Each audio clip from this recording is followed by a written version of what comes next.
Police go wild when I pull up. They all on me like they want some. Think I got what you need, well I have none. Hop off, you're a freak and I'm handsome. Slide up in the club like 2 chains. This snake is on top of the food chain. Stand out like a star, no new name. All these words in my DMs, no message back, I just see them. I get them hooked and I reel it down, throw them back, we complete it. I'm a snake on this lane, I'm speeding, my poison is rain. No handle down, don't make no pain, we dripping in venom, so baby I'm a V-I-P-E.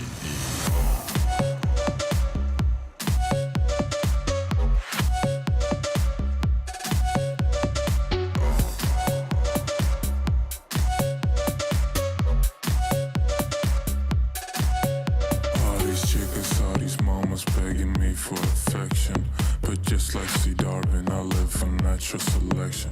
Never hugs or connections, I just constrict and reject them. I make my snake oil transactions, eject my papers and stack them. All these words in my DMs, no message back, I just see them. I get them hooked and I reel it down, throw them back, we completed. I'm a snake on this lane, I'm spraying my poison is rain. No handle down, don't need to play, we dripping in venom, so baby I'm a V-I-P-E.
Like that, I like it like that.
one, only one.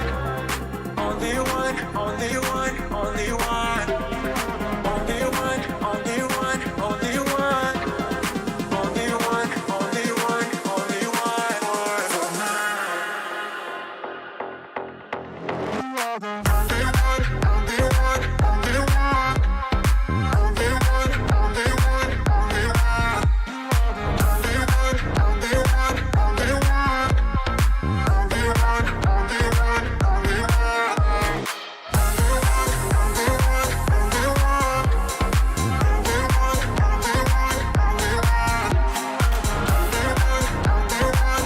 one, only one,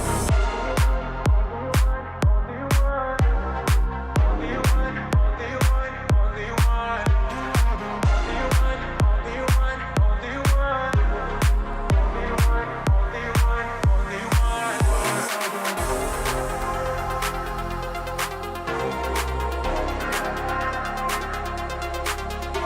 only one.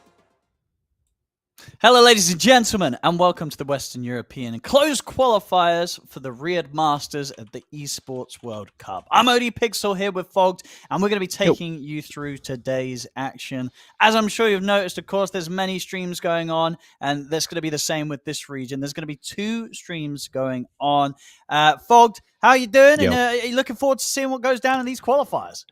Yeah, I mean, looking forward to learn anything about Dota right now. I think the amount of games is always very important because, we're all still learning. So, looking forward to get some more information about these teams. Gotten to see Navi Jr. a little bit, but not on the new patch. So, really have no information on these guys, pretty much any of the teams, actually. So, going to be interesting. Absolutely. Yeah, we'll be able to show you, ladies and gentlemen, at home, of course, the bracket of what we've got going on here in this regional qualifiers here, the closed qualifiers from Western Europe. So, as you can see, double elimination. We're, of course, going to be jumping in straight away with Navi Jr. versus Dandelions. On the other stream going on right now, you'll be able to catch Team Secret versus Dragon Esports, I believe, over with Cap and SVG.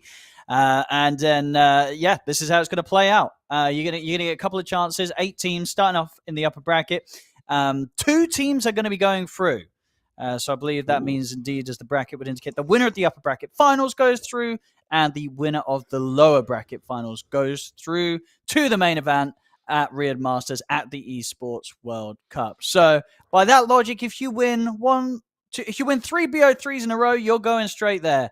So a lot to play for because it's a huge tournament, a lot of money on the line, and some teams that are pretty hungry. I mean, looking at this bracket, Fogged, what would you have said? Who are the teams that you expect to just kind of get those 2 spots? Like, is it pretty clear cut, would you say?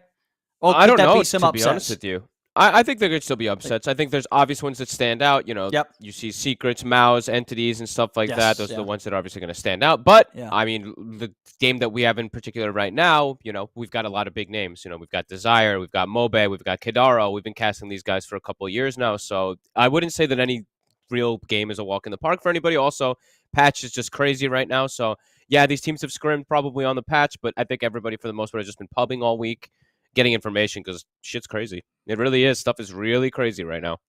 Absolutely, yeah. There's every reason to believe we may have drafts where we're getting heroes being picked and maybe even facets being chosen that may not even be considered the strong ones. Who knows what these teams have been working on and coming up with.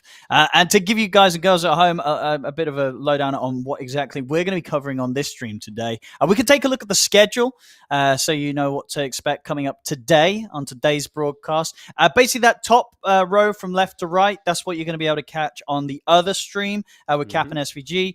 They were going to be going through that row of games. We'll be going through the lower row. So we'll be starting off with Navi Jr. versus Dandelions here on this stream. And then we'll be going over to the other upper bracket game to see Entity versus Just Better. And then the lower bracket match will be covering, I believe, will that side of it's probably going to be the loser of Entity versus Just Better, and then the loser of the Mouse versus Twisted Mind series, which is going on in the other stream. Yes. So all you need to know is, if you're already here and you're hearing us talk about these games, you're in the right spot. There's going to be a lot of Dota. We are going to have these 3 BO3s, of course. These are all BO3s here in this qualifiers, back to back. I believe we'll be starting at set times, though, so if we do get some quick series and you want to catch a specific one, don't worry. I believe they will be on the time stated there. So 12, 4, and 8 o'clock CET. But yes, some good games ahead of us today, Fogged. I mean, as you said, in terms of teams that stick out, the Entity one, that series, I imagine, is on paper should be the most one-sided one, right? Or, I mean, because, Just Better. I mean, actually, yeah, Just Better, it's the Greek team, right? These guys are good. Actually, who knows, actually? And you never know. Those guys could upset. They could, yeah, because it was Focus, Thug, Skylark, Astral, and Spartan. They're on Just Better. They'll be on the second series we watched today. It's probably they're probably gonna get smashed. Let's be honest. But still, sure. They're the Greek boys. We always got to stand up for them. We always got to give them the support. I don't know. They could come up with something crazy. If there was a team that's gonna do something crazy on the new patch, they'd definitely be one of them, right? I'm sure they've been playing some hero that they've been trying to brute force into working on this patch. And, maybe they come in and give a bit of an upset to Entity. Maybe this year. In that best of 3. Because, qualifiers, I said, this is the exciting times. We've had, obviously, the whole circuit through ESLs and Dream Leagues with teams obviously getting the points, the EPT points to get here.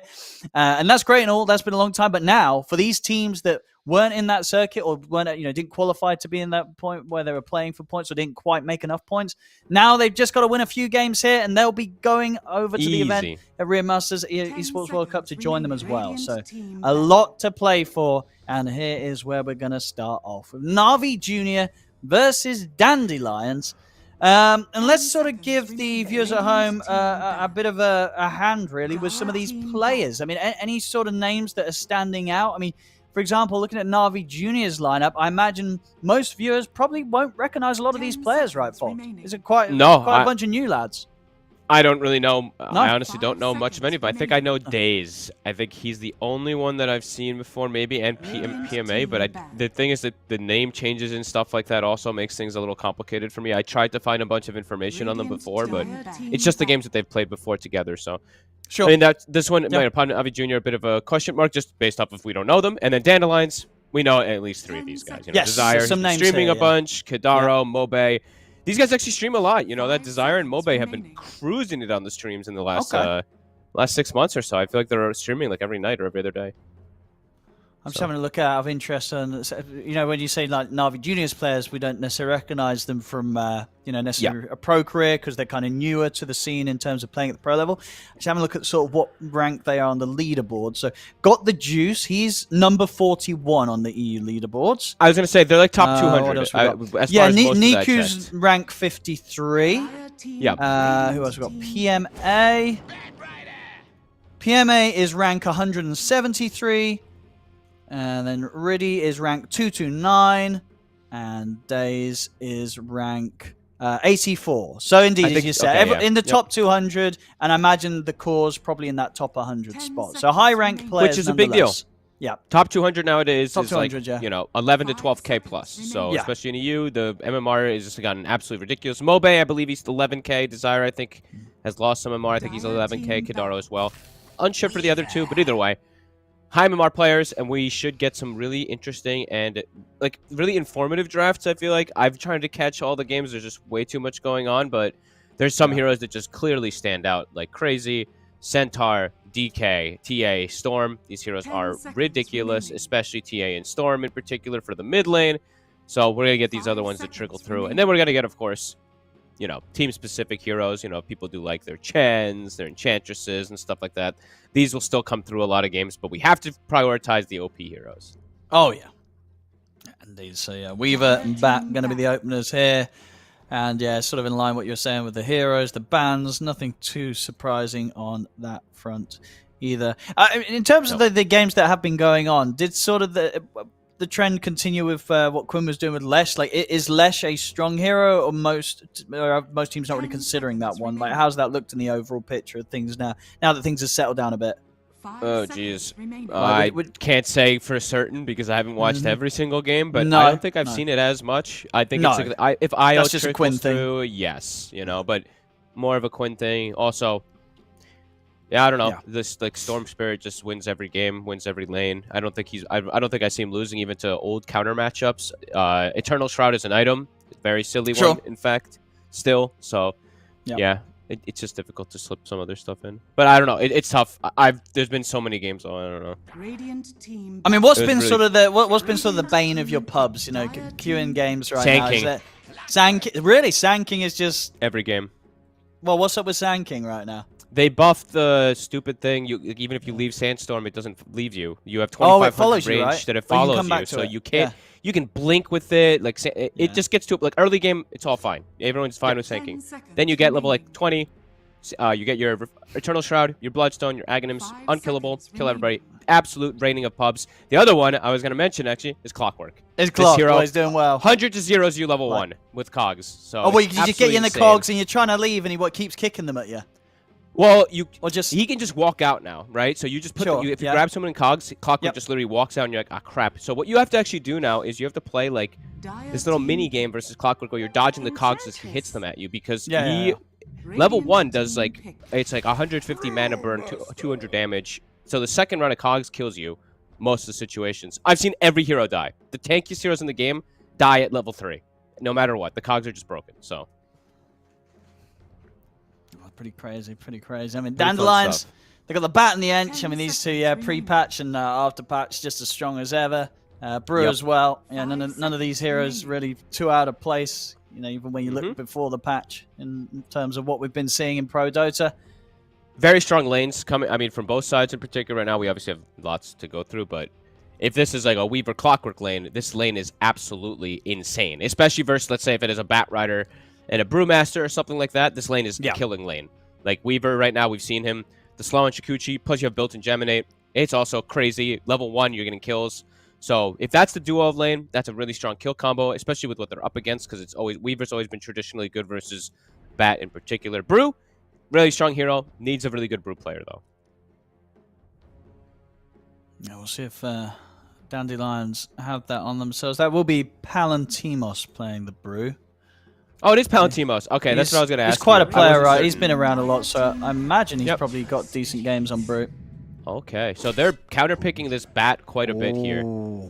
So they pick a Venge as well. Venge has this hero's crazy as well. Potential for laning phase, as we've seen the damage is nuts. Your melee hero, but range, so you benefit max from Quelling Blade, right? So in lane, you have crazy base damage as well. A lot of different. Are we seeing it as a core? We're seeing it as a support then, Venge, with the current seen it mixed all over. Yeah, I've seen it as carry, both. 3, 4, 5. So has it worked as a carry, or is carry kind of too much of a meme, or can it be good, or is it not? Haven't checked. Sure. I haven't checked enough, but I think it can work. You know, you just don't go rush Aghanims, just build normal items, then go your Ags later. You don't have to buy first item. No. True. So I imagine with this draft anyway, would you expect the clock? And the Pudge to be support. This is your clock 5, Pudge 4, and then Venge offlane, Weaver carry, and then mid last pick for Navi Junior. That's more likely, but they can flex, obviously, right? Sure, but Pudge mid. He does, Strong Pudge game so far. It still is. They're pretty limited on damage for this Pudge. He wants to play Pudge as well. He's got the Rubik against it. Well, this is Desire, right? Desire plays 2 heroes. Oh yeah, it's Rubik, and it used to be Earth Spirit. So now it's just gonna be Rubik because that's all he plays. So. Okay, great Rubik game, right? You grab the hook, you're grabbing the Shikuchi. Yeah, I'm sure you can do some cute stuff with Clock. You can't really save as well versus Cogs as much as you used to, but you know you can lift the Clockwork, kind of push him out, and mess with him a little bit. You're also just ranged, so getting to you as Clockwork now. So looking at the lanes in particular, since they're starting to break down, there's going to be these 2 ranged heroes in the side lanes to be able to beat on the Clockwork. So it does make him have a little bit more difficult time to close the gap, especially Ench being super speedy.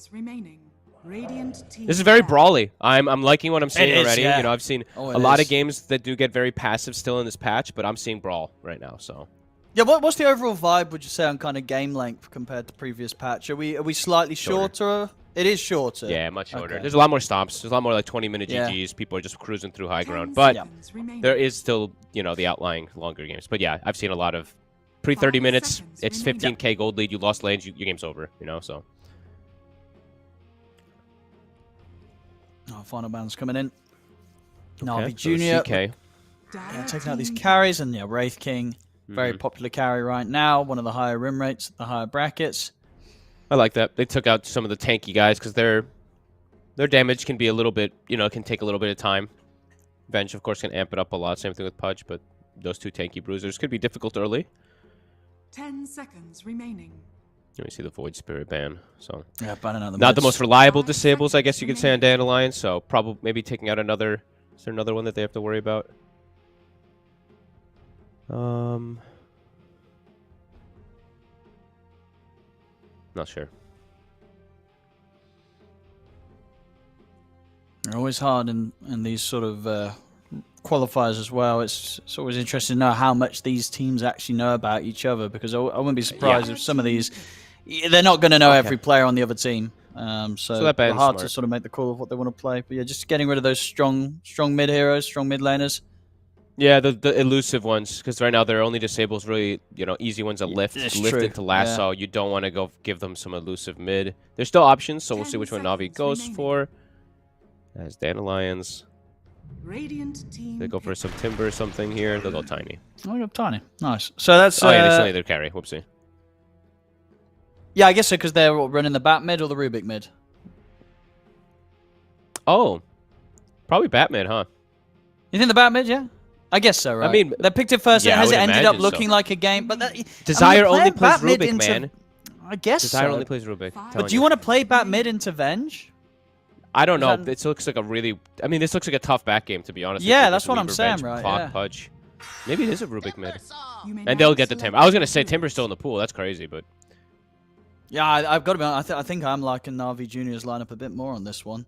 So Navi Junior, their mid is Niku, and Niku is obviously Timber mid, and the mid for Dandelions is Mobe, and what's he taking? He's going to be taking the Bat mid, so yeah, we'll see how that goes. But I mean, Bat is obviously very strong right now, right? And we'll see if it's strong enough to be able to play it confidently as a first pick, and into a game where Navi Junior's got pretty good ways to deal with the Bat jumping in. Yeah, I mean the Bat core now at this point. This is something we theory crafted as well right at the start of the patch. It's just your right clicks can be pretty crazy with the new sticky. I don't know if he hasn't chosen. It's always pretty much been the whatever the speed one's called, where you get spell amp and everything for your flame break pushback. The other one is the tower one.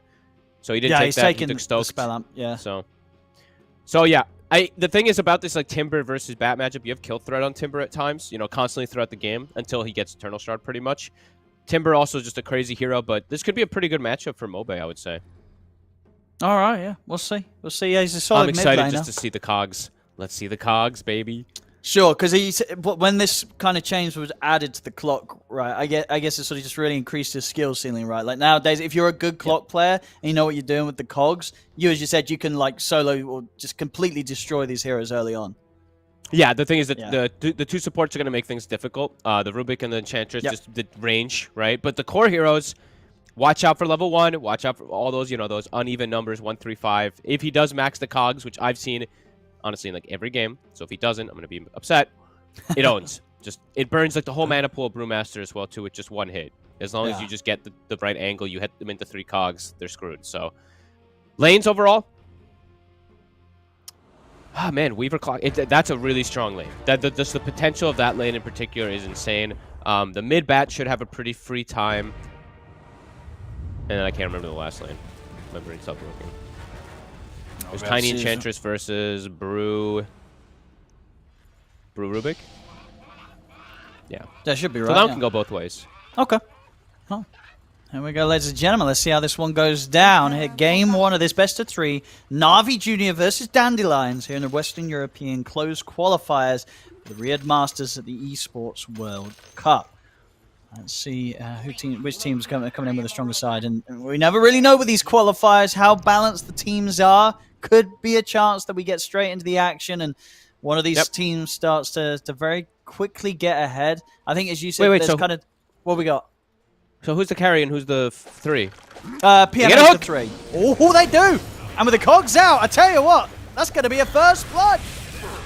Oh, no strength though, but they did get it. That was a nice hook as well, getting in from under the tier 1 tower. We'll see if they can get some revenge kills here. Counter. They chase down Days, so they'll definitely get one. And they get the D-ward.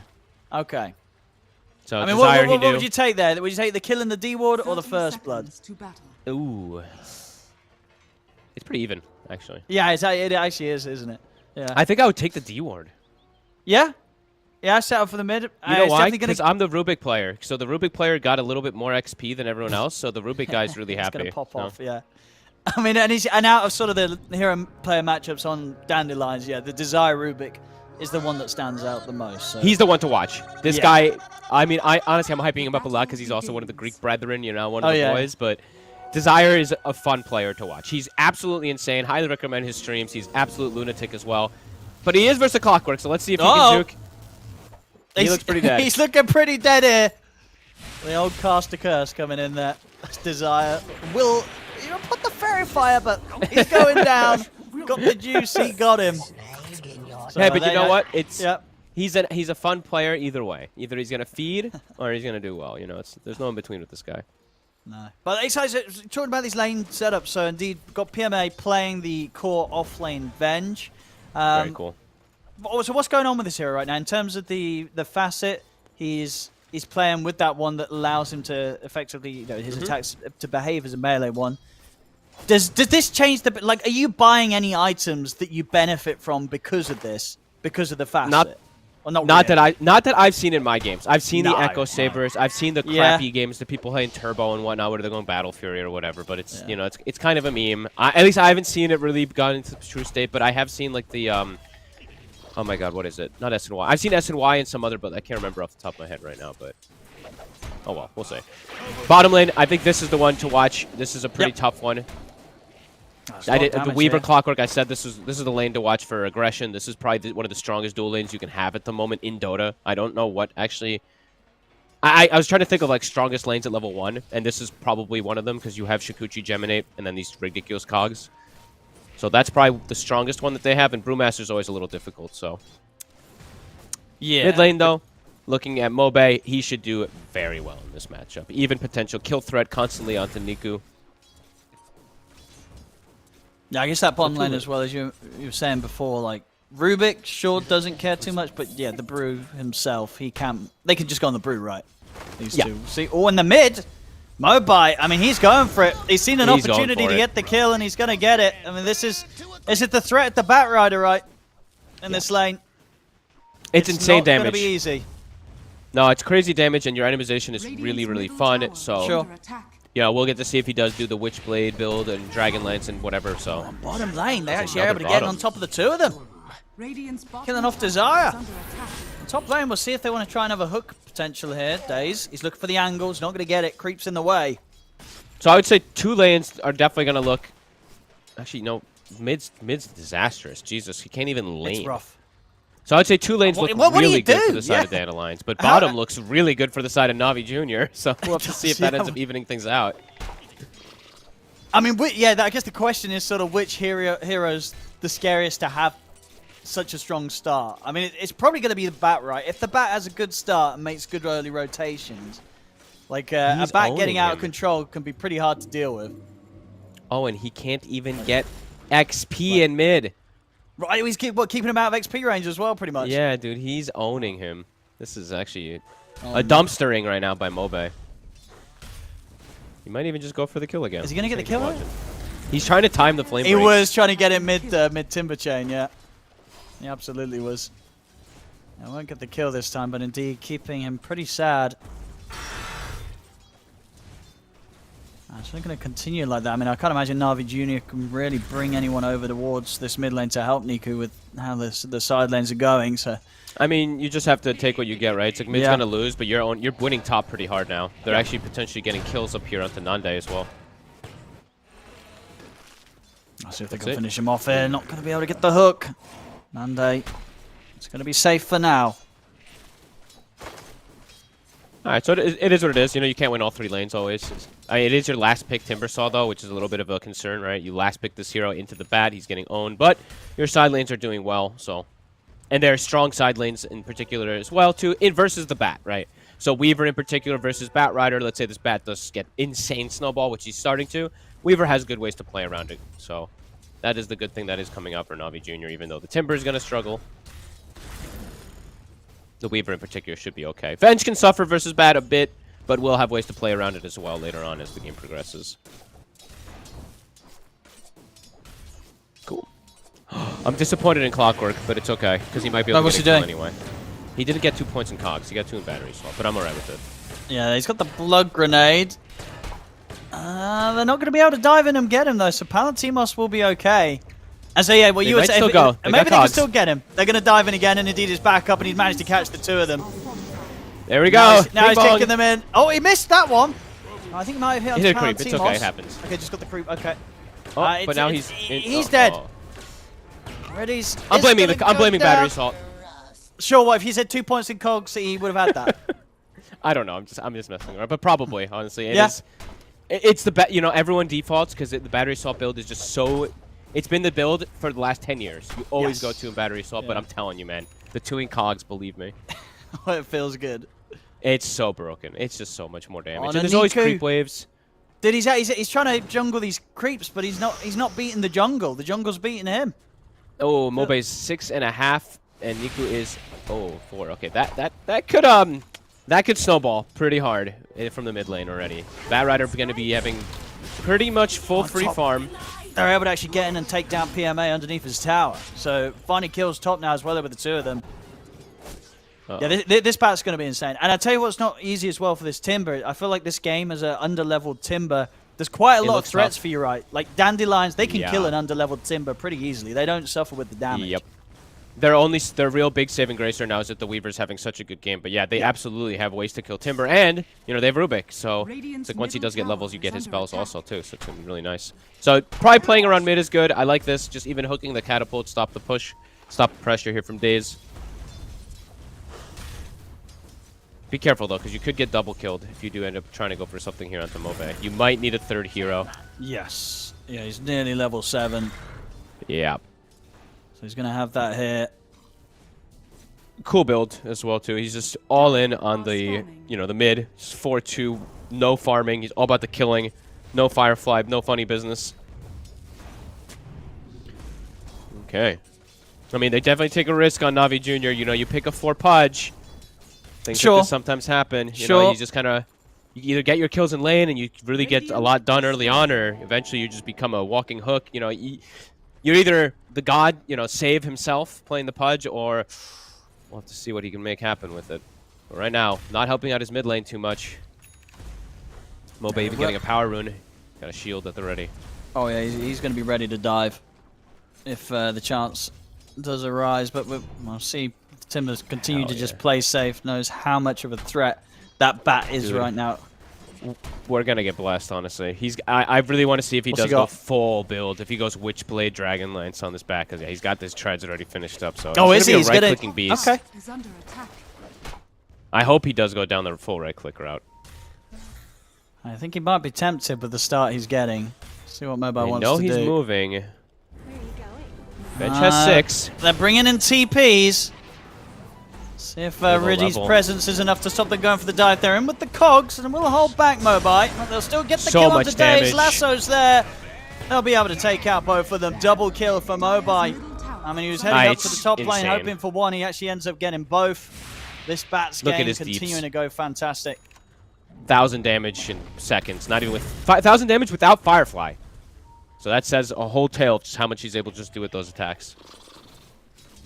Continuing to shut down top. Vengeance farm was very good. Now gets slowed down a lot. Weaver's still top. But yeah, this Timber, he's going to be a liability. The last pick Timber, not something you want to be seeing. Still a very strong hero if he can slow the pace down, get that Eternal Shroud, get a tanky online, but he needs some time. Get some cleanup kills and stuff like that.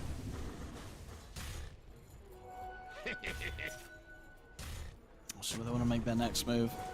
And Riddy's not going to be able to get the D ward. Great D ward there, Desire. Good job, man. They've got Obs also on the opposite side. Secondary Sentry. They'll claim this one. Chill stuff here, though, from Dandelions. They're ready for the battle, but also just getting very good farm. The Tiny style maximizing while giving supports to lane.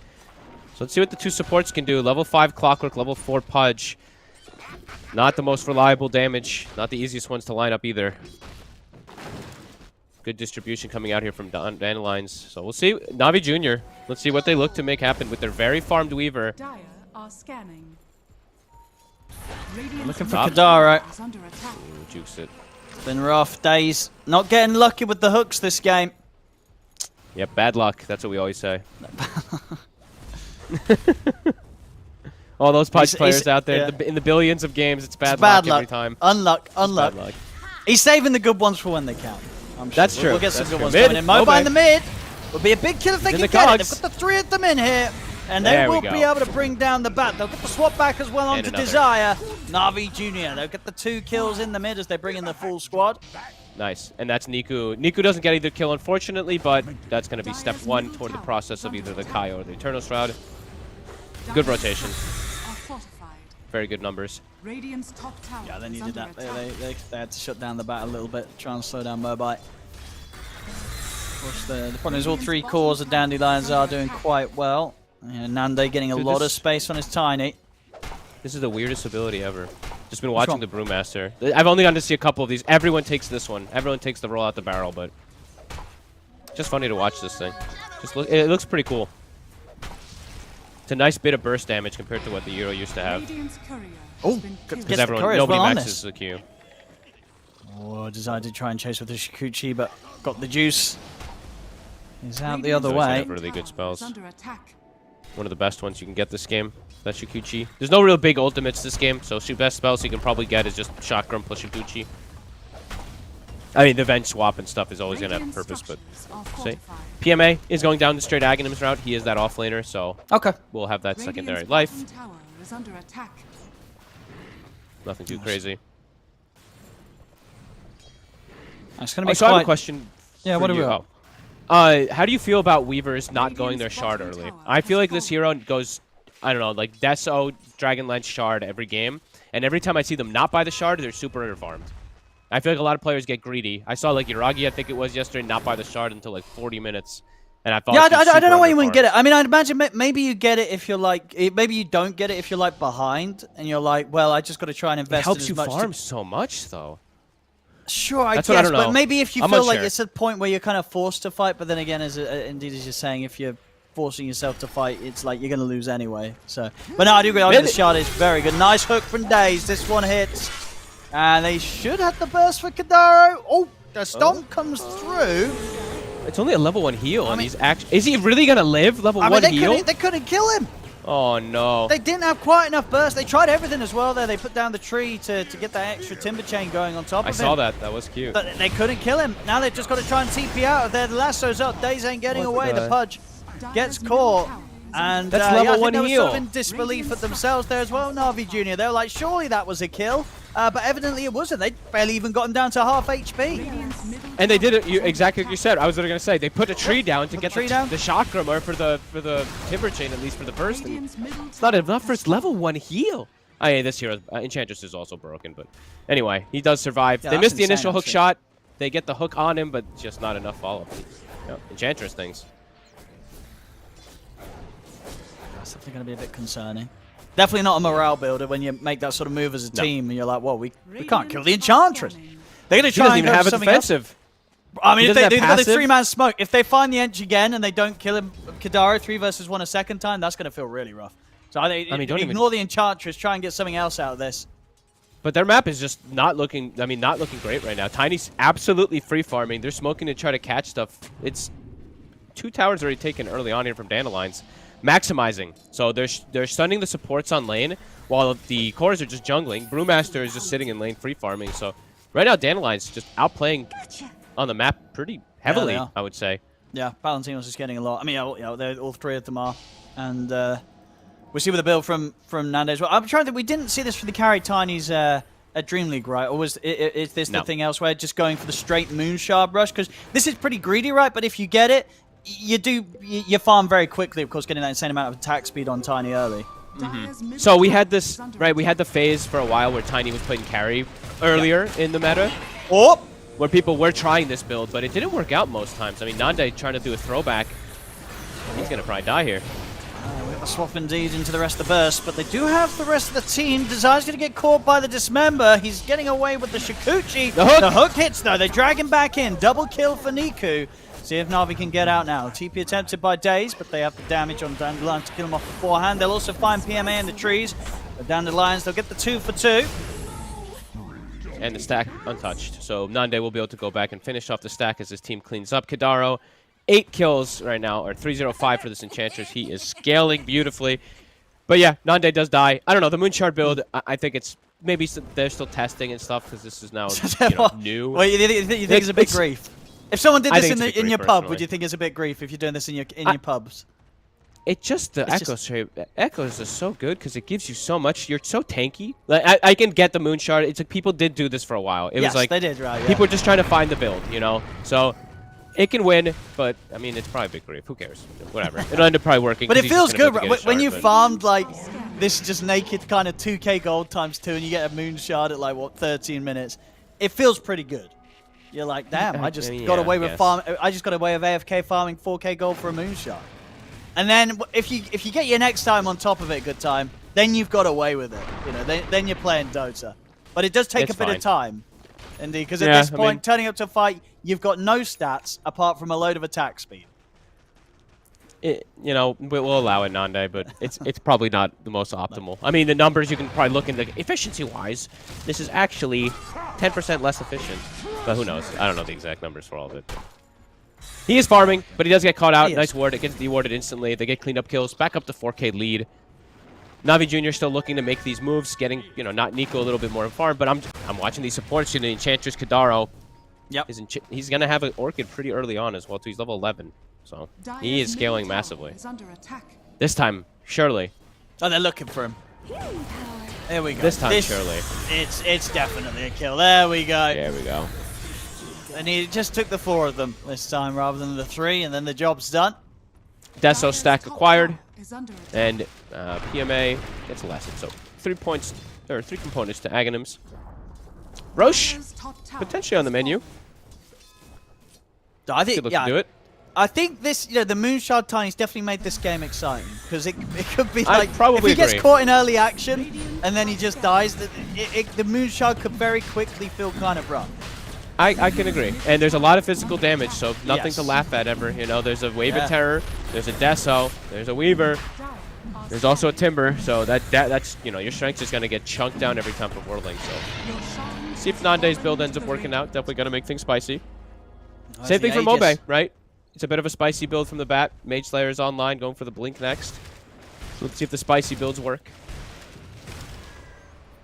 No, indeed. Because, you know, the question would have been asked, you know, when you're having this sort of good a start, especially like on your bat and such, would other builds maybe have allowed you to accelerate that lead a bit more? Because obviously as the game stands, they sort of had these heroes in positions that did have great lanes like the bat and all 3 cores farming. But it's actually, you know, Navi Jr. getting away with the map presence and pushing the waves out, getting to the chances we saw to get this Roshan, get this Aegis on Weaver.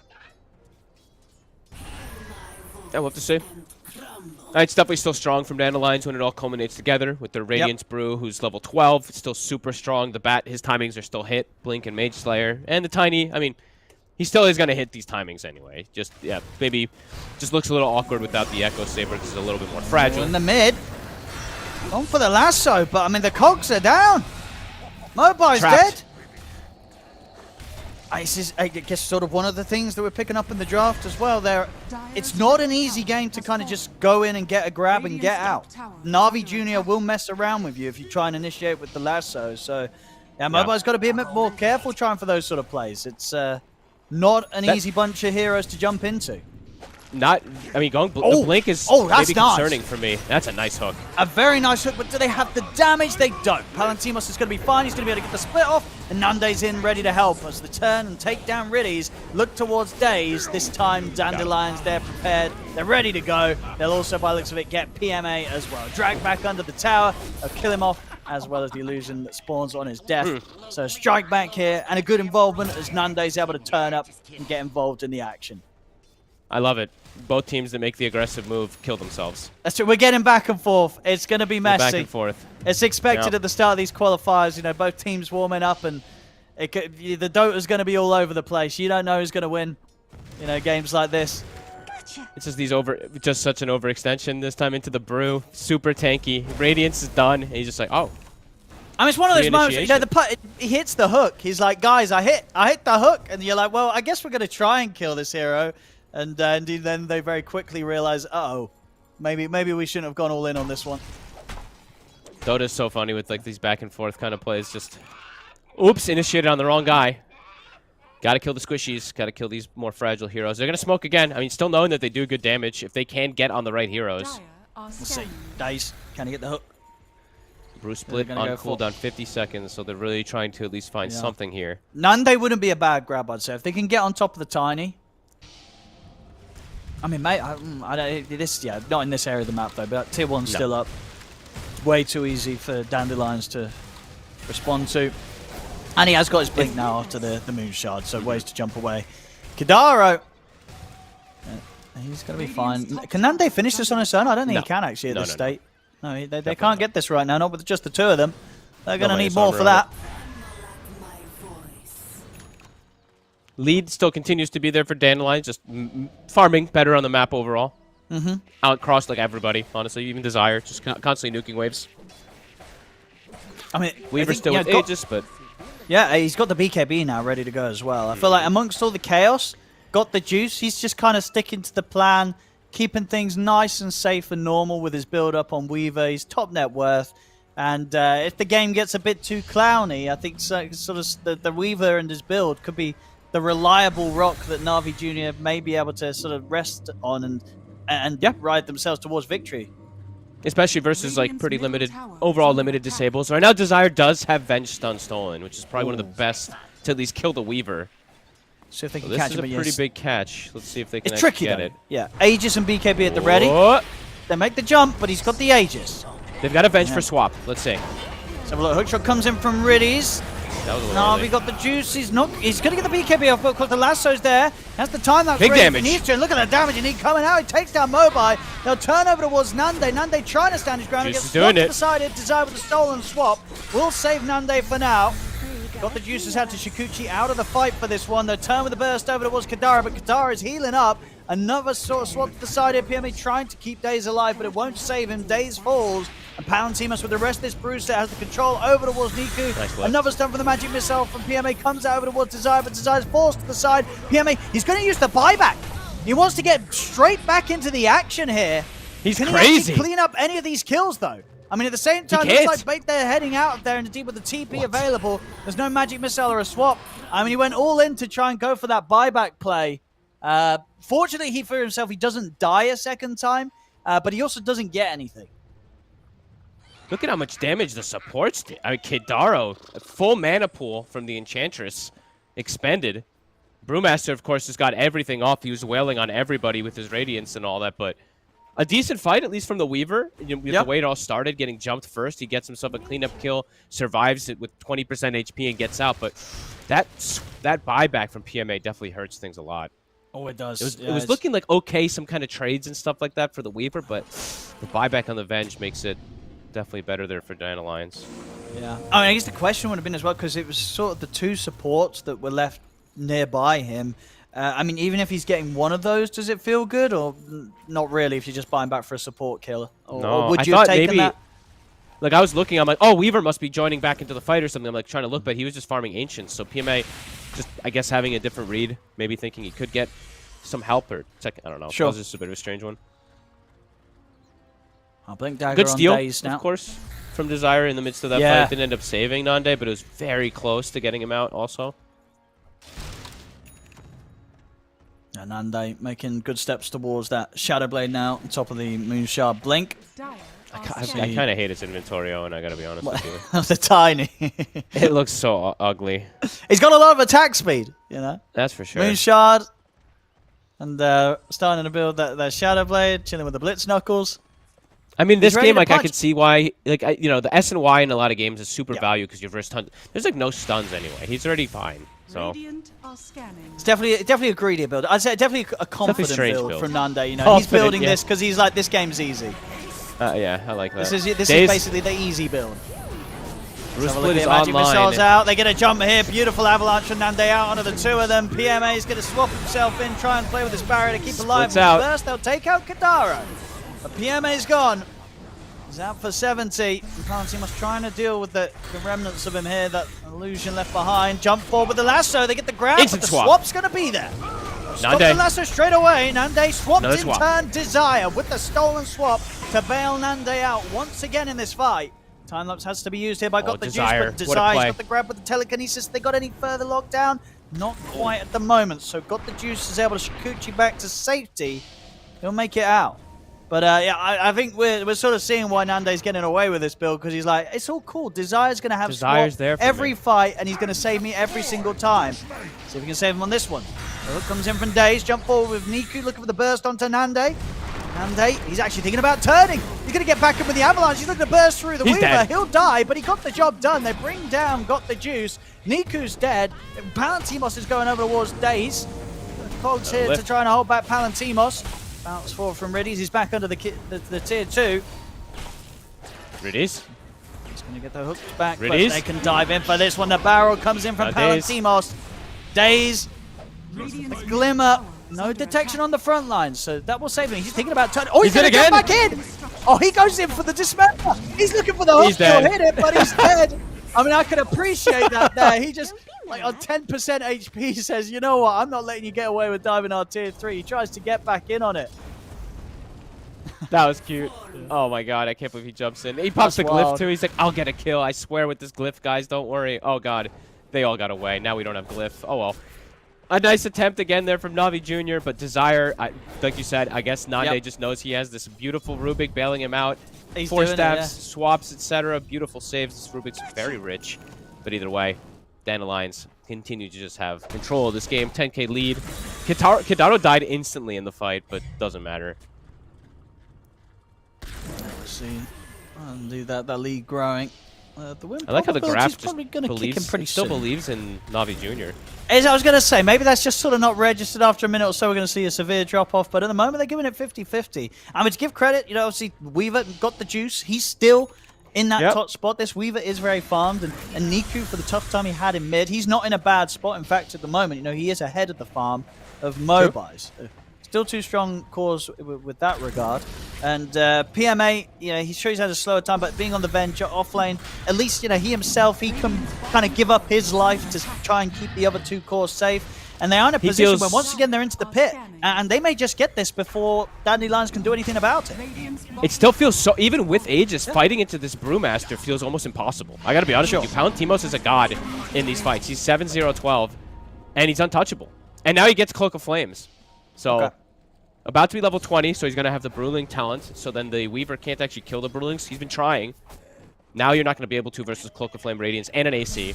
I mean, Palantimos is a force that they have to deal with. I don't know how they do, but you have to try to maybe kill the 2 supports off and then isolate this Brew somehow, but it's still difficult. They have this Aegis. They have the Weaver gaining more damage, but he still has to try how to solve the problem of... I mean, there's 4 cores, of course, on the side of Dandelions, well, or 5 cores, but the Brewmaster in particular. Look at Nande. A big nuisance. He's seeing if he can get away with this. He's got the Silver Edge done. He's also got the Nemesis Curse, so going all in on the burst output as the Tiny. You've got to watch out for the amount of damage he kicks out when he gets his hands on someone. Another hook. Now start things here, but the backup's going to come in from Nande. They'll quickly catch him with the stun. Hook shot over from Riddies. He's caught the 2 of them in the cogs. Nande's able to get out for now. Palantimos won't have any struggle getting off his primal Desire split. in trouble. He's going to get hooked back by Daze. He'll be the second one to fall here as both supports of Dandelions are taken out. Chase forward from Niku. Get the grab with the Chakram onto Palantimos. Not quite enough to slow him down on this escape. Daze. Another hook. For the hook. If he gets this hook, they might have him. Oh, but Palantimos a bit too speedy. Radiant's top tower. Good fight. A great fight, in fact. Yeah. They forced the split. Palantimos actually has to panic split away. 90 seconds now where they can continue pressuring on side Navi Jr. They get the instant kills on both supports. Beautiful hook, and then Desire actually blinks into a cog. So he got pushed by the cog and dies instantly, pretty much. Oh, no. And Niku. He's alone. If he can get away from this bat, he wants to get in onto the bat. There's going to be trouble. TPs coming over, but the break kick comes in with the Silver Edge and Nande toss as well, and it's enough time for them to burst him with this incredible physical damage output of the Tiny. They saw Daze. They saw him. They saw the TP. He's going to be fine. I mean, the question is how much time do they want to spend sort of looking for the pudge? They won't. At the moment, got the juice. He's on with the rat, pushing down the mid lane, trying to make his way towards that Satanic. See if we can get that ready before the next team fight kicks off. Yeah, Daze, he's going to have to hang around here a little longer. This game's wild. How kind of back and forth things are going down, but overall, Dandelion still just with firm control of the game because of their. I mean, it's 5 cores. It really is. Everybody scaling. Even though I've seen now Kadaro die 2 times back-to-back instantly in the fight. If he doesn't die at the start of these fights, this Enchantress is going to rip everyone apart too. So a lot of different things I would say that for Na'Vi Jr. they have to tackle on in comparison to Dandelions, who have a little bit more smooth sailing with all their cores that are scaling in comparison. Like Na'Vi Jr., they have the Weaver who's scaling in physical, Venge a bit to amplify, but Timber, sure, he's getting tankier, but it doesn't feel like his damage is as good as usual. Even though he's versus a tiny core, which is crazy to say, because usually the Chakram or usually the Whirling Death is so good versus these tinies. See if he can get those connections onto him. If he can live long enough, he can get a couple rounds of his spells, then he's definitely going to be able to do so, but still difficult. Dire are scanning. That's Nande got. Yasha. Dude, his inventory looks so ugly. I'm so sorry. It really is like one of the ugliest inventories It's ever. just all the attack speed. Moonshard, it's all the attack Blitz Knuckles, Silver Edge, and then into the Yasha. He's ready to slap hard and fast here, Nande. He is going to go back for SNY. That's the one that just absolutely baffles me. Sure, we're getting it. I thought he was going to go Daedalus next, Tanic, not yeah. I was going to say, afterwards. continue in with all the damage. Who cares about stats? Just get in, and if they're dead, they can't kill you. Yep. SNY, of course, status just is all good, but there's only like a bite. There's only Dismember, really, that's a long disable that he has to play for. But well, this is maybe going to give them a bit of time actually it. to consider what's going to go on here. I imagine we'll get some TPs back because they won't want this tiny hitting their base for too long.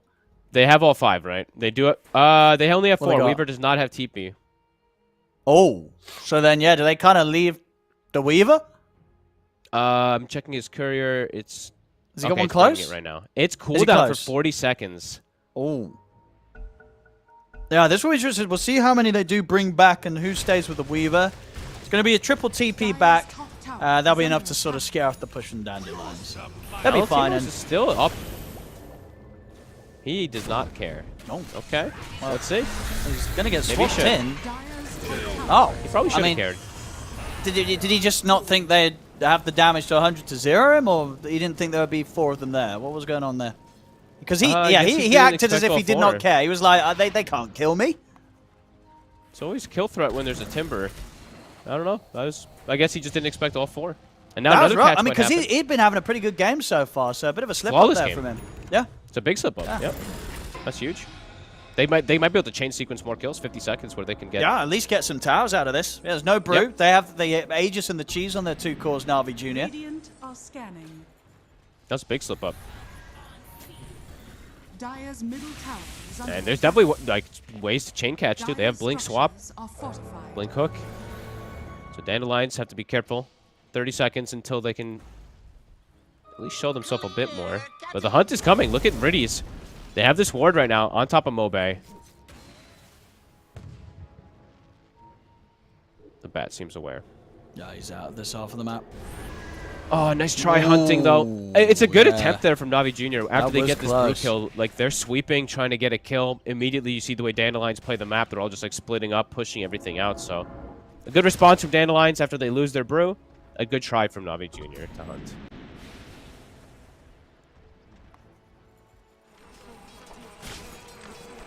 Let's see if they still get... I mean, such a chance with the Cheese still to play with, but yeah, it's hard. Imagine if you're Na'Vi Jr., you probably wait once more for Dandelions to try and do something against you and try and turn it around. Niku's getting very farmed. He's getting really... He's got to have Shivas pretty much done on this Timber now, too, so... It's going to be a dead pudge. Catch to be found here by Dandelions at the top. Also over in the mid, they're going to go in onto Kadaro. Jump forward with the lasso. Damage to kill this Timber may not be here for Dandelions. It's coming. It's coming. He's able to chain away. There's Nande. Okay, Nande able to connect. That will be the damage they need to burst through the Timber Saw. Now they can get back to going for the push. They do have buybacks available here on the 2 of them from Na'Vi Jr. They may just let the tier 2 fall in the mid. Radiant's middle tower has fallen. Looks like proceeding to the high ground, Dandelions will be a bit cautious about when they want to exactly go for that, even with the Timber down. They're backing off, trying to finish off their next round of items. Got the juice. He's going for the MKB on top of the Satanic. His farm still continues to be very good. We saw PMA is just trying to get the BKB done on top of the Ags just to make sure he can guarantee having those saves at the ready. Nice hook shot in. Yep. And the swap as well. That's an incredibly dead Bat Rider. So again, Na'Vi Jr. finding these big core pickoffs now and then that do allow them to get quite a bit done. This time with the Bat Dev for 60 seconds plus. They can try for the tier 1 bottom, maybe even look towards the tier 2. Dude, Juice is still having quite a game. Yeah, 6-1-9. He's almost same net worth as this Tiny. If he gets this next damage item plus level 25, definitely going to have that better kill threat. Still tough kill threat on Tiny because it's Tiny, and we know the way this hero works now. Craggy is pretty broken. Niku. Oh, no. Niku. Ooh. Okay. I mean, they want to try and chase for the kills on this. Desire is very tough, though. He's got Shikuchi. There's telekinesis as well to hold back Niku. Can Niku continue the chase? The blinks up, Desire's out. Damn, that would have been a big kill, too. That would have been gem. Nice try.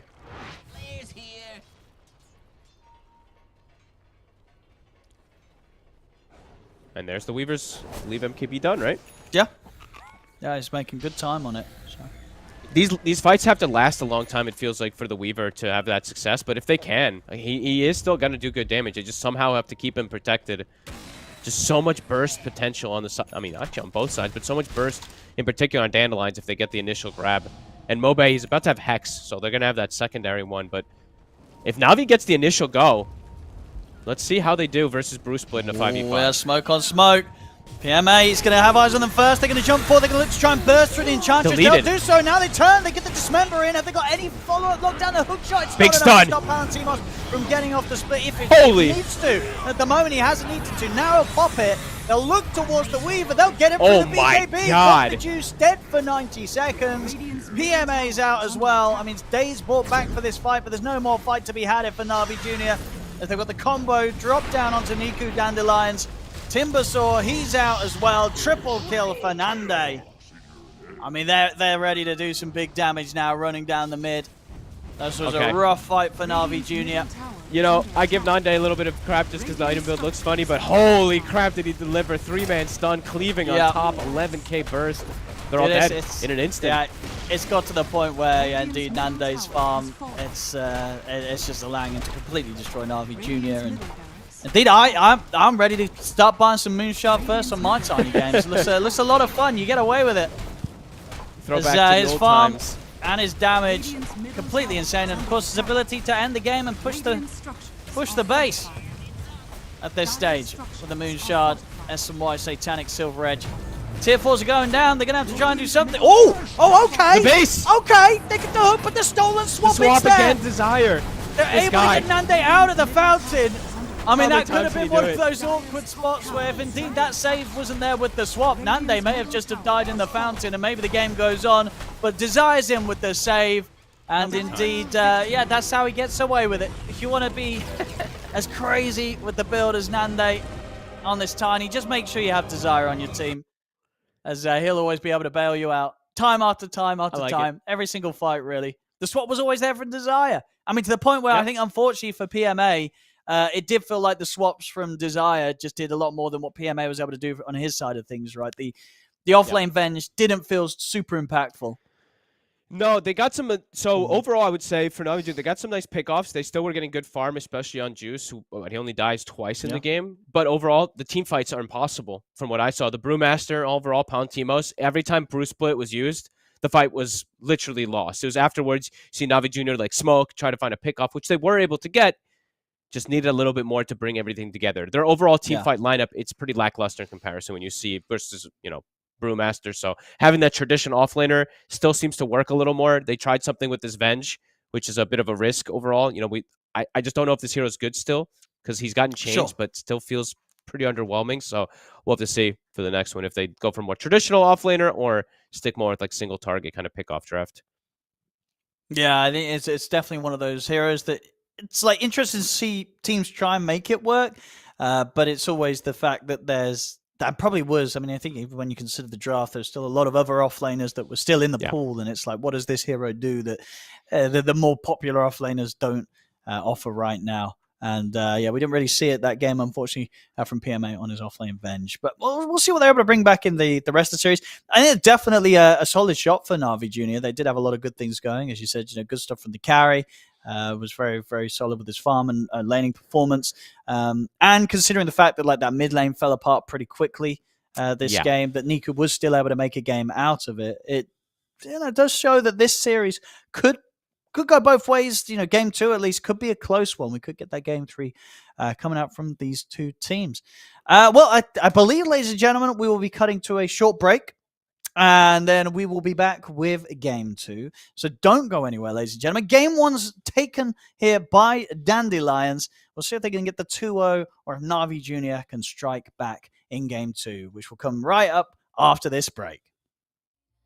I can feel the blood rush through my veins. You know. Somewhere in the distance, the sun's coming up. Everything is blurry, the trees flashing by. We're far ahead. The horizon never seems so close. The sky is red. We're not out of the woods yet, don't stop. In your eyes, I see a fire lighting up as we're getting away. There's no going back, and I'm loving the chase. Where you go, I follow. We're not giving up, never hitting the brakes. There's no going back, and I'm loving the chase.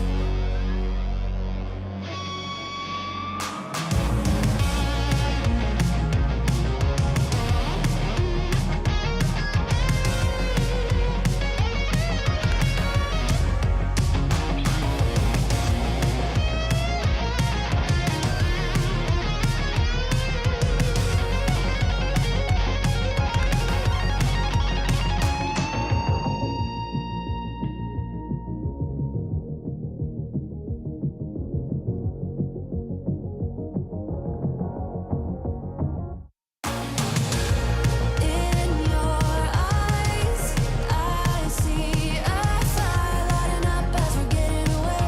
There's no going back, and I'm loving the chase. Where you go, I follow. We're not giving up, never hitting the brakes. There's no going back, and I'm loving the chase. We're not giving up, never hitting the brakes. There's no going back, and I'm loving the chase.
Welcome back, ladies and gentlemen, to the Western European closed qualifiers for Riyadh Masters at the Esports World Cup. I'm OD Pixel here with Fogged, and we're currently enjoying our first best of three. Up in the upper bracket is double elimination, and we've started with Na'Vi Junior versus Dandelions. Dandelions were able to close up that game 1. They did pretty much, for the most part, have the lead throughout the entirety of it. But Na'Vi Junior, they gave a pretty good fight, right, Fogged? And I think there's definitely potential for them going into this game too. Yeah, definitely potential. I would say still quite an upward one, especially from what I got to see it in that last one. I could definitely fault some to draft, though. You know, there's a Venge Pudge lane, risky heroes to try out. Yes. I don't think they're not going to go with that one again. I think that's one of those things you try once. You try once maybe against a different team, but you've tried it today here against Dandelions, and Dandelions, they just weren't getting punished by that at all, right? We never really saw any early plays being made in the lane where they were setting up for hooks, hitting the hooks. It was a bit of a slow start for Days on the Pudge. He was able to get some good hooks later on, and nearly the game-winning one, potentially, when he got that fountain hook at the end of the swap setup. But, of course, Desire with the stolen swap, always putting a spanner in the works there for what they wanted to do on Na'Vi Junior. So, yeah, I'm sure we'll see them two both bring something new to this game. I could definitely see Weaver coming through again. Maybe even the Timber mid again, honestly, if it's a different game where there's no bat threat. You know, last game we saw they either didn't care about the bat mid or they didn't think that the bat was going to be mid. And they were able to pull it off a little bit in the recovery that they had down the line. But, yeah, the matchup wasn't great. So I've only got to imagine we should see a situation where the mid doesn't go as one-sided as it did last game. And Niku can have a bit of a better start if he gets a better hero matchup. Yeah, no, I agree. It's, their last pick Timber, and you picked it into, a very, very tough matchup. So I'd imagine a little bit of changes. I'm still fine with Timber as a hero. I think Weaver, Timber, and Clock overall, these three work. I think Pudge can work, but as a core and as a support, it's very particular. Like, you have to be a very strong team, like, Bat Boom in particular, like Save playing it, just because they know how to play with it so well. It's just different kind of stuff there. I think Pudge is just, it's a risk. It's a really big risk. And Venge 2, still unsure where to place this hero. With the changes and stuff, just doesn't feel like she really got buffed in comparison a lot like the other ones. We're still seeing meme stuff like that. I just didn't really feel the difference of, like, your innate. Like, what did the base damage, you being melee, actually do in this game? Did it actually change Venge as a hero? No. Felt like Venge to me was a swap, a stun, and wave of terror, just like she tended to be in the past. I like this, though. We're seeing some respect coming out from the bans. Na'Vi Junior, they'll take out Nande's Tiny as that first ban going into this draft. See if anything else is respected after that last game, if they'll fall back to the regular bans. But, is there anything else if you were Na'Vi Junior that you're sort of looking at from that last game and saying we just don't want to let these guys play? The Brew is definitely one of those potentials also, but I would say the Tiny is the highest one. I think Tiny is just, I don't know, Tiny just is broken. I think Tiny playstyle is just super simple because you're very tanky, you get everything innate, you do tons of damage just from, like we saw there, just from attack speed. So... I'm betting on the bat. That one is one. It's like this guy's a bat player, I guess. Sure, right? It's like, but you would actually look at that last game and then sort of have the Brew higher up in priority and say, you know what, sure, he can play bat, but we can do something different against the bat. I would say so. Bat overall is a more, I guess, it's a more flexible hero. So maybe that's the thing they're worried about because bat's also very good support. Bat just fits more boxes than Brew, I guess, right now. Where Brew is just. You pick Brew, it's an offlaner 100% of the time. So you know what it's going to be, I guess. I don't know. They'll get DK. This hero's broken still, even though it got, I want to say nerfed, but honestly, that 7.36A did literally nothing to him. I felt like it did, 5 DPS off the Poison Dragon, and it nerfed the Fire Dragon that nobody was doing anyway, so... Is this, and DK at the moment, is it purely in the mid, or are we seeing it in the other side lanes? Let me just check to make sure the hero wasn't changed to anything else. I've only seen it mid. Yeah, no one's doing it anywhere else, right? It just the Fire Dragon got sorry, apologies. The Fire Dragon got buffed. I actually thought it got but still, no one's taking the Fire Dragon. I think the only person I can even think of that would take it is Skitter, because Skitter just likes to play carry DK. But Corrosive Dragon just gives you a free Deso and 100 damage, so whatever. Super good. Dandelions, they'll just quick respond at the Timber, so they'll always have kill threat versus DK. Also just innately strong versus what potentially can be that minus armor and physical damage. Does the DK care now that there is going to be this mid Timber against him? Or do you still just play this lane? Or do you try and dodge it? Or you have to play it? I've seen DK's win, right? Just win. Okay, sure. What, DK just wins his lane? I mean, DK just wins in versus like most matchups. Timber. I mean, I want to say Timber should be able to bully him, but I don't know. Dude, they're banning every hero from the last game. They banned Rubik and Enchantress too. Apart like, from the dude, if I was Palantimos, I'd feel insulted. They banned everyone apart from you. He was one of the best on the team too. That doesn't mean. I feel like you've got to pick the brew again now, just to sort of send a message and be like, guys, I think you banned everything apart from a brew. It's like, okay, Desire, like they know each other as well too. Like Desire, he's a great Rubik, and he showed it off in that last game. But like, if you go into a game after the last game, and you go, guys, everything was the problem. Apart from that's not a good sign. Just saying, but whatever. Yeah, you don't see teams do this. Like, not usually ban drafts. Like they're just like, guys, the whole draft was the issue. Because that's got to feel kind of bad, right? Because overall, there's just a very sort of knee-jerk reaction to what just happened. That's what I feel like. And you've kind of thrown out all your planning out the window. You've skipped the opportunity of banning some of the heroes, obviously, that you banned at the start of last game. Like, you just completely changed your approach. Which I don't think they needed a complete change-up. Because it wasn't a terrible draft or play in game one, I felt, from Na'Vi Jr. Like, they didn't get completely stomped. Maybe they felt like being straightforward, right? Like, knowing Kidaro and Desire, these are their two best heroes. So maybe they're also just looking, guys, they played their best heroes last game. Let's just get rid of their best heroes. I could see that, but I agree. It is knee-jerk reaction for me as well, too, just over maybe doing it, because now, IO gets through. There's other really strong heroes besides People's Comfort. We'll see. We'll see. Maybe they have a plan, because right now they're using quite a bit of time. Okay, Shadow Demon. Okay. How's the SD doing right now? He's pretty strong, right? Yep. Overall, very strong. Yeah. Usually you have some type of particular counter that you're going for with it, but maybe they want some type of setup with it as well, too. We'll see. This time Centaur was left in the pool, but not wanting it, I guess, because of the Timber as well, too. But Centaur, I believe, was first 3-banned last game.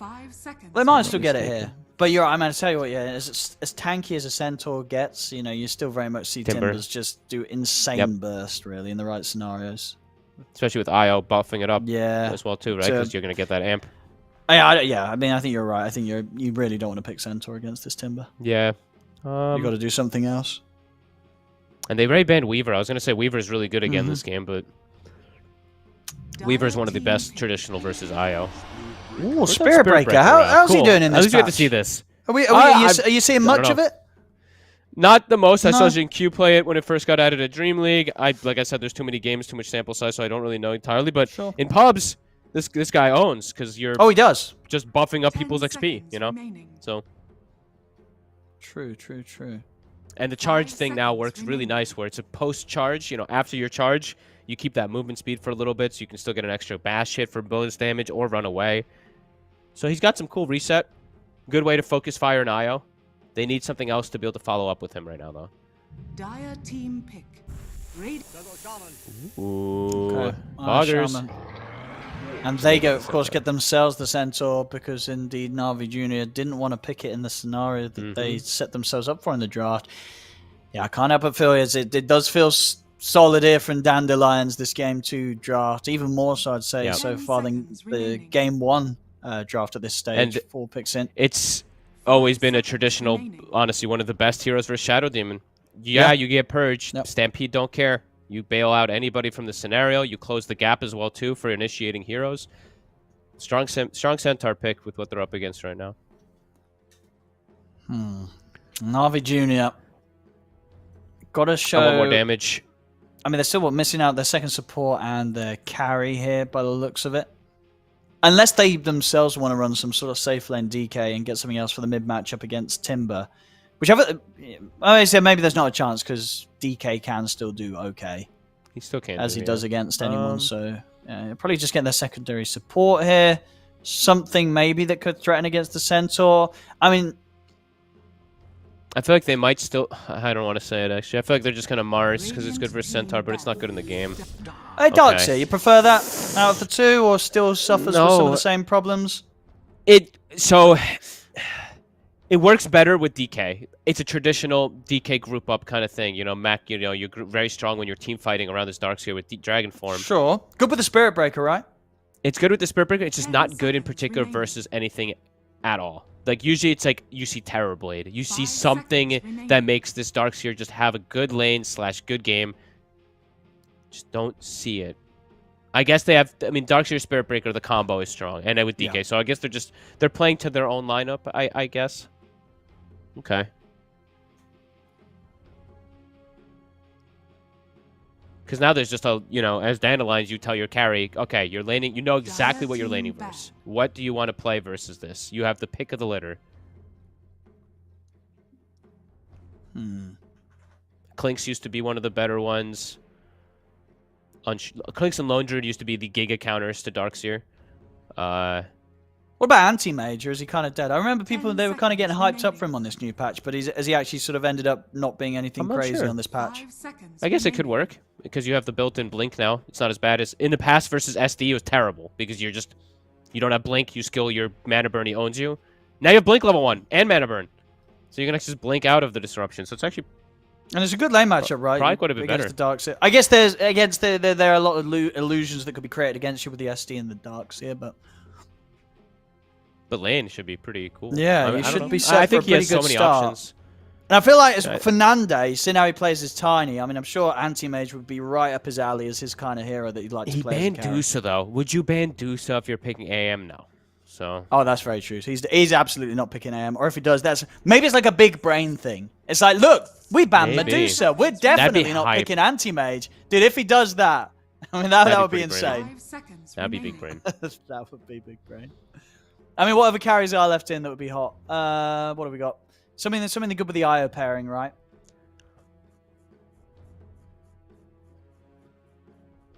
Radiant team pick. He has so many. He has a lot of options, honestly. Sure. And now he gets even more info. So they're gonna run with the Lunar. Dude, AM actually looks so good. Do you think, bro? Tell you what, if he was doing that with the Medusa ban as the big brain, so they don't ban it, then because AM versus Luna, it's the later it goes, the better and better. Just versus Illusion, I don't think they're gonna do it, but let's see. Nande, give me something spicy. What about CK? I don't think you do CK versus Darkseer because then he makes a double illusion. Oh, he does like CK though. Nande definitely plays. He does like it, but I gotta go through the Nande. I gotta go through my Nande heroes. Oh, he plays Slark as well, dude. I think Slark's pretty good. I think he's pretty unplayed. I think Slark. Wraith King. Is Wraith King in? Oh, Wraith King. Is he in? Wraith King's not banned. Dude, yeah, Na'Vi Jr. banned it last time, but of course when they changed up the bans, they didn't ban it this game. So Wraith King, I'd say, is top of the list. Right, Wraith King's up there. Drow can work because it's versus Darkseer and versus Luna. Yeah, it's the Wraith King. And this is one of the issues, right? If you're Na'Vi Jr. and you change your bans that much after game one, you kind of leave some of these heroes through. You just let everything through. Yeah, they left Io, Centaur, and Wraith King. All three got through this time, and all three were banned last time. That looks real strong. The Wraith King looks good. Yeah, the Wraith King looks good versus the Luna and everything. I guess the one thing you look at is if Wraith King does go Radiance, which he tends to, you're going to have the Darkseer being able to make the illusions. And SD is pretty good versus Wraith King, but... It's Nande. He's going to come in with some sort of, like, Armlet Deso build or, you know, some sort of Moonshard Rush.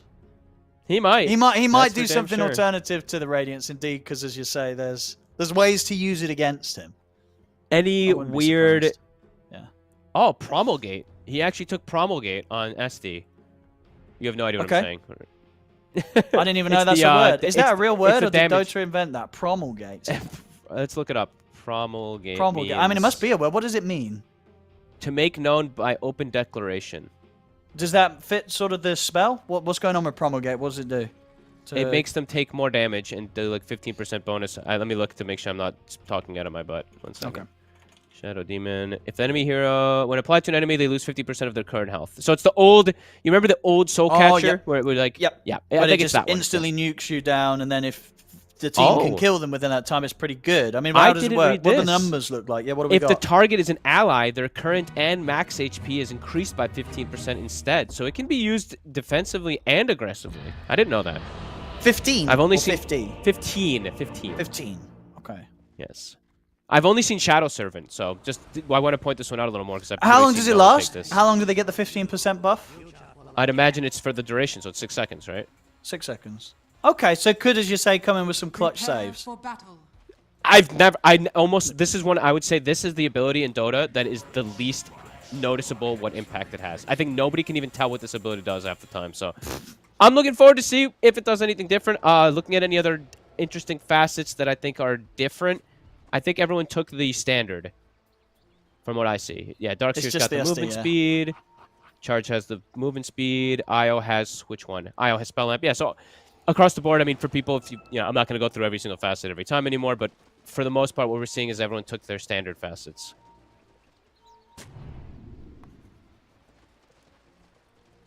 Yeah, no crazy ones out of the ordinary. Okay, I'm looking forward to this one. So they have SD Luna, they have Darkseer Spirit Breaker. So their draft overall in coordination with their heroes, it's strong. Just is it going to be strong with what they're up against versus 3 super tanky, beefy cores that close gap onto something like a Luna? We'll have to see. I do have some concerns for Navi Jr., but if they can do well in lanes, their draft has tons of synergy. Yeah, and last game we did see with the setup that the lanes, you know, the side lanes didn't go too terribly. I mean, the top lane obviously didn't go as well as they would have hoped for with the Venge Pudge shutting down Tiny's farm. But the bottom lane definitely went very, very nicely. We're going to see with the start off here, though. They have the shackles into the Who Stomp. They should have this. Grenade as well. Does indeed look to be a first blood. Really sees he got any backup. He has Daze by his side, but Desire with the right clicks. That Shaman hits hard, and first blood's going to be his. These two are definitely... I mean, there's a lot of standout, of course, coming out from Decided Den, but these two, I would say, are my standout players. They're very good at laning, and their team fighting spellcasting is on point. Getting first blood already off the bat. A good start for a Centaur and Shaman. Sometimes Shaman can be a bit of a weird laner. So, if you're ever to get a good start kill, it's really important.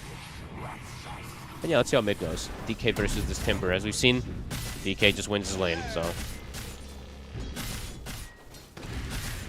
I might... Can they get Desire here? I think they can, yeah. Desire. Whoop! Oh! No way. Cluster! What the? He's actually going to get away with that.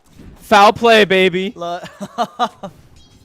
I mean, it's just such a frustrating spell to lane against, right? When you're not getting kills in those sort of situations, it just feels bad. You know, having this Shaman just be able to chicken away. It's a big deal. You know, this hero is very strange, but it's gotten the buffs it needs to actually be pretty good now.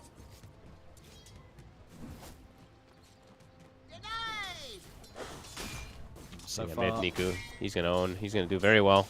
See if any kind of crazy stuff happens from Mobe, but I don't believe we're gonna see him be able to do any type of solo plays onto this DK. Ooh, no. What kind of CS was that, Mobe? We had that one on camera. He didn't miss this one. But he cheated. Okay, He used his ability. He cheated. He cheated. He used a spell. He used a spell. That's not dishonorable. You know, How dare he? You do it with the right clicks. Come on. I love CS. Yeah. Watching CSing is probably one of my most. It's one of my most enjoyable things. And sometimes it's like people miss the hardest, or some people miss the easiest ones, and then they just get the hardest ones. Daze, he goes down. Not again. I mean, yeah, we saw last game these two really struggled to put pressure onto Nande, and this game again. I mean, the fact that it's Nande on a Wraith King with the backup of an Io, he should be pretty hard to slow down. Right, it's a pretty safe lane for the Wraith King. 100% agreed. It's once level 3 comes out, same thing as always for the Darkseer, if you can, you know, get these double ion shells and stuff stacked up. I mean, in theory, like this lane should be able to pressure and take the Lotuses away almost every time. So versus Io, I would say it's like you want to be able to shove lane in because otherwise the Io is always getting these Lotuses and it's a problem. So they should be able to do that on this Darkseer SP lane mid. Be careful, Niku. He's been kept low. But he's still keeping the CS advantage against Mobite. What? Niku? I keep saying this name. I'm thinking of T-Panda. Riku Miku. My boy. Yeah, indeed. Yeah, it's similar. It's pretty to see on the name right there. Yep, Niku, though, still doing very well. 19-2 to 11-1. He's doing excellent. Bottom, though. Mr. Juice this time around. He's struggling. Last time on Weaver, he was owning. I mean, I guess it's one of those lanes where... Well, Centaur's not even got that many denies. He's only got the 3 here. Just straight up missing CS, or? I mean, it's that, but it's also... they are messing with CS because it's one of the highest base damage lanes, right? Centaur has like 90, and Shaman has like 80. So it is, I would say, a little bit harder for Luna than in particular. Sure. Now Luna, though, level 3. I guess between the two of them, they've got, 6 denies between the two of them. Yeah. Top lane. Nande. They're going for Nande. Under the tower. Can PMA finish him? He's trying. The tether slow. Another hit, and he'll get him. They'll be able to trade. bring him down. See if Nanda gets the trade kill with that Spectral Blade. He will. The Spectral Blade procs, and he'll get the kill in return. Daze, he's ready to go back in again underneath the tower. We'll see down bottom, they get the setup. They've got the burst to take down, got the juice. Kadaro actually able to get away from Daze there, as Daze did come back in under the tower with another charge. We'll see bottom lane, they're going to dive on forward to look to Riddies. They've got the Who Stomp. They've got the catch. They'll be able to get the two of them. So as you say, these two in the lane, Desire and Palantimos, they didn't really get the chance to pop off in the lane last game, but this game, we're definitely seeing how well these two can play together if they get this sort of early advantage. And they popped Glyph, so yeah, popped Glyph, dove with the double wave, deny away of, honestly, they deny away almost a double wave away from the Luna. That's pretty huge. They're considering even going for the dive play again, but can't actually go for it with this wave here. I'm Palantimos, bit of a crazy. He's just playing around under the tower. He's afraid of nothing. He's got a buddy coming in, and indeed as soon as he's back to lane, he's dead again. The Hex is there as well to stop Daze from being able to get in onto Palantimos. Palantimos even turns with another double edge over towards Daze, keeping the Spirit Breaker low. They're diving in. They're absolutely ready for more. The Shackles is up from Desire. Palantimos in this bottom lane. A complete write-off right now for Na'Vi. They don't want to be sending anyone else down here. To the jungle for the Luna. However, the problem is the Luna is level 3. The back-to-back deaths. That's what a dive. Great call, whoever made that second one. Palantimos maybe calling for Kadaro, but what a TP from the IO. They don't have a wave, but they got the backup. Desire again. They've got the charge on Daze, and I mean, sort of still stuck around. And Desire's trying to maybe get the shots off onto him. Oh my god, this is going to be a Blade Mill already for Centaur. So, for Na'Vi Jr., at the least they do have their Darkseer and DK doing well, but holy crap, this time it's the Luna who's got no game. Last time it was the Timber. Crazy. We'll see how well Luna can recover. A bit of a change up. We saw Niku able to recover to an extent after his tough Timber start. This time it's got the Juice's turn to see what they can do when playing as far as behind as they are. You know, this hero does farm well to catch back up, right, in particular, but overall they have great ways to hunt and kill her. They have Stampede soon online and get tanky, bruisey cores and good burst damage. Oh, they're going to try and go for Niku, he's having a good time. Top. Is under attack. Got the charge coming in. They're also bringing the SD over as well to really threaten this Wraith King before he's able to hit the 6. We're in straight away underneath the tower. Vacuum as well. They'll get him. See if he can bring down anyone in return. He's going to look over towards PMA. Nande's gone, PMA is able to live, and PMA hits the 6. He's got the wall ready to drop down, gets the illusions out of the two of them. Kadaro, he's going to pop double kill for PMA. I mean, the Darkseer doing a lot of work up here. It's going to force out a TP from Palantimos. See if Desire can get the catch onto PMA. Oh, he hexed himself. He cluster-clucked himself. He misclicked. I mean, he really did. And now there's illusions chasing down the two of them. It's almost got a bit messy now. For Desire, for Dandelions, Palantimos has got to back off. Sometimes you just cluster cluck yourself. It happens. Potentially could get the kill if he gets the Hex Shackles. They maybe do have it on Darkseer. Yeah. Oh, missed opportunity there. But a catch up. Na'Vi Jr. needed space for Luna, got space for Luna, and got kills up top in the meanwhile, playing around their Darkseer, who now has a mech. Yeah, he's very strong. early timing. PMA. He's massive. Yeah, I mean, we're already telling that we're going to see so much more from him this game than we did when he was playing the Venge, you know what I mean? On the Venge, just not able to do a lot, but here on the Darkseer, he can really have a lot of impact and just kind of keep this top half of the map his own. And they have good overall, like I was mentioning, their draft synergy, you know, DK, Luna, Darkseer. Yeah, Luna's still shut down, but they have good ways to pressure map early. So, yeah, very good stuff. And Mobe is farming a lot slower this game in this matchup, the Timber versus DK. Yeah, I guess this hero, as you say, just is that insane. Doesn't matter what's against it. Mid, the Dragon is going to have a very good time. And they're diving in. They're looking for Desire. They're going to be able to get it. Oh, maybe not. It's in fact foul play. He's out. Oh, and he lives. And he drops the wall. There we go. PMA dropping the wall straight down onto the head of Desire for the finisher. But the tower. So get the kill, and they will indeed get this tower. 8 minutes in, nice and early push from Na'Vi Jr. They're able to take their objectives around their Dragon Knight. Very nice. And Niku, love the build. It's standard, but going down the Mage Slayer route for the DK. Gotta be great versus Timber. Palantimos, he could, I mean, he's looking pretty dead here. He is. They get the setup with the illusions, and indeed, with the damage building up from Niku and Riddies, they'll take him down. And there I got to see the Disseminate in action. So 15% chunked off him instantly. Rare you see this, rare you even see this ability, but right there already noticing. Extra damage for your DK with it is going to be nice. Very good stuff. Yeah, this is much closer game, and if anything, slight lead for Na'Vi Jr.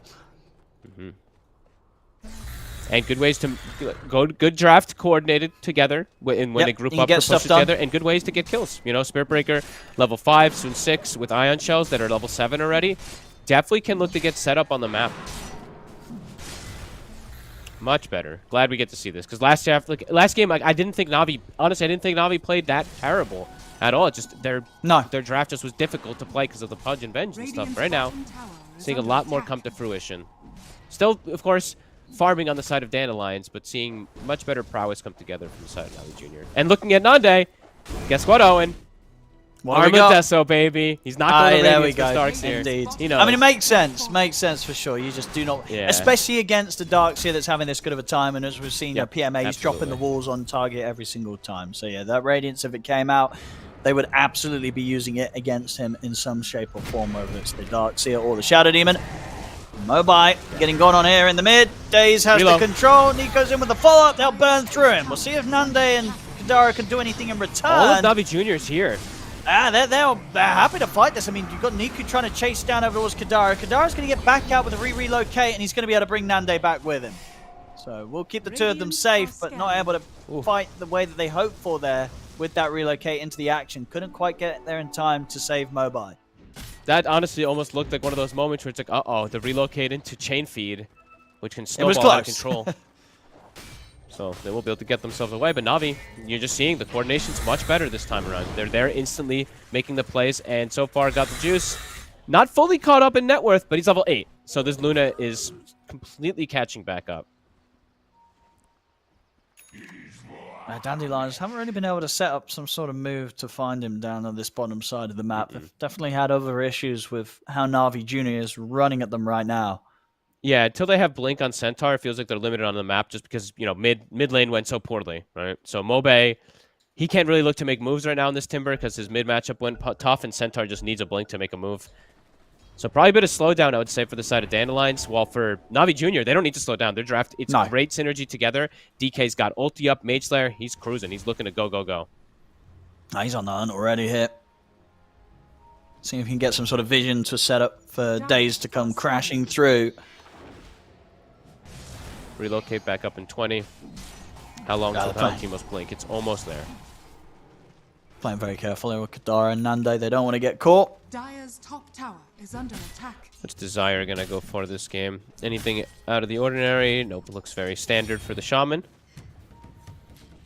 Going a fighting build on the Shaman too, so pointing out 3 points in Hex. So that extra bit of burst damage, the damage amp. Does feel like they need it in the early game. It does feel like they're going to have some tanky frontline inside of Na'Vi Jr. Sure. It could be difficult to bring down. This Darkseer DK frontline with Spirit Breaker mech. Well, Darkseer mech, but Spirit Breaker running in too. So should be able to tank a good run of the damage. Na'Vi Jr. grouped up. Looks like they want to make another move. Mad Desire we'll be able to sneak in and grab that Arcane Rune. It's a bit risky, but he gets away with it. Don't get the jump on him. Palutimo's also able to back out, so indeed with that purchase might be able to set up to try and make plays themselves, but yeah, damage could still be an issue. Another D-ward. Phase boots now on the Spirit Breaker, gaining strength. 2k lead right now for Na'Vi Jr., just getting more out of the map. Luna just chilling, farming that much faster than Wraith King. Still behind in net worth, but with the way that the lanes were, Luna's in a very happy spot. And the levels too, right? The Luna's playing alone the whole time, jungling with Mask of Madness. Wraith King is tied to an IO, so definitely gonna have to always point out the levels in comparison. Radiant are scanning. Yeah, they're going to really rely on finding relocate gank opportunities to try and keep Nande ahead, but they've got double blinks. Easy. So they're gonna speed things up now on the side also of Dandelions. It's just, do they have the burst? Will they be able to actually chunk down some of these tanky heroes? Oh, they're in. That's look who they've found. Straight in, they get him.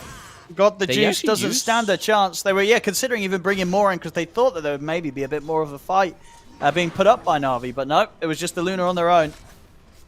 Luna deleted, and now even potentially setting up for top Nande. Blink from Mobe. My goodness, Days just out in time with the charge. Should be able to save himself here. There's not going to be anyone from Dandelions ready to cut him up, so Days is out. Only just, though. Jeez, that damage from Mobe.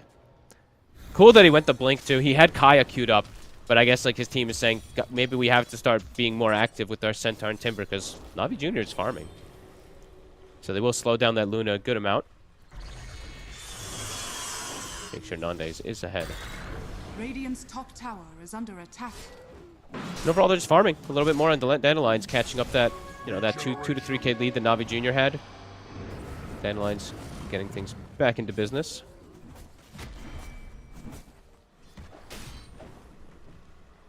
I'll see if Na'Vi Jr. try to step it back up, with a blink on Niku. Just about to come out here for the DK. Oh, nice, okay, yeah. They're getting good timings here with it. If he can get that and sort of level 12, then they can really try and force fights and get back to taking objectives. Still got the tier 1 to take down bottom. Let's see how much the Mage Slayer pays off, too. I think I talk about this a lot on the DKs, is sometimes this Mage Slayer DK falls off very fast. Like, I see a lot of times they do Blink, Mage Slayer Blink, or it's BKB into Blink, and the BKB Blink is more reliable overall, especially versus pure damage, but let's see what Nico's able to do. They do find a jump. Trying to go for Mobile. Yeah, they should have this one pretty easily. Good jump. Great play. I mean, good position. What the heck was that from Days? From the high ground. Mobe did not expect that. He did not expect that angle at all to come in. He really didn't. And now off the back of that kill, they should be able to get on with taking the towers, take this tier 1 down bottom. Nicely grouped up around the Darkseer. And PMA is halfway to Aghanims. He's getting so much farm. Yeah, this is... Yeah, really sort of night and day from what we saw from him in game 1. The Venge... Venge offlane, definitely one of the things that is just say there's probably going to need to be a bit more room for experimenting and just not as tried and tested as a good old-fashioned Darkseer. I like how that's how we say it, tried and tested, right? It's shit, but maybe we can find something that's not as bad. If people play it a little bit more, maybe it gets a little bit better. Flank, reload. It's not been great. Vacuum wall onto the 3 of them. They're straight in. The heals come out, though. Desire, gonna have to foul play, but he does eventually fall. Couple more traps are down, and indeed that's going to stop the escape. And with the jump forward from Palantimos, maybe even able to threaten more. Days, he's considering getting back in. He's going to turn over towards the Centaur, start to chase him down. The Eclipse comes out. Mobile is going to get brought down. PMA ready to buff up and surge up. Got the juices. He's heading over towards Palantimos and Kadara, but it's under the tier 2. Not a safe spot to be right now. They're on the retreat. Another surge just in time before Nande was able to get in with the Rave Fire Blast. Is he able to get out? BMA is going to get jumped by the Whostrong. Charge over towards the Wraith King. Got the juice. He's trying to turn towards him, but the heals are coming out. Nande's alive. They turn towards Daze. I mean, Reddy's heading over to try and help. They're able to get the kill onto Kadara. They take down Nande the once. And they're looking for round 2 as he'll turn back over towards PMA. Na'Vi Jr. They're backing off. There's going to be a jump from Palantimos. He's aiming for the finisher. And he's able to pick up the haste rune on top of it. 3 fire from Niku will finally put an end to Palantimos. Now chasing up to the high ground. They can look to threaten this Wraith King a second time. Nande surrounded by the 3 of them. He will fall. Can he bring down the Luna with him? He cannot. Got the juice. Gets out of there. Na'Vi wins the fight. They respawn in time to DK's back. They get the cleanup. Yeah, they 5k lead now. Back on top as they continue to get me back on with the lead that they were growing earlier. A lot of money to be found, and the distance, the difference between the 2 carries barely there now. Pretty much on the same level here between Nande and Got the Juice after that fight. A great rotation. I don't know where I'd have to look at like a recap or something, but looking at where Juice came from in the end of the fight, like he just flanked in and got two or 3 cleanup kills, I want to say. At least he got 2 last hits, but got 4 kills of XP just from turning up right at the end of the Luna. So up to level 15, a big win for him. Dandelions. Kind of need that. Maybe that next time, Nande. We'll see if he does indeed get the blink first or feels the pressure to just get the BKB online. Because we're seeing the damage that comes out. If he can get in and get on top of these heroes, of course, as the Wraith King with the Death and the Spectral Blade, it's a lot of damage. Daze Top. Teasing around with them, as you can do nowadays. Gets in and It's gets level out. 1 reincarnate. Oh, they're ready to try and lead him with the ult. They're going to get the vacuum as well. They've managed to get the two of them. Kadari's stuck up on the cliff. I mean, Stampede ain't going to get Kadara away, and they do punch him off the cliff, but it's fine. They finish the job. Daze. Getting onto him again. The charge is back up. Daze Finds is him. in, closes the gap. He's gone. As This guy's Nande playing really well. will be going down, and yeah, it's just completely different from what we saw from Daze and PMA last game. Yeah. They're doing so much this time round. Look at this, another charge too. Gets the connect. I mean, this Might is have to kill. Timbersaw. Yep. They're just Yeah, just Daze night and and day PMA difference. just handling them. The wall will ignore that. You know, that happened. But It's just everything show else off. from these two, they're just going in, and they're getting away Yep. with it. The 9k lead, 15 to 14. Niku gets the space to get another tier 2 top. Daze is owning. He's got Shadow Blade. I think he one of that last fight in particular got like 3 charges off too. Perfect angles. Yeah, night and day difference between a Spirit Breaker and a Pudge. And Look at that. Palantimos. He's going to find an incredibly low The bashes? sector. Bashes? Oh, Palantimos going to more? get away from this. He can't. The Iron Shell's on top of him. He's going down. Give it to Daze. He deserves it. My man. Daze. Yeah, this is crazy stuff. And the draft approach worked for Na'Vi Jr. Just far. ban out their draft. Ban out everything they picked. That's You true. know, that's the ultimate insult. So if you're able to do that and then win the game, it very much sends the message of, hey, well, looks like you guys can only play one thing. You know, it hurts True. when you lose against this sort of draft approach. Yeah, and they're just this time around. They're just it's overall much better draft synergy overall, and just having this traditional offlaner. I'm just seeing PMA getting some really nice vacuum walls. 7-2 and 7 so far. He's part of 14 of the 16 kills. It's like That's true. You know, I don't want to keep destroying poor vengeful spirit, of course, but look at the difference between a Darkseer and a Venge. Like, Darkseer's king a team fight. It's like, yeah, when you see your offlaner doing this much, it's like it feels almost kind of criminal to put him on Avenge. Yeah, and this know what isn't I mean? even like I was mentioning. Like usually it's like Darkseer versus like a TB or something or a Luna, where you see like it's that obvious of a Darkseer pick that's gonna own. But PMA is just doing it really well, just as a Darkseer overall with his team. Wrap around Dandelion's trying to get an angle. They see Juice. He's going to tank the Hex. I mean, they're still in on top of Desire. They just have to back off from this Dandelions. Desire's going to get left behind. Can't survive. Another kill for PMA. And now he's got a Blink Dagger on top of his items already. Yeah, that's the thing. The fact that he's 13K been hitting lead. these walls, hitting these vacuums without the Blink. Yeah. I can only imagine what he can do with this. Take their Tormentor as well, and their Wisdom Rune. And Niku, they get both Wisdom Runes. Nico now has his BKB, so on top of the Mage Slayer, does have that protection versus the Chain Burst and Timber. They're in a really comfortable position. For Dandelions, like you said, they need more items, but they're just losing control of the map. Yeah, catching Mobile here on the attempted escape with a TP. Can run a little bit, but he's not got any other way out of this one. Another kill for Daze, punishing each and every time that Dandelions are trying to go for these sort of split push plays and keep the map open. It's costing them heavy deaths. The core left, right, and center really going down, whether it be Palantimos down on the bottom lane or Mobile up on the top. Smooth. Just smooth movement. Both games, Timber saw shut down massively. Definitely not Push helping the hero this series. Nope. This one was a first pick, to be fair. The last one was a last pick Timber that got really addressed, but this one, it's been a pretty quiet showing overall. Just Yeah, it's 5 looked, and 1. Yeah, as you say, it's looked rougher, this one. But as expected, as you say, with the position it was drafted in. Yeah. DK overall looking like to still be probably a #1 ban because this hero just is unbeatable in lane besides a Storm Spirit, it feels like. Smoke coming out. Dandelion's trying to fix things. They should Get a pretty good one. That's a big one. What more can they do with it? I mean, it looks like Na'Vi Jr. aren't too afraid to fight. They're still hanging around. There's going to be the jump forward, but the Hex will be there. Quickly able to burst Mobile down to pretty much 20% HP. They get the drag back with the wall as well. PMA's got the control. I mean, this Darkseer's just starting at the moment. Well, they're trying to fight this. Kadara doesn't stand a chance, and now Nande's left on his own. I mean, he's absolutely going down the 2 times here. There's nobody to help him out of this sort of situation. He's got the blink, but so has Niku. As they close the gap, bring down the Wraith King. Na'Vi Jr. starting to make this one look pretty easy. This one's looking pretty over. On to the next one. Ban the DK, Niku. They should just be able to clean up at least 1 or 2 sets here with the Luna DK. Oh, absolutely. They might just call it. Yeah, maybe even more. This is going to be a lot here done by Na'Vi Jr. just 23 minutes in. I mean, So maybe Dandelions should sort of take a page out of Na'Vi's book. Just ban this draft. Ban them, yeah. You know, because what you say, you're going to want to ban the DK, at least take it. And I think you definitely probably got to give some more respect to the Darkseer pick. That coming through was pretty brutal. Definitely. Nice blink dodge. Very nice dodge from Nico, and indeed PMA's in again onto the two of them. Gets the vacuum onto the backline support. Daze charges in underneath the tier 4s, gets the punch back onto Kadaro, and they'll call it GG. 23-minute victory for Na'Vi Jr. in this game too.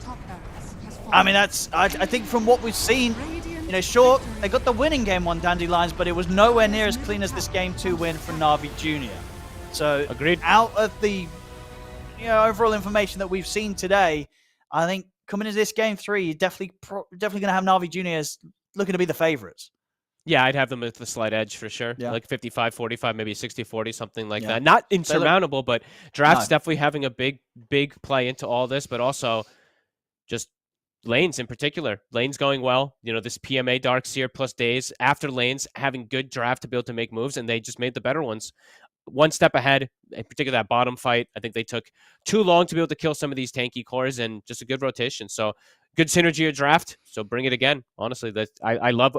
This is a very like old school kind of draft. It's just the Darkseer, DK, Luna. I think these 3 cores together, it always works. These cores have worked for 10 years, 15 years, something like that. So if I'm going to see these 3 cores, if they're going to play like that together, I'm always going to have belief in them. Yeah, especially when we see it played as well as Na'Vi Jr. did there. 23-minute victory. Doesn't get much faster than that if you get that sort of start with these lanes, and Dandelions just unable to slow it down. They struggled with the Timber in the mid. As you say, both games this series have not been a good one for the Timbersaw pick, so losing a fair bit of stock in its ratings this series with what we've seen, which makes me think so I'm probably going to have both teams stray away from that one in the 3rd deciding game. So series now stands, ladies and gentlemen, 1-1 between Na'Vi Jr. and Dandelions. Means it's all very exciting, and then everything rests on this 3rd and final game. Don't go anywhere, ladies and gentlemen. We'll cut to a short break, and we will be back with the deciding game 3 between Na'Vi Jr. and Dandelions.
Wake me from this dream I've been in. I need to get in closer to you. I swear you might succeed. Oh baby, I've been waiting for you. Now we are one step closer. We're all in this together. Put your hand in mine. Yeah, we are one step closer.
You've been hiding in the shadows way too long. You always thought that you were weak, but babe, you're wrong. Yeah, you better step into the light, just give it a try. Think that it's time you let that spark out. You've been hiding in the shadows way too long. And who cares if you might mess it up? You're stronger than the others think. And who cares if you might mess it up? Go ahead and shine. Hello, ladies and gentlemen, and welcome back to the Western European Closed Qualifiers for the Riyadh Masters at the Esports World Cup. I'm ODPixel here with Fogged, and we are getting ready for a third deciding game now between Na'Vi Junior and Dandelions. Fogged, from what we've seen so far, I mean, what would you take away from kind of the performances of these two teams, and what would you say is going to be important to consider going into this Game 3 draft? Small sample size. Yeah. But ban Desire's Rubik. Mm-hmm. Ban Kidaro's Enchantress. Yeah, I mean, do you think they might actually just do that again? In terms of those two supports in particular, just take those out with the bans after their success in Game 2. Gotta be honest, like they did a lot in the last game in terms of lane, but also in terms of like what they were able to give in the game afterwards. I've seen a lot of times like IO, it's a good hero. It's banned for a reason a lot of times, but this hero also a lot of times it falls flat on its face. You reload people to death. Your overall like impact besides good reloads is not there. Like the hero in general is you're never like what a tether, like oh my god, what an overcharge, what a spirit. No, it's like it's around playing with that, around playing with relocates and stuff like that. And then Desire, I said the same thing for crit. It's like Shadow Shaman. I want to see this hero played more. I want to see it do better in pro matches, but hero does leave some to be desired overall, right? Like, yeah. I mean, what are sort of the downsides of the hero when you have it as your 4? Like, what are the weaknesses?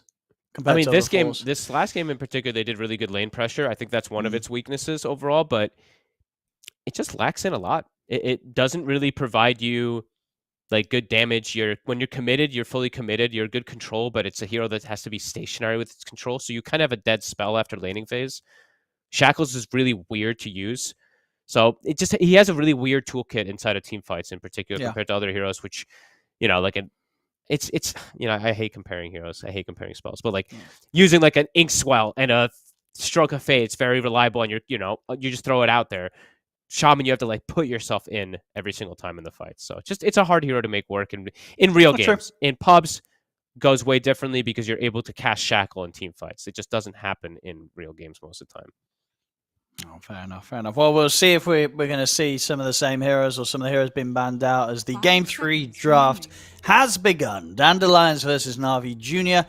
Here in the upper bracket, of course. This is the beginning of the Western European closed qualifiers. So you lose this series, you're not out. You will get a second chance down in the lower bracket, which I believe will be the third series of the day, the game that's going to be played out. Maybe not necessarily on this stream. I'm sure you guys and girls are aware there's 2 streams currently going on right now covering all the Western European action indeed. So make sure you got both open on your monitors.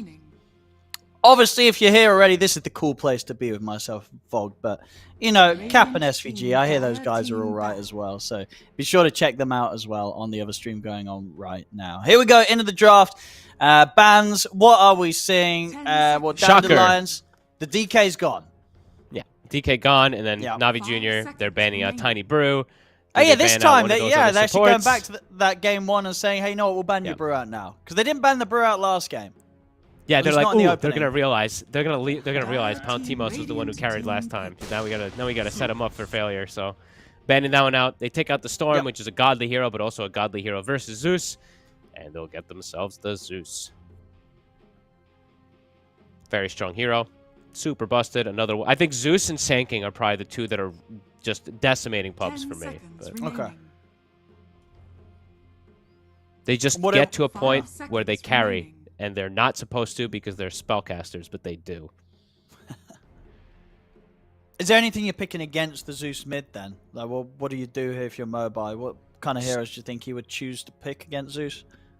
Storm and TA were the 2 best, in particular, even in the last patch. Coddle was one of the other one that people were doing, Spirit Vessel and stuff. But Zeus is just a tough hero to counter in general because it has a built-in defensive capability, so... You want a lineup that can, of course, be able to build pipes and Eternal Shrouds, be a little bit tanky and stuff like that, but also heroes that can close the gap. Let's see what route they look to go for this time on Mobay. He likes his Batrider a lot, so maybe contemplating if he still wants to play it. Oh, they'll get the support secured before they start getting banned out. Yeah. Because I guess this and Bad is their 2 most played heroes, I would say. Okay. Talking from last patch, because, we only have a little bit of sample size on them on the new patch. 10 seconds remaining. Yeah, I imagine there have been some other tournaments going on, but in terms of qualifiers on this new patch, this is probably the first qualifiers, right? So this is probably like these 2 teams' first series on this patch in competitive, right? Yeah, I mean, they had some Face It League that they played. Oh, okay. And then about 10 days ago, they played something else. But I think 10 days ago was before the patch, so... Yes, it would... Yeah, it would have been right, so... Yeah, 10 days ago was before, so... All right, Na'Vi Jr., they want to respect some more of those heroes from game 1 again. They will. They'll take the Rubik out. I was like, Rubik, Bat, or Coddle. One of these 3. Because yeah, the Bat maybe and the dropping a Coddle, Bat ban it's very could be likely. nice. Yeah. Just Bat or Coddle, it's the MOBA heroes that he really likes to play. The other one, it's a bit of an outlier. It's Tusk. I don't know if he still plays it in mid, but he used to. He did. He also used to play the Necro in mid. How's Necro doing nowadays? I don't know. In Pro Dota, in pubs, that's another one that's also ripping pubs apart. Oh, it's pretty good. In pubs right now, yeah, just this AoE that you get with your Radiance. And the thing is, right now, it's a lot of people are just defaulting to tanky strength cores. And Necro is a hero that can do very well versus tanky strength cores like Axe and stuff. You just stand there. 10 seconds remaining. Menacingly. Meepo ban, that's one I would never 5 anticipate, seconds even remaining. if it's like Nande playing. That's It was an early banned ban out for right it. in the first game, but that was banned out by Na'Vi. No, sorry. Yeah, it was banned. Na'Vi banned it first game, right? Was that? Oh, did they? Oh, they did. You're There right. was definitely a Good call. Meepo ban because they banned the You're right, Meepo you're and the right, you're CK. Okay, yeah, good call. You're absolutely right. Yeah. So I guess they know that I didn't something's know up. someone. Maybe some Potential. scrim info. I thought the Meepo ban was because they had Weaver Radiant though, but team pick. I mean, maybe they want to pick Weaver again, right? maybe they do. That's a good call. Yeah. Yeah. So they'll They could go. ban the Weaver. Darkseer. So I love it. This time they're like, hey, that guy did really good. It was very strong. Get rid of it. And they promote. I think DK Darkseer promote 10 a seconds style remaining. that's easy for the less strong 5 teams. seconds It just remaining. naturally makes your team play better. They play around each other, so I feel like that's just DK in a nutshell. But Darkseer too. Heroes just make your team want to play around. I'm interested to see what Daze wants to play for himself. I mean, do you think with the fact that Darkseer is gone, you don't go down the Spirit Breaker route again? Do you look for something else, or could SB still be an option here? Probably not as much, I Not- would say. Not into Enchantress either, because the lane is just really, really difficult. Centaur again, Dandelions. They'll still stick with it. I mean, this is Gap Closer 10 versus Zeus. seconds It's always remaining. going to be good. Stampede, yeah, he's got to jump, but you've got an extra way to get on him. Centaur 5 seconds overall super remaining. powerful. Even though Palantimos fell off a bit in the last game, I wouldn't fault him. I think they absolutely dumpstered the bottom lane. So They did. Yeah, they were completely destroyed the Luna having any sort of lane. So could definitely see that happen again. And they can even send an Enchantress creep to look to pressure again. Team pick. Nice. We get to see some Night Stalker. Hell yeah. This hero super strong right now. Your lane is, of course, very different now that it's nighttime at the start, which is what the one that usually people choose. And Shadow Demon again. Got to see. I didn't get to point out many of the disseminates, unfortunately, but he played a good game. 10 seconds remaining. Strong vision draft right now from Navi 5 Jr. with the seconds Zeus and the remaining. Night Stalker.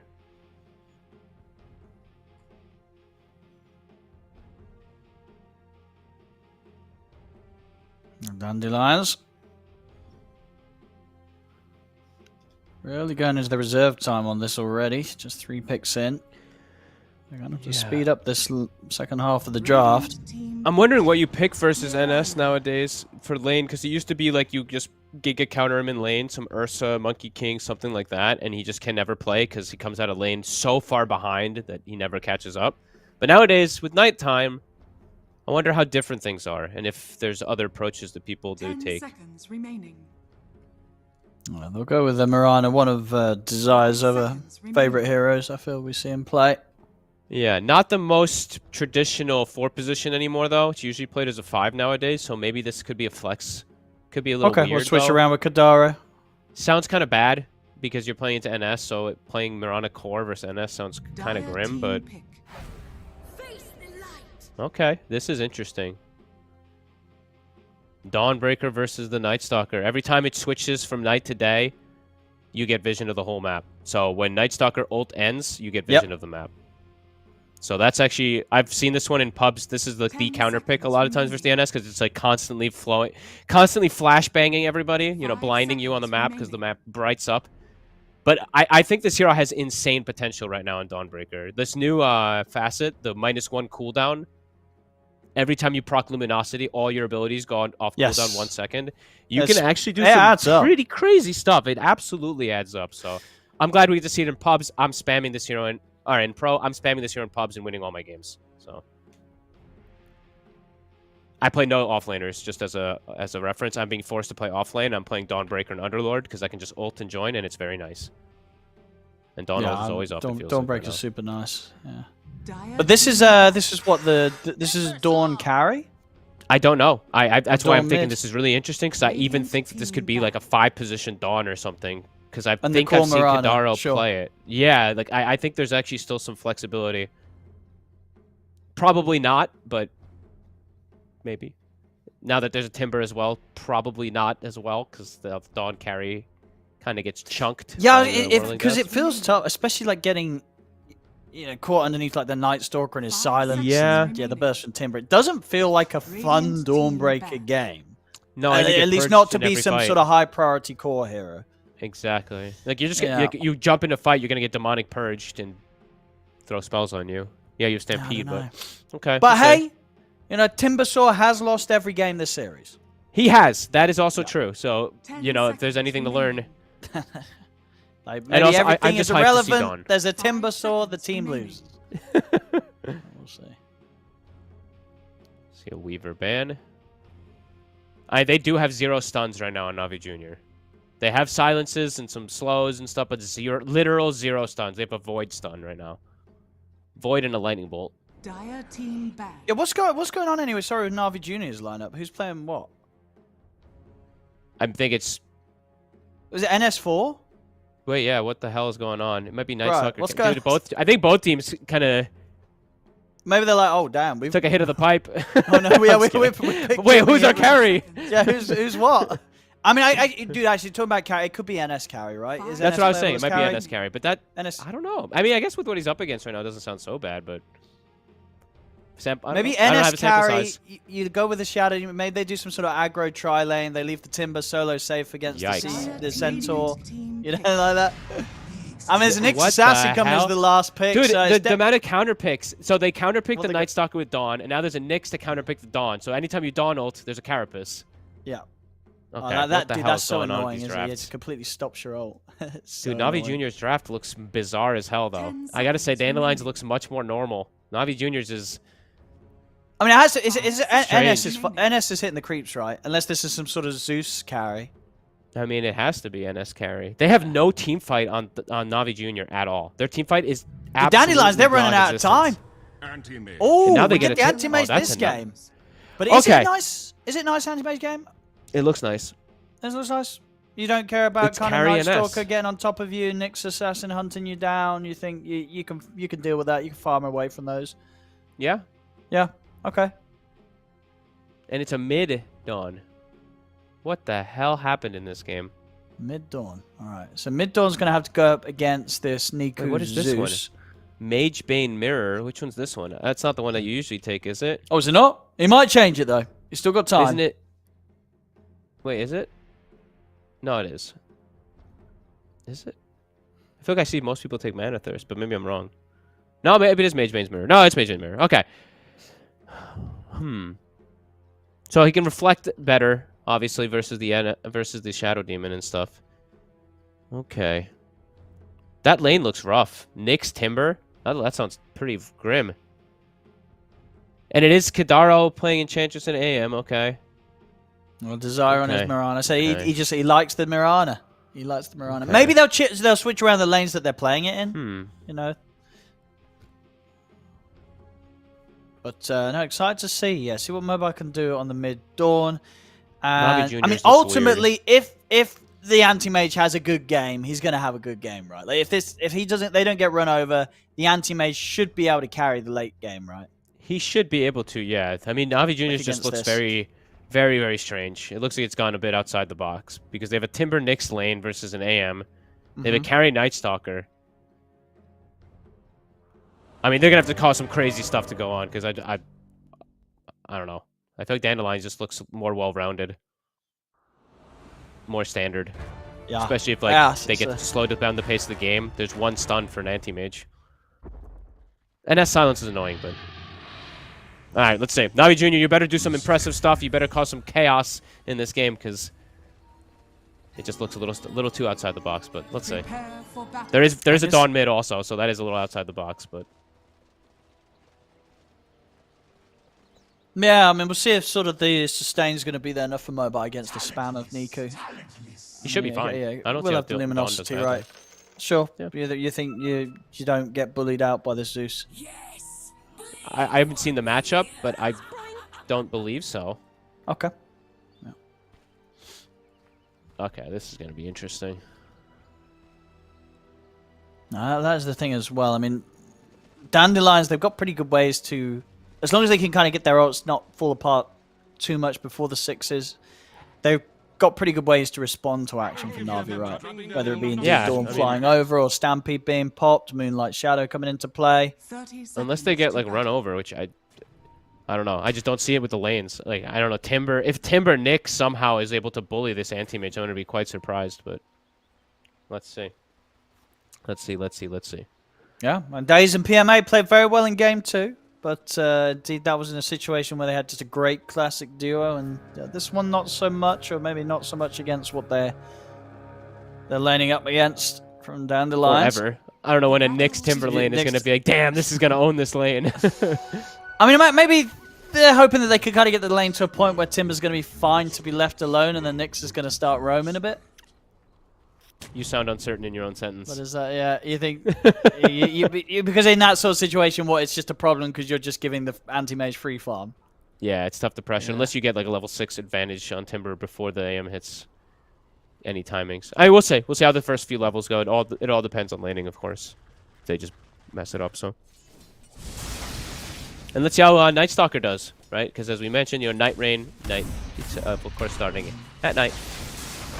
So he's able to lane versus Centaur Murano, which, even though Murano's not played so much as a 4 position, I wouldn't call it a bad 4 position. You can itemize pretty well. And he's definitely one of Desire's more played heroes.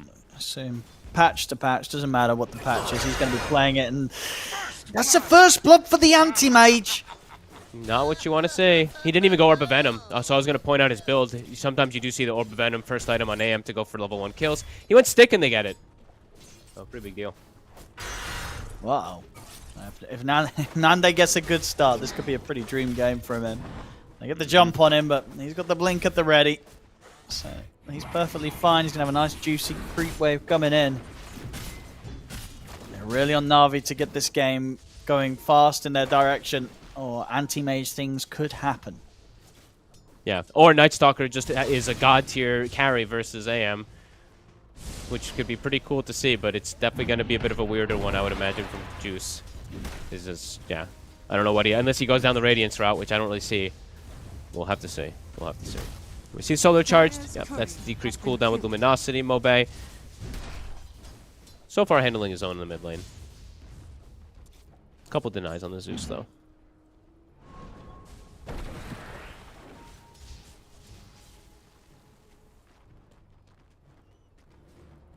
I guess we'll be probably pretty even mid matchup. Yeah, I would imagine so. Maybe a couple extra denies on the Zeus. Denied. Yeah, bottom lane. I think Nade's gonna chill. I think he is, yeah, and he's ready too. He's got 1 charges. He's also got a salve at the ready if they do try and make any sort of effort onto him early. He'll be able to stay pretty safe in the lane. Just don't know what Nyx contributes.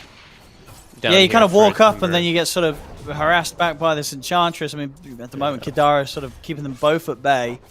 It's giving Nande all the space in the world. I mean, this tornado's causing issues. It's like killing PMA almost. He misses the CS as well, sitting at 100 HP. He can die at any moment. Just having great hold of the lane here. Dandelions. What happened in the last 2 waves in mid? Mobe didn't get he got 1 CS. Niku got like 10. Something. I was looking bottom. Got a bunch of denies as well too. Interesting. Yeah, hasn't been able to get any denies himself, Mobe. Zeus too strong.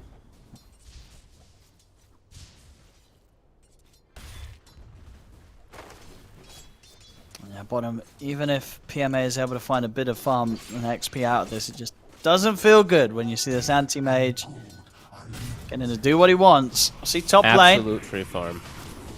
Trying getting on to got the juice, but they have the disruption to hold back Palantimos. Structures are fortified. Mobile. Well, Oh, he's going to step up with the combo on towards Niku. Mobile. Niku's nearly got him. One more spell. Is it enough? It's going to be close. He's got him. He'll die, but he'll take that. Forces out a rotation from Desire, and he, of course, gets the solo kill. Niku. That is unexpected. Yeah, you got your ranged and your extra damage and all that, but being able to dive under tower and get a kill, that's huge. Obey. 300 gold behind the Zeus. Bottom lane. Desire will take that bottom. Nande. Oi, oi, oi. This anti-mage, I don't see how he's not going to become a huge problem. He's already having a good I'm start. with you on. Like they're gonna have to do some crazy stuff on Na'Vi, man. I'm telling you, this is just the weirdest, kind of the weirdest setup I feel like they could have.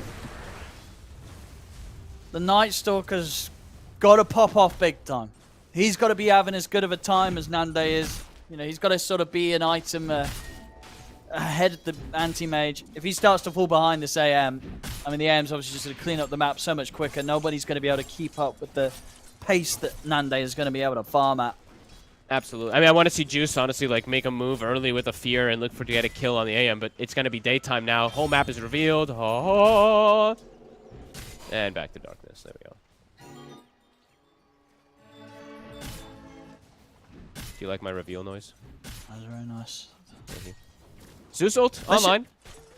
Is there any noise in the game when it does it? There isn't, is there? No. There should be like some, you know, sort of like, you know, a cockerel sound or something like... Some sort of morning is broken sound. Literally every, because I told you I played I think like 5 times now. Every time it hits daytime, everyone's like, "Ah, avert your eyes." Dire's top tower is under attack. It's a very sort of strange mechanic to experience in Dota, I guess, after all these thousands of hours, just getting to see the whole map light up like that. It's just, it is very in the middle of the game. Ton of pressure. Juice able to get the silence. Dire's top Can tower he get away? Ooh, they still get him. The hoof stomps there from... Radiant's middle tower. Well, it seems, I mean, they might even get rid of this as well. He's going to try and hold them back with the disruption. They've got the Thunder God's Wrath. Arrow comes in from Desire, but the jump forward from Niku. He will get the kill onto Desire. Mobay? Same time, I mean, he's killing off. Riddy's underneath the tower. He's got TP Can he get out, available. though? Going to try for the TP, and he's away. There's no stun. Oh, and it's to mid. Nice TP efficiency. Absolutely, yeah. He's going to keep himself on the map. Get a bit more and usage it was out of this Arcane Rune. Yeah. So Arcane Rune Solar Guardian, Arcane Rune TP gets 2 kills. This game, I don't know. Navi's draft, it's going to have to do some crazy stuff because right now nothing's really working. Zeus is hitting on some cylinders, but nobody else is.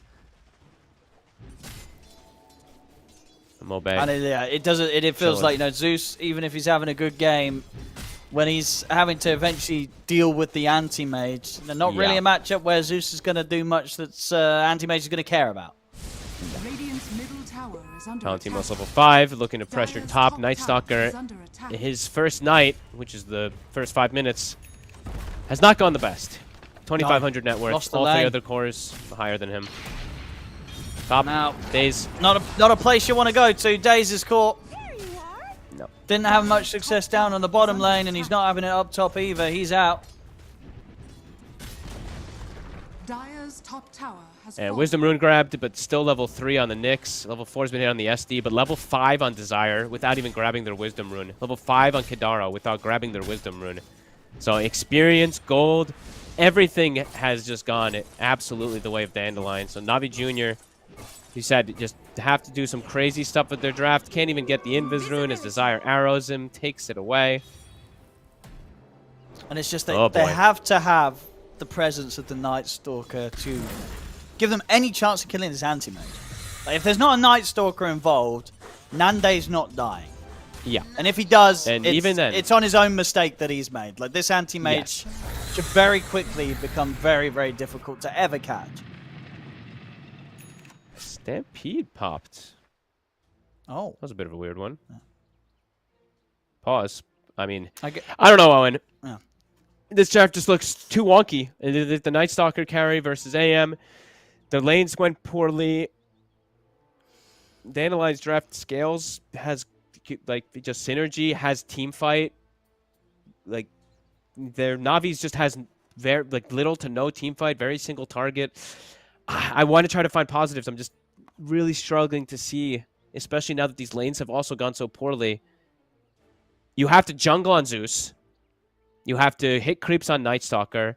Nyx has to hit creeps because he's level 3. And Timber has a bad matchup. So I'm trying to figure out what they do in the next 10 minutes besides just lose full control.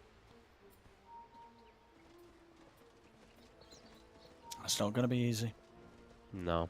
I mean, maybe if like Nande gets farmed and then does some sort of crazy dive move, you know, jumping into the base. Like how many times? Yeah, he's gonna have to dive a few times probably I think he has to to lose the advantage that they're on set, you know, set to sort of get at the moment with this start. It just goes like it's like, you know, it's weird to say. It's like 9 minutes in, 3K lead. It's like, you know, you look and your numbers aren't so, but it's the heroes that they have. That's how he's playing an significant anti-mage, it really is. It's an AM versus 1 stun. Yeah, there's some silences, but it's gonna be playable around, and they're just scaling on everyone. So I don't know. They're gonna farm some stacks to at least catch up PMA, so that he's gonna be able to have impact on the map. But they have to do this because they have to just literally sit their Nyx kind of like AFK in mid, and he's gonna die anyway. But they have to do this to get him levels. You know what I mean? Like that's what they're trying to distribute on the map. But it's difficult to see how what positives there really is out of it. Kidaro running in and stealing Ancients. I mean, PMA was barely able to farm that stack. And the last 2 dragons there actually get cleaned up by Nande. And they're sandwiching. There's a smoke coming out. There's Dark Ascension. I mean, Kidara's just charging in under the tower. TP's Nande coming into play. He did indeed. He's got to be able to get out of this. He'll turn with the Mana Void. Actually get the kill. They're going to get Nande. Can he get out of this, though? He can't. They take him down. I mean, they really dove in for that one. I mean, I said, you know, all it takes is a dive or so, and then maybe things get handed into the palms of Na'Vi Jr. They get 2 here just for losing the 1 of their own. They'll take that, especially considering it was an anti-mage that didn't really need to die. Oh, and he blinked in. He had step. He just blinked in. I don't know. That's crazy, but they'll take it on Na'Vi Jr. They show up with the numbers. Yeah, they certainly will. I mean, especially at this point where I guess he has. No, he's still not got the Battle Fury finish, so doesn't have it yet. Yeah, pre-Battle Fury turning up to fights like that's a big risk, and it does not pay off. Good Carapace. Stop the Solar Guardian as well too. Days back to getting picked off though, as Dandelions will find him. And yeah, I imagine Nande probably won't look to turn up to any more fights anytime soon, especially ones that happen behind towers. We'll get back to farming. +1 on that one. And we'll see Mobe maybe be a little bit more hesitant on Solar Guardian. It's difficult sometimes versus the Nyx Assassin, but look at this positioning from Juice. Nande. Looking at him. If they can do it with the silence. Is it long enough? It certainly is. Oh my god. Oh, okay. Okay, Nande. He's got to stay focused because these sort of deaths, that's going to hurt, right? You make sort of that play in the mid. It doesn't go great. You back out on the map. They're set up. They catch you. So anti-mage, but Nande is going to be a bit shaken up after those last few deaths. Get him, Juice. Juice now died him. He's got this nighttime for another 3 minutes too, so really trying to reign supreme during it. Closer to my old pace. Ward behind the tower. And yeah, Mobi's in on top of him. Gets the sun! Turn with the combo, and they burst through Mobi! Oh no, is this going to be another fight that Dandelions are going to regret looking for? I think it is. I mean, it already is. So. They lose their mid, they lose Kidaro. Uh-oh, Mobe, the Carapace. I mean, it feels like they just got to calm down and kind of not do anything. Just let the anti-mage farm, and they'd have a solid chance. But moves like this, it feels like they're just playing to Na'Vi's advantage. I think they might lose another. Juice, he's got Dark Ascension. He's chasing for Nande. Blinks up surely in he's 2. not catching Nande. Oh my goodness, no, Nande's going to be out. Is that the Phylactery done? I think it is. Radiant are scanning. Almost. So almost double Phylacteries. Kaya, I think, finished up on at PMA. All right, reestablishing things. They really are. Yeah, Dandelions, they've got to calm down a bit. Going for these sort of plays deep on Na'Vi's half of the map, it seems a little bit unnecessary and just not worth the risk. 2 times then around Mobe, now they've tried for these fights and they've not gone great. And Mobe now has, standard Echo Saber build. He's actually just queued up BKB. He's frustrated from this Carapace. Wow. Bottom tower is under attack. Palantimos Blink Dagger is online, so can look to still pressure, but now pressuring, they're probably like, Jesus, that's 2 times we've made moves aggressively, and we've actually completely crippled our advantage. Dire's structures are fortified. It feels like the best interest is to just sort of make sure they can keep their half of the map safe for Nande, maybe get some stacks going as well for him, as the Battle Fury is on its way out. Still, a decent trying to use this nighttime. He still has a minute left at night. He's got Phylactery online too, so he's trying to play around this window they have right now. Are they gonna find him again? No way. Nice, he should be fine. Nande's out of there. Mobile would still be a pretty good catch. He's tanky. They want to try and dive in for this, but the arrow will connect in onto Got the Juice. Holds him back, so Mobile's going to be fine. They can't dive in to finish the core kill. Was going to be close anyway. Even if they full commit without the arrow, he's 2k HP. He is quite tanky. Maybe with Zeus ult they would have had him. Amp damage on the Zeus.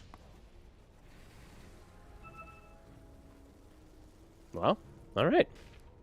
Speaking too soon.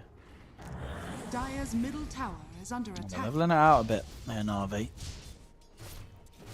Days on the prowl. Vendetta ending.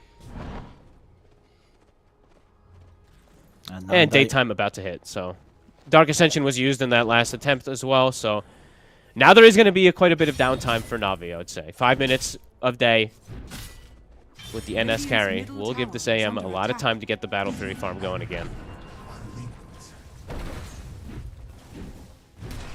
I did not anticipate those last 5 minutes, though. I really thought that they would just be able to sit back and farm instead of making those aggressive moves, but... Days. Whoop, whoop, whoop, whoop. Link 4 for Nande.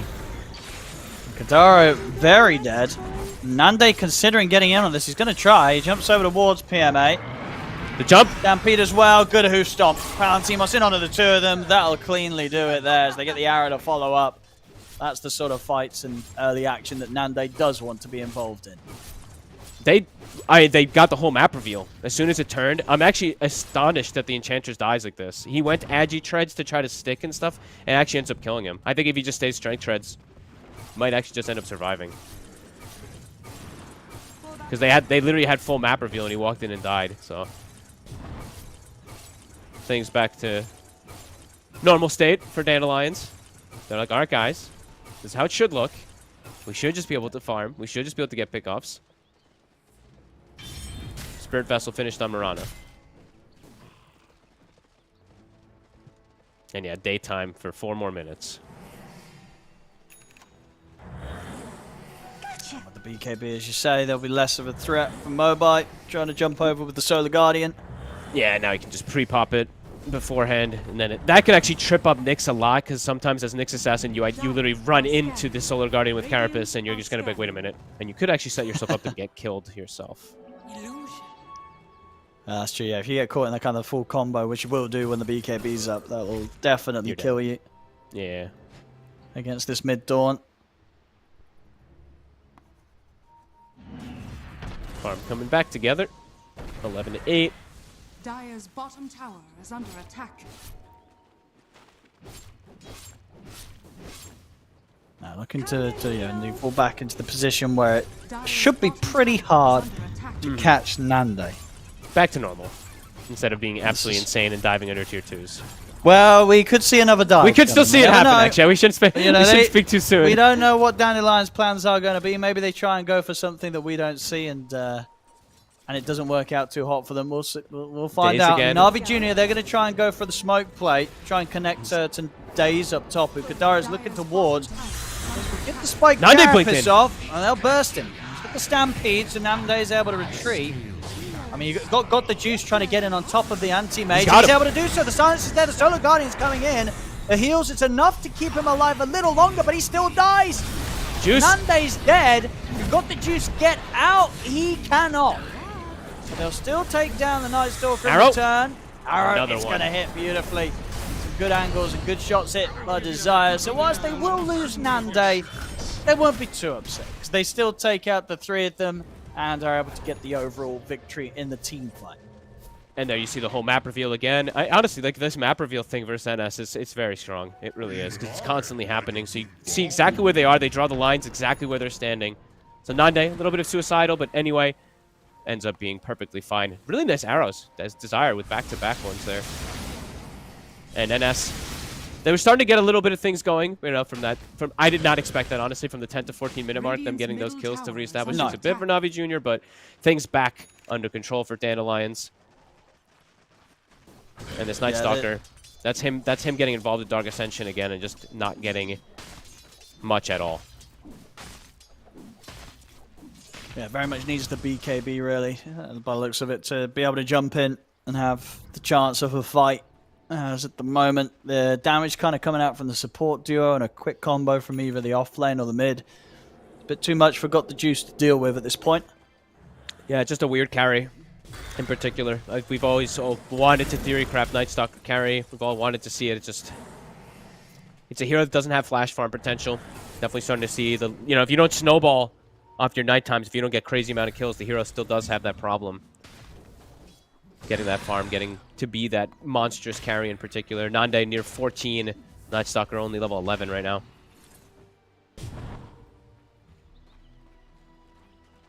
And in terms of heroes that can kind of scale as well as the anti-major as fast as he can here with this accelerated farm on Na'Vi's lineup, it's maybe the Zeus, but obviously the matchup is never going to be favorable. No.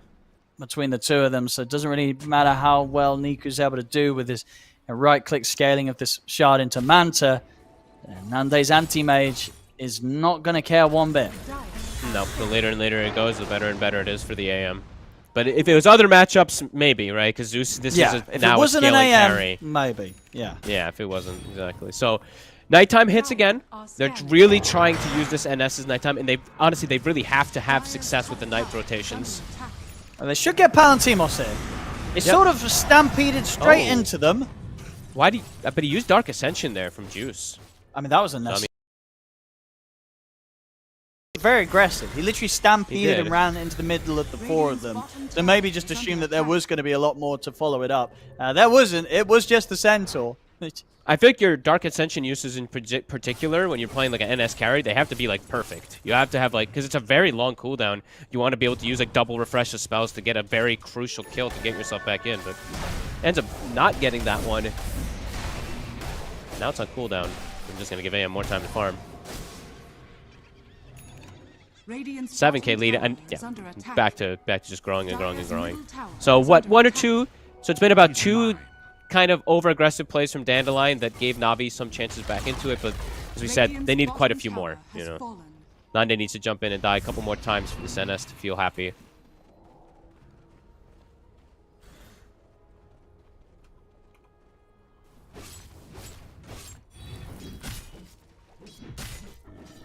And then nighttime just trickling away.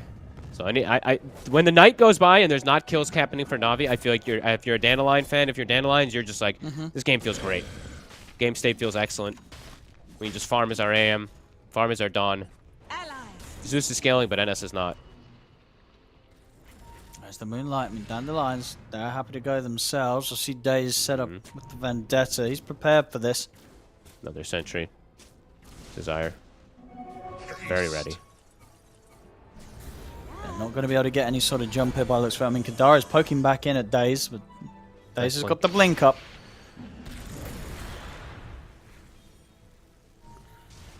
Sort of force all up. Yeah, what have we got? No, just a little underrated thing about the Nyx versus the Enchantress. I hadn't even thought about it as well. The Mind Flare versus the Creeps. I think that's the first time I actually saw it happen, but it's actually kind of cool. Maybe in lane could have more effect than I, in particular, was thinking about, too.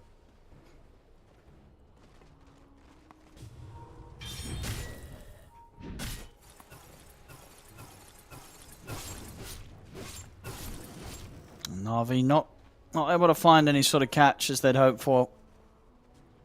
2 minutes till day. They've got Dark Ascension though, so you can see they're trying to find stuff with Juice. They're trying so hard to get him some kills. Maybe they can find Palantimos. Zeus ult to scout. Already the Stampede's going to come out in response. And they're starting to back off. Jump forward from Daze. He's able to get the stun onto Mobai. They've got the follow-up burst, but the BKB's there, and Mobai, he'll just opt for the BKB TP out, play it safe, get away from this attempt. He really wants to catch somebody. He's like, damn it. Can't quite get away. They do force the BKB, though, and Stampede.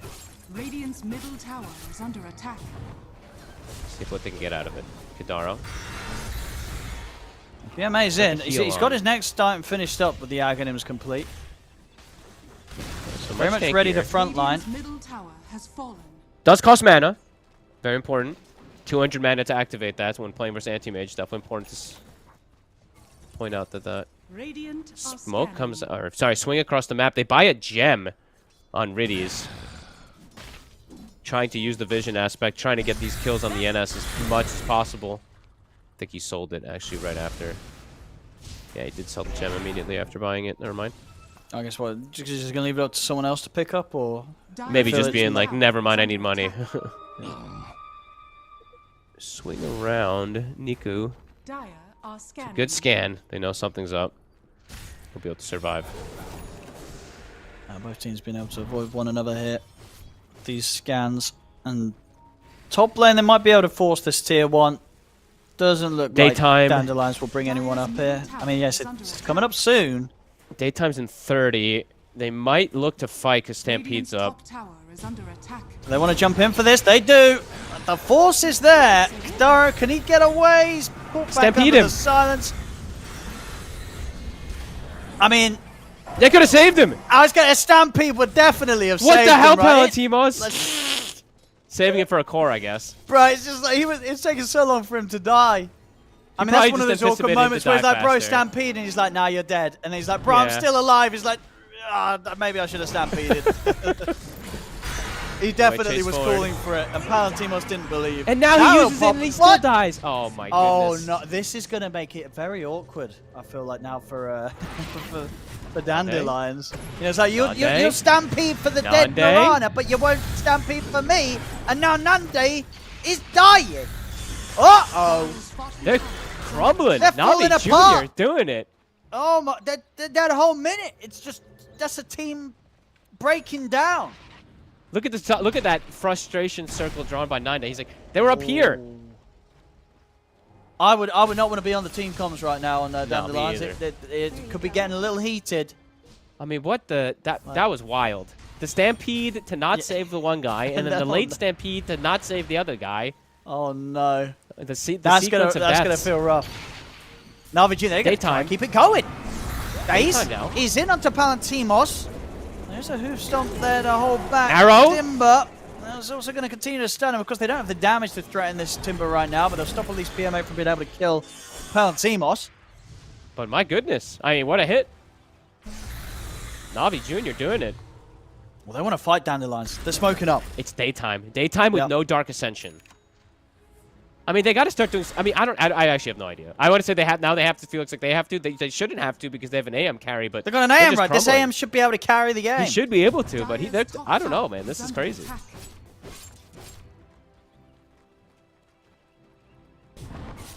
Why'd he go Diffusal as well?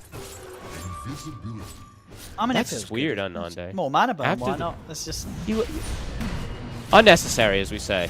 What would you like to? Would you like to see sort of like the acceleration of BKB in his build so he doesn't dodge the NS, or it's either Ags or BKB, right?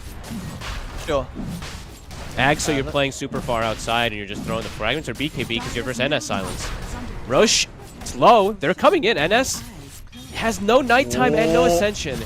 Yeah, they should be able to finish this one down the lines. They do. They'll lose Kadara outside of the pit. Nande, he's going to try and fight. He's going to jump in straight away. They'll be able to kill off Daze. Nande, though, he gets burst immediately. He loses the Aegis pretty much as soon as he picked it up. I mean, surely they can't go for round 2 on Nande. We'll see where Nande's going to turn. He's going to look towards the Timber. They'll tear through PMA. They jump forward for more. Palantimos being held back. They'll jump forward. Nande's ready to look over towards Niku. They turn. Nande's caught under the silence, though. He's tipped for this. He's dead! Again? Nande! Uh-oh! Nande's dead. Palantimos is going to jump back over towards Niku. Niku jumps to the side, but they have killed him. They've killed Niku. Is Juice going to be able to do Riddy's this? got the juice. He's thinking about getting back in on this. I mean, Mobi's pretty low. Mobi's gone. That's the gem. Wait, whose gem was it originally? Got the juice. He's playing around with It was Palantimos. Desires. It was Desires. They're probably going to get it. I mean, Palantimos, he's on his own. Got the juice from Riddy's. They're trying to finish him off. He's very tanky. And maybe too tanky. Enchantress He's is actually able to coming. get the blink off. So Palantimos will manage to escape. But no, yeah, God. Riddy's, he got the gem retrieved, right? Yeah, Riddy's has got it. Dude, Nande is just suiciding. I have no idea what to say. He just blinked to his death twice. Yeah, I mean, I guess just really underestimating how quickly they can kill him. And when they catch him under this silence, it's like, once you're in. There's no way back out. I mean, the second death I can get. Because he jumped in, BKB, NS, and Dark Ascension came up. So the silence came up, everything got thrown onto him. That one. The first, he just blinks in and dies, though. Honestly, Desire kind of saves the day a little bit in the fight because he gets 2 back-to-back arrows that I think he's are full trying. duration. But the fight overall, it's won by Navi Jr. When they're the ones who don't get the Roshan. Yep. This is a crazy game. Absolutely crazy. There's some good execution there from Navi, allowing them to, I mean, I feel like really getting the heads of Dandelions. I think, Dandelions, agreed. I'm sure they themselves after the draft would have also felt, hey, we got this. This is time for AM to shine. But Nande's getting tripped up in these fights. Yeah, he needs BKB, 100%. I mean, this defusal is unnecessary. It doesn't add enough for what it's worth with what he delayed himself. Because now he's died potentially 3 times when he could have had BKB. Well, I'd say twice, not 3 times. Fine, twice. When he could have had BKB and perhaps survived. Like, itemization just a bit strange for him this, I guess, series. The tiny one ended up working, but definitely was a little strange. But Navi making magic happen with their unorthodox style draft here in these last few moments. For sure. And now, I mean, what have we got coming in close? Juice got how many? He lived the whole fight. So he got 4 kills. So he got, I believe he was level 15 at the start of the fight. He's up to 18. So level 3 Dark Ascension, almost 20 talent, and he's on his way toward his Basher. So he's going to actually be able to hit this AM because how much AM's time he's got to slow it down. For now. Nande close to BKB, and there's still going to be, of course, BKB butterfly timings and stuff like that will be an issue for the NS, but I really thought Navi Jr. in these last like 15 minutes were going to just completely lose control of the map, and they've fought back adamantly. Yeah, they have. Yeah, this game could have slipped away from them very quickly, but no, this has been well played by Navi Jr., just punishing some of these errors that Dandelions have had. Yeah, especially Nande. I don't know. He's just insane. 5 deaths on this AM. Dire are scanning. We'll see if that changes once the BKB's out. Because then he can at least bail himself out. I feel like dying against this lineup when you have BKB on anti-mage, like that's going to be very unlikely, right? It's going to have to take some serious overcommitment in the team fights to die now. Yeah, but he's done that. So I just have no idea what to expect anymore because it's just been super overcommitted from him a couple times now. BKB also finished up on Palantimos. I mean, And now level 20 Navi Jr. is ready to fight. Let's see. The Juice, they're going to look for Kadara, and he's just caught at the front, immediately wiped off the game. They've done a good job at that. Now, what? I think that's 3 fights. They just delete one target instantly. They can play aggressive. Yeah, they've got the ult. They've got the BKB ready to pop them. Got the Juice. Scout Zeus things ult out to here scout. with the Zeus ult. Okay. Jump away. Dire's bottom tower. They want to make a jump here. They're going to try and tease out maybe the BKB here from Nande. Solar Guardian comes in. Nande's able to keep his cool. They'll turn over towards the Nyx Assassin. Daze, he's going to get left behind. They'll finish him off with the help of the damage from Nande's the hit. Nande pots the BKB. He's ready to fight this. Should be fine here with the BKB. He's going to TP out with the rest my of it. God. My goodness, it's close. That But was he way will closer. live. Radiant's middle tower. is That's under BKB on attack. cooldown, though. He's at threat of dying versus this Night Stalker who's just lingering on the side with BKB Blink. He's got the Juice. He's sort of considering getting back in on this if he sees a chance. It's a bit risky. He's still got his own BKB ready to pop on the Night Stalker. Didn't have to do it just now. Ascension is ending, though.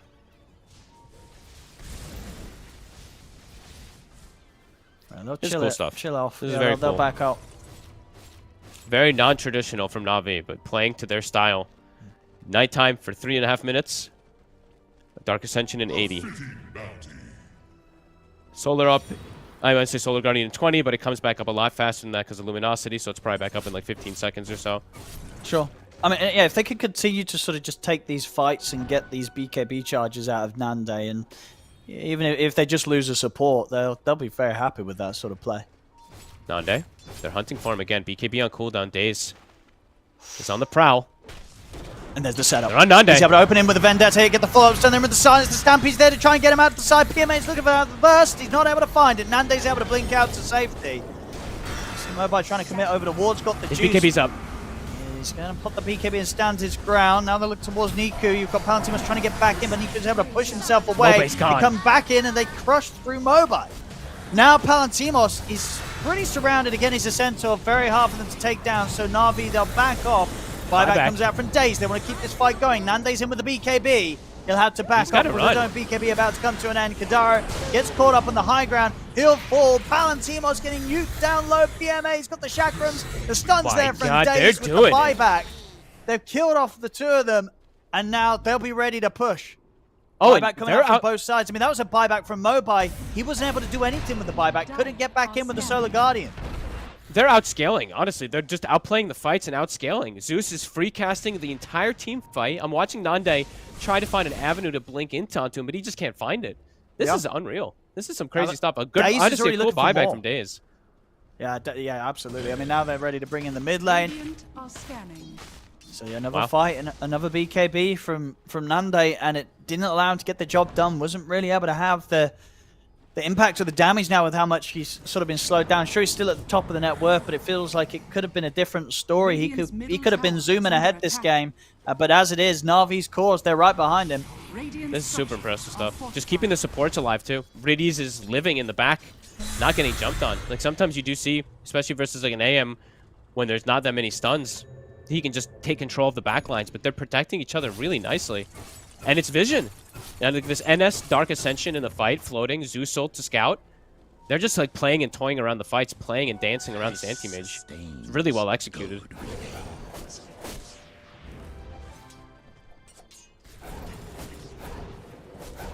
Side of Dandelions, they've got their pipe finished up now for Desire, so a lot tankier versus the Zeus, but these last few fights, pretty massive on the scaling front for these Na'Vi cores.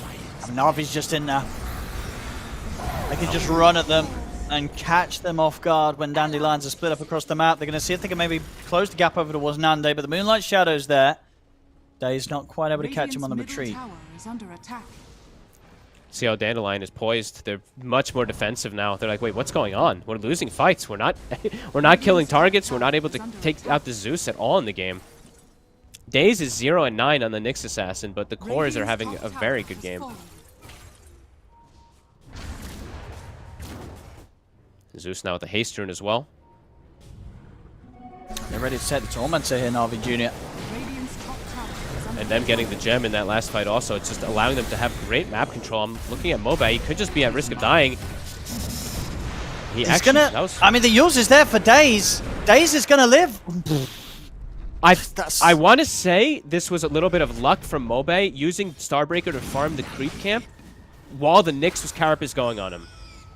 Because he literally used Q on the neutrals as the Nyx Carapace. So that could have been a little bit of RNG saving his life. It's very close. But they're getting the farm out of the map now, and they're putting more pressure. Yeah, Na'Vi Jr. Impressive stuff. And they'll get themselves a new gem here on Dandelions.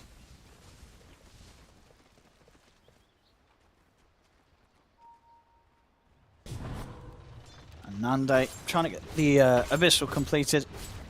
Okay. Get the Abyssal, he has to be careful how he farms. Any of these waves, if he just cleaves onto a Carapace, he could just get burst. Scout him out. He'll be okay.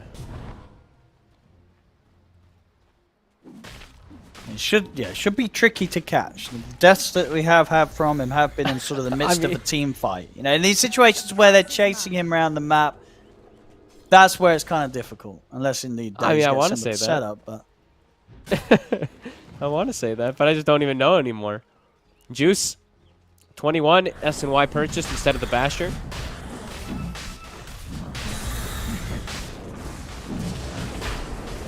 they're going to be the ones. Yeah, they'll get this rush. With just 4 heroes, too. Nyx, in the meanwhile, is just invis around. I think it's what you're giving the Aegis to Juice on the Night Stalker. Oh, let's give it to the Zeus. Keep Niku I was going to safe. say the Zeus. Okay. Because he's had he's done the most damage in the game. True. So if he just sits back and he's able to get his spells off, sure. Yeah, and I guess very that's the farmed one on the Zeus. that Nando's been looking towards, right? He wants to kind of go in Yeah. with the Manta and burn through that mana, pop him with the Mana Void, so this will keep him safe. And maybe Zeus carry can work even versus an anti-mage. It's looking like it's definitely got a chance Looking like so it. far. I'm honestly quite surprised. Pleasantly surprised, but also just a bit baffled because just of how these, the early game, those like 10 to 20 minutes or something like that, how much they were able to get. Just from the Yeah, I mean, dive they were plays. getting quite a lead. Nande had the sort of a dream lane situation right as an anti-mage. He was having a brilliant time. And 7K sure, he's they had like he's still at the top, but say when you're an anti-mage and you have that sort of start, you really hope to sort of be an item ahead of your counterparts. And at the moment, he's on the same level of that at the farm of both Niku and PMA on their Zeus and Timber. Yeah, 100%. Radiant's middle tower Item is under timings and attack. whatnot, right? The defusal definitely got him killed a couple times. Solar Guardian, they're found days again. Taking them some time. Yeah, it does. They'll get him. It's brought time for PMA to come over, and the rest of Na'Vi Jr. are also going to look to get involved in the fight. Nande. Coming in from the side there, in over there was Nande. Nande turns over found the water SD. with the Mana Void. He's able to kill the SD. With the backup coming in, maybe they can look for more. Nande In dies. fact, no, he's dead. He couldn't stayed. finish off, got the juice. He actually ends up getting burst himself by PMA. They'll bring Niku down, but Niku's ready for round 2 with this Aegis.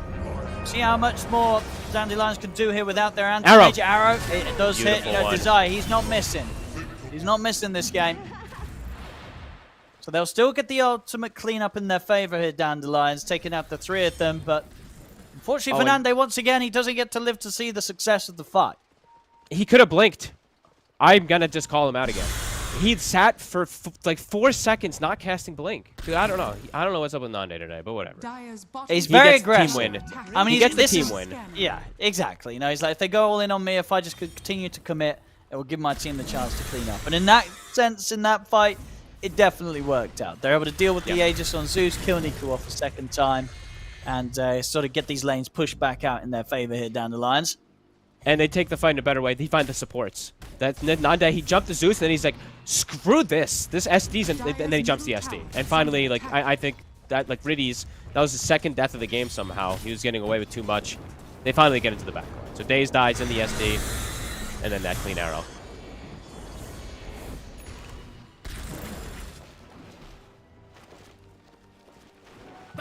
Sorry, Nande. I don't mean to flame you, my man. But I don't know what the hell you're doing this game. Just kidding. He's my kind of anti-mage player. I like He's the being aggressive very zone. reckless, I will say. You just for such go an in. important game. It's the end of the day, he's a very selfless anti-mage player. He doesn't The want start to be of the the one. day. He doesn't want to be the one sort of in the spotlight. He wants to make sure that his team are getting buffed up, and him That's going fair. in, taking all the focus onto himself at the beginning. It allows the rest of his team to shine. Desire. And now he's ready to fight. Gets him with the jump. Solar Gun as well. They're straight in over towards the Night Stalker, but the BKBs are up and got the juices out to the side. Lose, you'd imagine. I mean, disruptions come out onto the next assassin to try and buy him time. He's also able to get the Yules off. So Daze making them work for it. He's able to get the Spike Carapace off. Finally, he falls. So he'll be the only one to go as of yet. And oh my goodness, Palantir That was nearly so finds close. the Who Stomp onto Got the Juice, TPing out on the high ground. Desire survives during all that. Beautiful. That time, the Stampede. Gorgeous. Perfect save. Jukes him out. Misses the stun. I believe the Impale a fraction of an inch off. So Desire does end up surviving. And they turn multiple. How many? Is that everybody's BKB used? Most of them. Kadara, he's just gone and lost the gem. Wait, was that the He- original gem or was that the second gem? Oh no, that was the first That was gem. I think. Just the- going back. That was the second. Palantimo still has one. Well, okay, he has. Oh. Actually, now they're both made by Desire, so I don't know which was the original. I imagine the original was maybe that one. But maybe in the middle of the It's a fight they gem. pick back up, but either way, yeah. It's a got a gem. Oh. Nande's close to the disperser. I mean, they're going to go through the portal on this. Nightstalker has Basher. Do they have a Doing Hex this on on Timber? his own. They do have Yeah. a Hex on Timber. Oh, okay, between the jump and the... Yeah, think of the sort of the bash into the Hex. Yeah. They'll have the burst. Dire are scattered. Especially if he's near a tree. Oh, but Desire might be ready to block this sort of move. He is. Yeah. He sees him. He's going to give them the info, so Nande's going to be fine. He can get away from that sort of attempted swing around from Na'Vi. This sustains. Good. Jump. Stun. Daze. In trouble. Arrow. He keeps Not getting these needed. Yules off, so he makes them work for it. This time, yeah, Spike Carapace wasn't back up in time, so he does die as soon as he comes crashing down from the Yules. Oh, Mobe's got Rapier queued up. Also, Undone. Hell yeah. Wait, what? 25. Is under attack. I mean, I don't know if that's necessary, Let's but I'm pretty sure it's definitely not necessary. In fact, it might be a bit risky, but I'm all for it. Dire's middle tower I'm sure he has could get, fallen. you know, a data list or something not logical instead Yeah. of a Soul Ring, but I'm down for a Rapier. But In this type of game, yeah, hell yeah, I let's mean, go. okay, let's go. It's risky. It is risky. This is one of the riskier Rapier purchases I've seen if he follows up on it. The other thing I haven't... I mean, I could point out so many... Never mind, I'm not about it. But whatever, he could be doing Tormentors as well, too, on Mobe. You know this hero is... like, you just click Starbreaker, and the cooldown reduces, then you use it again, Sure, you get a couple of them because off you take and- no damage during Yeah, the during debuff it. immunity. So you can quick the easy mode, or Tormentor, but whatever. Oh, and Jungle. jump here over towards Palantimos. It's got the BKB off there, and the Solar Guardian comes in from Mobai. We'll see Kadara look over towards Niku, but he's not able to stay on top of the Zeus. Start to Bit back awkward. off now. Kadara attempts to force away. Got Nande watching at the side of the fight. He's ready to get stuck in. He jumps over towards, got the juice. They burst through Big the Night hit. Stalker.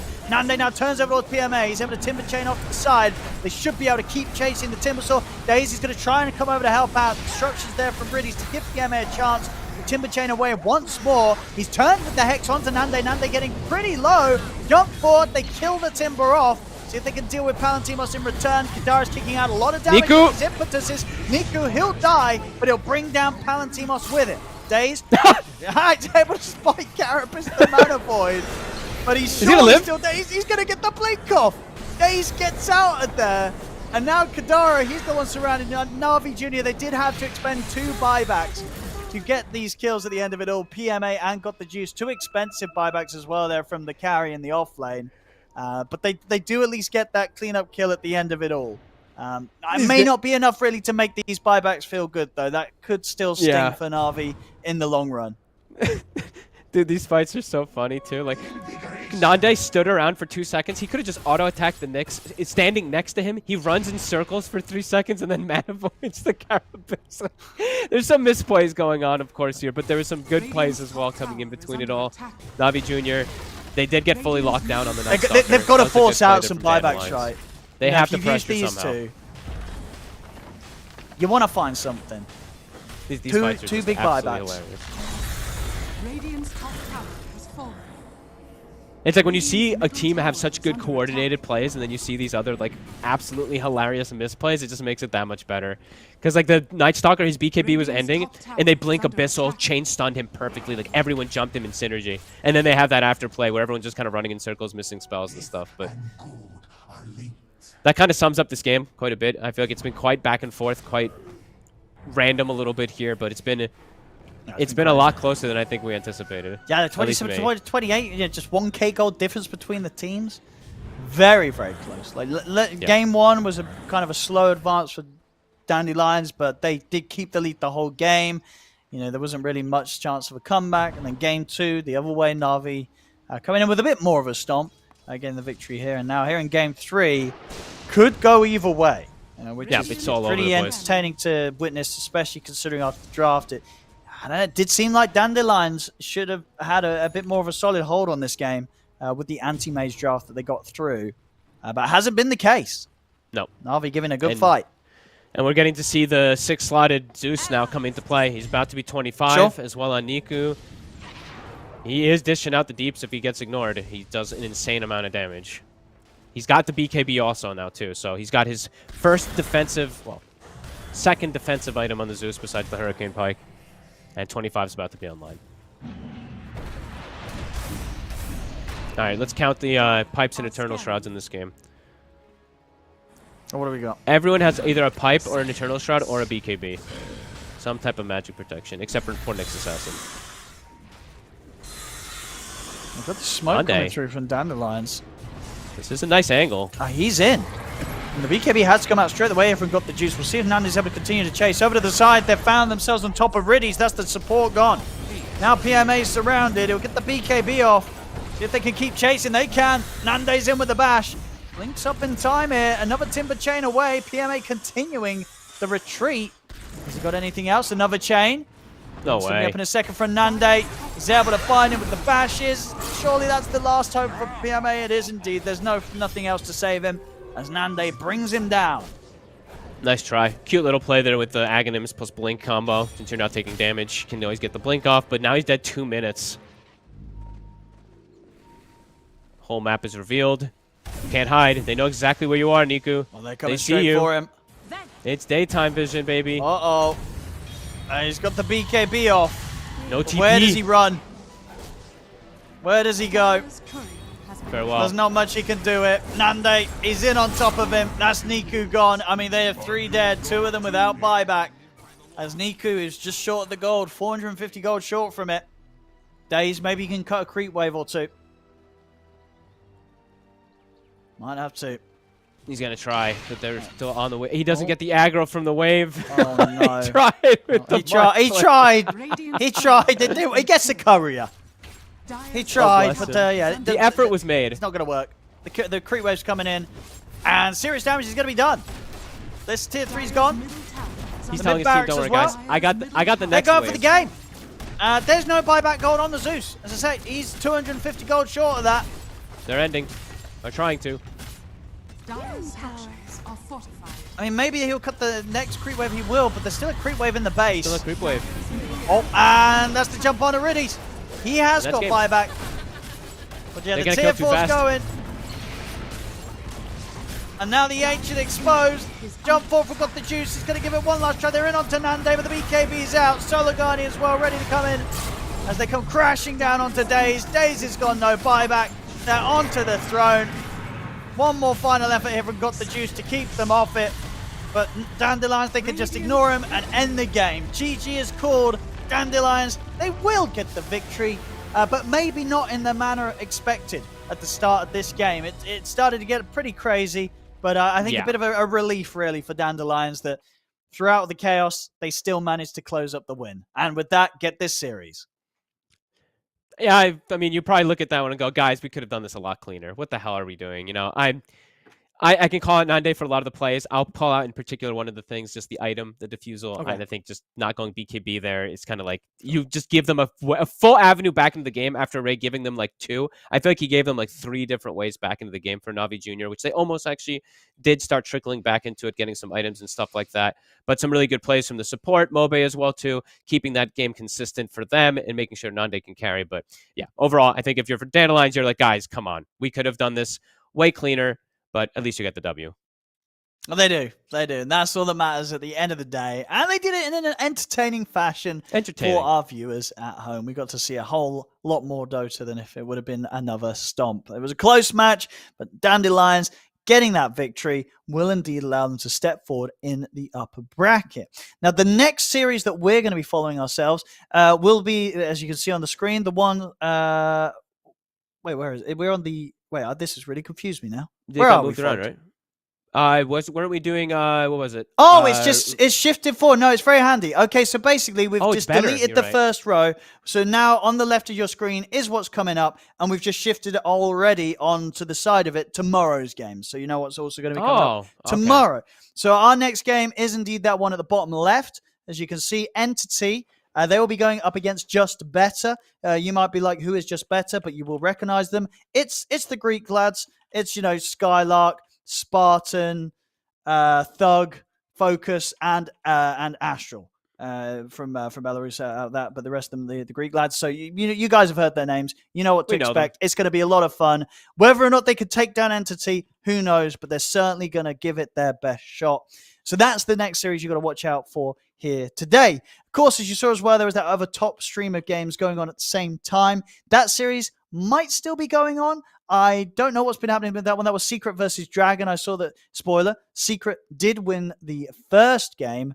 And I guess you would imagine that one is going to be a 2-0. But who knows? Crazier things have happened. So absolutely go and check that one out. Just check the other stream, see if there's games still going on. If there isn't, though, don't worry. there will be more games starting here and over on that stream relatively shortly. I think we're going to have about an hour's break. I believe the games are set to start on schedule. So the next time will be 4 o'clock CET. So in about 1 hour from you hearing me saying this, we'll probably be able to get a lovely countdown on stream to keep you informed. So be sure to keep the stream open in the background and be ready to check back with us, because myself and Fogged, we will join you once again for the next series in just under an hour, which will be Entity versus Just Better here in the Western European closed qualifiers for the Riyadh Masters at the Esports World Cup.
I wasted all my time, I wasted all my nights, I wasted it on someone who's indifferent. He didn't love me right, he told me I was blind, but I never really wanted to listen. You have been here since day one, see my ups and downs, never left my side once, yeah, you stuck around. Who knew it was you? You have been here all along, you have always been the one, yeah, who knew it was you? You have always been the one that's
It's like we're done before we even started.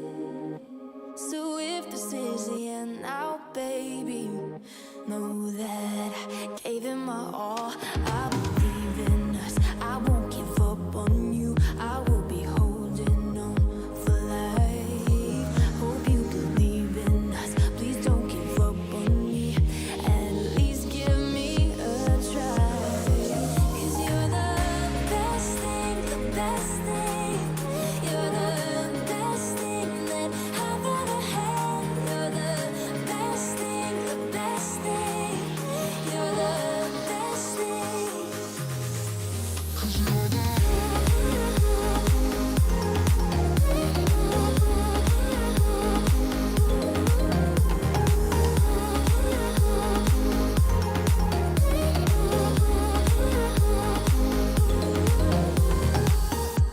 As I'm walking to your place, I'm shaking. I am picturing the words in my mind. I cannot stand losing you. No, I will fight. 'Cause I believe in us, I won't give up on you. I will be holding on for life. Hope you believe in us, please don't give up on me. At least give me a try.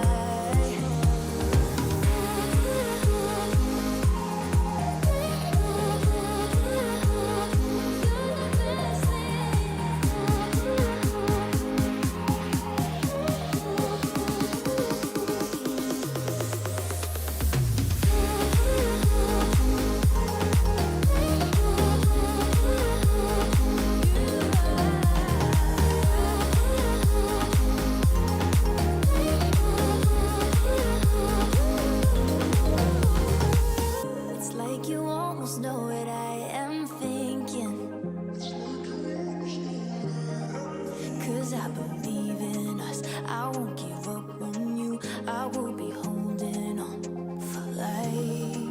'Cause you're the best thing, the best thing. You're the best thing that I've ever had. You're the best thing, the best thing. You're the best thing. 'Cause you're the best thing that I've ever had. Best thing, best thing. Best thing that I've ever had. Best thing, best thing.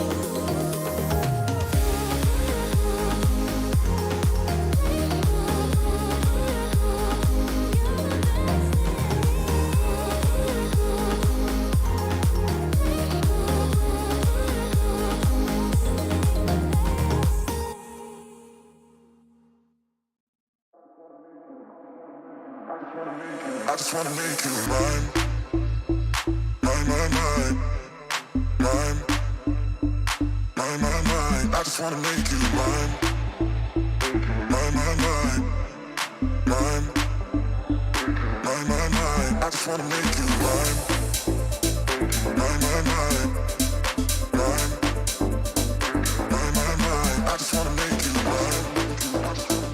I just wanna make you. I just wanna make you. I just wanna make you. Mine, mine, mine, mine, mine, mine, mine. I just wanna make you mine. Mine, mine, mine. I just wanna make you. I just wanna make you. Mine, yeah, mine, yeah, mine, yeah, mine, yeah. I just wanna make you mine, yeah, mine, yeah.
apologize. Lately I've realized that what goes around comes back around. What goes around comes back around.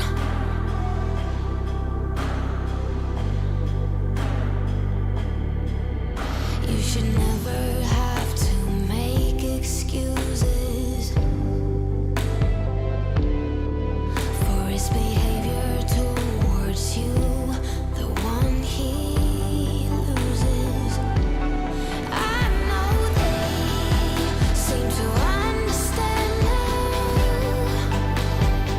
but they will never change, no matter how hard you try.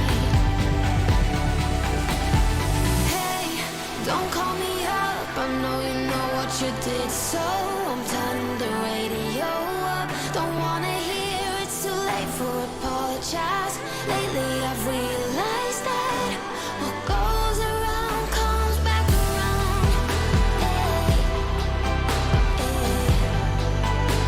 What goes around comes back around. Hey, hey. Looks so pretty on the outside, got the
We collide, we break down, caving in to our doubts. Faces filled with sadness. When words are said, we'll regret. I can see the fire that we made just to save us. When we try to make up for never letting go. Said the things we promised not to say, then we break up just to start all over, even though we know this is the hard way better. We can't be heartache together. This is the hard way better. We can't be heartache together. This is the hard way better. We can't be heartache together. This is the hard way better.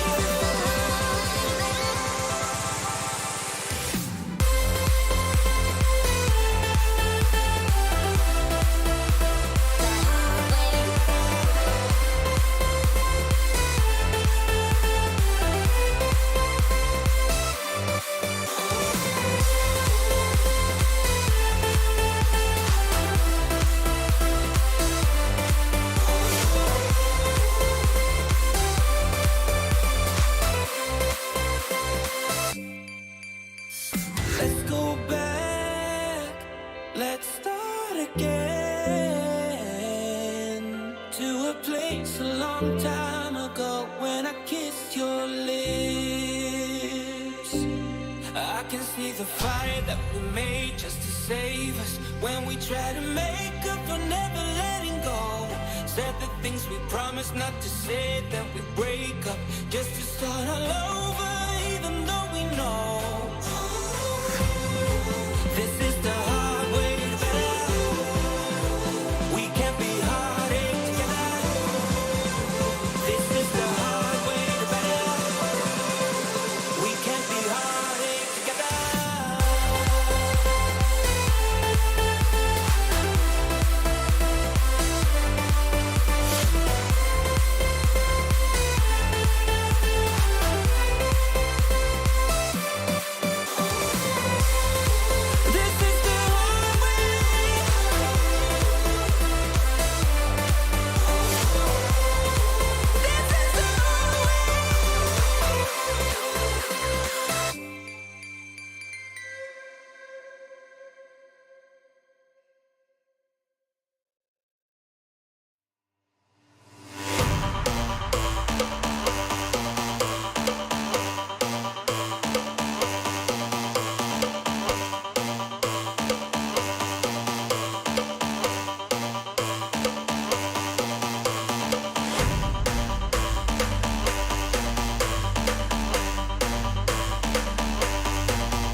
shouldn't need you, but I'm afraid that's not up to me. Cause when I hear you sing through my speakers, it's like my mind takes a hold of me. I've tried shutting you off for some time now, but I'm still hearing your voice in my head.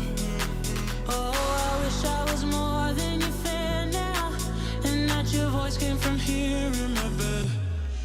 You're in my headphones, baby, in my headphones, baby, in my headphones, singing to me. You're in my headphones, baby, in my headphones, baby, in my headphones, making me bleed. You're in my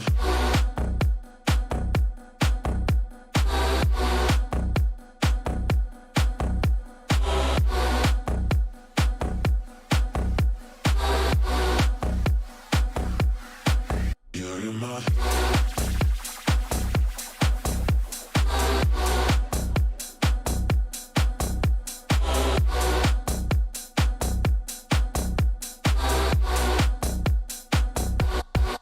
You're in my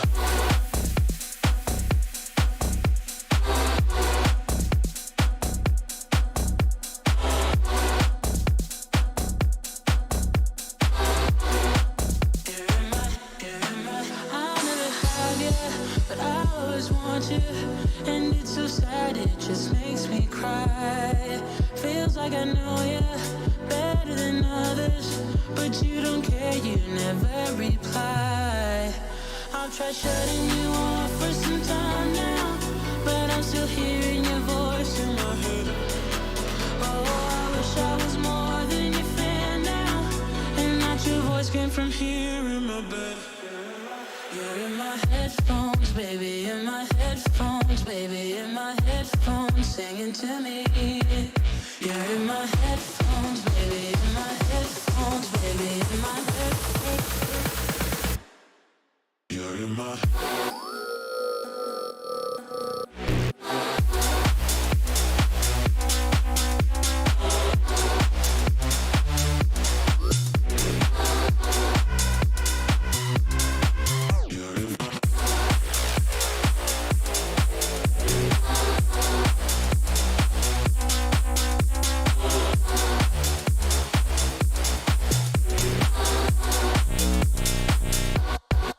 You're in my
could be lying and tell you you're fine.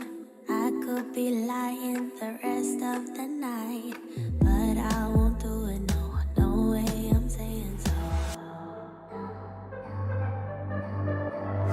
I could pretend that you're doing okay. I could give in when you want it your way, but I won't do it. No, no way. I'm saying so. He's been seeing someone else. He's been paying for hotels. Oh, it breaks my heart to have to tell you this. And baby, I know it hurts.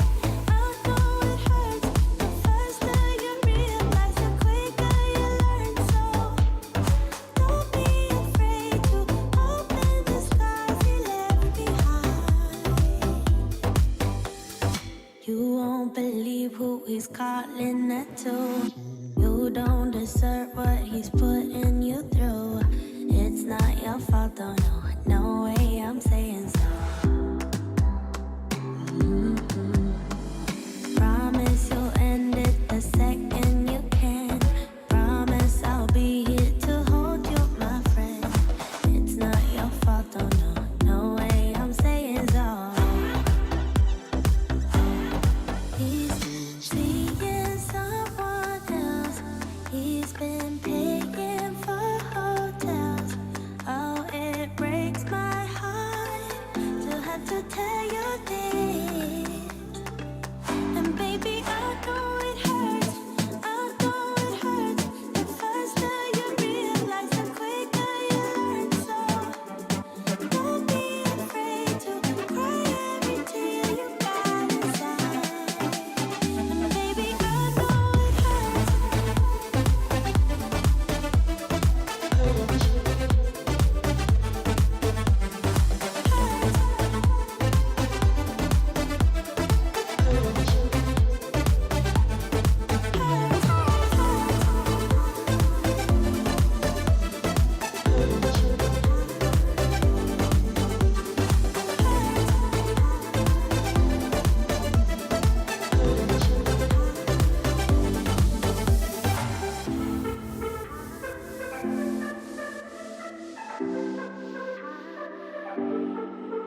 Welcome back, ladies and gentlemen, to the Western European closed qualifiers for the Riyadh Masters at the Esports World Cup. I'm OD Pixel here with Fogged, and we are getting ready for our second series of the day.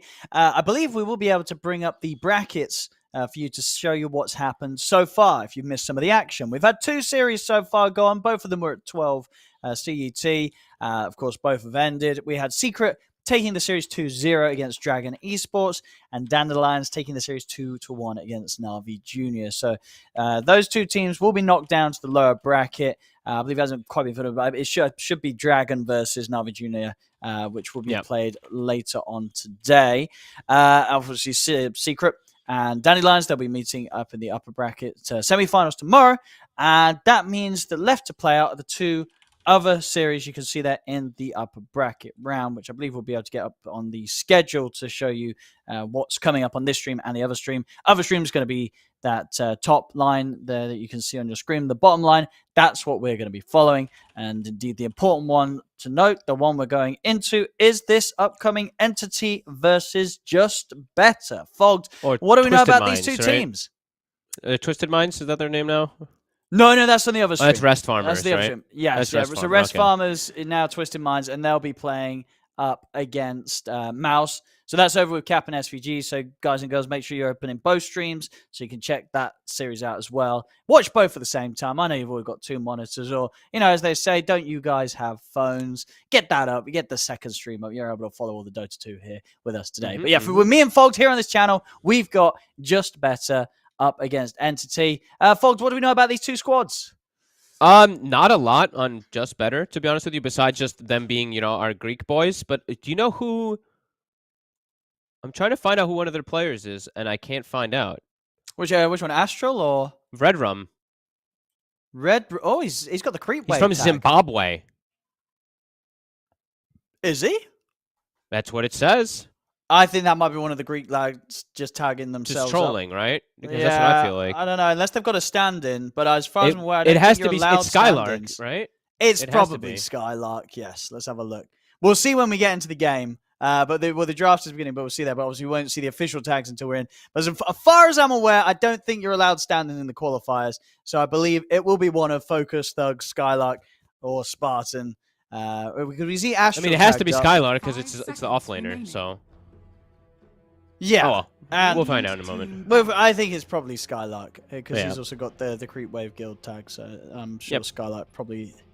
Yeah, I'm sure he hangs out the Creep Wave lads, so he's probably part of their guild. So here we go. So this is the game 1 beginning here between Just Better and Entity. It is upper bracket. So you lose this series, it's okay. You'll have another chance in the lower bracket. If you win this, you'll go on to play the winner of the other series, as I said, that's going on right now between Mouse and Twisted Minds over on the other stream.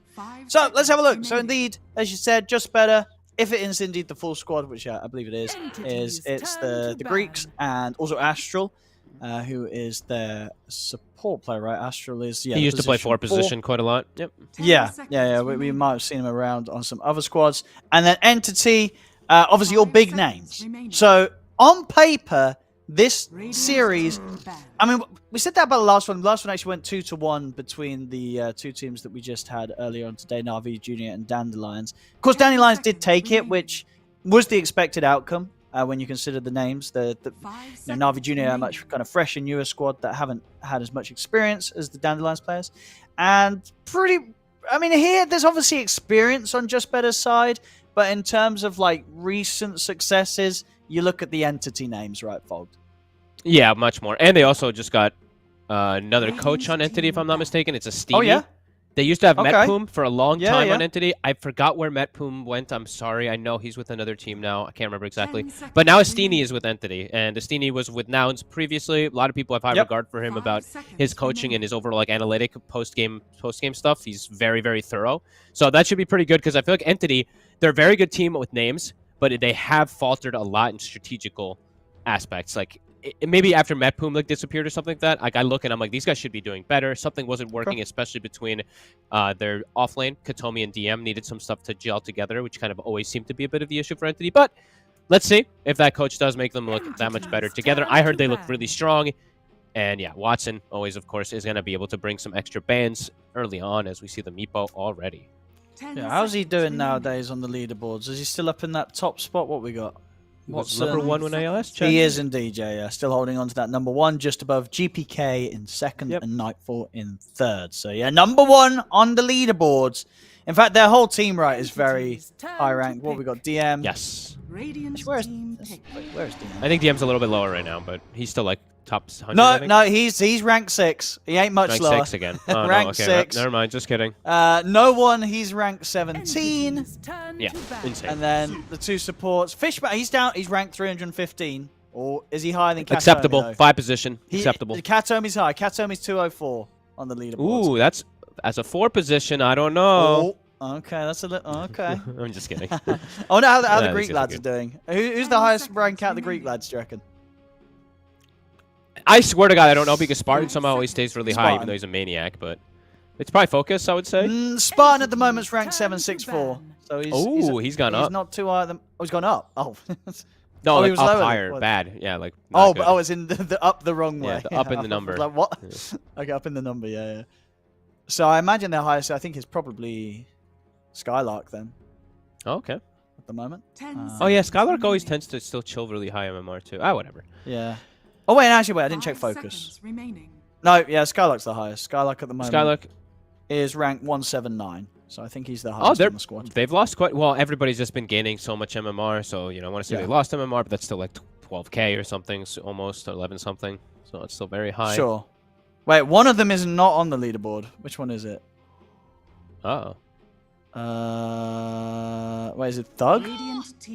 Oh. Thug is not on the leaderboard. Uh-oh. Unless Not he's... a good sign. No, he can't have a different name, right? It's because the tags on the leaderboard are your official tags. Let me check. I have him on friends list. I'll see. Okay, sure. Yeah, have a look. Let me see. Oh my God, what is this? Okay, there we go. What's he got? He is. I don't see a medal. Uh-oh.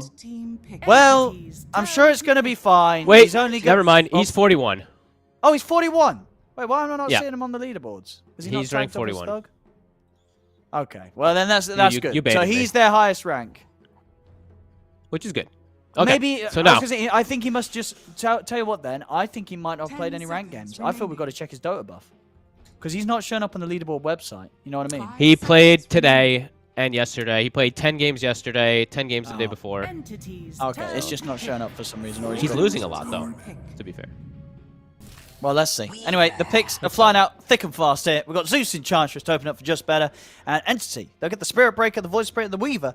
We've seen all of these heroes so far today in the earlier series, apart from the Void Spirit. I think it was he ignored completely? I think maybe he got banned in one of the games. But I this think he got ignored because I wanted him versus the Zeus one of the games. Yeah, I think he did. Whatever. Okay, yeah. So, I mean, Void Spirit right now, he's super strong. The new facet and such, great. The new the barrier from the Resonant Pulse feels pretty good. Yep. He goes Ags too, which is nice versus something like Zeus to kill mobility. Good in lane because you absorb the magic. Good way to get on top of him now with 3 different heroes. They have 3 different gap closers kind of in a way. Weaver less than the other 2, obviously. But a good burst and a very strong hero right now, especially versus both. Bans all making a lot of sense. The SD and the Wind Ranger. The SD in particular when we're playing Spirit Breaker, it's always going to be a good ban. SB overall, though, I'm excited to see how much more of this hero we're going to actually get. Because I think this facet's, I don't know, the innate, everything is broken. It just feels broken. Counter picks. So, versus 3 mobility heroes. Yeah. Rupture and Silence looks pretty strong. It does indeed. Can only pick one of them, though. Gotta pick and choose your target. Unless you've got a Grimstroke. 10 seconds remaining. So you got a Grimstroke. And then Spirit Breaker goes Aghanims and absorbs both of the Ruptures. I'm assuming Spirit Breaker is no longer like busted when it was at the start, right? Where it was doing that crazy thing with the reflecting No spells. one's building Ags. No one's sure, building so they're just like, well, let's just hope no one buys the Let's Ags hope and then no we one won't get does. anyone having some crazy errors. Disruptor. Tell you what, I've not seen a lot of that hero in this patch. How's he doing? No. Definitely on got nerfed, got some of the hammer, of course. But still feels pretty okay. Good mobility, good way to catch the mobile heroes. If I'm not mistaken, Spirit Breaker can charge through the kinetic if he's going fast enough, right? There's some like bug still there. Yeah, it used to be sometimes. Yeah, I don't know now. Well, even through the wall. I don't know about through the wall. Or do you take the wall or not? I have not seen enough Disruptor to know, but usually not because you can't trap people and it's very difficult to use. So I would say no, but maybe. Right now they have no stuns, which is a concern for me. They have 2 different blanket silences versus these 3 mobile cores, but 0 actual stuns. It's concerning for me. You know, the other facet is the thunderstorm hits everyone in the kinetic field. Do you think they made the other facet so that he doesn't have the field because they couldn't fix the bug where everyone was getting thunderstriked in the field? How are you asking me this? Maybe? Because remember last patch, it was still in. I it do shouldn't remember. have been there, and I could just imagine them at Valve being like, "Well, let's just make sure he doesn't have kinetic field to fix it." It was in last patch, but it wasn't in the tooltip, and everyone forgot about it. It was just an ad that made it so every time Thunderstrike hit, everyone in the kinetic also got hit. Not got applied, just got hit with the damage. They got hit by the and everyone damage, forgot about that because it was just some random line in a patch. And then now they made it a facet, which is, I don't know. Definitely strange, but... Ursa. He's a hot carry right now. He is real good right now. Yeah. Really nice. Fits tempo as well, too, which what I'm looking at for entities is like no cooldown based, very high tempo, strong lanes. Silence can be a little annoying versus hero, but not if there's like no stuns as well. Like you can play around 1 or 2 silences if there's no actual lockdown. A lot of more choices so for Bloodseeker, right? Like who's he going on? He's gonna have his hands full. These targets. And he doesn't stand toe-to-toe, really, versus Ursa almost at any points in the game. Ursa eats Bloodseeker alive. So right now, definitely some concerns for Just Better. I know. Imagine the Spirit Breaker Weaver. Are these your support duo? Is it like a Weaver 5, or is this going to be one of these two, the offlane? That could be the 3-4. Could be the 3-4. Yeah, you can see that being a good duo. Yeah, I can see either one being the 3 or the 4, depending on what they see better fit for the game.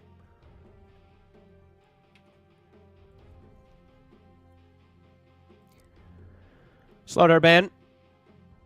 Just keep making sure that this Ursa's got good protection. I mean, all these bans, they make a lot of sense now that they're looking for the Ursa carry when you're banning Slaughter, Wind Ranger, and Shadow Demon, all 3 of those.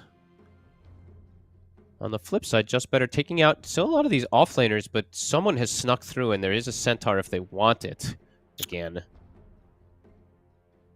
But then their draft is weird. They probably need just like a 5 position on Entity. Where's the Fishman hero? These don't look like Fishman heroes. Where's the with Undying or something?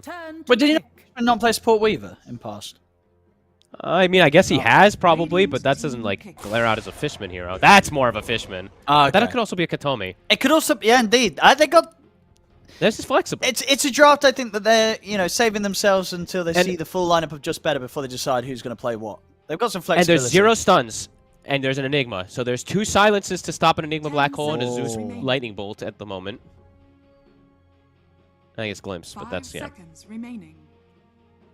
Oh, what do they... Yeah.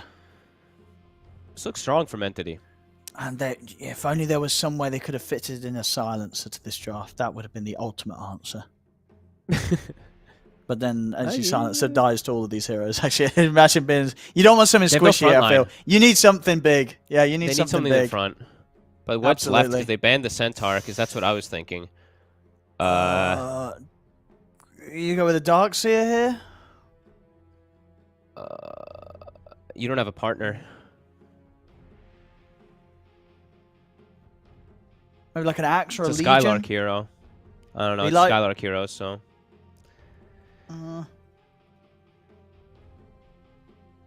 He likes his Beastmasters. What about Beastmaster? Yeah, what's wrong with Beastmaster nowadays? Okay, I'll get the Night Stalker. This is probably better. Something to get in there. Another silence, no stuns. They have no stuns. They have Lightning Bolt, Glimpse. They have mini stuns, but literally 0 stuns in their draft. What have we got? And hey, look, we're getting the Fishman Weaver. Fishman Weaver, Katomi, Spirit Breaker. DM taking the Enigma. So we're getting quite the support duo, but a support duo that could go pretty unpunished, as you said. What's this imbalanced? Which one's this one? This is the Nether Strike one, right? This is different. Yeah, we've got Fishman this is not the taking the XP not the charge over the one. slow. He might change it, Katomi. I mean, probably not, because most people take the Bull Rush. So this will be an interesting one. This is the one where you can push people really far. I've not gotten to see this one in a game yet, so. And And yeah, the XP one for the Weaver. So not having Shikuchi slow, he's doing the... Remaining. All right, very interesting. I think this is the signs of a confident lineup here from Entity. It looks nice. Yeah. Let's see what Just Better's going to be able to do. And yeah, indeed, Astral will not be taking the wall. He'll be sticking with the field. As expected, and no other ones are... No, everything else, right, is... Everything else looks normal, right? Yeah. I haven't gotten to see... Oh, no, I did get to see Blood Rush. Never mind. I thought this was the push one. Oh, no, I don't think this I've is ever just the seen movement speed one. I mean, it's terrible, honestly. The arterial spray or whatever, pushing 50 units, it's just it's too memey. Too much meme. Okay.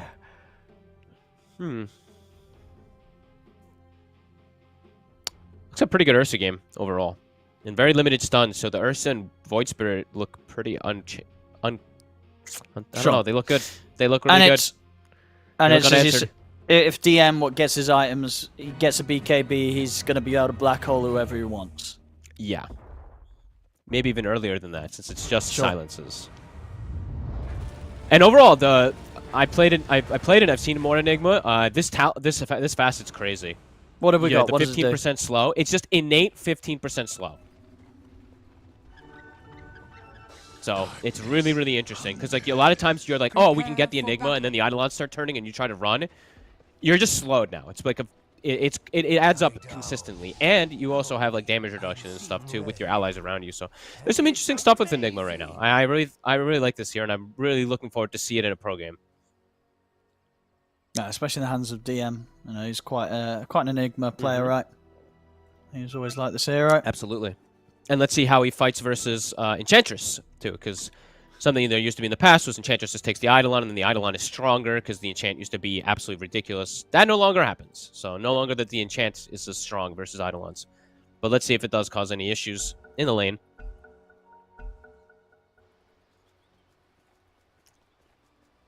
As overall, I mean, looks like pretty fast-paced drafts from both sides. I'm just, worried for... What's their name again? Jesus, the Radiant. I keep almost calling them. Just Better. I keep almost calling them their old names because the Greeks. I just see all the Greek tags, and I just think all their old names. Just Better. Okay, Just Better. Yeah, no stuns. Always is a big concern. Silences can only get you so far. Especially when you're versus what I would say is 4 mobile heroes. Very mobile. 30 seconds to battle. Oh, poor baby. Have you tried Ursa, by the way? No, not with the new patch, no. It definitely fits up your alley. Like this new, it used to be like suck last hitting on this hero because you'd have like the lowest base damage. But yeah, you'd have to build up some swipes. 50 damage. You just have like straight up. Like it's fantastic. But why? Why? Yeah, why? Why? What do you mean? Because you do damage to your health now. I mean, sure, but that seems broken. Yeah, yes, it's very good. Fishman. Yeah. Very Spartan. Spartan. He's walking away. Oh! There is a blood grenade on Katom if he wants to throw it out, but feels like not going to be the case. And in fact, Fishman, he's going to take a blood grenade to the face instead, but he has the fairy fire. And Katomi threw one. He threw his grenade. Oh, wait, he tried to throw it at the end of it all out the Enchantress. He did. I mean, tell you what, though, the body blocks, they get the first blood. He don't need no blood grenade to deal with focus. He just blocks off his retreat. In the one attack in the match. He did waste his blood grenade. He tries to go for the edge. Doesn't get him. Yeah. Yeah, I don't know why he held on so long with that, because he definitely had the chance to go for earlier. I mean, either way, who cares? They got first blood, and they get the better one. And he did take imbalanced. So we'll have to see the knockback amplifications and stuff like that, and how much clowny stuff there can be from it, because I've never seen anyone take it either. And of course, herd mentality. See how much XP he's going to be giving to his allies.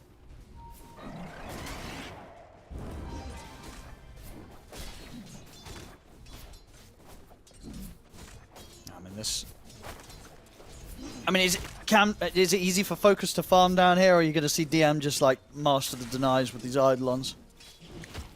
The first few levels can be pretty okay. On Bloodseeker, you have one of the better base damages and armors, so can handle it. But once you hit level 3 on Enigma, it does get a lot harder. So could see it start to switch. Because they also just don't clear these illusions with Enchantress either. One by one they can, but... You can grab one, and that's about it. I mean, the mid matchup as well. This is what one of the heroes you said can do decently against the Zeus, or not necessarily in the lane. Is it just an overall game, or is overall the lane game. something?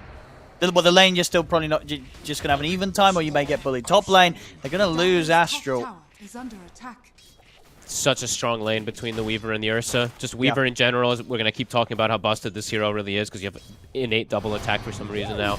Mid, Zeus probably comes out a little bit ahead, but Void Spirit has good ways to catch him throughout all stages of the game, so. Bottom. See an attempt there onto Spartan, brought him very low. Managed to get the heal off. Yeah, so far, not too bad for here for Focus. They're running out of regen.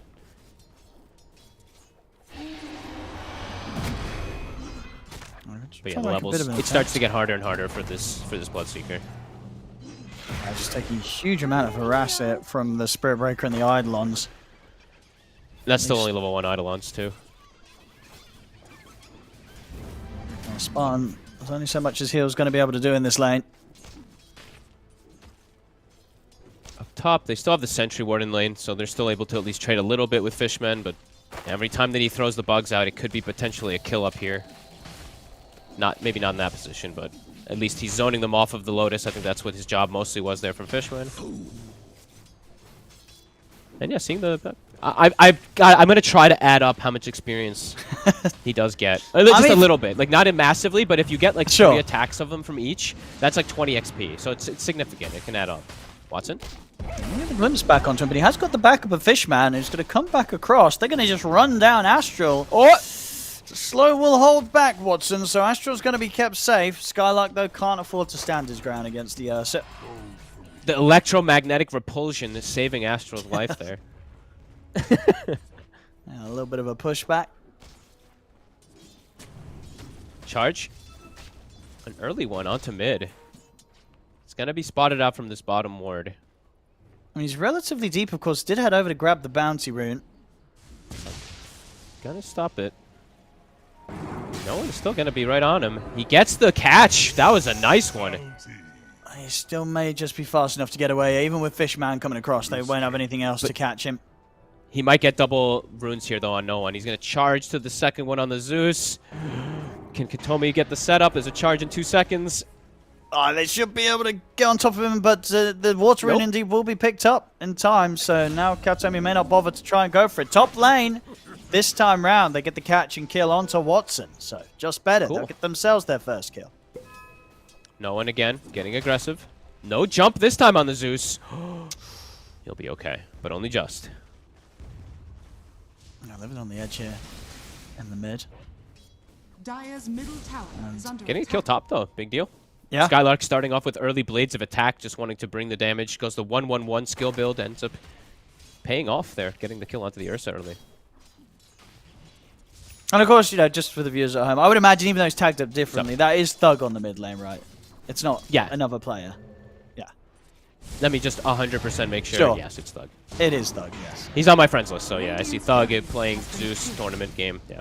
Yeah, I guess he just sort of changes his tag up. Bottom lane. DM stepped up a bit far. They'll get him by the looks of it. Oh, no, the bash!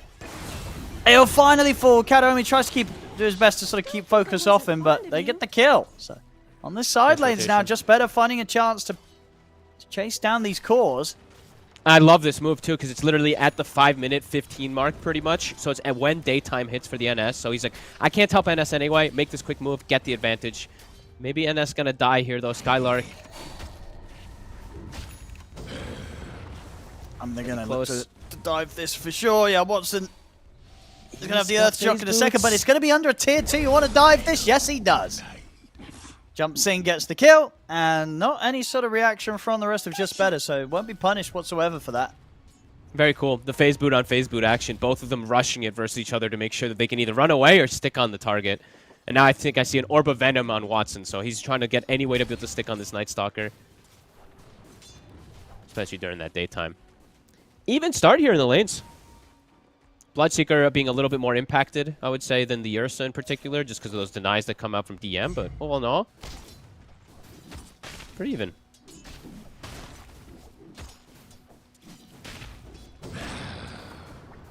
Bottom lane. Here comes the Getting move. under the tower. Yeah, they've got the rotation from Fishman. They're looking to focus. Radiant's bottom tower. Focus is in trouble. Yeah, he's looking pretty dead, but at the same time, Watson does get taken out by the rotation from Thug. Focus, he's actually speed enough to keep running, but Fishman will be able to catch him up with the Shikuchi. So both carries to fall there off the back of those rotations on either side of the map. Both carries definitely going to have a struggle time. That was a Zeus rotation without having to use ult, too. Just walked on him. Radiant structures are fortified. Wisdom runes will be a 1-for-1. Hitomi will get to claim his. Spartan attempted to go for the steal. Nice try there with the smoke on the side. Bottom tower taking quite a beating. This one looks like it's gonna fall, and they're already actually making the move with no one down to maybe try to find a kill, but that ward will spot it. The tower will fall. Super quick push. DM. DM, next couple of waves or so, left to 6 as well. So this area of the map's going to start to get taken over by the Enigma. He's going to be quite a threat. And that differential between that Ursa and Bloodseeker might just continue to grow. Focus, finding a place for him to catch up might be difficult. There's a lot of mobility from Entity to be able to hunt him down whenever he does look to move. As Bash, Spartan, so he should be okay. That's a little bit too annoying of a hero for these two supports to try and tackle. I don't know. I'm not really feeling the Nether Strike. I mean, obviously, I will feel it more when level 6 and all that starts coming down and all that, but definitely missing that extra movement speed that he gets when he's charging. I'm looking forward to see what he's going to be able to do with these pushbacks, though. So I've seen some clowny stuff with force staffs and headbands and stuff on these Spirit Breakers in pubs. Trying to find the kill up top. There's a Dark Ascension available for Skylark. They know exactly where he is. They might just be able to get him right away. Yeah, they're just going to charge under the tower for it. Get the Dark Ascension and the Silence off, but the setup's there. No one nicely done. Able to lay down the Remnant from outside the Silence before jumping in. Make sure they have enough burst to bring him down. He knows what he's doing. He's played first Night Stalkers. He's not going to jump in first. They might look to go again. A secondary. Yeah, they still have this ward behind, so Watson trying to get an angle. See the Zeus. There's going to be a jump right straight on away onto Thug. He was not ready for them to do that a second time there. They didn't think that Entity would go for a second hit. They absolutely did. Very cool play. Really cool wraparound. These wards coming into immediately going to get dewarded. Skylark knows something's up, but they already paid off massively. Katomi just watching him. Not quite 6. Yeah, maybe seeing if he's got any sort of vision on him. Good moves from Entity. So after lane's broken a little bit here, they've made a couple more heads-up moves, especially during daytime. And the important thing about that punish in particular is that Dark Ascension was used, right? So Dark Ascension gets popped, dies almost immediately, so it does have downtime. It's going to be night in about 30 seconds or so, but not having double Dark Ascension for double nukes definitely hurts your first move. Hit on Fishman. Katomi's got the charge. And they've got the Blood Grenade. Slowing him down. Another bash to come in, and no one's ready to jump across as well with the step. And a third kill now that they've found in the same area. I mean, catching the team sort of 3 times like that's going to feel a bit rough for Jesper, losing 3 heroes back-to-back in a very similar fashion. Agreed. And now level 6 has been hit on the Spirit Breaker. He's charging forward, sees the Zeus. Will get stopped. So yeah, very big impact plays, and now an Arcane Rune also for no one, getting set up for success on his way toward that Mage Slayer, which is going to be fantastic this game versus the Zeus. Great moves from Entity. And yeah, top tower's dropping. Watson might just be able to finish this one. It's going to be close. Where's the best place to try and look to make moves if you're just better, do you feel like? Who's the most vulnerable right now on Entity? I mean, you just need to play around the Zeus. I think they just have to be sitting with the Zeus and making moves around him. Don't let Focus play his own game and play around with the other 4. You just need to give your time for your Bloodseeker to feel like he can catch back up. But it's Entity making all the faster moves. Look at this, already setting up for bottom. No level 6 still on Disruptor. Focus is probably just dead here. This might be a good position here from Astro to break the gank, but is it going to work in time? I mean, they're just straight in. He'll be able to glimpse back one of them. Might be enough. I mean, ult's going to be there for Katomi, and that'll finish him. Look up towards Astral. Skylark's going to head across. We'll get him with the Silence on top of the 3 of them. He's going to look to try and finish up the Spirit Breaker, and with the help of Thunder God's Wrath, he will. Now look to chase down no one, but the Silence coming to an end. They'll even use the Black Hole there from DM as they're going to try. Nice Static Storm. Laid down. No one jumps the side once more with the step. They're bringing both the two of them down low, Skylark and Astral. No one with this arcane rune going. He can look to charge in for more. Not going to be able to find Astral. Astral's actually able to hide away in the tree line. And same to be said for Skylark. Looks like they won't quite be able to find either of the two of them. He's still hunting, though. They still have a ward on high ground. Skylark might just get caught. No one's here. He finds him. And he's in with the burst. He thought he was safe. He thought he could get away with cleaning that camp. He could not. That arcane rune really being put to work there. Top Katomi tries to go for a charge. Can't quite find it. A big hit, though. They force Zeus ult, Dark Ascension, 2 rotations, and they still get the kill on focus with only losing a Spirit Breaker. So for Entity, it's a big win. Another massive one as Watson free farms during all of it. And they're getting every power rune. That arcane rune was a big difference maker too, to allow Noah get the extra setup kill, because if he didn't have his cooldowns up again, probably can't. And now shield rune, so can continue looking to make these aggressive plays.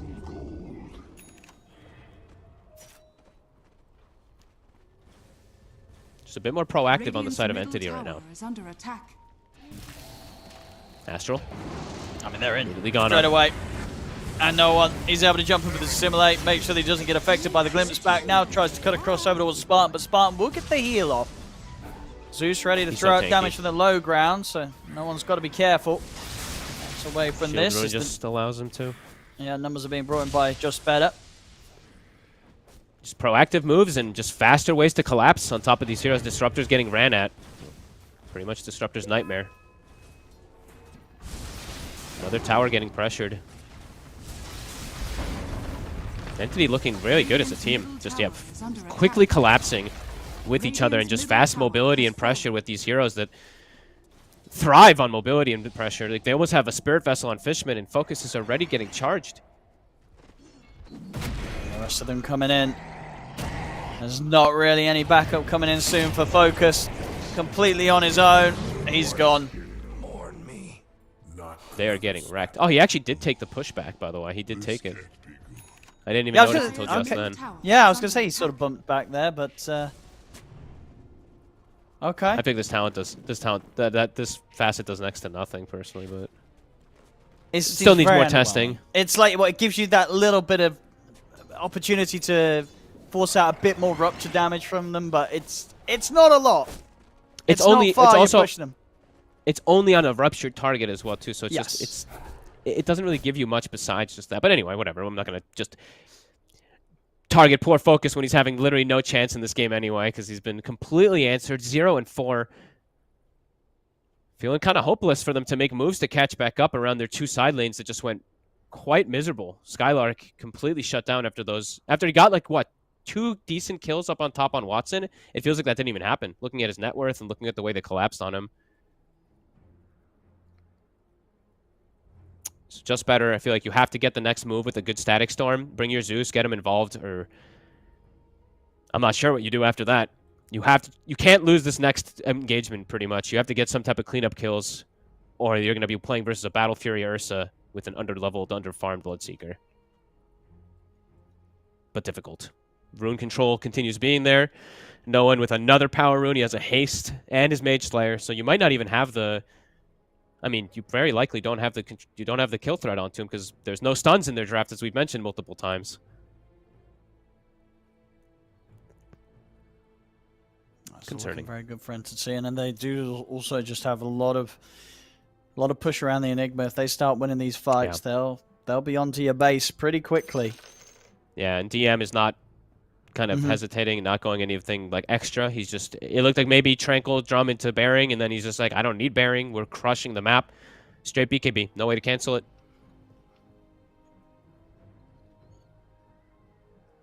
From then, yeah, the team fights look quite impossible as they already are starting to look pretty damn difficult. Looks like they are ready.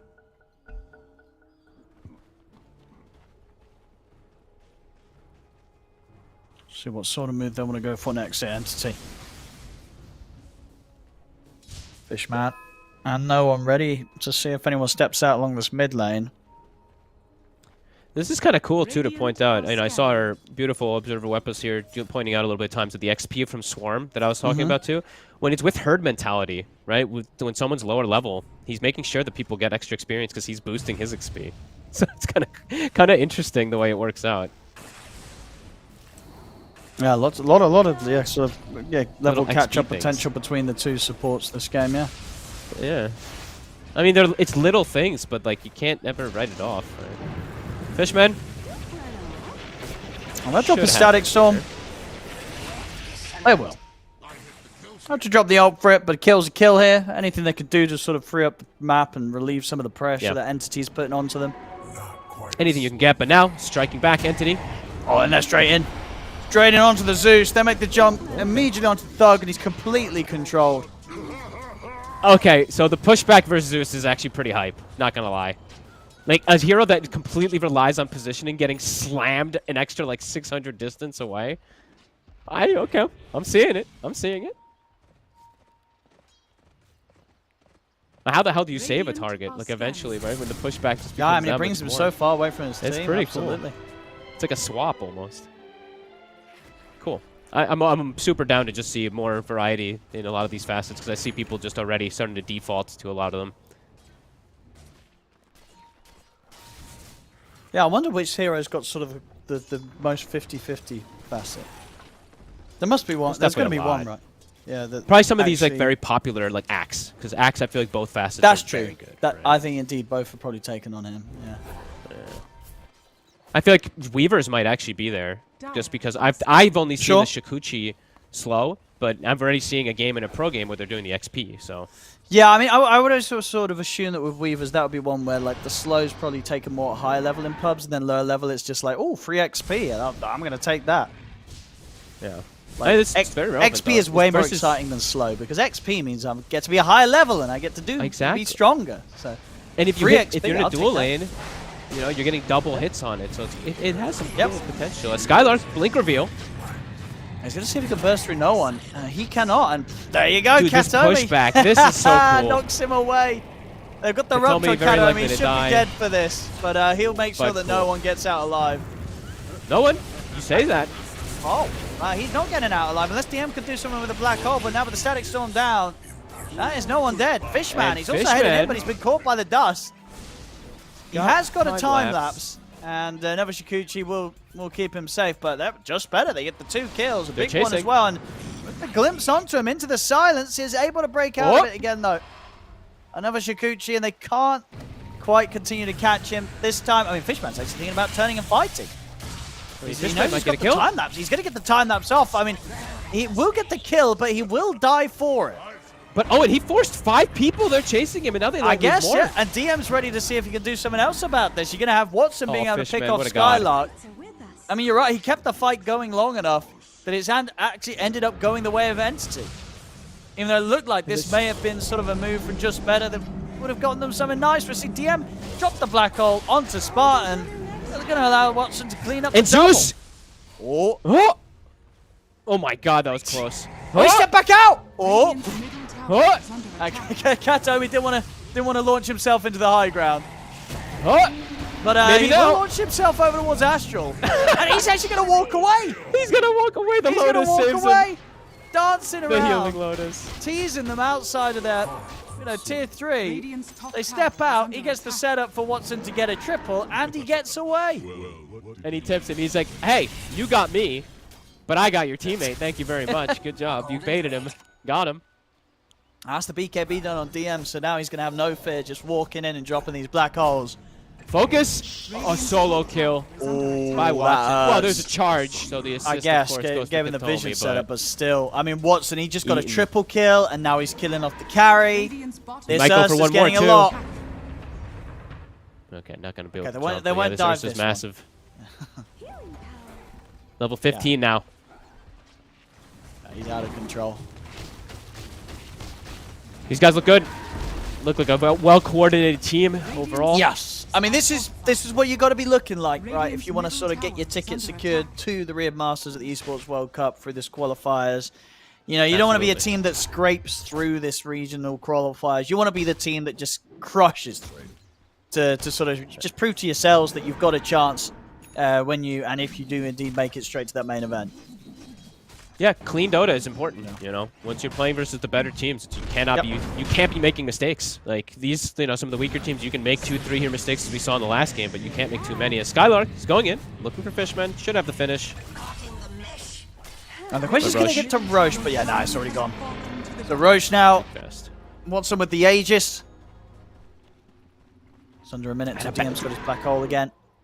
He is all right. So this is usually the point where, you know, usually it's when you get Basher, it's when you eat Bloodseeker alive, period, throughout all stages of the game. He's got it so early. It's 19 minutes, well, 20 minutes, and he's got 3 core items. Dire are scanning. For this Bloodseeker, it's going to be very difficult for him to get away at this point when he's got literally just a Maelstrom. He only has his farming item right now. I mean, who's going to control this Ursa? Who's going to stop him from just going on who he wants? It's not going to be easy. They need to get the jump on him in particular, it feels like, right? The NS with the blink. So I do like that Skylark went for this blink dagger because he kind of has to sack his game in order to try to help the rest of them. It is going to sack him a lot, but it's something he might just have to do. Problem is, it's not just an Ursa, right? It's an Ursa with an incredibly farmed Void Spirit as well. And even supports that are farming, so.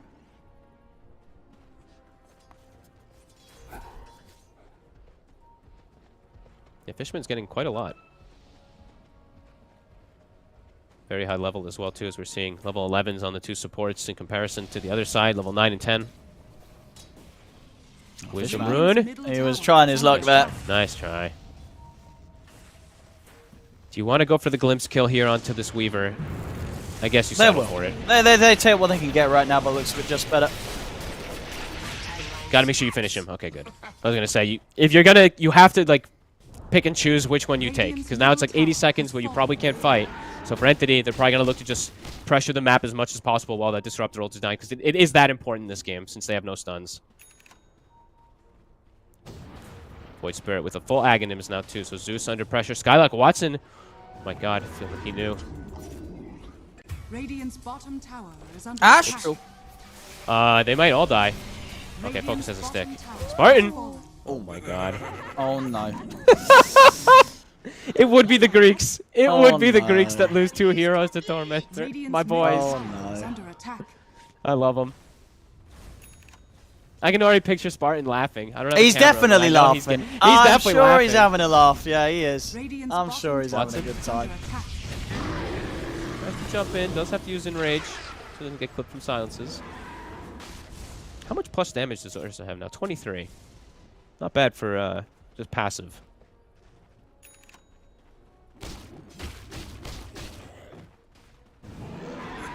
Katomi with a Shadow Blade. So overall, yeah, can continue to look to pressure the map. Still getting okay farm and stuff on some of the heroes, of course, for just better, but now they're starting to get trapped inside the base, and you just feel the scaling of Entity so much stronger. And at the end of the day, also, they just have this unanswered BKB Enigma that'll be, even if there's any hopes of comeback, this will just be that extra little nail in the coffin, it feels, every time. Gleipnir's done. So at least the timing, say, and an Armlet as well in Skylark, so a bit of an interesting choice. Come on, sprites. Death never He's gone. And Watson at this point, he can kill who he wants. Look at no one. He's got a shield rune. They can take him out. Pops the There's shield. The shield rune, but the overwhelming damage from the 4 of them's enough. Radiant's bottom tower is under attack. Playing around his vision. Ooh! Gets the bash on the first hit. He does indeed get the bash, and Fishman should have the cleanup. Throws out the blood grenade as well for this one. There's no glimpse at the ready. Astral cannot keep this Weaver off him. That is so sad. He was TPing, he just gets first hit bashed. Yeah. Watson? I mean, he's feeling, he doesn't mind losing this because he's got DM behind him with a black hole at the ready. And he's actually diving up towards the base here. He's going pretty deep on this one. He's probably dead. That's a gem. Look at the courier instantly flying for the gem. Where is it? There we go.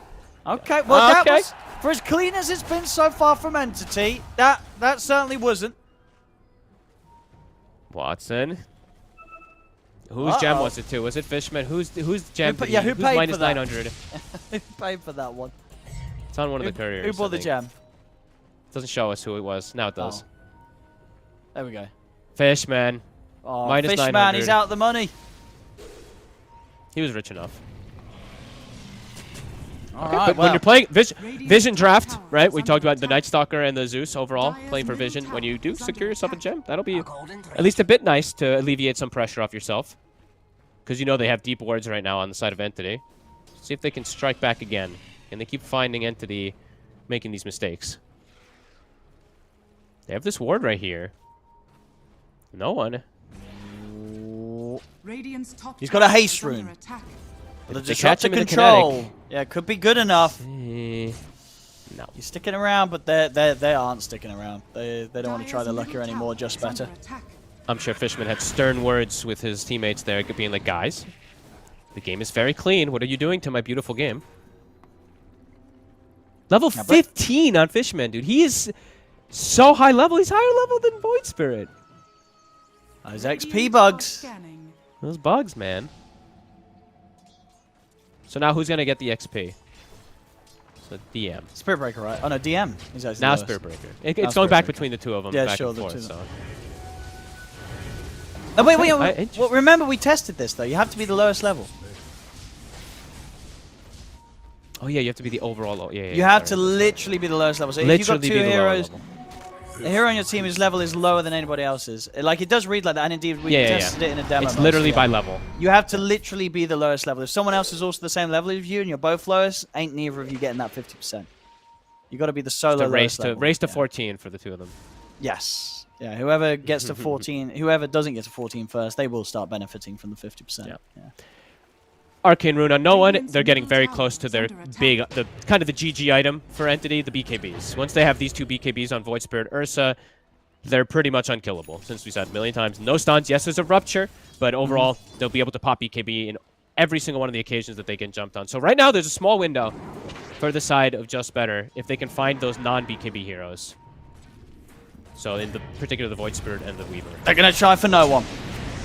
And make Watson's the jump, but they're not able to stay on top of him. Over to the side, Watson and Fishman chase down Thug. Jump forward from DM. That's going to be Astral in a whole world of pain. No one's dealing with Skylark off to the side. As Skylark is trying to retreat, makes it up to the high ground. Will get away from the Remnant. Back in the mid, though, they finish off Focus. It's 4 dead.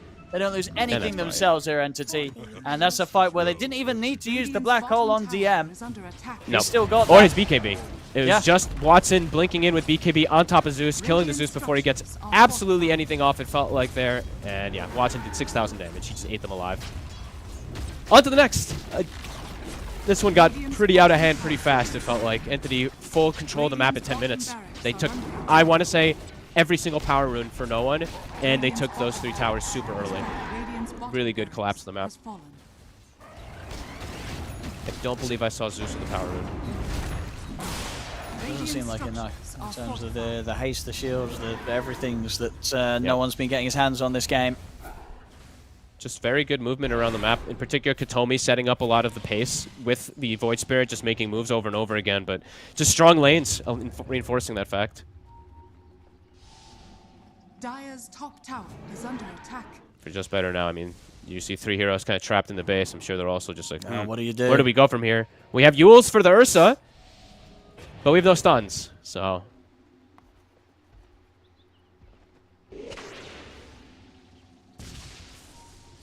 It's up to Entity how they want to close this game out. They have their BKB now on the Void Spirit. They've got pretty much everything they need.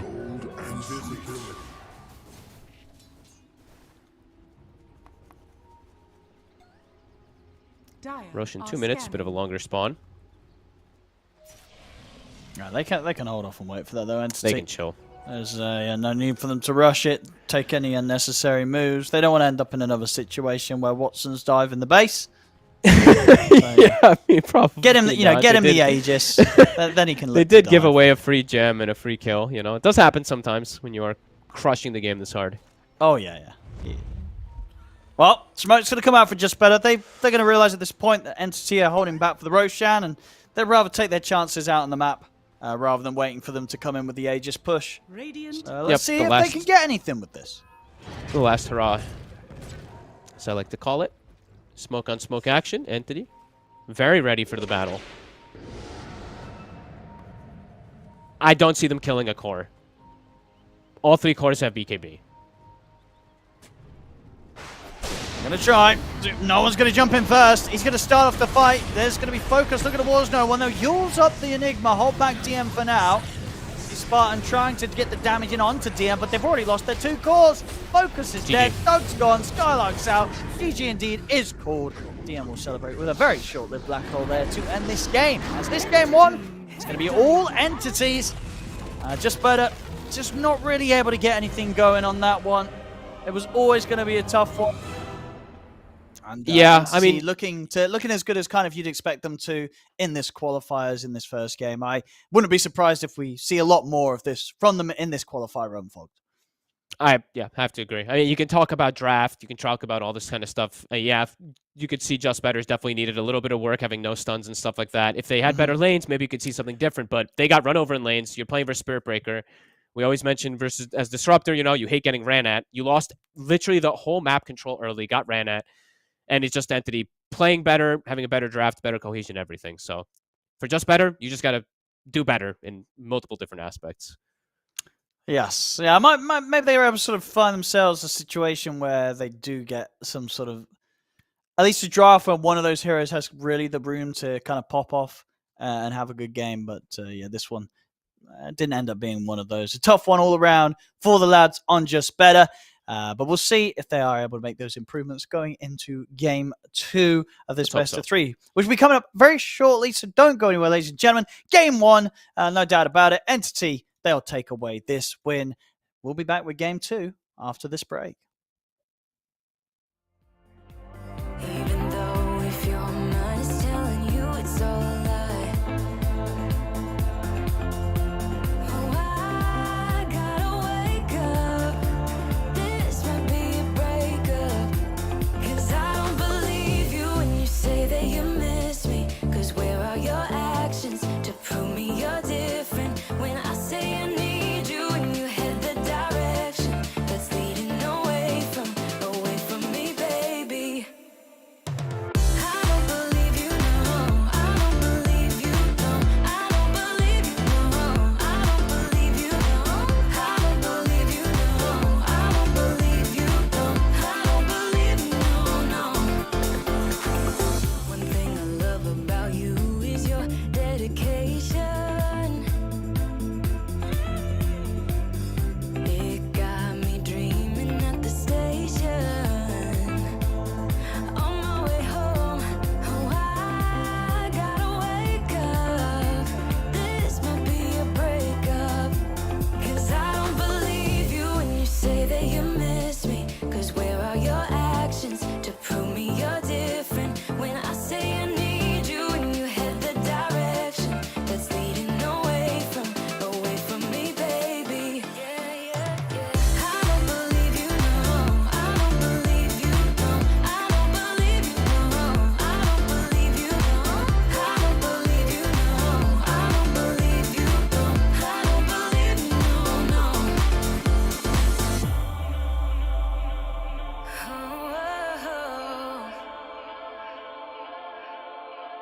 Oh, I gotta wake up. This might be a breakup. 'Cause I don't believe you when you say that you miss me. 'Cause where are your actions to prove me you're different? When I say I need you and you head the direction that's leading away from me, baby. I don't believe you, no. I don't believe you, no, no. I don't believe you, no.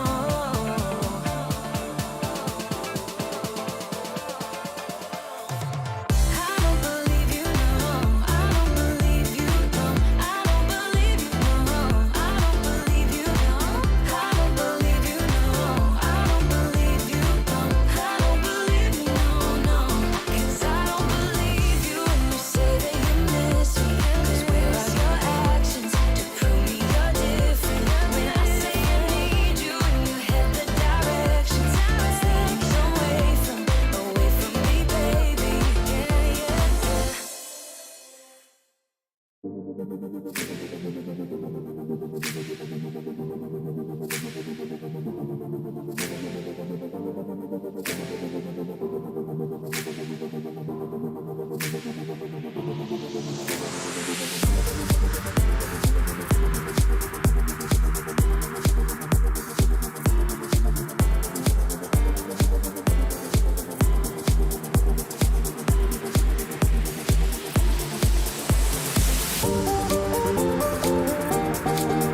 Welcome back, ladies and gentlemen, to the Western European closed qualifiers for the Riyadh Masters at Esports World Cup. I'm ODPixel here with Fogged, and we are just in our second series of the day here on this stream.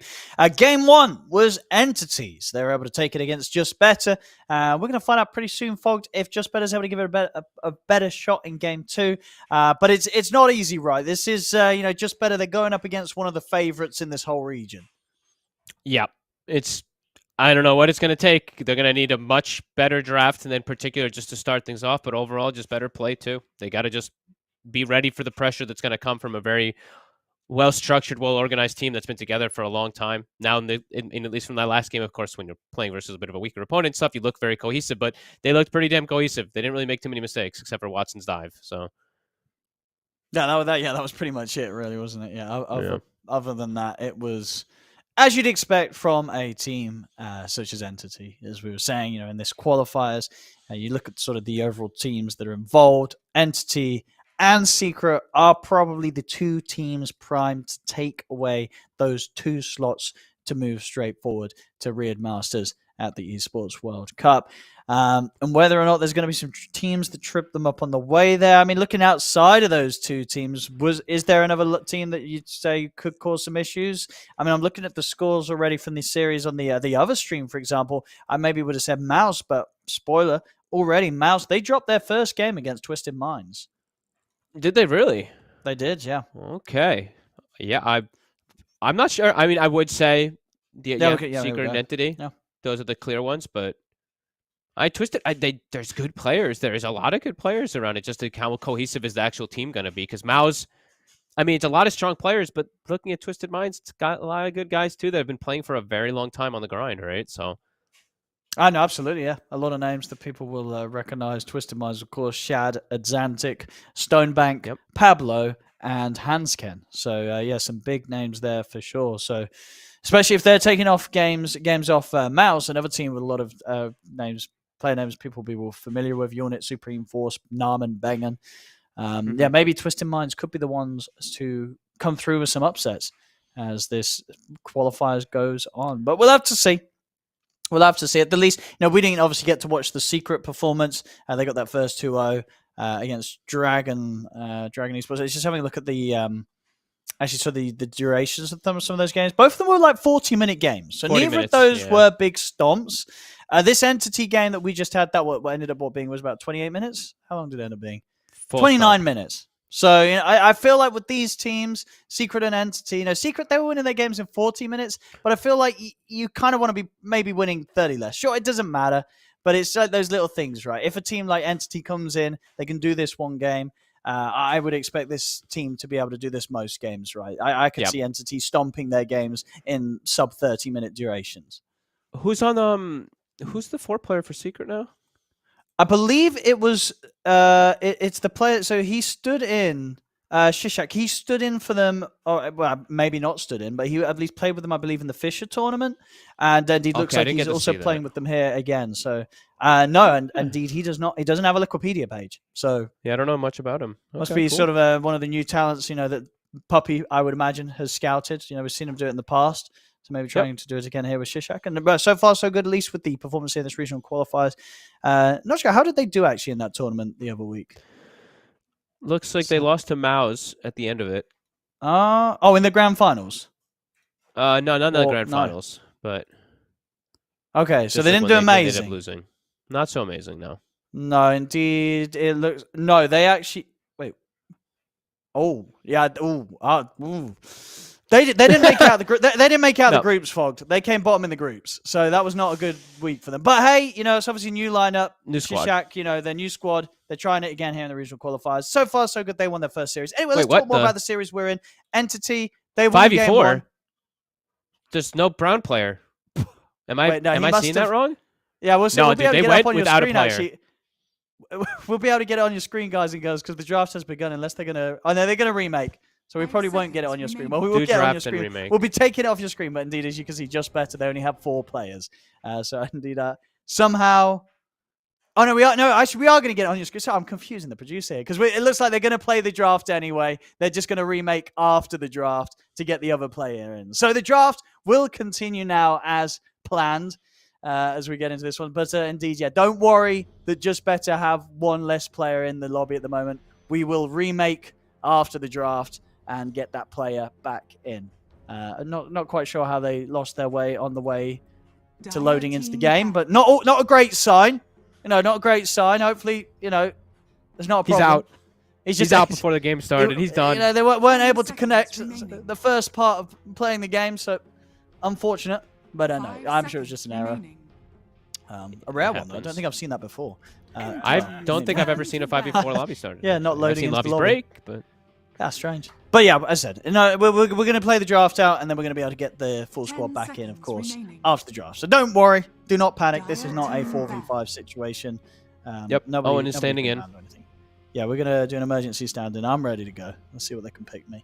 Let's see what they can pick. So, bans. Spirit Breaker. This time it's gone. Just better they figure that was one of the most annoying things that they were playing against last game, and won't be there this time. And as you said, it was cool to see and have such a good effect with the facet that maybe you don't normally tend to see being taken on Spirit Breakers. Yeah, definitely some cool ones, especially versus Night Stalker. And even though it wasn't in particular picked versus NS, but getting the NS off of targets, that was actually pretty cool. Something maybe underutilized, underthought about. That's kind of nice. But yeah, it's just a Spirit Breaker first pick though, right? Before. So immediately they have to, like you said, they have to ban to answer, but that means it's going to leave a lot of other things in if you're taking out a Spirit Breaker. I'm interested to see what entity value the most, when they have this bit more flexibility with what they could open with some of the bans being directed elsewhere by Just Better. What do they see as the strongest? We've seen them do the Spirit Breaker a couple times, but they can still do Void Spirit very early on the side of Entity too. We've seen them just open up drafts with that even on this patch. Honestly, Entity's on pretty big tear, I would say. They've won, let me look, 1, 2, 3, 4, 5, 6, 7. They've won it like 9 out of the last 10 games. How did they do in the last tournament? In fact, did they win it? They did. They did indeed win that tournament last week, so... Yep, and they are very. I think the last game that I saw was like a 15-minute. I remember turning into a Meepo pick, and I was like, "This game's over just from the Meepo pick." So. Oh, so you're saying we've got to watch out for some Meepo bans? Yeah, I think they first 3-ban it sometimes even versus him, because he's willing to play it in most situations. Oh, the Weaver. It was definitely annoying last game, and we saw how much Just Better had to keep throwing down onto the Weaver to kill him. As just a 5 position. Honestly, Fishman did quite a bit of work. This might be the new Fishman special. Like, you know how he played only Undying Disruptor for like a year? Maybe now it's Weaver. Did I imagine it, or did he not used to play Weaver support? Was that not a I thing? thought it was Clockwork, Undying, and Disruptor, and that was it exclusively, but maybe it was Weaver. I think at the Rubik this time. Always nice to pick up against the Weaver. We saw it earlier today. They won that game, right? The team. The Rubik, yes, Desire was playing the Rubik. That's true, yeah. Desire had a great game on it against a Weaver. It's always going to be nice to play. Himself. Yep. Good versus Weaver, good with Weaver, good good period, honestly. I think Rubik is actually in a very good spot right now. The Arcane Accumulation is It has some crazy potential. I've seen some like 400 width ice paths in some games and stuff. So, I mean, is it good enough to start expecting to see some mid Rubik, or is that unnecessary? We have already Sure. in other games. I believe I saw Sanctity playing it literally in the series that was going on at the same time as us. Oh, really? Oh, you're checking out what's Navi going on was over playing there? it. Yeah. Navi was yeah, playing of course. it in They've a got little other bit. regions going on right now. Yeah. Yeah, it was Navi versus VP. I don't know if the Rubik won. I think it ended up losing, but he was playing a mid Rubik, so. That's pretty exciting. Okay, who knows? Maybe this is going to be a mid Rubik right here. You never know. Very unlikely, 10 but seconds possible. remaining. If you see. Yeah, I don't know if it's much of a thug hero. No. 5 seconds remaining. Dire team pick. There's the meatball, so I'm already accelerating. Just don't want to deal with it. Look how many bans you have to use on all these annoying Watson heroes, even though they're very popular ones now. But just like the TA and the meatball, these are two of the specials for him. You know, one of his other Again, baby, specials. I mean, do you think in this patch, even Watson has sort of decided to lay down the Terror Blade? Because that's one of his all-time favorites, right? Like if he ain't playing it, no one should be playing it, right? Yeah, I mean, Ame tried to bust it out in the last tournament. It was so sad. We even knew, too, we're like, oh my god, they picked TB, and he just did nothing. It was really sad. It was rough. Yeah. That hero needs buffs, period. He needs some love. I don't know, you can't take you can only take one facet, and the other, and it's not even very great. It's okay. No, it feels bad to take. The other one is you're killing yourself. It's not great. 5 It ain't great, but hey, yeah, I'm sure we'll get some love in some future balance Soon. patches. I've only actually been seeing 4 position TB in the high level pubs. But we're doing grief stuff or doing good stuff? It's your build, so it's grief, but it works. Getting low and just trying to nuke people, yeah. Yeah. With the Sunder. Just Armlet Dagon, Blink. Yeah. I saw 9 class doing it, honestly, I want to say. I think I saw him doing normal builds also, but... So Rubik, Zeus, 2 strong picks, especially versus Weaver, and an instant Grimstroke. Entity really likes this hero. And they'll get the Void. It's the Grim Void, yeah. This is... Very strong. This is, yeah, very, very nice. And already, if I was that Zeus, I'd be pretty terrified. Mm-hmm. They love Grim. They really do. 10 seconds I think they're one of the few teams that's even opening drafts with it. Yeah, I'm surprised more teams don't. I mean, what's sort of wrong with the hero? Why do some people not play Grim? Some people just aren't that good at it, honestly. Yeah, you think it's quite a high skill super hero? high skill cap hero. Yeah, I think Mira in particular on Spirit showcased a lot of different potential when he just used it as a dispel. When the shard first got added like that, he was playing like Oracle. It felt like as Grimstroke, so has crazy potential. Super high ceiling. Now looking at just better, sticking with what I mean, similar a bit to last draft. They really are. Zeus Night Stalker. They want to do it again. I imagine this time with something different from the carry spot. There's no way they're going to do the same 3 cores, is there? Please, no Bloods. Honestly, I think Bloodseeker is better now because his shard and stuff got buffed, but that hero still feels quite weak in comparison to a lot of the other carries right now. Because there's some really good carries out there. And I tell you, there's some really good carries left in the pool, right? None of them have been... Lifesteal has been banned, that's it. You've got so many options. Yeah, there's like your Tinies, you know, Wraith Kings, Ursus. Wraith King, Ursa, yeah. Yeah. I'm sure we'll get one of those. Ain't no way he's picking Bloodseeker again. I hope not. I don't think he'll want to play it a second game in a row. It's just going to be feeling a bit miserable. God, they're running out of time, though. Right. 10 seconds. Uh-oh. Entities turn to pick. Is that the carry, Fogged? It might be, which I don't know if I'm happy about. Nah, surely they're leaving it to the last pick. Yeah, I think this is a bit of a debate. It's just going to be their support, right? So then the question is... But the thing is, it's a 4 Venge or a 4 Rubik? No, I think 4 Rubik. Then a 5 Venge? That sounds terrible. Oh no! What about the 5 Rubik? Maybe is that much better? Maybe I just hate Venge, actually. I think, now that I'm thinking about it, I think I just hate this hero. I mean, yeah, Venge Night Stalker, is that not a good lane then? If you do indeed just have it as the 4? Entities it's probably okay. They get themselves the Wraith King. That's a strong one. It's good, great carry really right now. One of the best. Especially with a Weaver. Get some bugs on them. Big hits. They've got double stun potential. Also with the Grimstroke, they've got... Yeah, just looks strong. Remaining. Looks like it fits overall. 5 seconds remaining. I'm gonna have to. I don't know. I'm gonna have to watch a lot more games of Venge to see if this hero actually looks good, because this hero just doesn't feel like it does anything great in particular. Yeah. I think you're right. I'll have to say though. Dire team ban. They'll ban out the Ursa. Make sure this Wraith King's happy. Well, looking at pub win rates, it sits around sort of a 50% win rate, so it's not. That's pretty good. It's terrible. It's no. Right in the middle. It's just weird because like some heroes like are very good in pubs and in work, and then in pro games like they just really do. I don't remember the last time where I'm like, damn, this Venge looks really good. And even with the patch changes, I still have yet to be like, damn, this Venge looks like a really good, impactful pick. Even when it's like, yeah, you're there for the saves and stuff like that, for the swaps, and I don't know. Maybe this one has a 5 because he's going to be like strictly about saves. It'll be different, but I don't want to be super harsh on the hero. But no, we saw, Desire played a good Venge from the Rubik position. From the Rubik position, yeah. very true. It's about as good as I've seen the Venge do recently. 5 seconds remaining. I mean, I really don't know what they're going to go for this last pick on Just Better. They're going to ban Centaur. Sort of give away anything for what they're picking as the carry? Not in particular. I mean, they're just taking out the DM heroes. Who doesn't mind laning with a Rubik 5? Like, what kind of carries? I think Rubik 5 overall is better. Yeah, I mean, I think it is going to be Rubik 5, but it's just like, if you know you're going to have a Rubik 5, is there anything you can kind of combo with it? 5 seconds remaining. Not. I think he wants to see what he's laning against, right? Because then he's gonna have a lot of info. Okay.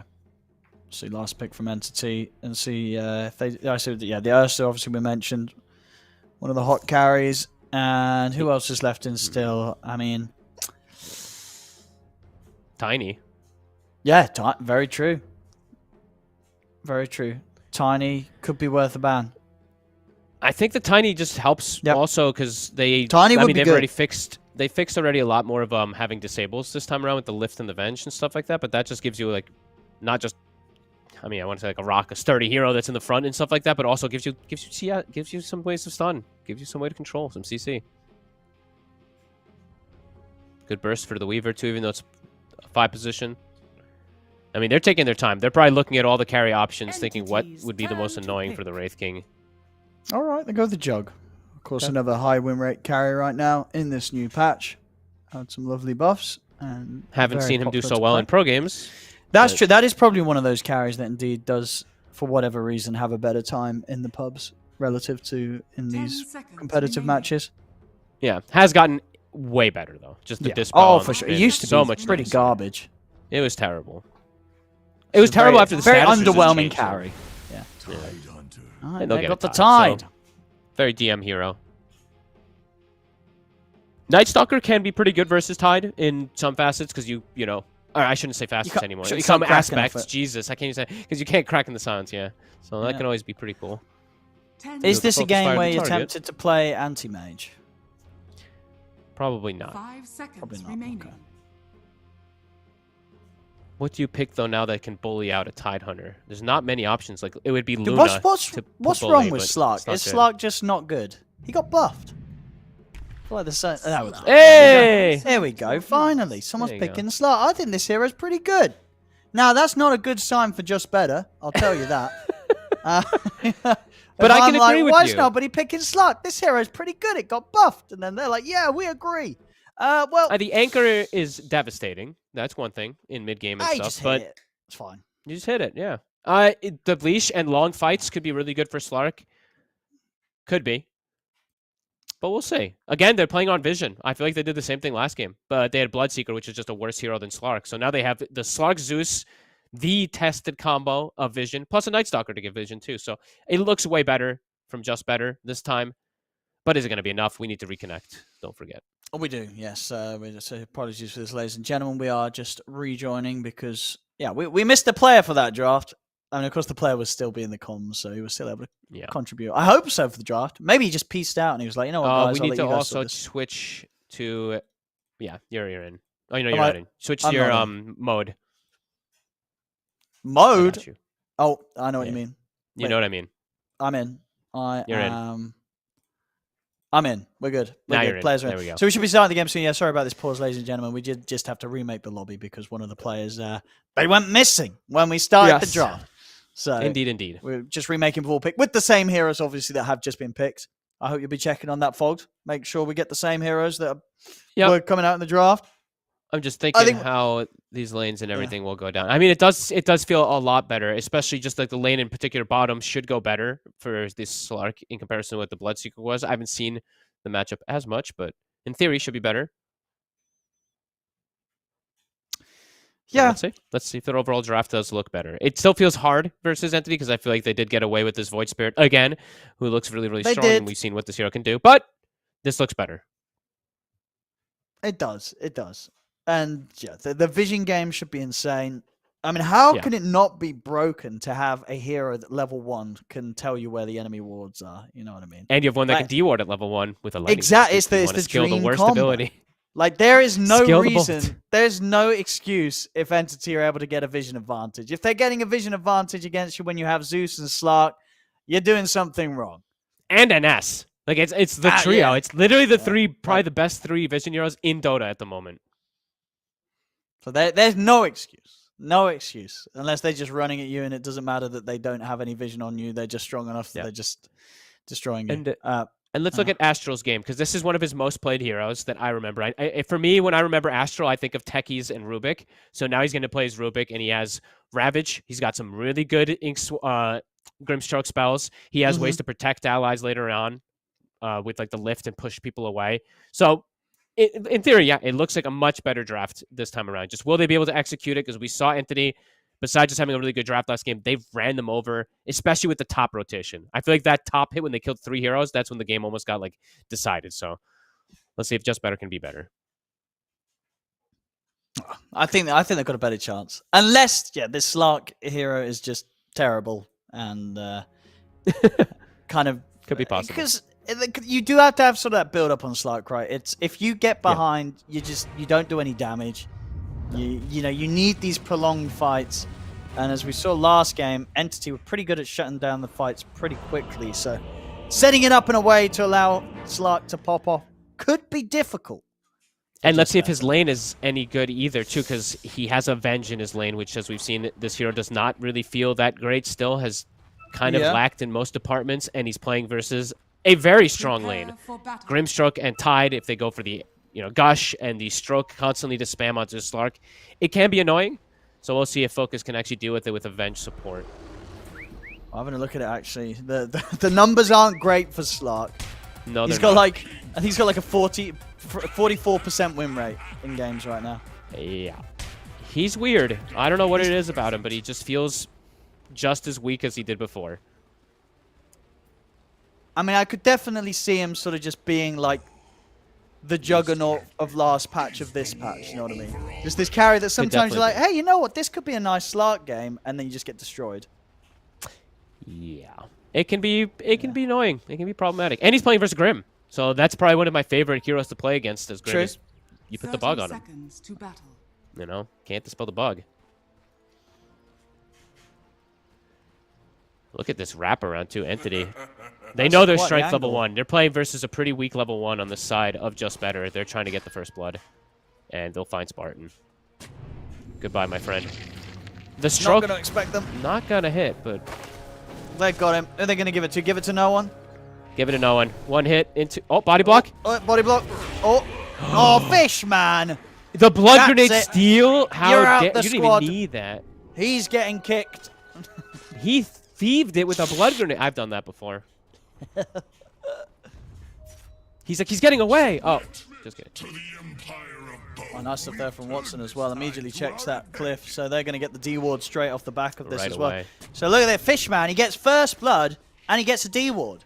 He's getting too much for himself here, this support. What does he buy?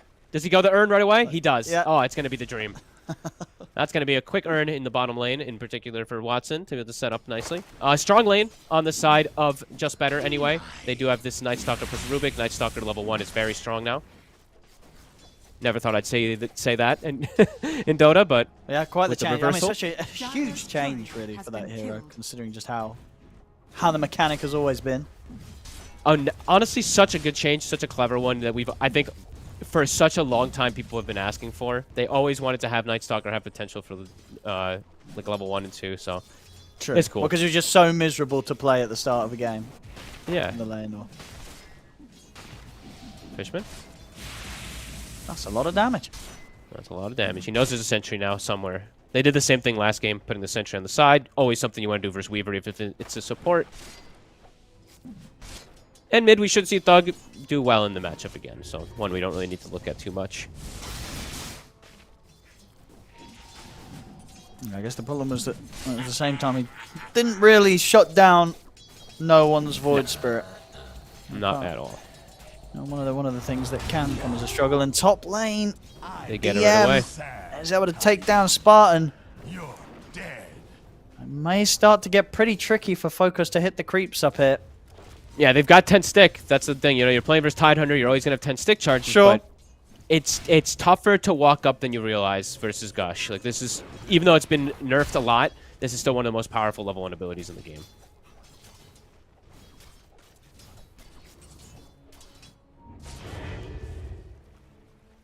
Nice range creep secure from Spartan.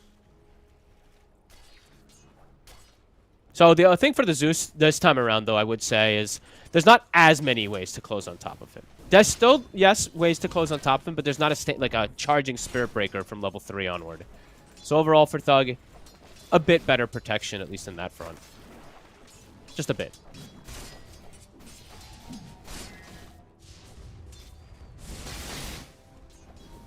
I mean, when it comes down to sort of the early to mid game, I mean, is this sort of a team when you have the Slark, are you getting this first item and you're getting him involved, or are you looking to try and scale if you're just better? It's a good question. I'm not too sure. What do you do with the Slark? I feel like you have to fight with the hero, but I don't know. Because I don't know how good it feels to farm as this hero anymore. I'm just uncertain.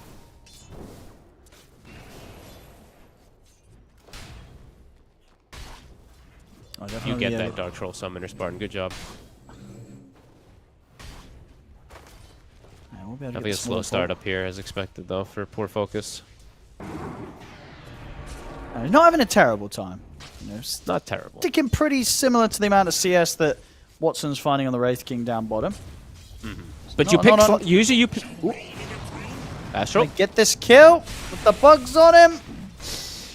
Fishman, a couple more hits. He'll get it. Watson, he'll be the one to get the last hit on it. Scarlet's going to try and stand his ground against Fishman. But Fishman, he's good. He's going to be perfectly fine. Top, diving again. Focus. Hanging on to stick charges. We did see, by the way, Watson, he went for the Bone Guard this game. So, pretty interesting, I guess, because he's just got the Swarm as well, too. He's benefiting off of that with his Skeletons, too, versus these two. Kind of cool. And it's going to be able to set him up to farm really fast. So that's nice. This would make a great story for you if you were going to live. And I imagine, not that it probably matters too much, but the Spectral Blade, is that dispellable? Because is he maybe thinking, I'm against the Slark as well, so if you can sort of dispel that, it's like, you know, that extra bit of damage isn't going to do a whole lot if he keeps removing it before it I actually procs. have no damn idea, honestly. Because that might be something that factored into it. Or maybe it's not dispellable. I want to say it's not, but I don't know. Yeah. I mean, I need to, like, test that for you. Top lane, poor old Focus just gets completely destroyed by that rotation. Fishman comes in and he's the perfect setup for Katomi to use the Inkswell. Spartan's trying to find a trade, but they're not going to get it. As they don't lose anything on Entity. DM, and they he's the one to get the double kill and the courier. Oh, that hurts. I mean, already we're 5 minutes in on this one. It's 5-0, 2k lead off the play like that. And the top lane actually looks worse than last game.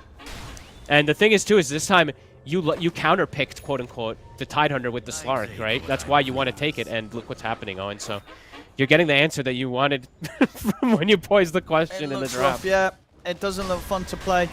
And I feel, yeah, this just happens a lot, because you, as a Slark, you know, you see something like the Tide, you're like, great, I'm going to play Slark and hit him. And then that just never seems to happen. The lane just always seems to be very rough. You try and step up and hit him, but you're very squishy. They'll come in with a rotation, and with the pounds forward, they'll catch and punish Fishman under the tower. They'll get something, but they moved a lot of heroes to try to protect this Slark. But it might be necessary. Now, of course, with these moves, Watson's sure he's on his own, but he's happy to be on his own at this point. He doesn't mind laning against Skylark, especially during the daytime. He's getting solo XP, solo farm on the carry rating. We saw it twice now. the rotation. Fishman did the same exact rotation last game also. We're seeing a lot of these, the early moves through these portals when you know that your cores are just reliable on their own. Love how active Fishman's being. This is like a whole new Fishman for me. I'm just used to, I swear, for like a year, I just played on dying and didn't move from a lane. So now watching him roam is quite different, yeah. Skylar could be in trouble here. They're looking at him. They go with the bugs. Katsomi in with the swell. I mean, these support movements, they were doing it last game with the Weaver and Spirit Breaker. And now this game is even more potent with this Weaver. And look at the time. Grimstroke combo. It's 640, so Wisdom Rune is spawning. Astral, he's surrounded. Oh, look at immediately Grim go for the rune. Yeah, Katomi's already on it. He knows. Oh, this is rough.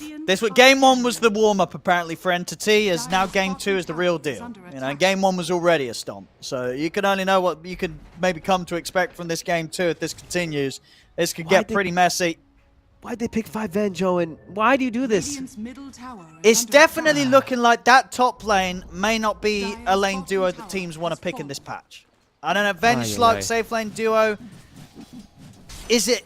I don't think no other team's going to be doing this in this patch. It doesn't seem to. It's very whelming. It's very whelming indeed. I don't know. Venge just. I need to be proven otherwise, but Venge just does not look like doesn't look like much happened. Like the change is just, it feels like the same hero, which is not a good hero. Focus. Almost level 6. They're gonna go on him right away though. Katomi's got the bug. They've got level 3 as well. They're in on top of him. He's able to get the pounce off, but he's got nowhere else to run. He hit 6 off the creep. Almost got the Shadow Dance off. I mean, over in the mid as well, no one with the body blocks. I mean, Watson's rotated over towards the mid, you know, cleared out the bottom tier 1 tower, comes over to the mid. They're going to try and fight. But Watson's taking a lot of hits here from Watson. Watson, of course, he has got the Reincarnate ready to skill after he's made this play with the Raid form. And he does. Ready to pop it, come back for the second life. And continue to clean up the kills with no one by the looks of it. He's already got the double in, no one. Can they get something more from this? Astral's back in with the TP. I've got further TPs coming in around the mid. No one lays down the Remnant into the Ravage, but the Dark Pact was there in time. Focus, he'll have to use the Shadow Dance just to live. Maybe turn back towards Fishman. They've got the pounce in onto him. They'll get it. No one's in. He's going to jump straight back in the burst over towards Scarlet. They get the silence out onto towards Focus. Focus trying to get away, but the Remnant's there, grabs him back. No way, he's alive. Cut down by the Anchor Smash. I mean, finally no one will fall, but not without Entity continuing to take these kills away from Just Better in the mid lane. They're trying to chase down DM, but they're not getting him. He's already got this casual cloak. He's happy to walk this off. It's a rough fight around the mid. Sure, they get no one, but it's these moves that they're having to bring their Slark into and Focus. He's dying. And now in the mid, I mean, they're just going to set up straight away with this Ink Swell. Straight over towards Thug. Can they get him back to safety? They can. He's going to tick down low. Steps back in. Fishman's in. It's going to be another charge thrown down on him. Fishman gets it. And he's out. And he gets out with the time. No way. That's insane. How's he getting away with that one, Fishman? Just Shikuching in just to throw down that second urn charge on the poor old Zeus. Getting a kill on top of that with a Shikuchi damage. And then time-lapsing out on like sub 100 HP. They, 10 heroes brought to the mid lane. Entity kills, what feels like 7 of them and only lose, 1 hero or something. They get a double D ward as well. All the bounty runes. Yeah, they got literally everything. Vessel's about to be finished for Fishman. The 5-position Weaver has the same net worth as the cores on the enemy team. Yeah. Thug. Farewell. Oop. Cool juke. Let's still in with the silence. I mean, Fishman is definitely being incredibly annoying for the Zeus. Thug's really continuously just taking so much damage from everything that Fishman's throwing out against him. He'll live this time, but next time might not be quite lucky. That Spirit Vessel's getting pretty close. Full armlet now for Wraith King. They're trying to smoke to fight back as they desperately need levels. Level 5 still on the 2 supports. They need to get a fight win to just have the spells stolen from this Rubik, to have some type of extra kill threat. But Entity, level 7 Weaver, leading the charge. Look how fearless they are. They're feeling that strength. Dire's top tower is under attack. How much Kraken Shell has been harvested as well in the meantime? 5 physical damage block harvested. Radiant are scanning. Always has an army. Top tower's gone. Dire's top tower taking has what they fallen. want. Smoking up. Getting Coming aggressive. in with the wraparound. They might not expect it from this angle here. Entity, they're ready and waiting. Spartan, he's going to be the first to be found. I mean, no one, he might have his eyes on more potentially. He's going to get the jump over towards Focus. Focus will pounce away and they won't chase on. Aggressive ward placed out of range, vision range. They're cruising through the map. Look where Thug has to farm, and he's actually going to get spotted by Courier. Oh, this ain't his half of the map. Yep, time to get out. Immediately. He's like, see ya! Oh boy. Where to go from here? All 3 lanes have been smashed. Yeah, Fishman's got his Vessel done. I mean, in the mid. Jump forward over towards Astral. Can they help him? The bugs are out. They cannot. They'll get the kill. I mean, Fishman in particular, he's the one to get the kill. I mean, he's about a kill away from overtaking the farm of this poor old Slark. He's about to have it. Yep. Take the kill. Get him the kill. Oh, Okay, Katomi Katana got will it. take that. Unfortunate. It's soon to be coming, though. Fishman Go taking Fishman. over that. Oh. It's rough. Well, But this one's much more one-sided. I thought Yes. perhaps from the draft maybe it would be a little bit better if the lanes went better, but it is similar with like the Zeus and Night Stalker kind of snowball effect, but now they have a Slark, which I guess is similar to the Bloodseeker. I guess it's pretty much exactly the same.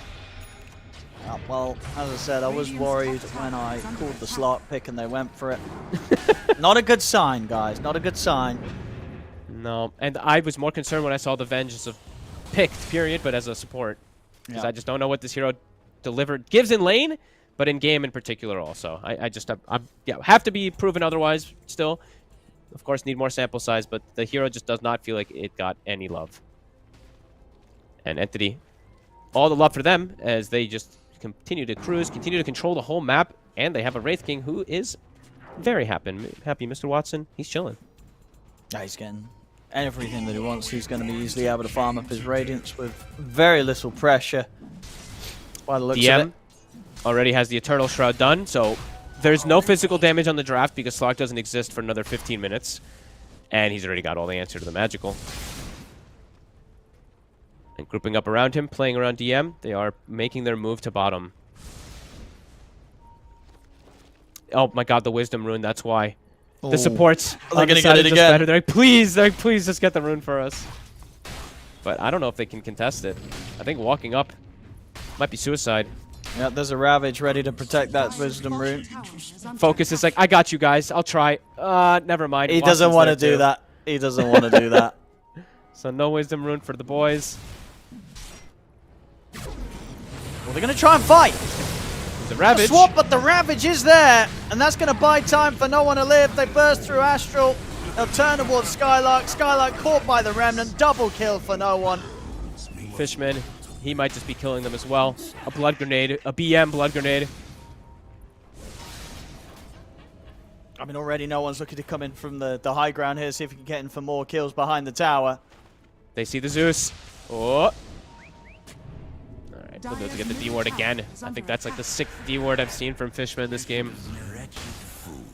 A perfect counter initiation. They attempt to get the swap into silence onto no one, but bit too tanky with Mage Slayer, but also just has the backup of his team. Instant Ravage. Fishman goes on the back line. Yeah, just covering each other perfectly. 20-4, 4-20.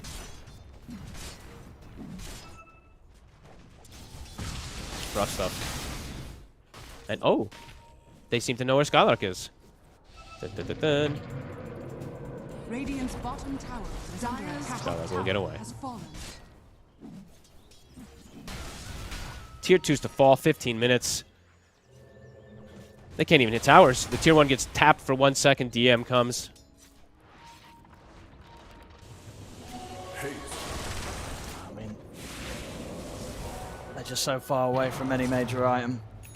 Yeah, they have no damage. I'll take that. Spartan. Not into these Mage Slayers and Eternal Shrouds. There's the jump. Zeus. He just gets the catch straight away onto Thug. Thug has already used the leap. He's going to be saved by the fact that the TP's coming in. No one doesn't want to dive the high ground right now. The Soulbind's there onto the two of them. Katomi getting low, but not low enough. He's able to walk away. As he'll get out, Focus is getting blocked off. Jump forward from no one. He's got the pounce. Have they got anything to catch him? They don't. Oh! The Fishman this time will get caught. Was trying to get in there and see if he could finish off the Slark. Wasn't able to do so. Okay, here we go. Got The phylactery excuses. lightning bolted.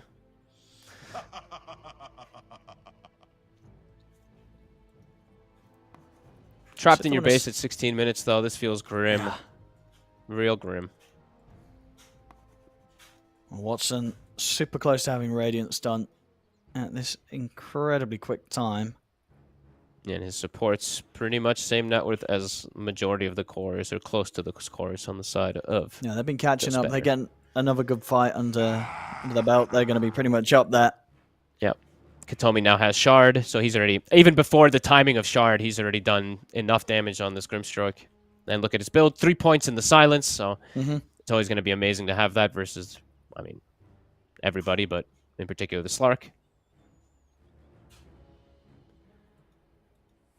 Yeah, smooth sailing. We anticipated it from Entity, but even more so this game than last is quite impressive. I thought with the Spirit Breaker, you know, I was like, oh yeah, they're going to just completely control. This one, they might be a little bit slower. Nope. This one just seems like things just kicked up a notch. All because of that mid. You know, 10 heroes being brought in mid, is, of course, too, but those all 3 lanes just going even better, it feels like, for Entity this time.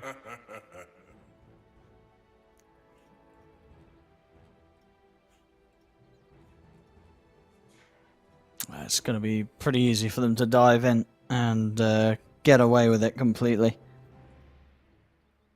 But at the least, for just better, if they do indeed continue to suffer this game and get knocked down 2-0, they'll have another chance. It is a double elimination bracket.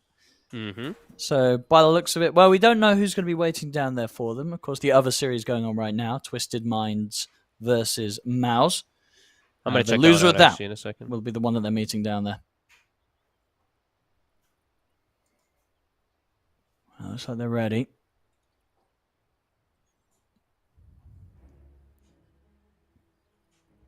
I sense distortions in the void.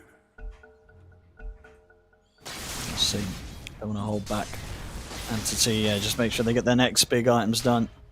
As I say, Watson very close to having the Radiance. Yep, there still is always going to be, of course, the spam. You know, they are playing versus Zeus and Rubik, so the high ground held can still be there for some time for just better.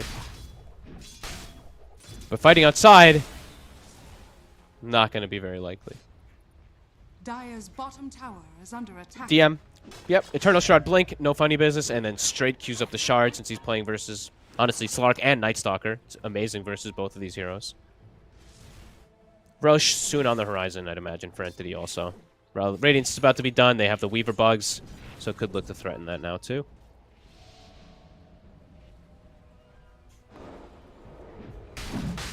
Unlikely Just Better's going to be able to step out and do anything about this one.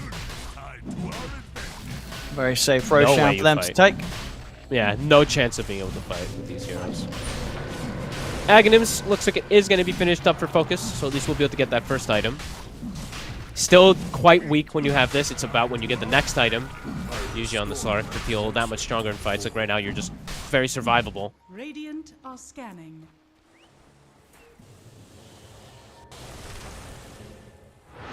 Yeah, no one's ready to join the rest of them down on this bottom lane.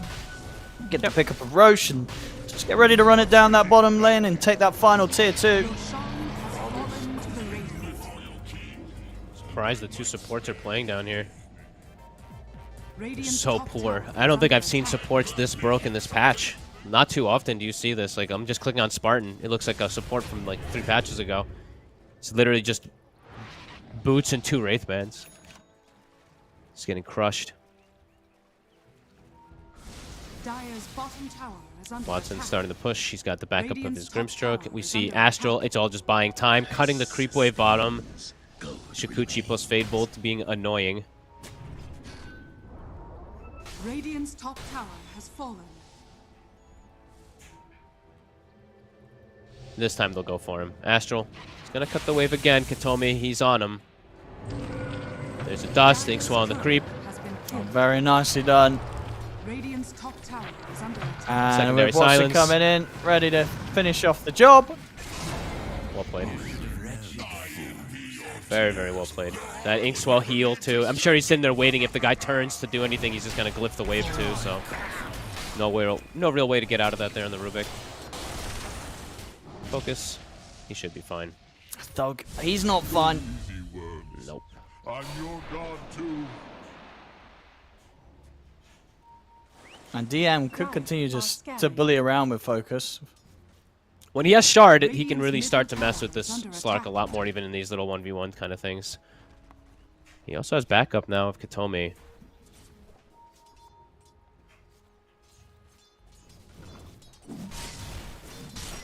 Look at the lax playing of the map on the side of Entity. There's a Rage King shown bot. Split, yeah. Void Spirit playing elsewhere. They're going to try to punish it. I mean, they are very split up right now. I mean, he's going to get a fair few stacks built up. There's a TP's coming on the side. He's still alive. Ooh, they've got him once. I think it was a bait. Yeah, and I don't think they're getting him a second time. As both supports will fall. He does not mind being gone on like that. Because he could have, I think he could have toggle sticked and lived. I think he died on purpose to get the slow on them. Although now you can just use it, right? But whatever. Sure, but you know, you do it in style if you make it feel like they were the ones that did it. You know. Catch on mid. Should be able to finish off the Grim, and they killed off the Courier, which had DM Shard on it. So a nice little pickup there. The base is getting pushed. The base is getting pushed. Dire's bottom tower is under attack. Fishman is on the hunt too. No one's in. No one is very in. He's just sort of playing around with these two supports. Of course, got the Aegis. He's got a BKB to rely on. Yeah, he's going back in. Courier. He just jumps back in. He gets the kill on Spartan. Oh! He can get Astral as well. They've got the dust. They're going to get both supports. No way. No, he gets the double. What a monster. He just sticks around. And now his team's here. They can keep the push going. See the Serenity on the tower. Meanwhile, Katomi tries to grab the mid wave as well to keep the push going. How's that creep wave? Are they going to finish it? Backdoor kicks in, the Slark illusions.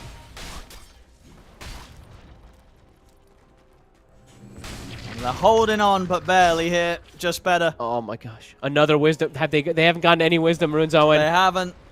They These really poor haven't. guys. They've got no money. They've got no XP, bless them. Another jump. As you said, feeling so strong. Almost at full Aghanims jump. Focus is going to try some. You can at least get the Aegis out of him. I mean, the Aegis is still there. Be careful though, the Zeus. Once.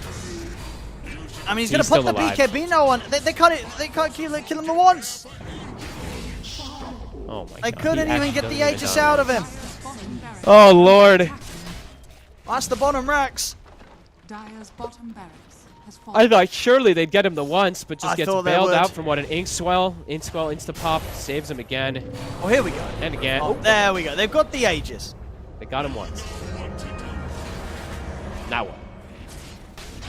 Radiant's middle tower is under Focus has attack. no Shadow Dance, no Depth Shroud. Dire's middle tower is under attack. Dire's structures are falling. Skylark. Skylark wants the supports. He's going to try and go in on this. With the BKB, he will get the kill. Will he get out there? Ray Fire Blast and the Radiant Sperm will say no. As he's dead in the mid, the Ravage is there. They control Focus, but he's still able to get the Shadow Dance off. Has the Panthers as well, and on to no one. No one, he's so low, but he's going to live. He finally dies there as he jumps over towards the Rubik. But the damage has still been done. As Watson and DM clean up Astral. Triple kill for Watson. And indeed, they'll tap out. GG well played is called, and with that, Entity will take the series 2-0. Moving along in this upper bracket. That win, they will go forth to face the winner of the series that's currently going on the other stream, Twisted Minds versus Mouse. They smashed this series, honestly. This game, even faster than the last. I thought maybe there would be a better chance when looking at the draft and stuff like that from Just Better, but whew, I mean, you're playing probably in the hardest team you're going to play. Honestly, Entity, even compared to Secret, they're looking very clean. I think Secret's definitely showing quite a bit more weakness. They're coming off a fresh win on Entity too, so this was going to be a hard matchup, but my goodness, this was devastating. No, for sure. I think, especially after seeing this and what we know from Entity, there is... Like, it would be a huge upset if they aren't one of the two teams that make it through this qualifiers. Yep. That really would be something, because from what we've seen from the level of play from the teams so far today, Entity absolutely a step ahead of anyone else in this qualifiers right now. So one of those two slots should be pretty safe for them. Of course, they've got to win 2 more best of 3s. They'll have to win the upper bracket semis and then the upper bracket finals, which with Secret and Entity being on opposite side of things, should likely be Secret versus Entity. Secret in the next round, they meet up against Dandelions, of course, who we saw earlier. And, I mean, Dandelions were not bad, right? But Secret should beat Dandelions, right? If they don't, then something's going horribly wrong for Secret. Like, it should be a Secret versus Entity upper bracket final. If we don't get that, something crazy's happened, which could happen, which makes it all the more interesting to make sure you guys and girls are following all the action and all the games going on here on this stream. Now, of course, with this win, and this series being quite a quick one, I believe there's going to be quite a bit of a break until we have our final one. Indeed, about 2 hours and 10 minutes or so from now will be the next series that we cover on this stream. And to be fair, we do also have to wait, of course, because that series is going to have the loser of Mouse versus Twisted Minds, which is currently going on right now on the other stream, play up against Just Better. So we're going to get to see Just Better again today on this stream. I believe that's right, folks. Yeah, that's right, Because the other lower bracket is Navi Junior versus Dragon Esports. Maybe we're doing that one. I don't think we are. I think that one's over on the other stream with Cap and SVG. Either way, both of the lower bracket games are going to be played today at 8 o'clock CET. So obviously very important and exciting ones, because those are the ones where loser of that is out of the qualifiers. So a lot to play for in those best of 3s coming on later today. Now, what do you make of the games today, Fog? From what we saw so far, surprises, or what would you say? The heroes that we the heroes that we knew were strong are definitely strong. The heroes that we are looking at that definitely are weak, sadly, definitely still look weak. The Venge, I still had a bit of a question mark, but that question mark is starting to become a firm exclamation point. Yeah, like this hero.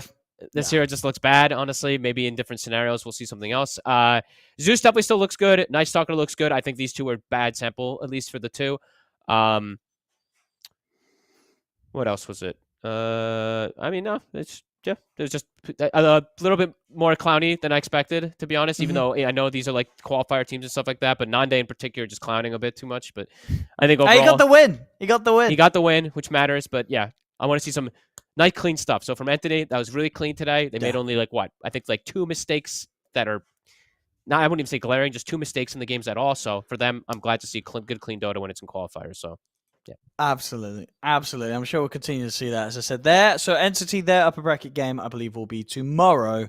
Will be the first series of the day. That will be at 12 o'clock tomorrow. So make sure you look out for that game if you're a fan of Entity. So as for ourselves, that is it for now. We're going to have a longish break. It's going to be about a 2-hour break. I'm sure we'll get a fantastic countdown on the screen, so you can check back in periodically to make sure you don't miss the next series, because myself and Folks will be back once again for that. And as I say, I believe it will be the lower bracket matchup of Just Better versus the loser of the other series that's going on right now. So indeed, if you're like, well, I want to watch Dota right now, don't worry, you're in luck. In fact, I think there's multiple regions going on. I think there may even be Eastern European qualifiers also going on at the same time. So there's going to be something to watch. But if you're in particular interested with the Western European region, there may still be that series between Mouse and Twisted Minds going on over on the other channel.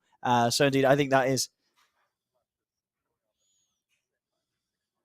6. Oh, there we go. So there's apparently 6 matches going on at the same time. So just make sure you on Twitch. I believe everything's tagged up as EWC. Any of the EWC channels will be having regional qualifiers going on right now for the Rear Masters Esports World Cup. So you're going to be very much entertained. But do make sure, as I say, you're back here in about 2 hours with myself and Fogged, because we'll be looking forward to join you again for that lower bracket matchup of Just Better versus the loser of Mouse and Twisted Minds.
and start running.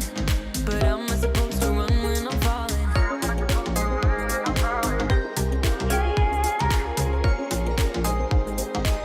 I don't wanna get in trouble. See where you stand. I don't wanna see you crumble. To recall what we meant, all the words you never said, all the questions in my head. 'Cause you're trouble, yeah.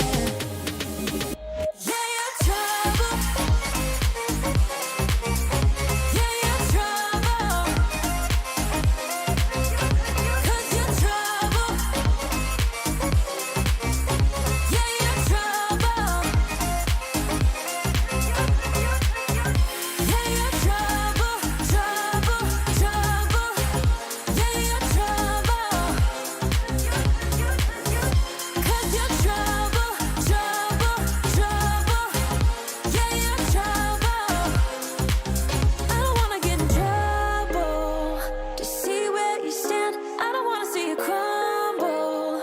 To recall what we meant, all the words you never said, all the questions in my head. 'Cause you're trouble, yeah. Yeah, you're trouble. Yeah, you're trouble. 'Cause you're trouble. Yeah, you're trouble. Yeah, you're trouble, trouble, trouble. Yeah, you're trouble. 'Cause you're trouble, trouble, trouble. Yeah, you're trouble.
I've been losing sleep, what to do?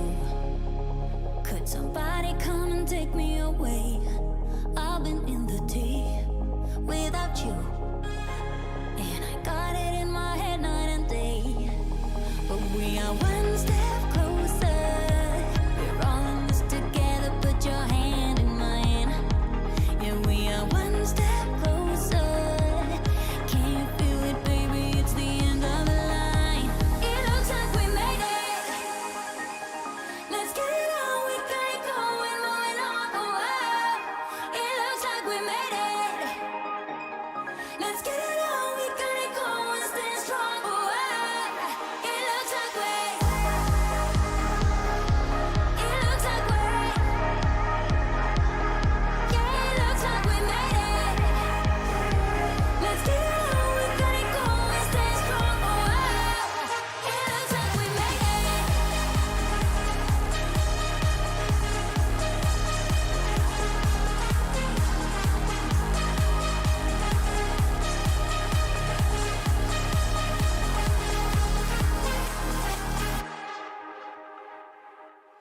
Wake me from this dream I've been in.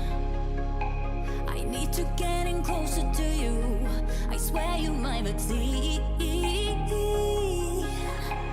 Oh baby, I've been waiting for you. Now we are one step closer. We're all in this together. Put your hand in mine. Yeah, we are one step closer. Can you feel it, baby? It's the end of the line. It looks like we made it. Let's get it on. We got it going, moving on. Oh, wow. It looks like we made it.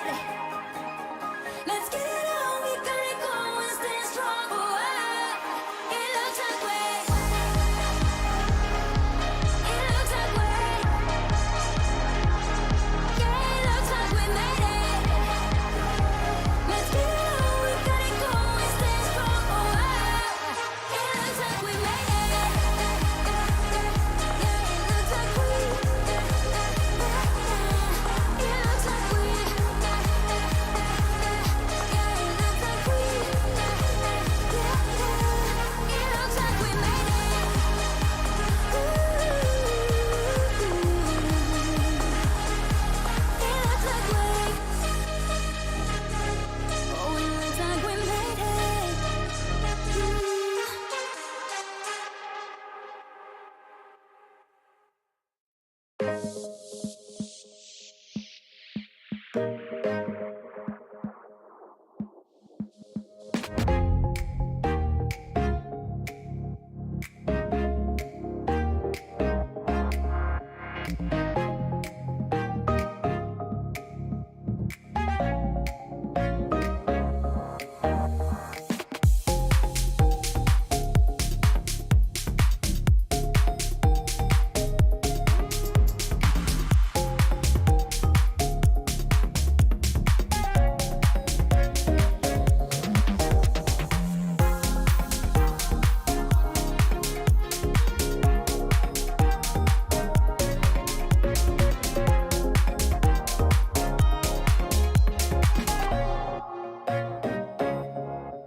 You've been hiding in the shadows way too long.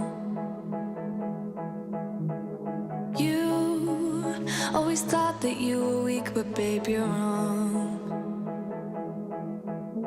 Yeah, you better step into the light. Just give it a try. Think that it's time you let that spark out. You've been hiding in the shadows way too long. And who cares if you might mess it up? You're stronger than the others think. And who cares if you might mess it up? Go ahead and shine, darling. Go ahead and shine, my dear. 'Cause who cares if you might mess it up? Just shine. You shouldn't doubt yourself, 'cause you're a work of art. You should know that you are perfect with those flaws. Yeah, you better step into the light. Just give it a try. Know that it's time you let that spark out. You've been hiding in the shadows way too long. And who cares if you might mess it up? You're stronger than the others think. And who cares if you might mess it up?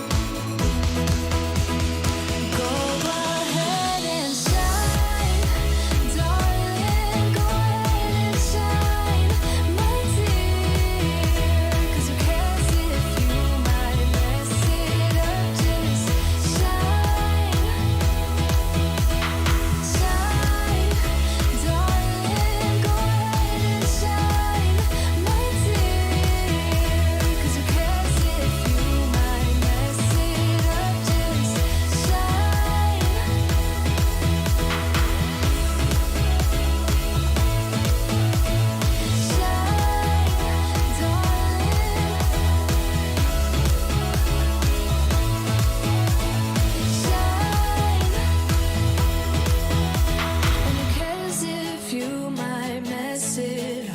You're stronger than the others think. And who cares if you might mess it up? Shine. Go ahead and shine, darling. Go ahead and shine, my dear. 'Cause who cares if you might mess it up? Just shine,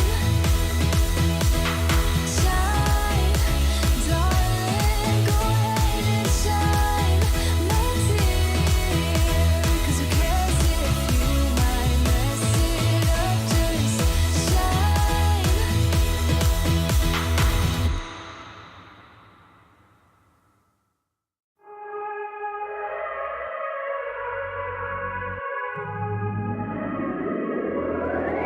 The other night, saw you glance your everlasting light. Met your eyes, razor sharp, cut right through the crowd.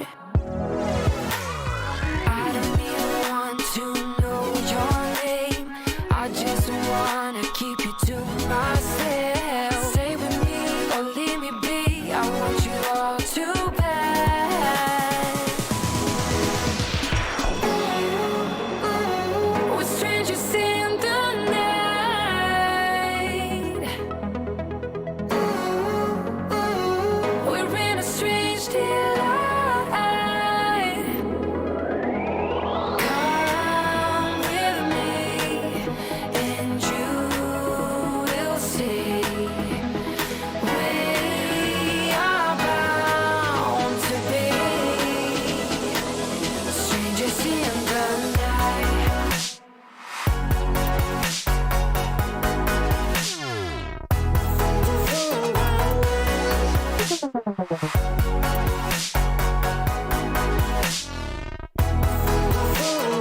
Walk the walk, talk the talk, get me through the maze.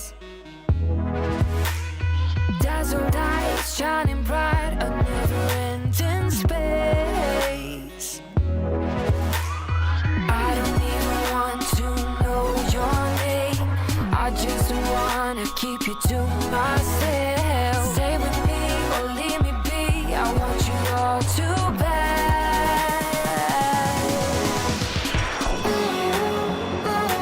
We're strangers in the night.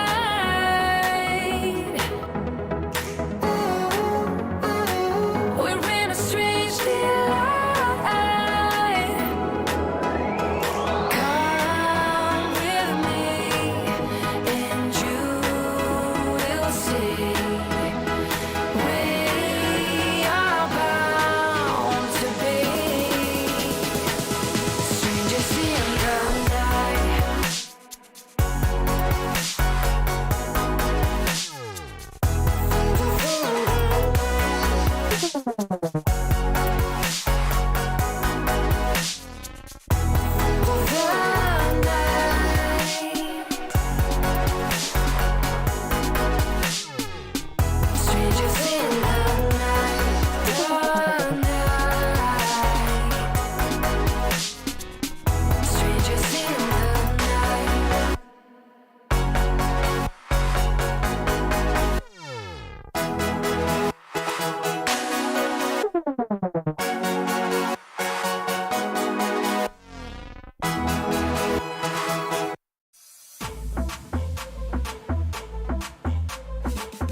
Everything about you calling out to me, I got to hold.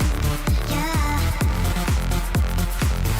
Everything about you calling out to me, I got to hold. Yeah.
I promised I would wait for you, but I'm getting so impatient. Tell me that you're ready now.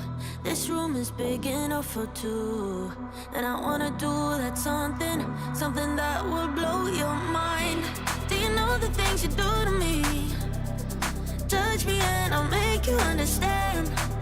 Yeah. Do you know the things you make me feel?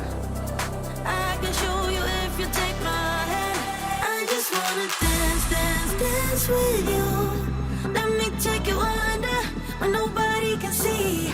I just wanna dance, dance, dance with you. Harder than the summer, so put your hands on me. Put your hands on me, on me, on me. Put your hands on me, on me, on me. Put your hands on me, on me, on me. Put your hands on me, on me, on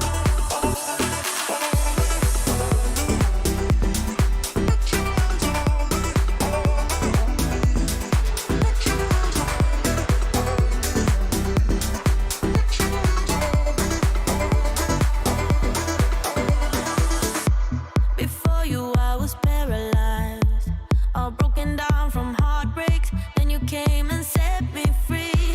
You've taken me to paradise, where nothing is a mistake, where we move so flawlessly. Do you know the things you do to me? Touch me and I'll make you understand. Yeah. Do you know the things you make me feel? I can show you if you take my hand. I just wanna dance, dance, dance with you. Let me take you under where nobody can see. I just wanna dance, dance, dance with you. Harder than the summer, so put your hands on me. Put your hands on me, on me, on me. Put your hands on me, on me, on me. Put your hands on me, on me, on me. Put your hands on me, on me, on me, on me, on me, on me, on me. Put your hands on me, put your hands on me, put your hands on me. I just wanna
running out.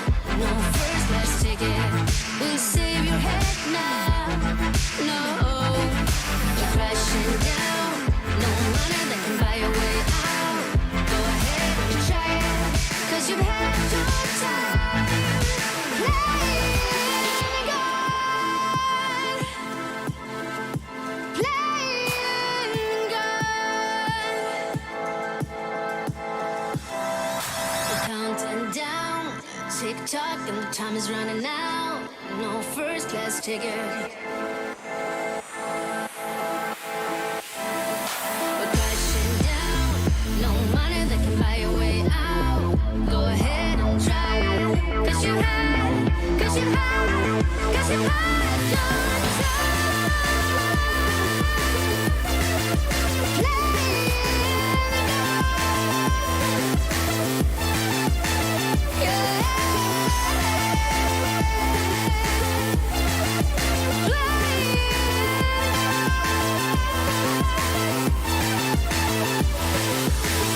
Where have you been?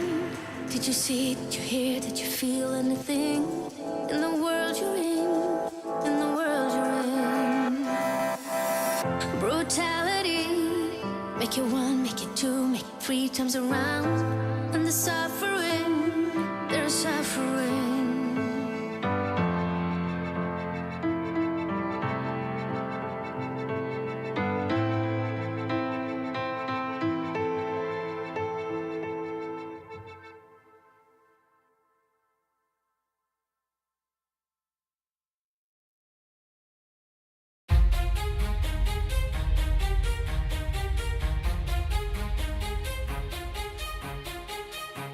We can shine in a crowd, we never hesitate. Let us rise to the clouds. We got nothing to lose, I know the time is right. Let us light up the fuse.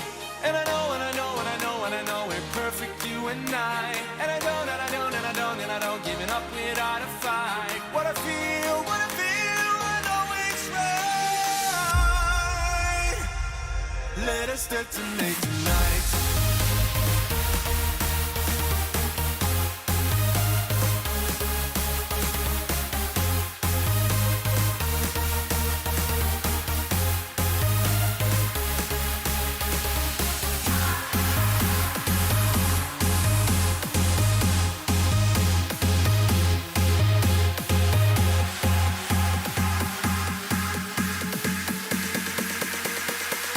Let us detonate tonight.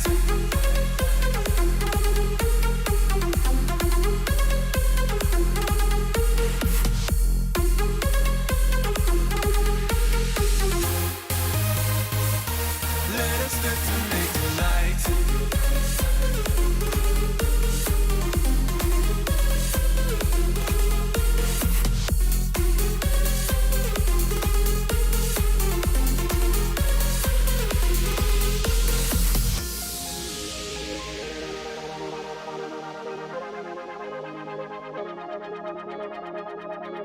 We can shine in a crowd, we never hesitate. Let us rise to the clouds. We got nothing to lose, I know the time is right. Let us light up the fuse. And I know, and I know, and I know, and I know we're perfect, you and I. And I don't, and I don't, and I don't, and I don't giving up without a fight. What I feel, I know it's right.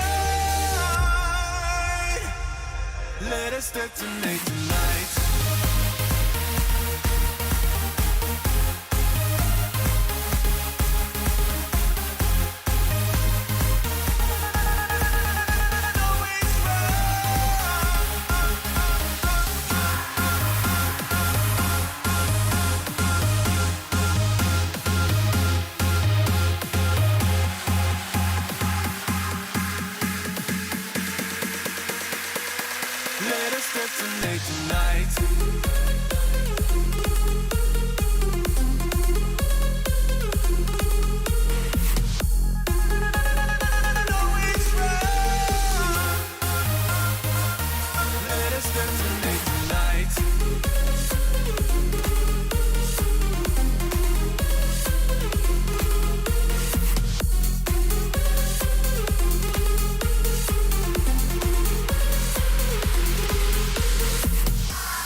sunshine.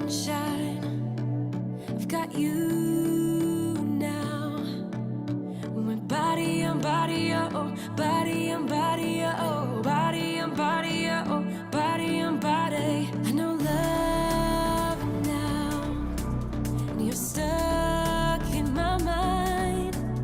When body on body, oh, body on body, oh, body on body, oh, body on body. Friends don't like that I'm with somebody, that I'm with somebody. Oh no, oh no. I just want to stay in this melody, stay in this melody. Oh, oh.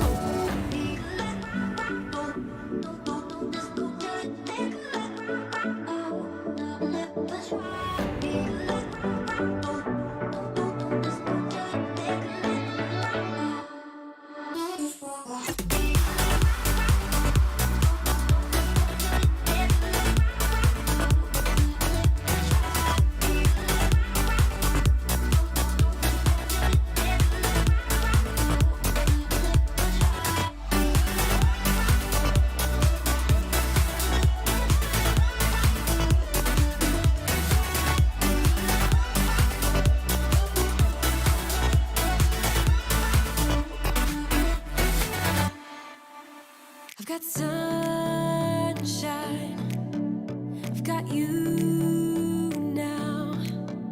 When body on body, oh, body on body, oh, body on body, oh, body on body. I know love now, and you're stuck in my mind. When body on body, oh, body on body, oh, body on body, oh, body on body. Friends don't like that I'm with somebody, that I'm with somebody. Oh no, oh no. I just want to stay in this melody, stay in this melody. Oh, oh.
all my time, I wasted all my nights, I wasted it on someone who's indifferent.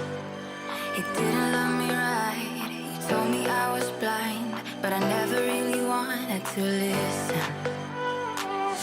You have been here since day one, seen my ups and downs, never left my side once, yeah, you stuck around. Who knew it was you? You have been here all along, you have always been the one, yeah, who knew it was you? You have always been the one, that's the truth.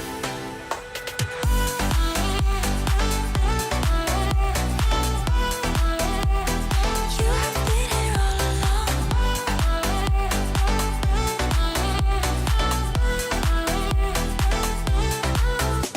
I never saw the signs, he didn't treat me right, but I just couldn't let him go.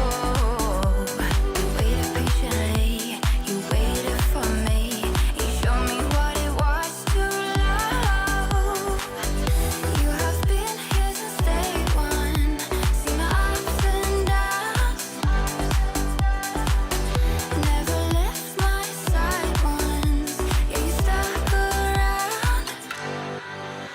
Who knew it was you? You have been here all along, you have always been the one, yeah, who knew it was you? You have always been the one, that's the truth.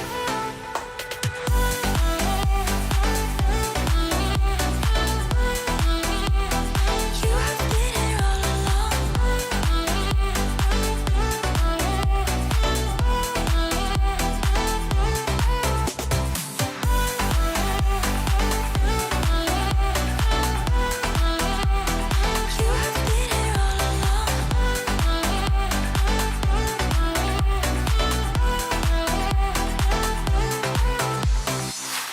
You have been here since day one. I never left my side once.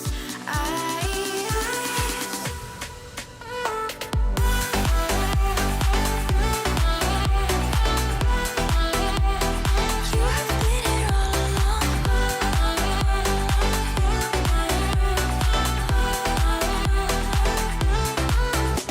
Who knew it was you? You have been here all along, you have always been the one, yeah, who knew it was you? You have always been the one, that's the truth.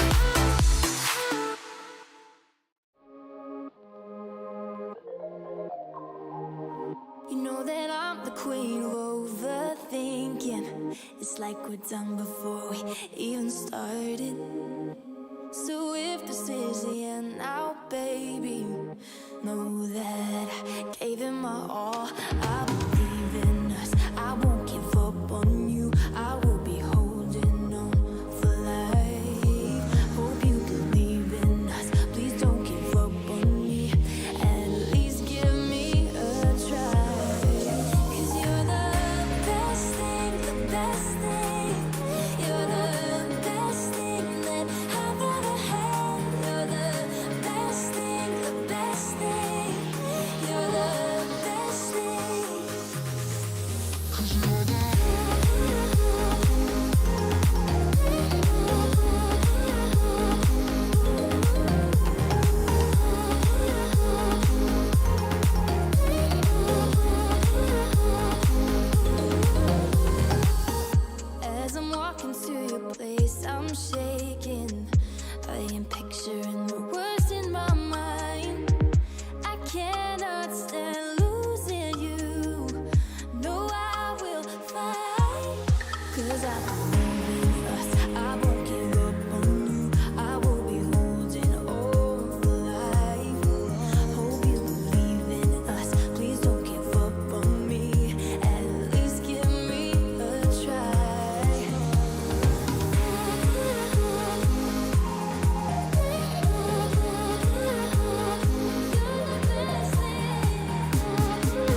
'cause I believe in us. I won't give up on you. I will be holding on for life.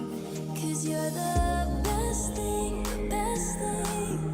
You're the best thing that I've ever had. You're the best thing, the best thing. You're the best thing. 'Cause you're the best thing that I've ever had. Best thing, best thing. Best thing that I've ever had. Best thing, best thing.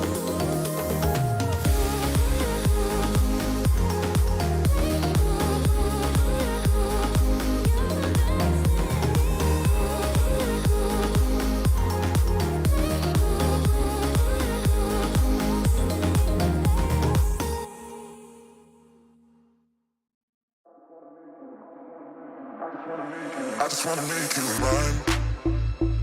Mine, mine, mine. Mine.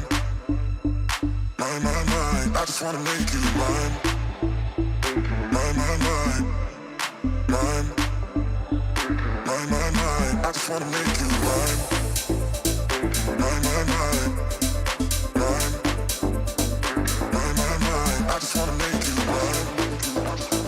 I just wanna make you. I just wanna make you. I just wanna make you. Mine. Mine, mine, mine. Mine. Mine, mine, mine. I just wanna make you mine. Mine, mine, mine. I just wanna make you. I just wanna make you. Mine, yeah. Mine, yeah. Mine, yeah. Mine, yeah. I just wanna make you mine, yeah. Mine, yeah. I just wanna make you. I just wanna make you. I just wanna make you. I just wanna make you. I just wanna make you mine. Mine, mine, mine. Mine. Mine, mine, mine. I just wanna make you mine. Mine, mine, mine. Mine. Mine, mine, mine. I just wanna make you mine. Mine, mine, mine. Mine. Mine, mine, mine. I just wanna make you mine. I just wanna make you. I just wanna make you. I just wanna make you. Mine, yeah. Mine, yeah. Mine, yeah. Mine, yeah. I just wanna make you mine, yeah. Mine, yeah. I just wanna make you. I just wanna make you. Make you mine. Mine, mine, mine. Mine.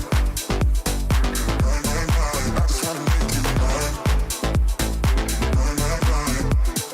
I just wanna make you. I just wanna make you mine, yeah. Mine, yeah. Mine, yeah. Mine, yeah. I just wanna make you mine, yeah. Mine, yeah. I just wanna make you. I just wanna make you.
what you did, so I'm turning the radio up. Don't wanna hear it's too late for apologize. Lately I've realized that what goes around comes back around. What goes around comes back around.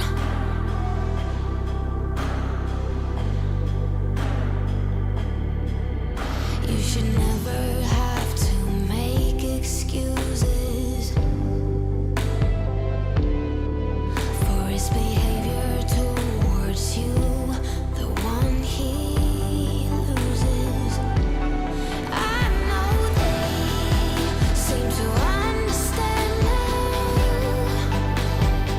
but they will never change, no matter how hard you try.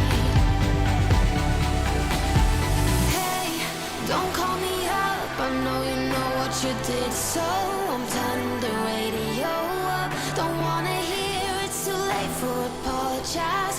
Lately I've realized that what goes around comes back around. What goes around comes back around.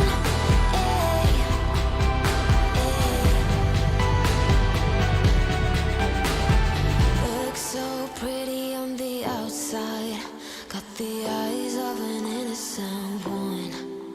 You can never tell at the first glance. They'll never save the last dance for you. Hey, don't call me up. I know you know what you did, so I'm turning the radio up. Don't wanna hear it's too late for apologize. Lately I've realized that what goes around comes back around. What goes around comes back around.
sadness. When words are said, we'll regret. I can see the fire that we made just to save us. When we try to make up for never letting go. Said the things we promised not to say, then we break up just to start all over, even though we know this is the hard way better. We can't be heartache together. This is the hard way better. We can't be heartache together. This is the hard way better. We can't be heartache together. This is the hard way better.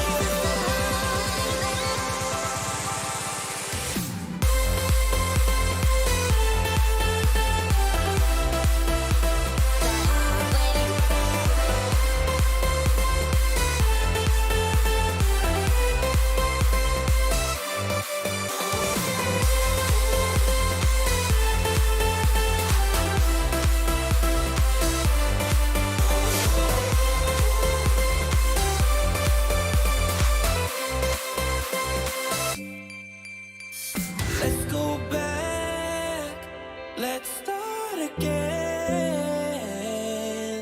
to a place a long time ago when I kissed your lips. I can see the fire that we made just to save us when we try to make up for never letting go. Said the things we promised not to say, then we break up just to start all over, even though we know this is the hard way better. We can't be heartache together. This is the hard way better. We can't be heartache together.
shouldn't want you, I shouldn't need you, but I'm afraid that's not up to me. Cause when I hear you sing through my speakers, it's like my mind takes a hold of me. I've tried shutting you off for some time now, but I'm still hearing your voice in my head. Oh, I wish I was more than your fan now, and that your voice came from here in my bed. You're in my headphones, baby, in my headphones, baby, in my headphones, singing to me. You're in my headphones, baby, in my headphones, baby, in my headphones, making me bleed. You're in my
in and tell you. Welcome back, ladies and gentlemen, to the Western European Closed Qualifiers for the Riyadh Masters at the Esports World Cup. I'm already Pixel here with Fog, and we're just about ready to get you through another, hopefully exciting series of the day here. Fog, we've had quite a day so far. I believe we're going to be able to bring up the brackets just to show you guys and girls at home what's been going on. There's been a lot of Dota. I mean, anything to sort of summarize from the results so far, Fog? No. The teams that are good look good. Maybe Navi Junior we had a little bit better, perhaps, but still very limited games. So yeah, Entity and Secret dominating. Looking forward to seeing how these two teams are going to duke it out, because Just Better looked a bit all over the place. I didn't get to see Twisted Minds, but I'm assuming it was a little bit of the same. So this one should be pretty crazy. Yes, yeah. I mean, by those Twisted Minds, they did manage to take one game off Mouse, and I believe that series did go pretty long. I think only just finishing about half an hour or so ago. So definitely had a bit of a close one, at least, yeah, closer than the one that we were following with Entity and Just Better. We'll actually be able to show you at home as well the schedule, just to keep you up to date with what's going on right now and what has been going on. So there, as you can see, the results from both lines of games. There's two streams, of course, going on today, following in particular the Western European Closed Qualifiers. That top line, that's been followed by Cap and SVG. They're about to move on to their final series of the day as well over there. So be sure to get that up on your second screen. That will, of course, be Dragon Esports versus Navi Junior, also in the lower bracket, as well as the series that we will be covering ourselves, Twisted Minds versus Just Better. So both of these best of threes elimination games. You're out of the qualifiers. This is your last chance here in these best of threes. And as you say, from what we've seen so far, it's hard to sort of make the call of what we're going to get out of this game, out of this series. I mean, both of these teams, Twisted Minds and Just Better, if you don't recognize the team names, you will recognize the players. I'm pretty sure of it. Of course, Twisted Minds, Shad, Xantic, Stonebank, Pablo, and Hanskin. And obviously on Just Better, as we saw earlier, if you were with us 2 hours ago, Focus, Thug, Skylark, Astral, and Spartan. Fog, I believe we're going to be able to hop into the draft. Game 1 draft is starting at the moment between these two. Give us a rundown of what we've seen. I mean, in terms of some of the players, I mean, from like Just Better side of things, it was a bit all over the place, but to be fair to them, it was a tough series to try and look good in, right? You're against Entity. Entity's going to make most teams in this qualifiers look kind of rough. Agreed, 100%. And, I was watching, like, the, a little bit of the interview things, because I had some time between our games, and watching, from Cap's podcast when they interviewed Insania and stuff. They were saying that Entity was dominating. They are the top dogs in the patch, at least right now, for scrims and whatnot as well, too. So maybe we'll see that reflect into these games with some hero picks and stuff like that. But that all being said, I feel like this match right now, Owen, this is a blast from the past. Feels like I'm casting a 10-year-old game. I've got Spartan versus Hanskin. It's not Boston Major. That's true, it's 2024. I don't know what the hell's going on, but it's Adfinum versus Old Alliance. That's what I'm saying right now. Nice. definitely sort of got that sort of vibe. Absolutely. And I mean, as I said, from today's results, what I would take away is that Twisted Minds are probably the stronger team, but I mean, yeah, I guess. I don't know. But they took a game off Mouse, but then again, Mouse, it's not like Mouse are a super crazy team. So, no. Mouse are obviously the easier opponent compared to Entity, you would imagine. I mean, hey, who knows? Mouse versus Entity's playing tomorrow. Maybe Mouse are able to come in with an upset and take down Entity. But you would imagine that, Entity, they are the ones to beat right now in this qualifiers. So, who knows? These two teams, they could be pretty evenly matched when it comes to head-to-head. Agreed. And who knows, what heroes are going to be the OP ones, because I feel like these qualifiers do tend to make their own mini metas and stuff like that. So, at least from what I see, it's the Zeus, it's the Spirit Breaker, it's the Weaver. These are the top 3 hot dogs right now of this little mini meta that we're getting. So, probably going to see those banned out or taken somehow very early, besides the already imbalanced or OP heroes, the TA, the Storm. So seeing a Clock and a Willow, of course, sneak in there too. These two heroes are, of course, also ridiculous. But yeah, the Spirit Breaker, Zeus, Weaver, even though I believe it lost 2 of the games that we saw, at least the Zeus +1, or was it? I don't remember exactly, but either way, we'll definitely see some of those heroes trickle in. Oh, that's a good era. There we go. That's a good one. There we go. They won. They won. They won. GG. Let's go next. Dragon Knight's in. You win your lane. You win your game. It's the thing is like this hero. It's DK, 10 seconds Yeah. but it's like remaining. the DK of old times on steroids. It's got built-in 30 damage with the death, so I don't know why, but it's all built in now. So that's gonna be crazy. Phoenix. This is probably the one that got banned. I think almost every game that we got to cast, at least in the last series. But this hero is crazy. Probably one of the best, if not the best, support right now. And can play core. 10 I think more seconds people are remaining. playing it even in mid. I want to say in the super high level pubs. 5 This hero has like a seconds 60% win rate in mid lane. I'll tell you what, I wouldn't mind that maybe against the DK. You know, at least try and mess with some of his right clicking, right, getting these spirits on him. Honestly, I don't even know. It could potentially be good. I think good. I've seen it beat everybody. It's beaten every hero that I've seen except for, I think Storm Spirit was one that did decent versus it, but it was bullying the Storm even. But I'm talking, just random pubs that I've watched. So it's, I think it'll probably 10 just be seconds normal support, remaining. but whatever. See if they're able to get something to help Radiant take down team the potential egg. Yeah. Really getting out these off-lane bans. Night Stalker, Centaur, Axe being focused here by Just Better.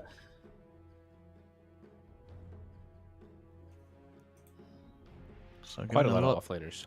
Yeah, giving a lot of respect 10 to, of seconds course, that's remaining. Stonebank on the off-lane here for Twisted Minds. Mm-hmm. 5 seconds remaining.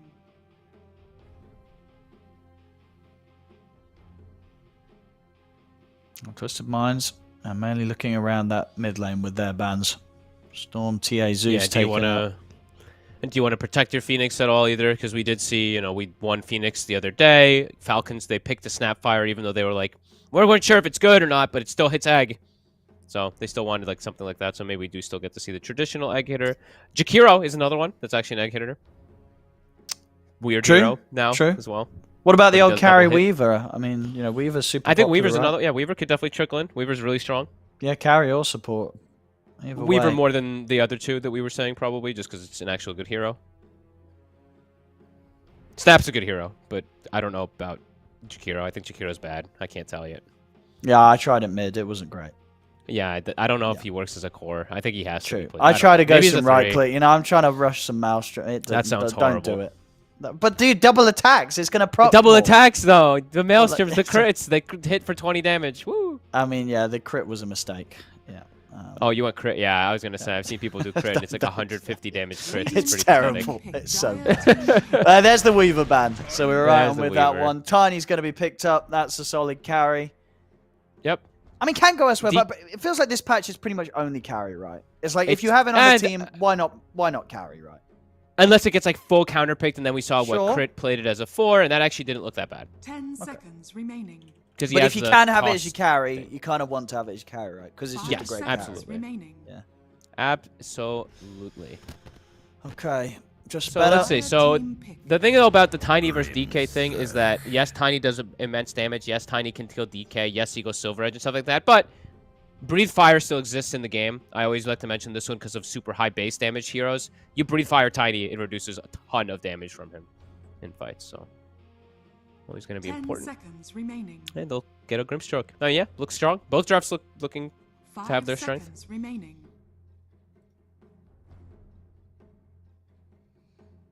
Radiant team pick. And they do take the it. snap as well. So they They'll do, take it. yeah, they actually do still take that as well. So I mean, it's not a bad hero by any means. Has a cool toolkit. And that's what your 4 and your 5, you reckon? Or can you see Yes. some sort of you wouldn't need to or want to do some sort of offlane snapfire? 10 seconds No. remaining. Don't bring priority to the hero that has to just hit egg, Just hit the egg, and just yeah. be playing in the back. Yeah, keep it. If you bring keep it nice priority and to it, then simple, you won't yeah. have the egg hitter because they're gonna go on him. Yeah, that's stuff fair. like that. So All right. I mean, yeah. So far, I don't mind what Just Better's doing here. I think that's some Same, rough I like series, but theirs. this is a pretty nice draft so far. yep, well-rounded. It's all red. Kills egg. Yep. Can scale. Tiny's still insane, but they have damage already built into their draft. So for Twisted Minds, I'm gonna feel weird saying this name over and over again. Twisted Minds. Yes. Rubik looks decent if you want to play it. You have 3 really good spells to steal. Or 3 really good spells to steal from these heroes. Go for their Darkseer. Not as good versus DK anymore as he used to be. The whole illusion thing, of course. Well, because you don't get the So fast. strong hero. What was that? No, I mean you don't get the on attack effects on illusions anymore. Dire team pick. On DK illusions. Yep. And they'll get the Lesh for the mid. So, I mean, they do still have that flexibility, but do you think this is shaping out to have the Tiny as the carry, or are you seeing that as the support?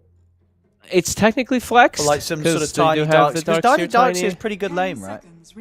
Yeah, it's not bad. Not bad by any means. It's a melee partner with 5 seconds remaining.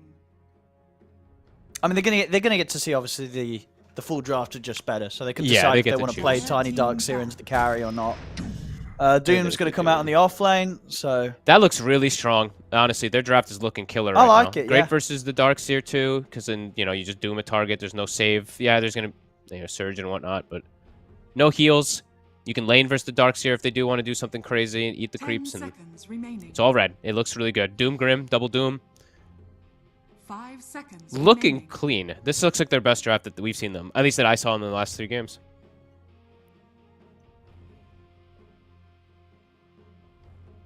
Well, for Twisted Minds, they have some synergy. They have good heals with the Darkseer, Lesh, and Phoenix, but that's where the Doom comes into play. Just cancels out anything from the Lesh and prevents him from being a frontliner by any means, actually.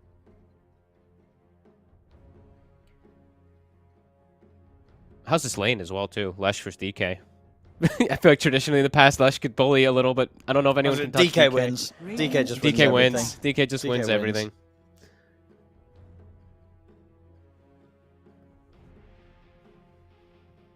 Let's see which carries Twisted Minds don't want to have to deal with.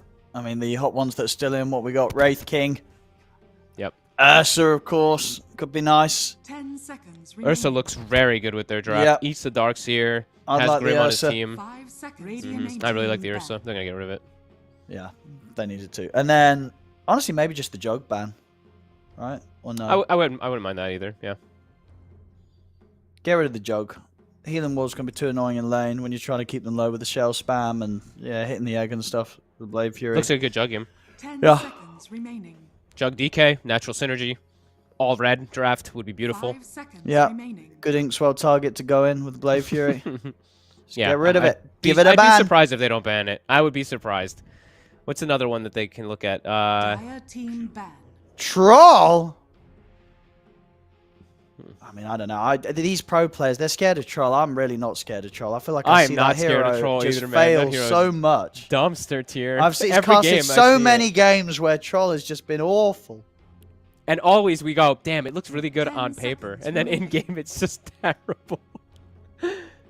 There's 2 games that I saw recently that were like, damn, Troll looks good on paper, and he did Troll, own. I It was mean- like Pakaz and one other, but we don't have to worry about him. He's gone. They're probably looking and they're like, what did we miss? We are gonna get Jug, right? They're going to get... The only thing is, obviously, they've got... Twisted Minds have got this carry pick. Well, I think if they pick Jug... No, I think, you still play Tiny carry. So I don't think that's He's really still Tiny carry. an issue. Like, it's okay. Like, it's... Twisted Minds... I guess they don't care, but I think Just Better will be pretty happy grabbing the Jug. Yeah, I agree. Like, he's super I really nice. like Super what nice Just for the Better's doing lane. right Great for the pushes with the ward and DK. Impossible to gank. heals. How do you gank him with these heroes? That's what I'm looking at. Yeah, you ban the heroes don't Wraith gank a King. You Jug. don't want to deal with your Omni Slash messing around with skeletons or having the reincarnation. And We're really sold on it. I'm It looks sold on good. the I'm Jug. sold on it too. And I'm you're sold, right, I'm sold it's a on it. red hero. So, literally, if they don't pick Jug, they lost. Look, what should we do? 10 Watch them pick seconds Slark or something remaining. now. Don't do the If Slark not- again. If they pick Slark, I'll be If so they pick upset Slark, because do it's not into pick it's the like Slark it's a again. We already terrible saw it Slark today, game. guys. It wasn't great. It looks like a bad game Yeah. for it too. But who knows anymore? It's got to be, right?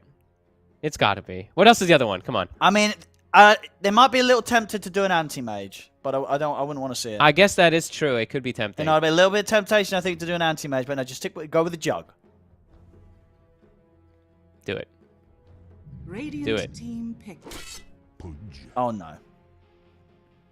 I mean, okay, I'm down for it. He's I mean, I'm certainly down got red for it. on him, but It's- this ain't no Jug. It is a fantastic flash sheep game. You are blocking all these instances of damage. You it just does become look good. unkillable. Yeah. It does look good. 10 seconds. But not as good versus Phoenix because you can't hit egg and the percent 5 damage is very seconds good versus remaining. you, so you're completely depending on Snapfire. Why'd you pick Putt? Whatever, man. I'm allowed. I mean, it's gonna be fun, but It's gonna be fun, and that's all we're here for. just anyway. when everything was looking nice and smooth and sensible, in comes the Pudge. I mean, Who's more sensible as a strong carry hero. though than as a support? It's a Absolutely. strong I mean, yeah, hero. it's definitely going to be core, right? They're not going to. Oh yeah. Absolutely. And Choose Baden your is hero. going to be their offlaner. Is that their? Yeah. No, it's the carry. Okay, no, it is carry. Support oh timing. my god. All right. Is this Yeah. good? Okay, so they see an option to indeed not put the tiny on the carry and get Shad this last pick, a Baden. Versus All right. Doom? Is that good? Wait, what do Did you he mean? Doom you? Just don't get doomed. There's two of them though. There's a Grimstroke That's as true, well. yeah. I mean, I think you get I don't it know. because You can shield the guy that's doomed. And I mean, protect them Pudge- so they don't heal, but I mean, honestly, Pudge is still probably just going to kill you. It's just going to take you longer to die because you're going to survive for a bit and you have your ult. I don't know.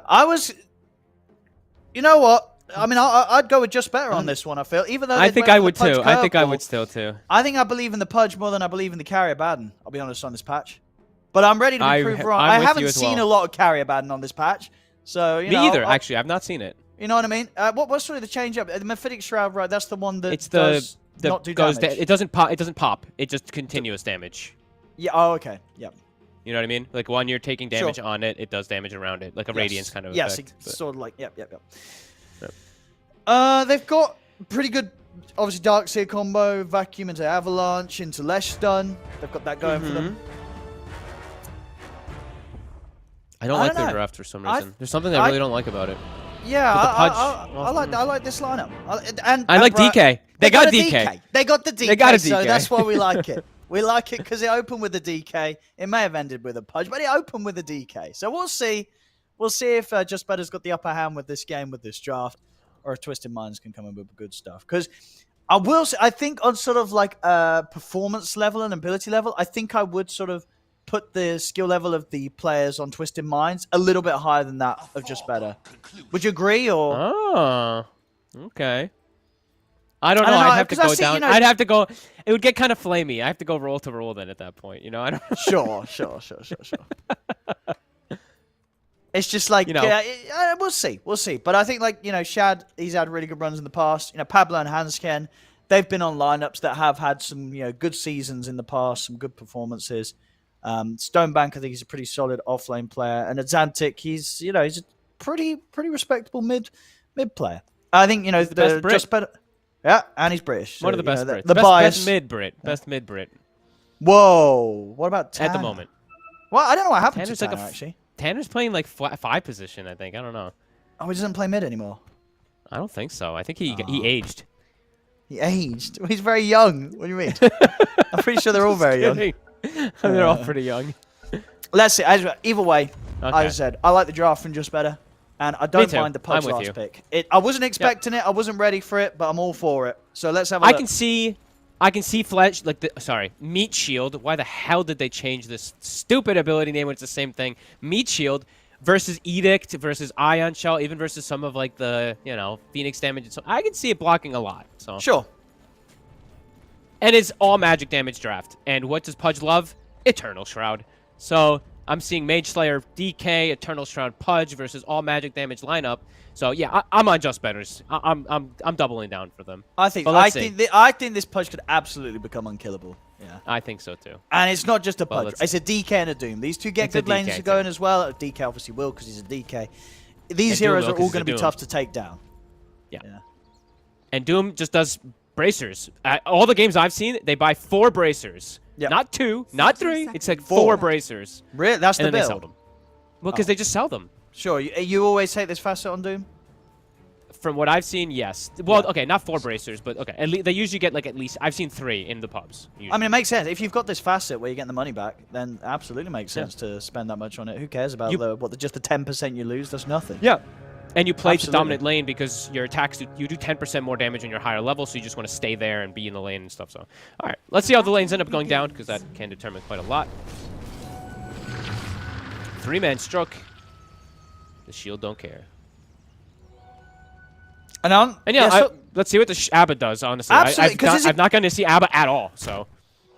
I mean, because he's got the Radiance queued up. So when you're playing it safe lane, okay, you're not doing the whole kind of drag him in with the harpoon and go harpoon manta. I guess you don't nowadays, right? Because of the change with Curse of Avernus. It's the whole illusion build is kind of irrelevant. It is irrelevant, and also my big thing that I hate about it, and I'm curious to see how it's gonna work, is the hero lost its damage talent. Didn't they have like a 65 damage talent that no longer exists? It definitely had a plus damage, and you're right, it absolutely doesn't anymore.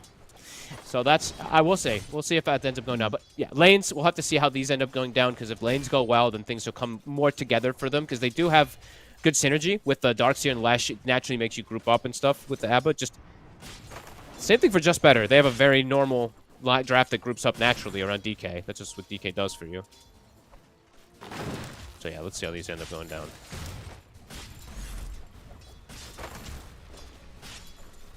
I mean, if the top lane, is there any sort of kill potential? Like, how scared does Focus have to be about these two sort of diving in and getting on top of him when they hit sort of like level 2s, level 3s? Like, can they kill the Pudge early? They can't kill Pudge even at the early stages. No, I don't think so. And he must make a huge mistake, because I would imagine he goes like a 1-1-1 build. Yeah. Because then your meat shield is just so powerful versus Ion Shell in the early game. I could see Spartan dying, but I could see Spartan dying in any lane. Just because he's crazy. He might do some crazy stuff, yeah. Yeah. And yeah, mid, we'll just see the DK. What a surprise. Dragon Knight, being Dragon Knight, easy lane for Thug. Easy. And yeah, natural build-up for him this game will be that Mage Slayer, and I mean, it's good every game on DK, but in particular this game, a lot of magic damage is going to be, so he can reduce not only on himself, but also reduce how much damage they do.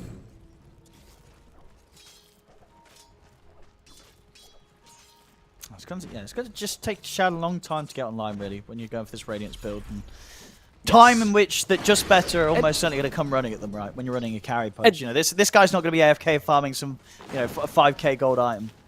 No.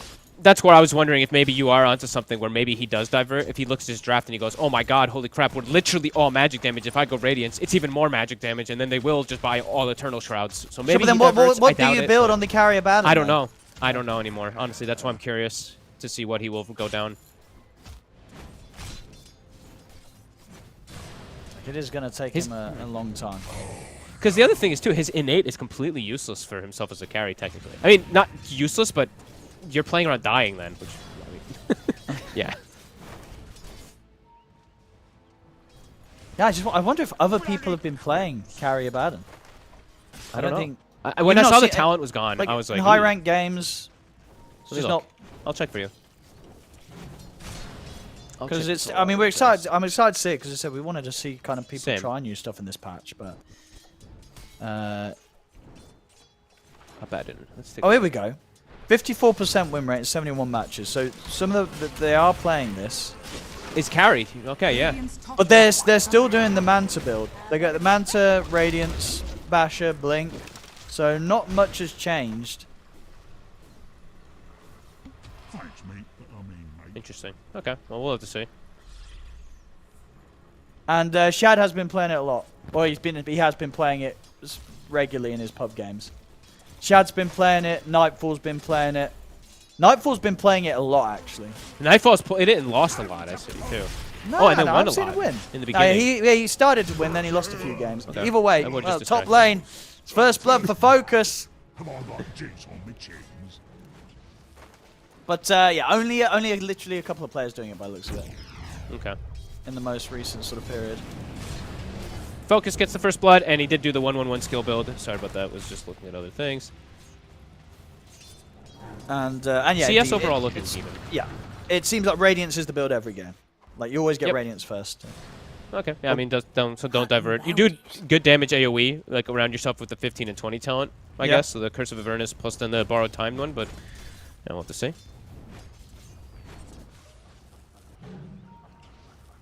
Astral. He's got the stick charges. Hanskin with some looks like he lovely got him. little body blocks. Unless Astral can get the deny to creeps. He's going to try for it. Oh, and he's got it! He Actually gets got it. I mean, that's well played there by Astral. I didn't even see it turn and hit him. I thought it was still hitting Hanskin. Interesting.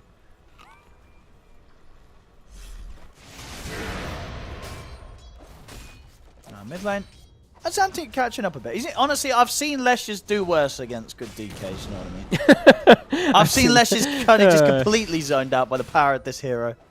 But, I was going to say, he's just about to hit 6, so be careful because he could turn and kill him if Xantic does it back. So Xantic forced away. We'll keep the catapult alive for the DK. No rotation coming out from supports yet. Now we're seeing the move from the Grim, setting up for the Ruin and potentially for tower push. Yeah, you absolutely go traditional ahead with the push here. This is, you know, if you're Twisted Minds, you've got to be prepared to also bring some support back up in. Ooh, you have to protect your Lash. Is he going to have this? He is very well done there. He holds with the toss, and he uses the toss mid-jump from the Snapfire to stop him from being able to cookie up to the high ground. Whoa, a swing and a miss. High focus. Mid-tower taking some heavy beatings here, and the rotations from the supports are here. Hanskin is trying to get some pressure off. Wrap around Pablo. He's got the avalanche toss. That's going to be able to take down one of them. If they got the damage to take out Thug, they don't. Yeah, Pablo making some good stuff happen here on the Tiny. Kill up on the top. Heads over towards mid. Helps out there. He's getting the work done here, Pablo. Good rotations. Good CSing across the board, too, for them. Lash behind, but a good move to at least help out a bit here. Bottom. Abba in a 1v1 versus the Doom. Skylark not massing the bracers. Ooh, changing it up a little bit here. He's got the phase boots finished up with the 1.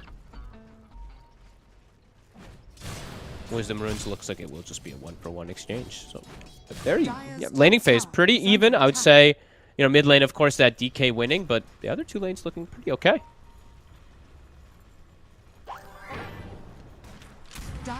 Stonebank. He's got the surge. Trying to juke around them here, but Pablo's in with the backup. They're going to try and stand their ground and fight focus. They'll toss focus out to the side. He's looking for the hook, but Pablo's going to be able to block it. And actually will be able to chase focus down. They'll lose Stonebank, but Pablo, he gets the kill. Why the hell? But Stonebank just ran back in. Oh, well. Well, he could have got out of there, you reckon? He just looks like he was trying. He just ran right into Spartan, I guess. I mean, Pablo's having a great time. So he's owning. He is absolutely destroying them. This Tiny is having a great start. Level 6 already. Yeah, excellent impact from the Tiny. He's higher level than most of the cores, actually. He's got a lot of money as well. 900 gold in the bank.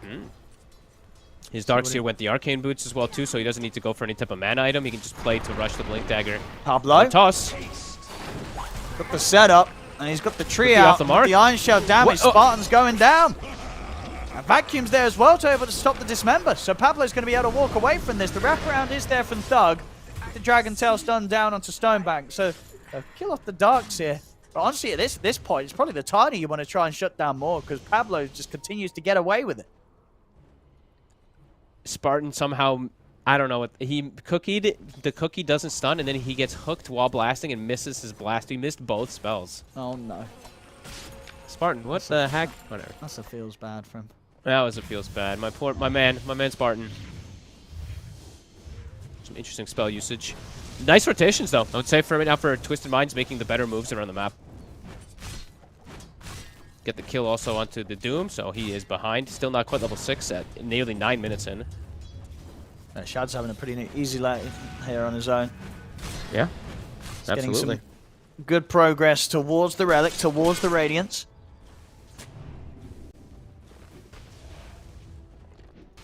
Yeah, Pablo. And Xantic is getting helped. And Pablo is, they're with him. And that timing on his blink is going to be fast. It's going to be super fast, yeah, if he gets himself involved in more action.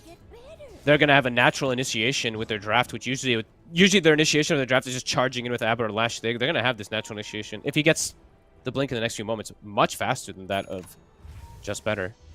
Just Better is going to have to charge in for a bit. Or have the DK go blink, which it looks like he actually is. Okay, I guess because Skylark's having a bit of a tough time, they want that initiation from offlane. So he will have it fast. It means no Mage Slayer yet, of course, but they'll have a way to start fights themselves. I mean, they want to get something going around the mid lane. It looks like just better, but they're pretty much aware of this on Twisted Minds. 10-minute power rune's going to be up top. Thug will be able to grab it, so shield rune for the DK. Level 7 already on Pablo. He's holding skill point in case he needs for further toss back or whatever. If he gets gone on, maybe just skills grow, but that's early game. These first 10 minutes, really liking the movements, especially from Pablo. They're giving him the lane, so Lesh jungling a bit. Pablo probably telling him, dude, if you give me lane for 2 minutes, I'm going to have Blink. A 12-minute support Blink is pretty insane. Oh, they're going to smoke up here just better again. The two of them, they want to try and do something with their own Blink purchase here from Thug. It's out. He's ready to go. It's around the catapult also. Catapult is still alive in mid, so if they can get a kill... Just kidding, Catapult's going to get killed right now. But so if they can get Pablo, they're going to drop the kisses for it. It's going to be a dead Very worth it. Very worth it. Yeah, they can't allow Pablo to sort of sit around here farming his Blink Dagger. Slow down that Tiny. It's a 4x kill streak too, so the DK is going to be very happy off that one. They get the D ward instantly also. And the tower, very likely to fall as well. But no pressure on the Sabaton. His Relic is going to be pretty much finished up. Stonebank, his mech is already done, so... You know, all in all, I think you've done very well to deal with any pressure coming out from DK. Your side lanes are farming and your Lesh is not under pressure. So yeah, no, absolutely. Yeah.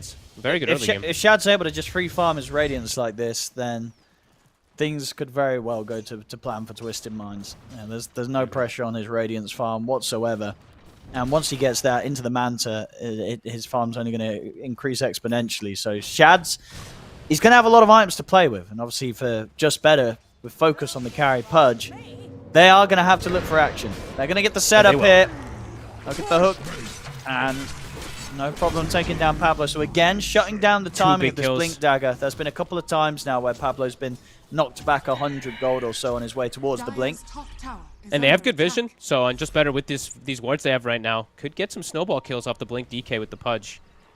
I think this move is spotted from the ward, so Stonebank will be able to back away, but I imagine they're going to look to play fast on Just Better. Just a little bit faster in particular than the other guys until the Radiance is out for Shad in particular.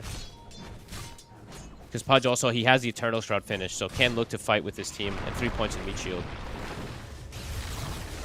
Radiant's middle tower has fallen. Nice try, Pablo. Trying to close the gap for a toss back. Can't quite.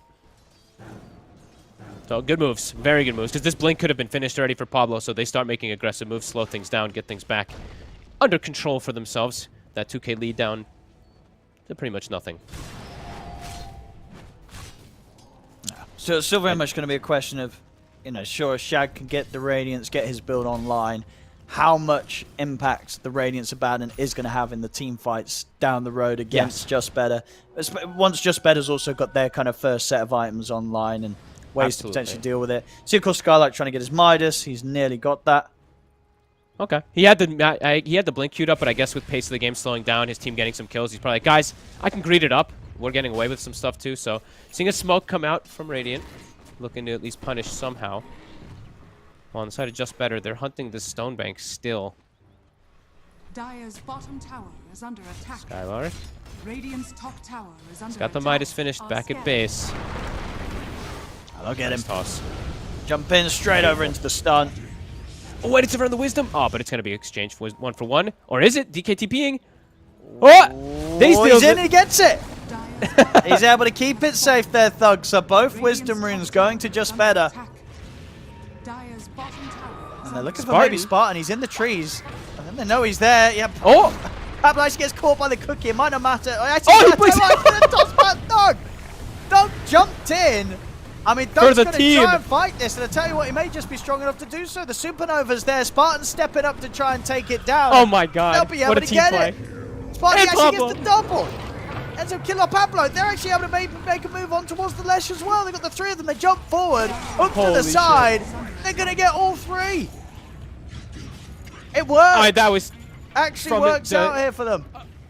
that was like the most tier 1 plays I've seen ever. That was so sick. Like, Spartan makes a mistake, has the cookie, actually catches the Tiny in the stun. Then the Tiny tries to walk up and stun and toss, and the DK blinks into it Like for his jumps homie. in, yeah. That was beautiful. And then it lets the Snapfire walk in to have Little Shredder to go in for the egg. I mean, what a sequence of events. Okay. Dire's top And they got tower both the is under wisdom. attack. And they got both wisdoms. That was pretty cool. DK almost has BKB off of that too. Damn. And focus, yeah, 2 components toward Ags. So Eternal Shroud's online. He's got his big item. DK Radiant's almost has bottom his. tower is under attack. And Skylark gets away as well. So 3 huge kills, and they all survive. Very cool. And yeah, let's see what happens now with these timings that are going to be hit. Since the Eternal Shroud's done and DK very close to BKB, and as we mentioned for the side of Twisted Minds, it's mostly magic damage.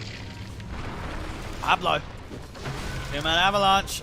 He's not able to get the toss back onto Spartan though. In fact, Spartan gets the cookie off over towards him. Comes in with the scatter shot blast. Dog doesn't want to follow up though. They don't want to try and take the fight in the river. Couldn't get the toss Dire's back that he middle wanted. tower is under attack. Pablo is considering going again. Doesn't quite want to jump in underneath the tier 1. Blink timing is still good. Tons of kill potential on these supports when he's Ion Shelled up. Already that Glimmer Cape was finished up from Spartan. Astral is very close to his shard, so he almost has the 2 timings that they ideally want. Still a pretty poor Grimstroke, but...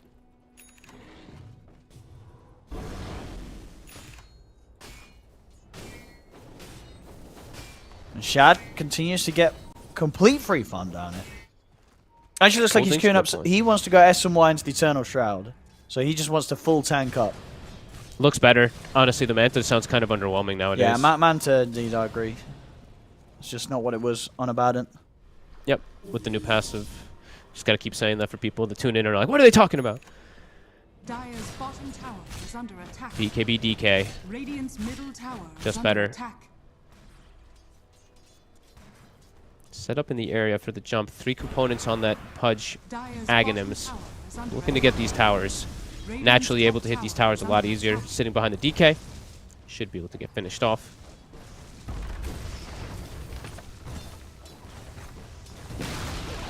Radiant's top tower has fallen. And there's another blink. So now more forms of initiation.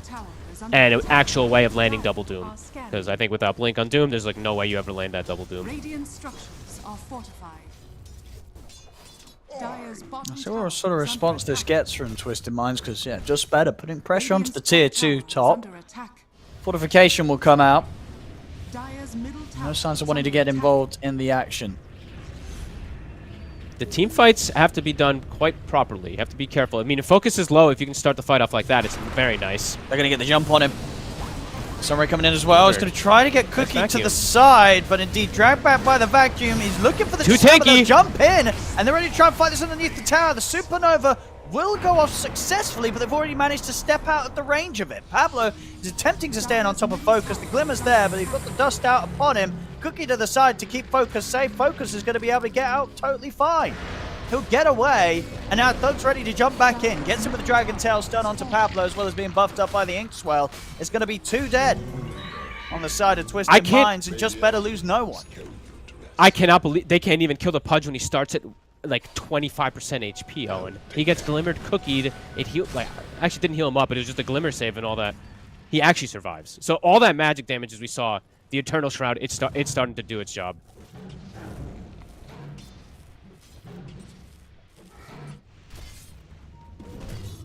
This is definitely a bit of a worry for Dire's bottom tower is under if attack. they can't kill the Pudge like that. How are things really going to change in that regard anytime soon with their lineup and with their item builds? You know, it's not like they're going to get this sudden sort of burst of physical damage or anything. But this Pudge is pretty much going to be king in most situations. We had worries about it. I mean, we'll see if it ends up coming fully to fruition, but it is starting to look like this Pudge might just be that God mode, especially once he gets that next, if he gets Spell, Life Steal, and stuff too, which is going to kick in one more level at 15. Spartans. What? He'll go down. won't mind maybe losing his they life, can though. isolate focus. Let's see if they can get it. Well, just kidding. He's got buddies. Yeah, he's got backup. Yeah, they come through the twin gates. He's got the backup with him. This could catch Twisted Minds off guard. Shad, he's going to try and start something. And now he's going to try and walk away from it. He doesn't want to continue starting anything anymore. They're bringing Pablo, 5. though. Pablo, he's thinking Can about get it. the toss back. He'll get the avalanche. Is there anyone to toss focus back towards? There isn't. And Pablo taking heavy damage here. And now gets caught by the hook as well. He's gone. I mean, they're still trying to step forward and do something with this. They'll continue to chase. The focus getting buffed up by the Inkswell. He's looking to try and get in to look for someone to bite into. They get the Soulbind out into the two of them. The double dismember, it's there. Focus is in. He's grabbed the two of them. And Xantic's dead. Stonebank's gone as well. Shad, this Pudge is dominating. Trying to do something, but he's not doing anything. He's dead as well. It's a team wipe. I just don't think they've got the heroes. The Pudge is online. I don't think they've got the heroes or the items. I mean, the Radiance, it's the build, but it's playing right into their hands. It's all magic. Pudge just eats them. Pudge just clicks meat shield, and he is invulnerable. Dude, this, I mean, I guess somehow they knew that Shab was going to pick Carry Abaddon and go Radiance. You know, that's why they picked this Pudge. They're like, bro, I'm going to pick Pudge. This guy's going to pick something that's never going to be able to kill me, and I'm going to have, an incredible game. Because that certainly seems to be what's going on so far. Like, at this moment, this is the kind of game where you would love to be this Carry Pudge right now. He's going to have a great time. It's the dream. Yeah. It's the absolute dream. Oh, and they didn't even have Doom. They didn't even have the mana for it. And they decimated the fight. Imagine a double Doom there, too. Like, oh, no. Could just get scarier and scarier. That was literally him showing up with the Eternal Shroud.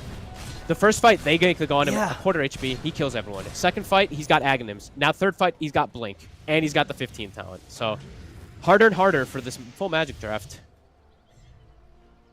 And is someone building a pipe also? I was checking around. I thought Spartan might be building a pipe, but he just went Blink Dagger for always killing the egg.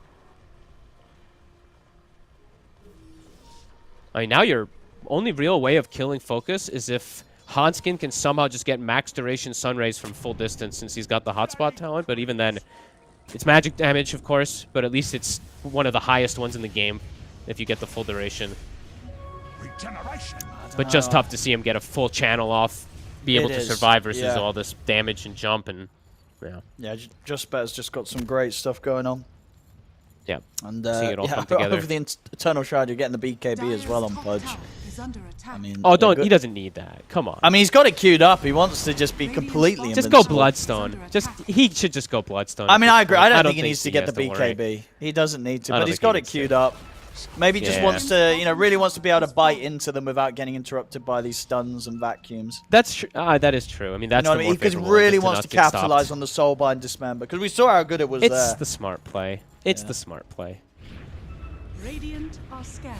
I like how some games I'm like telling people like you have to play serious, don't troll, and then I'm telling them to buy Bloodstone like a dumbass. But I mean that's the thing, right? Because it's whilst indeed getting the BKB allows you to dismember, make sure you get this double dismember with the Grimstroke combo. It's better. You could definitely make an argument about how you don't need to do that. Like you're probably going to win the fight anyway. Who cares if they're double dismembered? They're just not going to be able to kill you.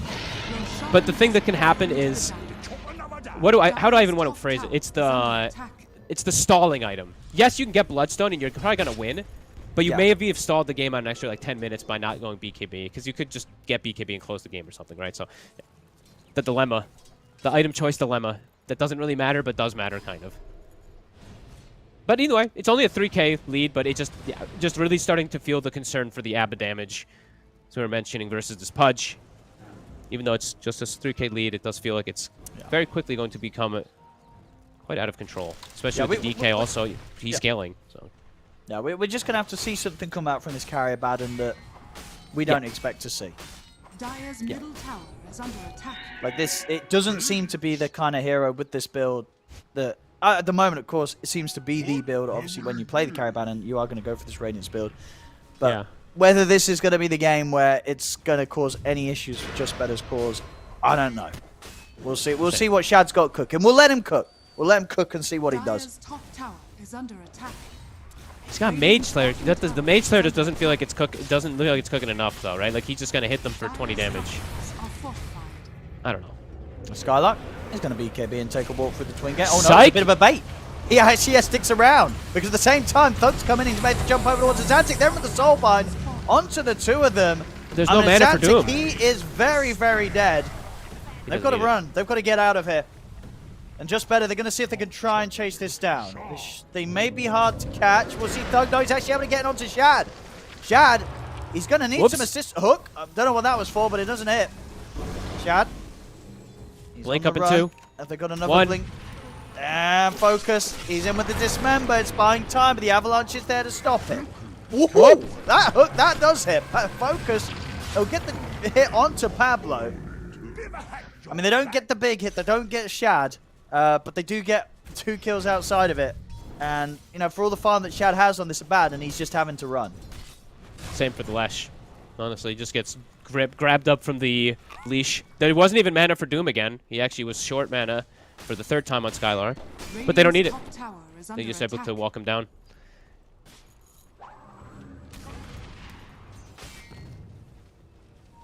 Radiant's middle tower is under attack. Radiant structures Put the Spirit are Vessel, so fortified. maybe something that's going to help them try and bring down these beefy targets, but... Need anything you can get at this point. Yeah, they do. They really do. He's got also the Shard on the Phoenix too, so he at least has the double, you know, double Sun Rays. That's probably their highest damage on their draft right now. It's just the Sun Rays if he's able to get them off. Spartan, a sneaky deep ward is placed. It gets spotted right away. Radiant's top tower is under But another attack. tower to drop. Just better. Full stride has been Radiant's hit. top tower has fallen.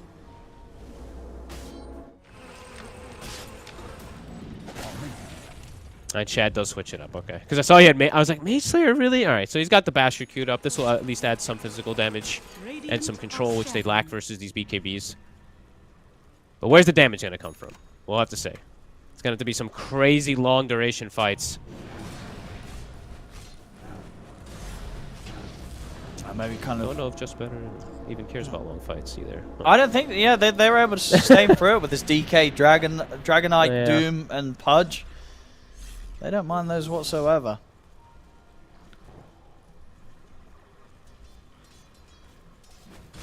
It's tough to sort of see what the vision is here from Twisted Minds.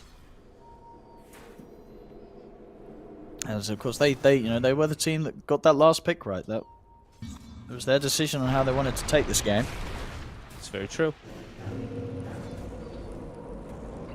Radiant's bottom tower is under attack. Paladin Sword on focus as well too. He gets blessed with the best neutral item he could get there. Structures are fortified. Even more spell lifesteal since he doesn't need any armor in this game. Tribute to my house. And yeah, BKB Radiant's is bottom pretty much tower is finished. under attack. Radiant's bottom tower has fallen. Dire's top tower is under Where attack. do they go next? I'm going to see Thug. I'm prepping for the setup top. They're going to smoke up here with the Pudge, the 2 of them. Aegis Focus. down in 20 seconds. Focus. He's got that full BKB. I mean, he's feeling super strong right now. He can just go in with the Might just Dismember blink in the high BKB. Spartan to be on Spartan. charge. He's trying to give it They some sort always of make information. Spartan. I mean, Pablo is heading over. Doesn't get him with the combo. We'll see Skylark jump across. They're going to go straight over. His focus, he's in deep. He's going to go immediately for Stonebank. The Doom the gets Doom. dropped down. That's Pablo gone. Stonebank's going to die here during the Doom. It's a good jump forward there. I mean, just better. They can go for fights like this, and it really seems that at this point, Twisted Minds, they don't really have an answer for this sort of play. It's a Spartan. I'm not shocked, but I am shocked that they let Spartan go in first. They have a 4,000 HP Pudge that can walk in and like, nah, Spartan, you go first, bro. But he does scout. Gives them information. The Doom comes out. It's an instant kill pretty much on the Dark, so they full have to bail. Doom is on cooldown. Can they look to make a move while that is at least down? Feels like this could be the only option for Twisted Minds, is at least trying to play around some of these CDs, but let's see. Because if you're not going to make a move now, when are you going to make it? You have Egg, they don't have DK form, they don't have Doom, and they just lost Aegis. So I feel like if there's any time to go, it's probably Radiant's now, top but tower is under attack. I mean, you think so? Because it's like, who on Twisted Minds is sort of making the call of saying, hey, just wait until I get this next item, and that's then we're what I'm going to be thinking strong. too. Like, where would you where do they sort of see their next strength lie? I think it has to be right now. It has to be fight right now. There's Fight no right Doom, no DK form. Find some type of fight, and then we'll move on from there. at least try to use these timings. Let's see if they do find something. Right now, looks like Just Better are playing pretty careful on the outskirts of the map. They have the Grimstroke right next to the DK to bail him out. Focus, yeah, he's unkillable. If he gets jumped, he'll still survive with the BKB. Dire are scanning. Very hard for them They know. to find something. I mean, do they try? They're gonna try. So, he's pretty immortal. BKB's off. It'll dismember Shad for now. The kisses are coming in. I mean, do they go on the punch or they're not? They're starting to fall back. They don't want to continue to go on the punch. They're gonna go for a secondary smoke. Maybe they jump again now that he hasn't got his BKB. They've got Ink Swell on him, though, They're and in. Astral is a little far. They get the toss back. See Shad heading over as well, but there's the double combo coming He's in. The fine. double Doom's down. Spartan's in straight onto the egg. Can he finish off the egg in time? He can't. The egg will survive. A successful Abba's doomed. supernova. But indeed, Shad's ticking down low. He has to continue to run. Hanskin's able to dive Last away. tick. But Shad, he dies. Was it actually the last tick of it? Last tick. Oh my goodness, he's gone. I mean, and It was honestly, either last tick or last Yeah. 2 ticks. He literally had like the last final duration of it as his borrowed time wore off.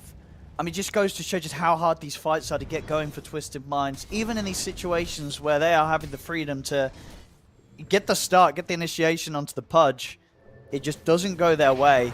And honestly, they're lucky that that didn't go a whole lot worse, because that was very close to Spartan nearly being able to take down the egg as well. Oh, absolutely. Right? I think he missed a hit or something, it looked like. I didn't actually see how he missed the final attack onto it, because he does have the plus hits. So something must have, yeah, it must have just been the Blinding Sun or something that I didn't actually get to see because I was looking at the other side. But Focus, I mean, he just survives all of it. It wasn't really that close, to be honest, either. Like, it looks close for like maybe a split second, but he has the Inkswell bailout. Like, Astro was waiting for an extra stun to just go for the Dispel and stuff, so continues to thrive on this Pudge. Continues to have that lead. Keeps getting, ooh, nice little efficiency play there, too, for the stack. And now he's level 20, so does get the Dismember talent online.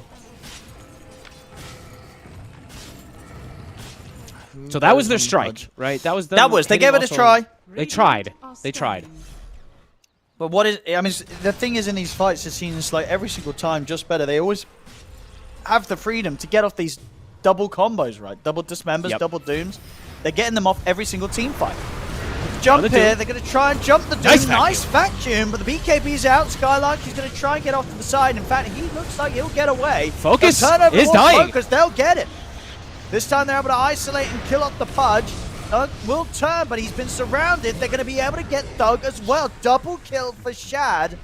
They get the 2 big kills. Just Better caught by surprise. Twisted Mind finally getting that hit that they'd hoped for. Dire's bottom tower. I mean, all 5 heroes just beating on him. No Dire's Dispel. structures are fortified. He actually just dies. This time with the Vessel on him. No lifesteal. They get the full focus, and what? That was a 4-man vacuum to start things off. Stonebank. Yeah, very nice from Stonebank. That was Yeah, now Dire's they can very try needed, and very clutch. pressure in for some more. See what they want to go for. They're going to try for the high ground or stealing the Tormentor. They want to go for the tier 3. Dire's bottom tower. That was a huge hit. Pablo might go Oh. for another. Ah, he's got the dust. He gets the toss back. I mean, and the vacuum's going to get the Vacuum 2 again. of them. They've got the Yule set up as well. They're going to be able to move in and look towards getting more. Astral's They're gone. striking. Chat, he's in on a Skylark. They're under the tier 4s. They're just going to bring the action just like this. They're going to get a Holy team wipe. moly. Bottom tower is under What attack. the? This was the plan all along. This was the plan, I I guess. guess it just get to this point and then run at them, and apparently it's really good. They get a Rax for it. Dire's bottom barracks. Uh-oh. Well, that's Just going to better. hurt for Just Better. I don't think they saw that coming as quickly as that did. I don't think any of us did. That was beautiful. Stonebank. Clutch play. Yeah, this Back to dog's back to here. back. Wow. Dire are scanning. A big Hell shake yeah. up there for Just Better. I mean, you see on the graphs, yep. Starting to swing their way, but just like that, that last play, literally that last minute, everything going back in favor of Twisted Minds. Now what they got? He got hit by Mage Slayer. He got Vesseled up, so he's doing less damage, and he's not healing as much. Stood in the middle of everything. They had Doom cooldown, I believe, for like 10 seconds when the jump happened again. There we go. Are they going to get the Roche? Potentially. I mean, we are going to see Just Better head over and try and contest this. It's dying quick. They might be able to finish it in time. Oh. Got it. They've absolutely got it. This pud, the roast is going to be theirs. Aegis on Xantic. They just better really want to try and fight this. They're hanging around. They've got vision. Xantic is TPing out. He cancels the jump in. I'm just going to jump in. They're going to try and get something going. As Focus is coming from the side. They're going to go on at Xantic first here, the two of them, but the Kiss is coming in. It's not going to be enough damage to threaten off Shad. Shad turns over towards Thug. Thug is trying to break away from them, but Stonebank is in on top of them. The Glimmer Cape will buy him some safety, and that should give enough for Thug to get out of there. Shad and Pablo, they're on to Spartan. They'll pick off both supports. Skylark's just not casting Doom. He just didn't have... He had a target, but he just didn't use it. He's just running around. That was a really weird fight from him. He literally casted nothing. I guess maybe felt the fight was lost. I guess so, yeah. I mean, over in the mid. DK. Okay, Thug, that's an easy one for Thug. Oh, Stonebank nearly got him. Blink was up just in time to get away. Weird fight. That was such an such a strange fight because they picked the jump with the vision that they placed down on the side of Just Better, but it looked like maybe someone was calling go and someone was calling not because some people went in and other people went for other targets. Very disconnected. Dire's middle tower is under attack. And he takes the so he takes the barrier out too on the shield rather than the borrow time immolation as well. So another little alternative. Let's get the Tormentor as well. Continuing to build. Yeah, they brought everything now. completely back into their favor. That's astonishing that they've been able to get it. Now for the side of Just Better, it's like now Skylark needs to get the double Doom in particular to try to protect. Now he's playing versus Lincolns though. Things have turned their head. DK gets caught from the initial stun. I have to BKB TP. Is it in time? Holy moly. Only just. Oh my goodness, Thug. Lucky to get out alive of that. No BKB 80 seconds. Dire's top tower is under Time to get back on with the They- push. They've still got this Aegis for 3 minutes. Xantic, he's ready to take some towers. They've got double ults at the ready. They've got their Grim Soulbind and everything. But yeah, with the Lincolns on this Lash, 2 minutes on Aegis. Do they still have Banner as well? I believe they did.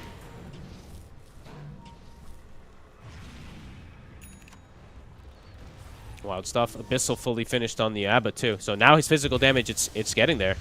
300 per hit.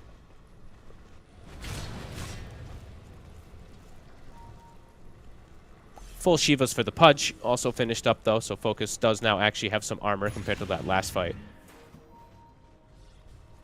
And an Ags DK. So still, initiations. We'll have to see how the fights end up getting jumped. Double Dooms and whatnot. Or if Stonebank in particular is able to land more of these insane vacuums. Dire's middle tower has fallen. And he's got Shivas of his own. So more heal negation. Shivas plus Spirit Vessel now done on their side. Well, on the side of Just Better, they only have the Shivas and I guess the Ags Rot.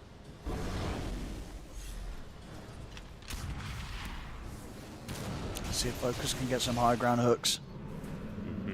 See if they can get high ground hooks, see if they can get the double Dooms, double stuns.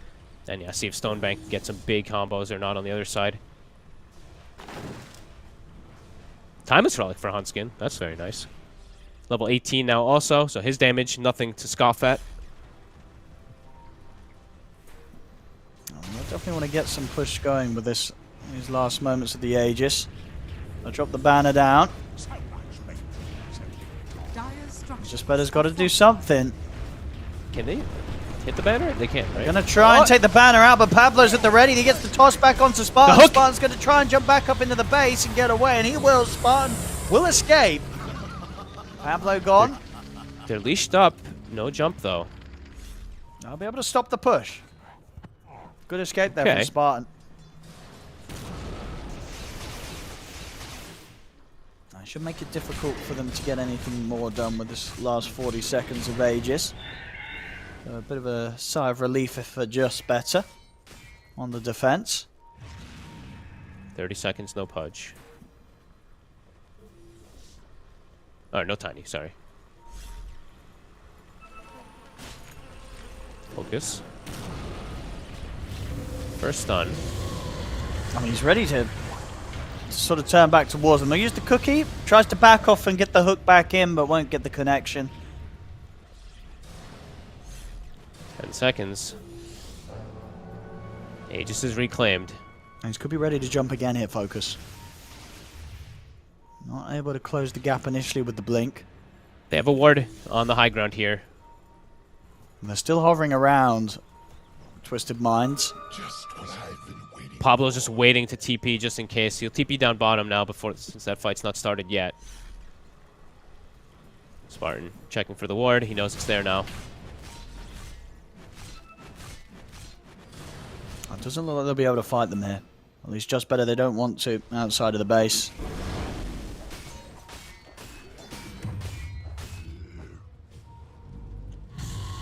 Oh, this game is completely turned though. You can just feel the posture of just better, just being much more careful now.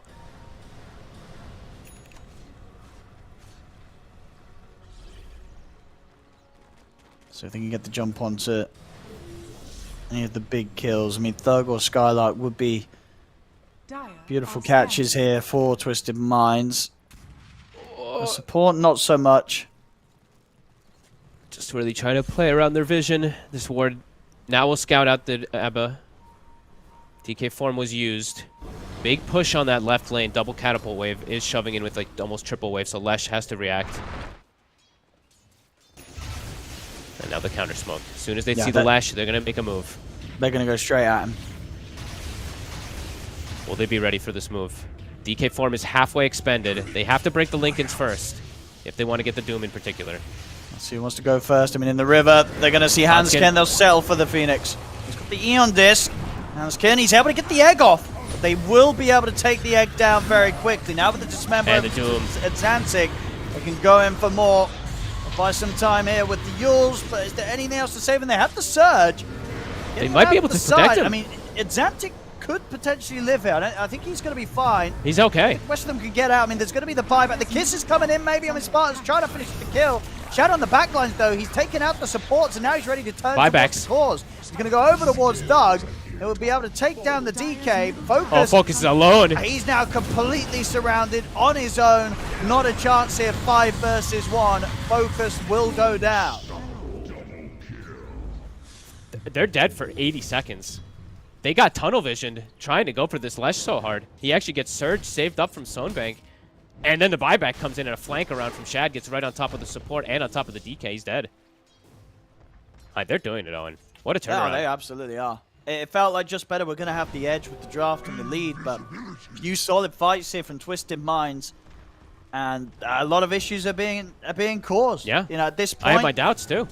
Yeah, I mean, this Shad's selling me on the carrier Baden. I'm looking forward to trying some of this myself. It looks pretty good. You know, he's not dying, and now he's at the point where he's lived through so many fights and got so much farm that he is a huge threat to even the tankier heroes on just better with the lead that they have now. And now another lift up. Pablo won't be able to get the setup this time. Nice try there from Stonebank. They really want Spartan. Spartan. What the? I mean, he's going in, but he's also getting out. He knows what he can get away with. He will get away with it. There's the Doom. He dropped down onto Stonebank. Force Stonebank out to the side. Skylark's in with the BKB trying to close it on towards the Darkseer, but the Darkseer is still able to get away in time, and that Doom won't kill him. Shielded up. He's fine.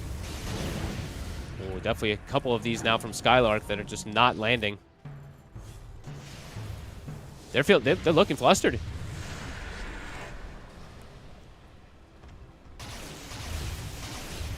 Yeah, you're being sold on the carry Baden. I'm being sold more on the Darkseer, just period. This hero just, I mean, it's Darkseer, even though he has like rough games, just insane. That's true. 1 or 2 vacuums can just turn the tide of everything. And Pablo also, he's 4 and 10, but he's had quite a hell of an impact on this Tiny. The only real initiator for his team, and he's had to just jump in solo a lot of times.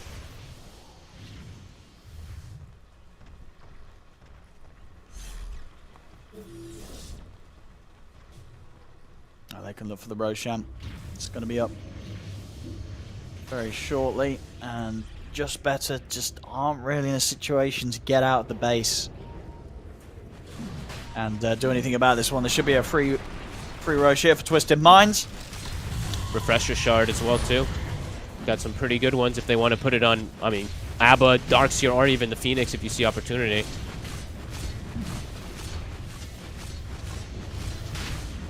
All right.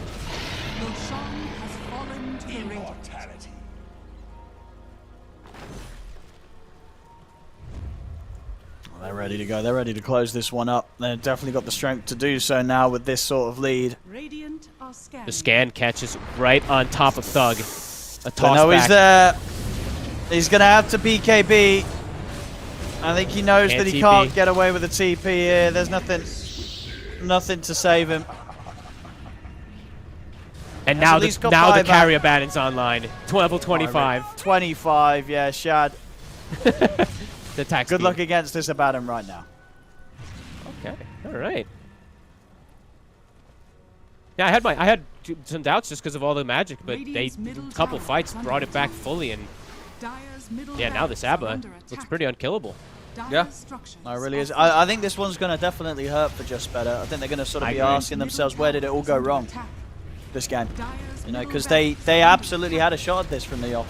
They were, you know, they had the good beginning, but they just weren't able to shut this game down. They weren't able to pressure Shad enough.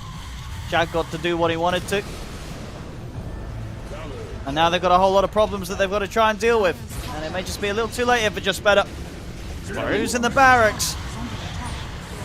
They're going to try and get things started. They get the soul bind out, but is there any follow-up in time? Skylark, he will get the Doom down onto the two of them. The double Doom is there. Focus in onto Xantic. They're too strong They now. can even kill him the once, but he's got the Aegis, he's got a BKB as well ready. Shielded up, and he's still not dead the first time. At Xantic, he's not even going to lose the Aegis. He'll live.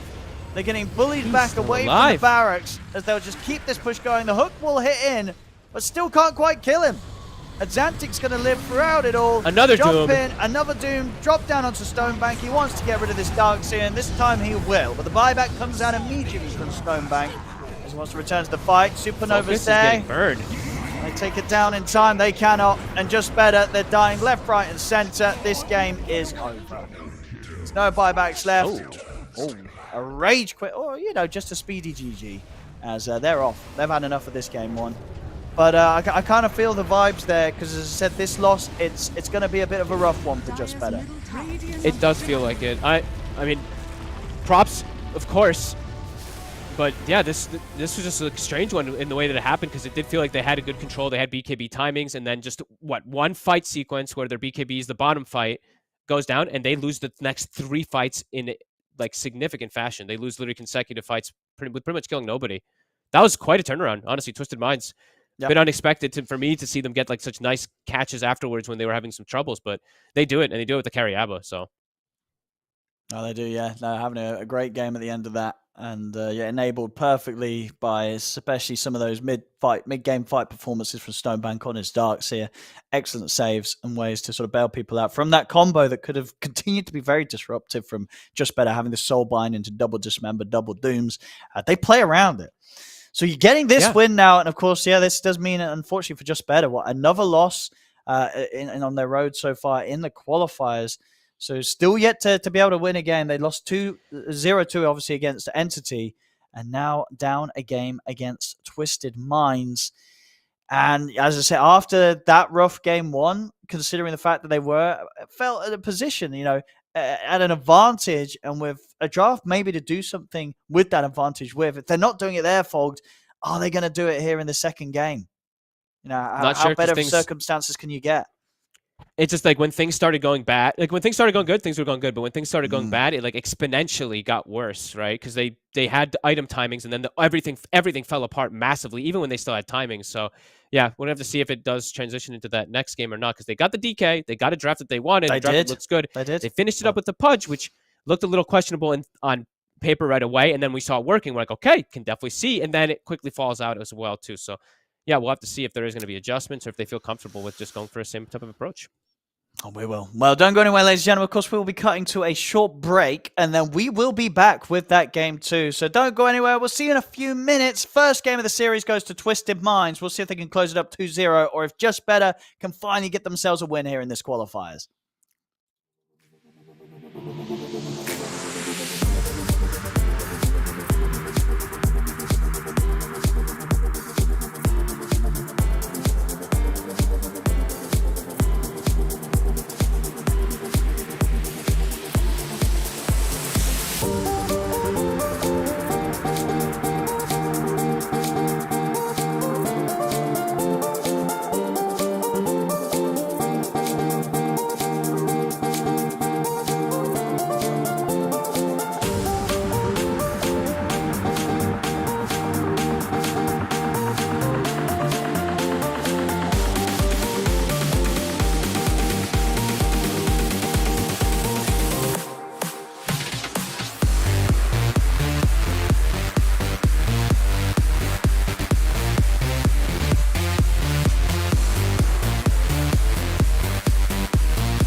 There will be a time when you and me finally can talk. If you speak now, your words will only tear us apart. I pray you'll find a way to mend your broken heart. Yeah, you can show me a new place to start. And you decide if you wanna play pretend.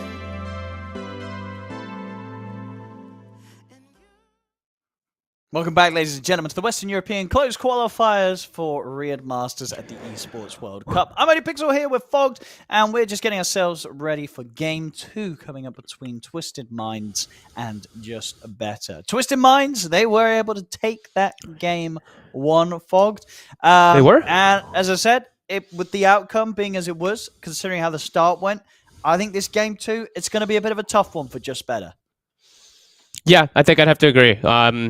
You know, I don't like to say bad performance or anything like that, but Skylark, after having like a good start, just landed like no dooms. It felt like onto any of the like soulbind targets or anything either. He's like at multiple fights he had no mana, and it kind of was like the bottom fight that snowballed into the next fight afterwards, that snowballed into the next one after that, where they weren't hitting combos.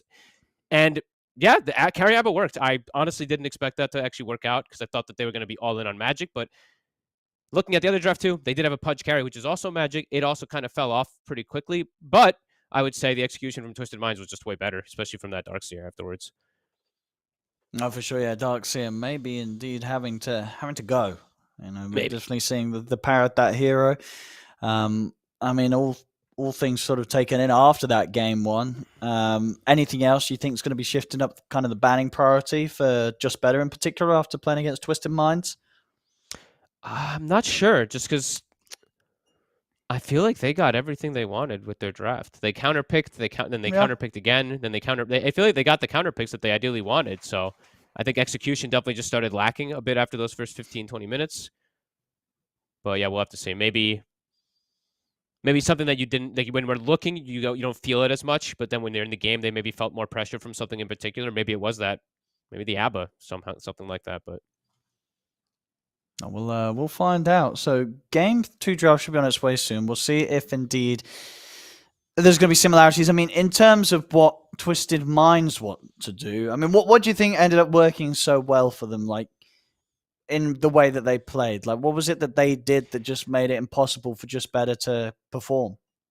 I would say that their team movements were very nice. Even in the early game, the movement from both Hanskin and Pablo to help out the Lesh to save the tower for the first 10, 12 minutes, I thought that was really good. And I think their overall team movements were better. Like, as the game progressed, it's like, yeah, the first 15 afterwards, 8 to 15 or 8 to 17, it was the Pudge and them taking control. But then afterwards, the team movements were better. So just give me some team fight lineups.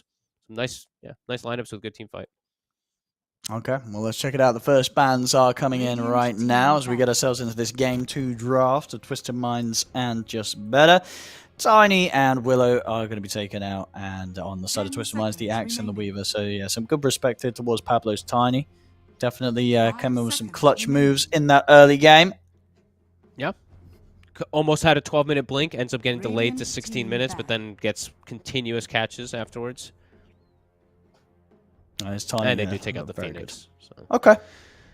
Both supports. I like that. I mean, it's a super strong support, and just one of those supports that kind of forces you to have an egg killer in your lineup. You know what I mean? It's like, that's why they picked the Snapfire. That's why they play it that game. They wouldn't have wanted to get it into their draft for any other reason. So they don't want to sort of be shoehorned into like a specific kind of strat or hero pick. I could dig that. Like Spartan, he did get some nice kills, but he looked incredibly uncomfortable on this. Honestly, in the early game, he was the cookies. Everything looked very off the mark. So I could definitely understand if he wants to play something different because he's much better at a lot of other heroes. Storm goes through. Ooh, it does. They'll take it up as the first pick. Do you just DK? I was going to DK's in there, so why not? Just why not DK? If you feel pushed away from DK, though, I mean, if you don't pick it, that's a concern, so. Yeah, why not DK? You take the DK. DK does very well versus pretty much everything. Storm is probably, like, the best laner in the game, it feels like right now, though. Would you want to see the Grim again? What did you think about the Grim? 10 seconds remaining. I don't know what to say because like I feel like Astral actually landed a couple of some pretty good soul binds. He just didn't have the follow up. I don't know where the Doom was honestly in like 3 of these fights or more. They'll get rid of it, so I'm fine with that. I mean, this hero's very strong. I think it's good. Yeah, especially with the DK. Yeah. And versus Storm, you can get CC'd in 3 different fashions. So you can get Inkswell, DK stunned, or leashed. So, and I guess silence as well. So 4 different fashions. 10 seconds remaining. Well, Twisted Minds. 5 Other heroes they remaining. probably want to consider banning. I mean, it'd be interesting if they respected sort of anything else that's been brought out last game. They actually banned out the Disruptor, which we did see. That was just better right earlier today playing that. Or was that the other series? I think it was just better, right? I think it was just better. 10 seconds remaining. I'm mixing up. Yeah, because I think Astral played it. I think Astral played it. That sounds right. That sounds right. That sounds right. Yes. You're right. Team pick. Okay, so Shaman. All right, you haven't been really that sold on this hero. I was going to say you don't seem to be the biggest fan of the Shaman right now.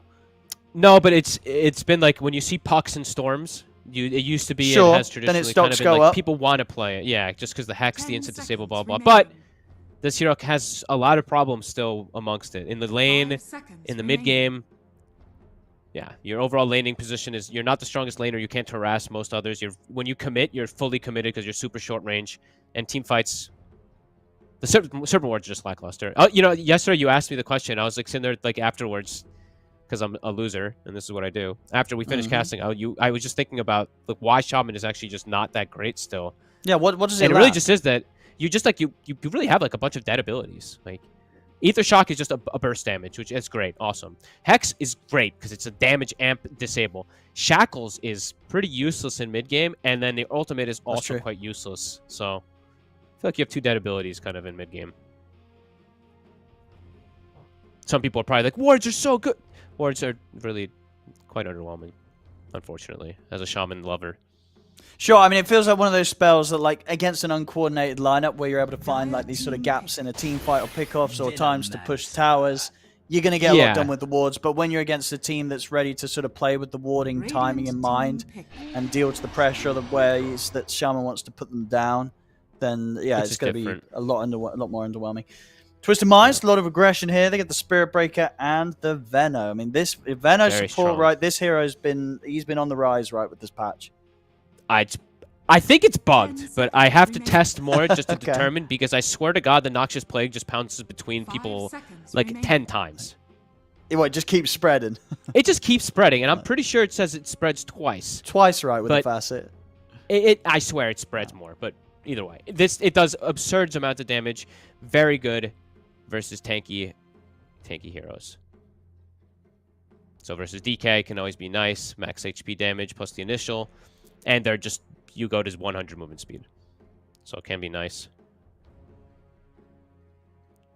Actually feels like a hero nowadays. Poison Nova was, a cool concept for 10 years plus. But now being able to cast your ultimate without just suiciding, holy moly. You used to just have to die as Venomancer to have any teamfight impact. Now you can actually just ult and run away. It was a very awkward spell, yeah. Yeah, you literally see Pro Dota was blink Veno every game to just blink and die. Legion. Okay, comes into play. Has, of course, had a fair bit of nerfs since the initial release in 7.36. But still, I mean, the catch, it's real here from Just Better, right? You got the DK, the Shaman, the Legion. Not an easy game for the Storm Spirit. They're definitely going all in on trying to lock this Storm Spirit down. Until Spirit Breaker gets an Ags and redirects the duel. That would be high. That would be pretty high. Muerta. This is, I mean, with the way it's picked as what's probably, I think it's going to be the support, right? They're saving carry till last. Oh, yeah, you're right. I'm fine with it. Astral playing Muerta. It's a 5-position Shadow Shaman then? 10 seconds remaining. That's yuck, but maybe that's actually the better role for it. No, I think you don't think it'll be just 5 Muerta? You don't think it'll be 5 Muerta? Isn't that what... You're setting me up to flame Spartan. Oh, you know... Think old man Spartan's going to play Muerta, bro? Get the hell out. I mean, you're right. I don't think he will want to play Muerta. There's no way. I'd love if to he see him does, play it. That'd be great. I don't know. I mean, do you imagine I'm if gonna he plays open it up and he's his just like an profile right absolute now. boss on it? That'd be pretty There's hard. no. I'm checking right now.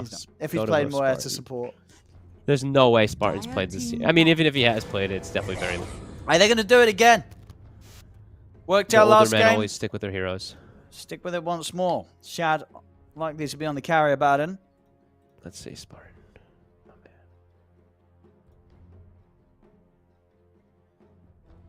10 seconds remaining. Final bounce of Twisted Minds. We'll see if they do indeed think the Muerta's going to be the support. 5 seconds remaining. And they want to just look to ban out those carry heroes.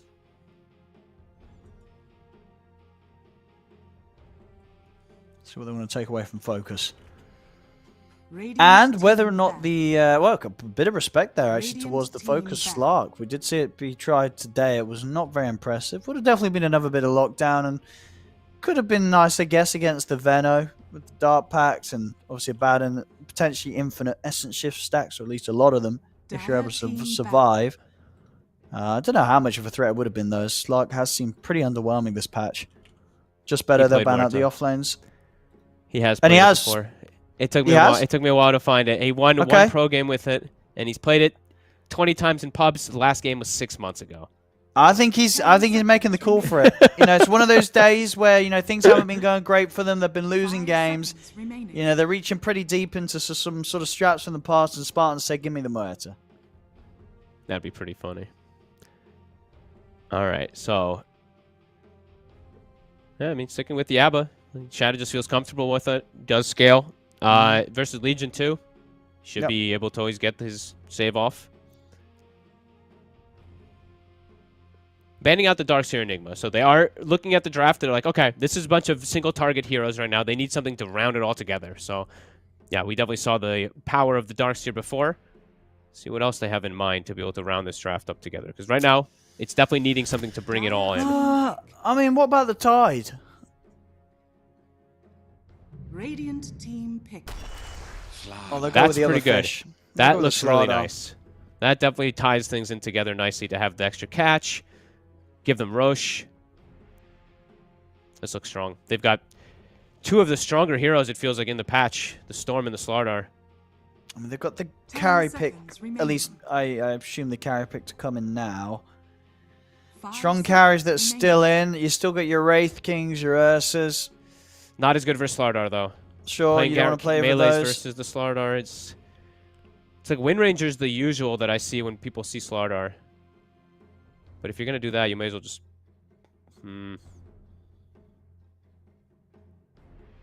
What about an anti-mage? For Abba Venom Slardar? Storm. That sounds horrible. No, you just... Muerta's going to keep you safe. Yeah, just rely on him. He'll hit with the dead shot every time he tries to go on you. If there wasn't a Slardar, you know, the anti-mage would be pretty nice. Well, yeah, the same for like half the carries, Owen. Well, yeah, but sure. I mean, that's a Slardar, right? It's like, what carry do you want to play That's the Slardar against this? thing. It's That's why I just just say like half the time it's like I swear You I see just pick Slardar and they just pick some Wind sort of Ranger. range thing, yeah. And most of the times I see that. Okay, let me see which other one it was. Actually, surprising that Slardar was not being picked more. Where'd he go? He like fell off for a bit, at least in these last few games. I'm There telling it you, is. dude, they always just do the Wind They Ranger. just pick the Wind Ranger, okay. They always do All it. right. No one wants to play a melee carry versus Slardar. Oh, and it's not going to be Spartan Muerta. Astral will take Of the course Muerta. it's not. No. I love you, Spartan. right. Sorry, buddy. Well, that's it. So Shad, last game, it worked out very nicely. The Abaddon was It did. strong. Is there going to be anything that will threaten him a little bit more this game? Or does it actually look like an easier Abaddon game than what we I would say thought game one was going to be like? I thought game one was going to be harder because I thought he was just going to get doomed the whole game, but he only got doomed once.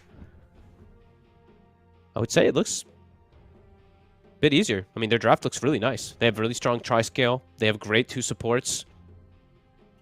Yeah, I think so. And it's just, I feel like it's never going to feel good in the draft when your last pick carry just has to be a carry that you've picked specifically because of the lane matchup, right? Like, you can't imagine they set up for this lineup, this draft, thinking we're going to end this with a Wind Ranger pick. You know, this is, as you say, only really come in because that Slardar was the last pick and they wanted to pick something that didn't have a rough lane. Yeah, I mean, this is just the default. You know, if I can call it, then, you know, these guys definitely are just like, well, this is the easy one. I'm sure Focus had other ideas and other heroes decided up until that point. Maybe we can ask, you know, maybe we can find that out at some point. But, like, yeah. This is just like, this is what pick was left. This is what looked good versus the lane. In the game, can itemize. You can go some type of Gleipnir route and stuff like that to have some extra catch for Storm and all that. But we'll have to see if it works, because it's very single target oriented. All 3 of their cores, you have a DK single target, a Legion mostly single target, and a Wind Ranger mostly single, unless she goes down the AoE focus fire route, which I have seen. It does take a long time for that thing to get good, but once you get there, it is super late game Giga carry. But yeah, let's see. Let's see how the lanes go in particular, and let's see if they're going to be able to handle the pressure of this. Well, they need this win. If they lose, they are out of the qualifiers just better, so this is their last chance to hold on. I got to check actually one other thing now too, because, you know, we were giving some crap to our boy over there, our boy Spartan, but now I need to look. How much does Astral play? Is this something he's trying out a bit new, or yeah, indeed, does he have a bit of a record with it? Damn it, dude, these team names are messing with me. There we go. I'm so bad at this. I keep switching up which teams who's on what. There we go.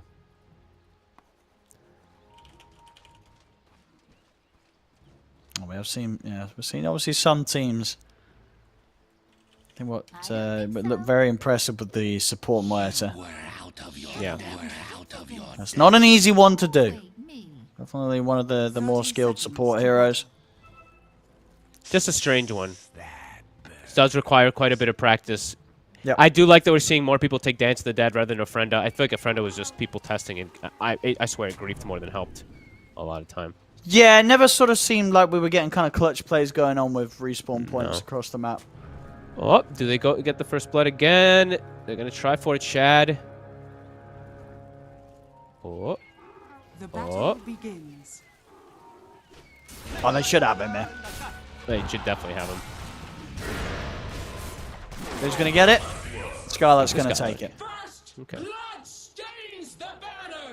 Alright, so let's have a look at some of these lanes. I mean, again, the mid lane is DK. DK should win. He has played Muerto a couple times, by the way. 17 times in his pro career and a couple games in the last few days. So that's quite an amount kill. For pro games, 17 games. Not bad. And indeed, they'll get another one out of this. So 2 kills straight away. Straight up to a 1k lead here with those. Just better. Yep.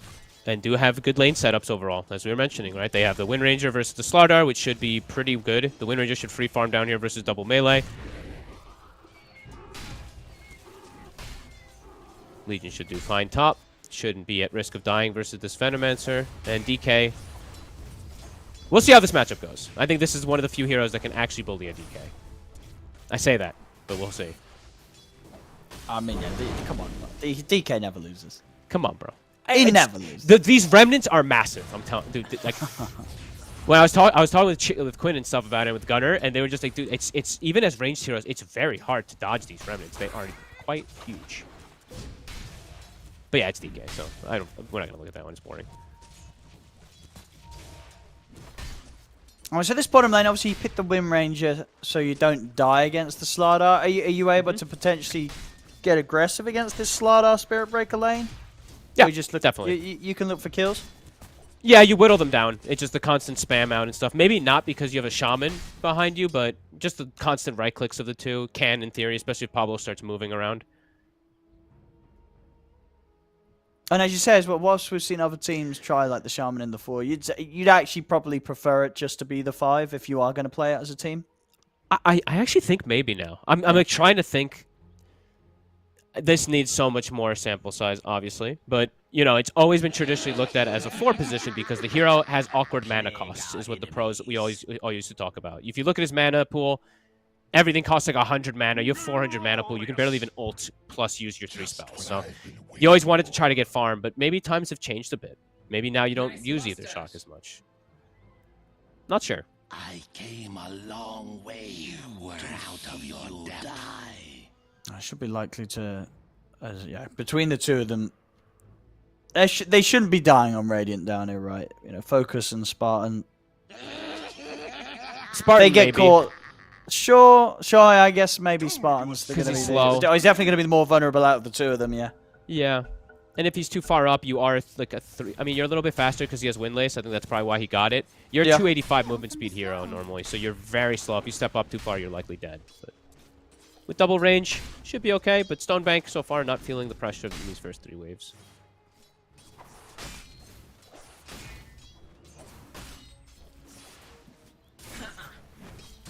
And then top lane. Bottom. I mean, speak of the man is Spartan. The Fairy firing. He'll get away this time. They won't be able to lock him down. But yeah, last game we saw Shad pretty much getting free farm. Is this a game where there's going to be a bit more pressure on the Abaddon early on, or could you see sort of Shad ending up getting a lot of space again at the start of the game? I thought last game he was going to get pressured more, to be honest. Yeah. But not sure either.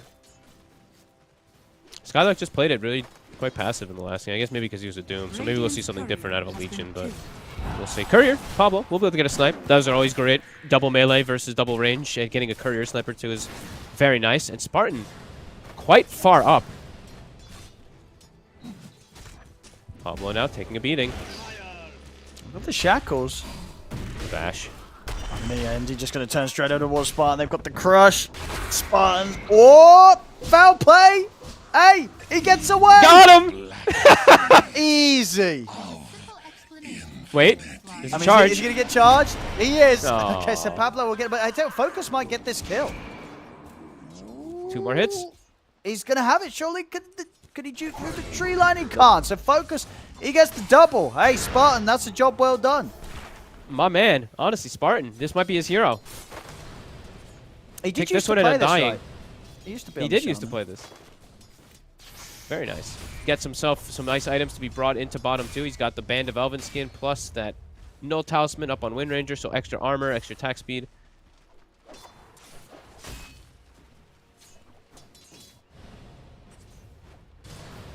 Big plays from Spartan.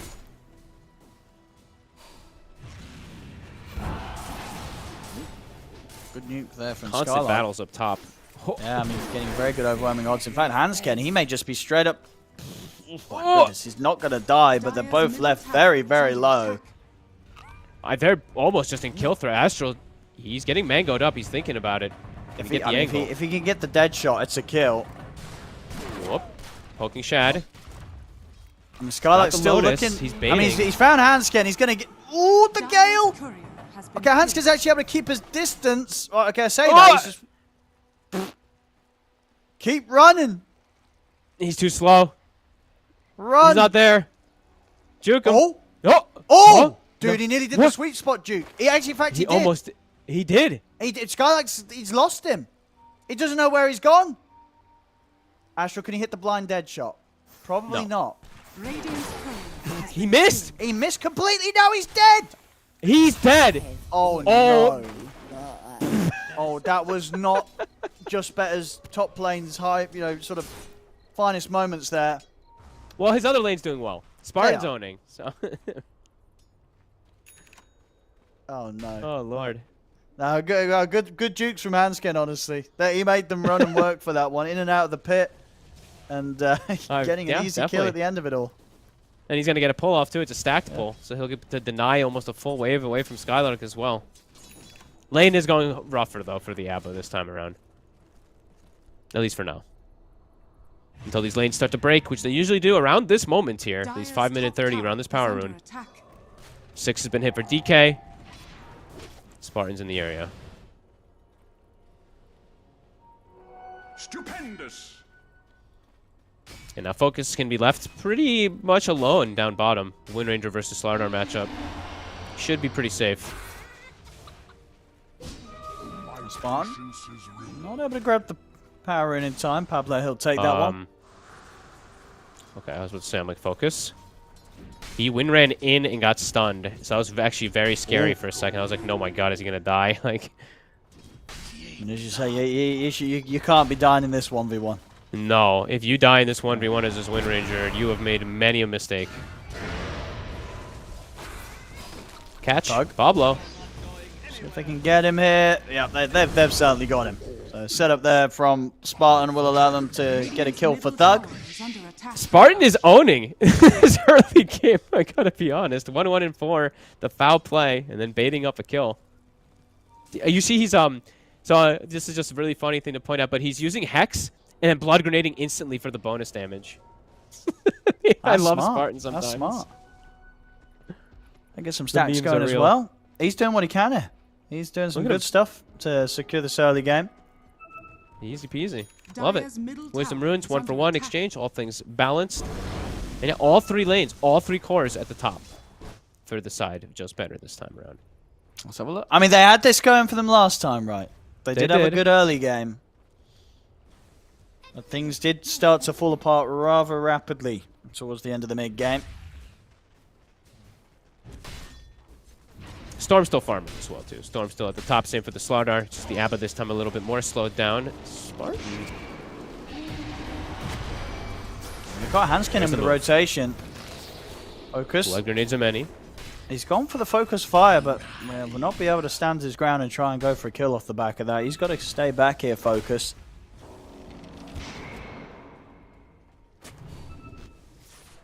I honestly expected like an Abba rotation or something. I've gotten so used to seeing these like 7-minute carry rotations. I thought he was going to swing around from behind too. Spartan again.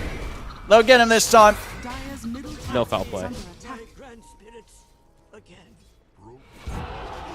Corrosive is up. Focused, needs help.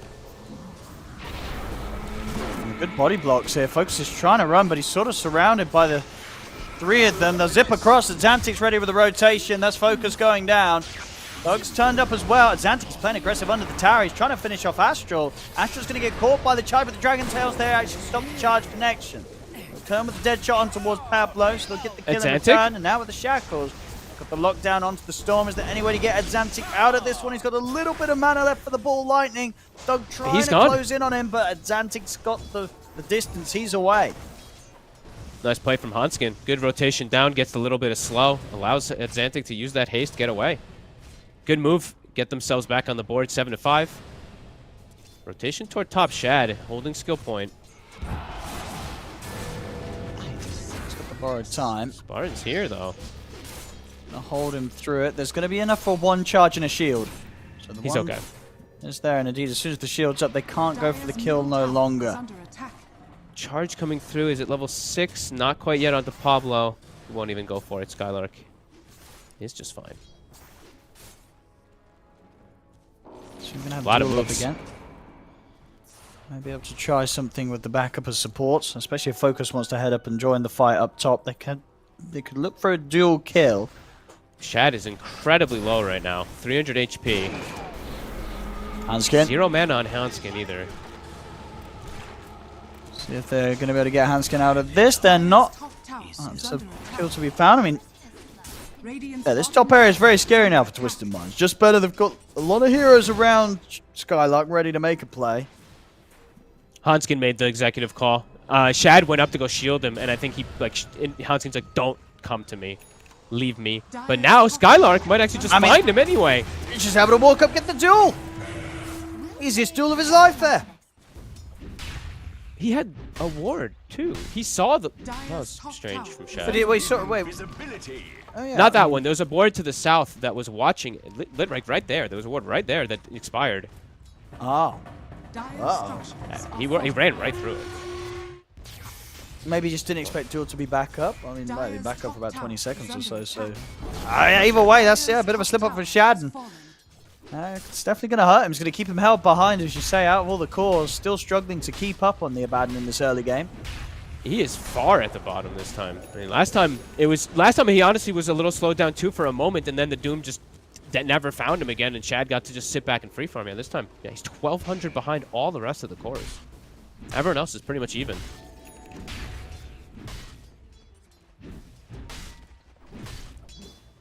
Now on the DK, so even easier for Just Better to make those plays happen. We've got Twisted Mind smoking up.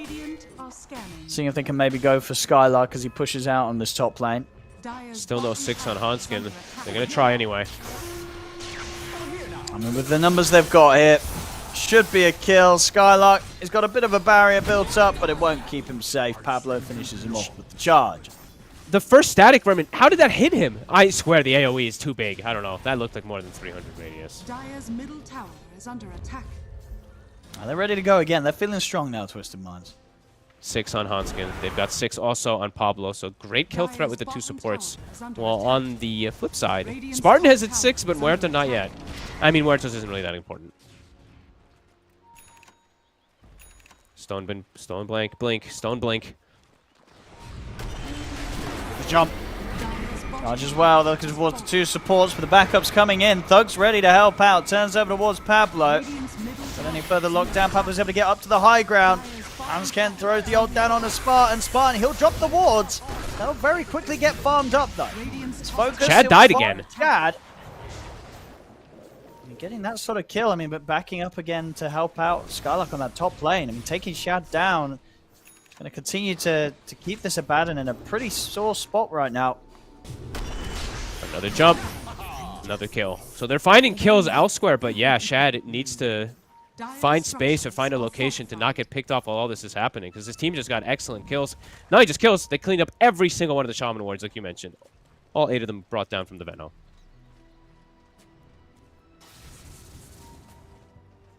I guess because what happened top? What Shad just tried to go back to lane, and then finds himself. I caught it at the end. Honestly, I didn't get to see. I think he was just focus fired and then popped. It must have been, yeah, because duel wasn't even needed. No, duel was still cooldown. It's only just come back up. So yeah, I got the charge onto Skylark, but it's just Pablo teasing around with him. He's just like, get out of my lane. This is my Abba's lane. Tower is under attack. I mean, the bottom lane, they're seeing if they can get the catch. Focus, smoked up, Stone Bank. Oh, focus fires up. Be in trouble here. He's going to try and juke through the trees. He'll get the crush off onto Focus. We'll give them a bit of chance to get a bit of distance. He's going to blink back up as well in a second. And with that, he's out. Stone Bank actually able to break away from Focus. Radiant are scanning. Focus really wanted to hold Shackle, I guess, for a little bit, just in case of like a TP quick happening when Spartan wasn't close enough. But either way, good play from Stonebank.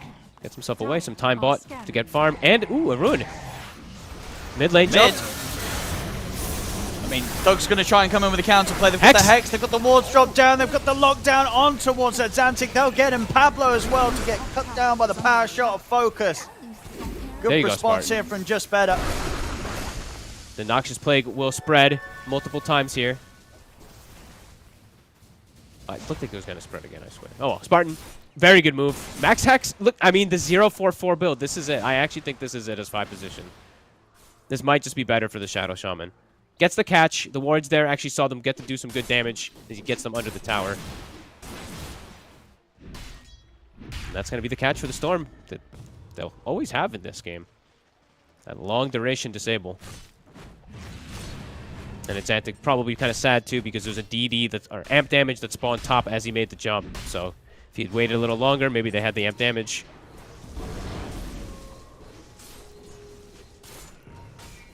Pablo. Will we get a charge off? And oh!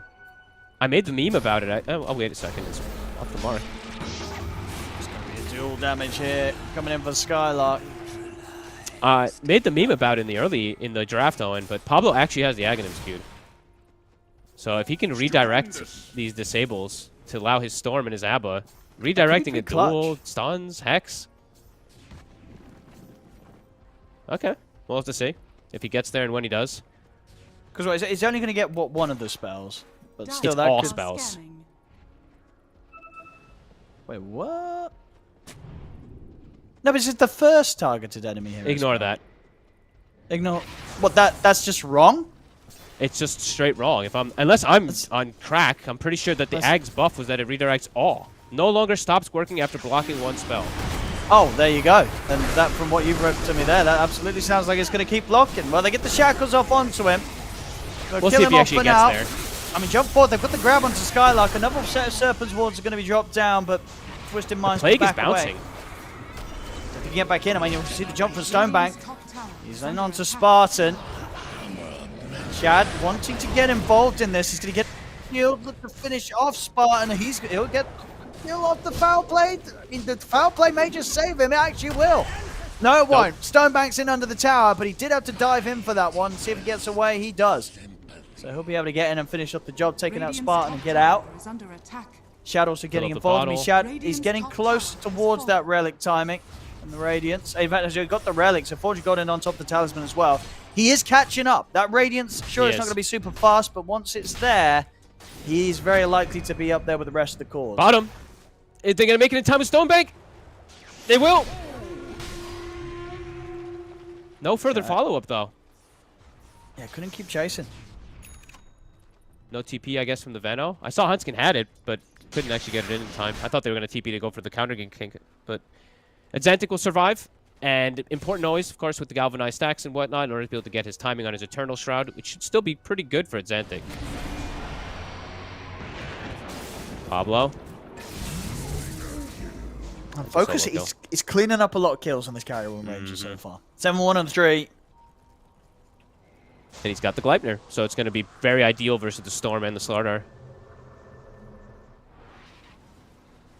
But yeah, we'll have to see if the Ag's Spiritbreaker even comes to fruition or not.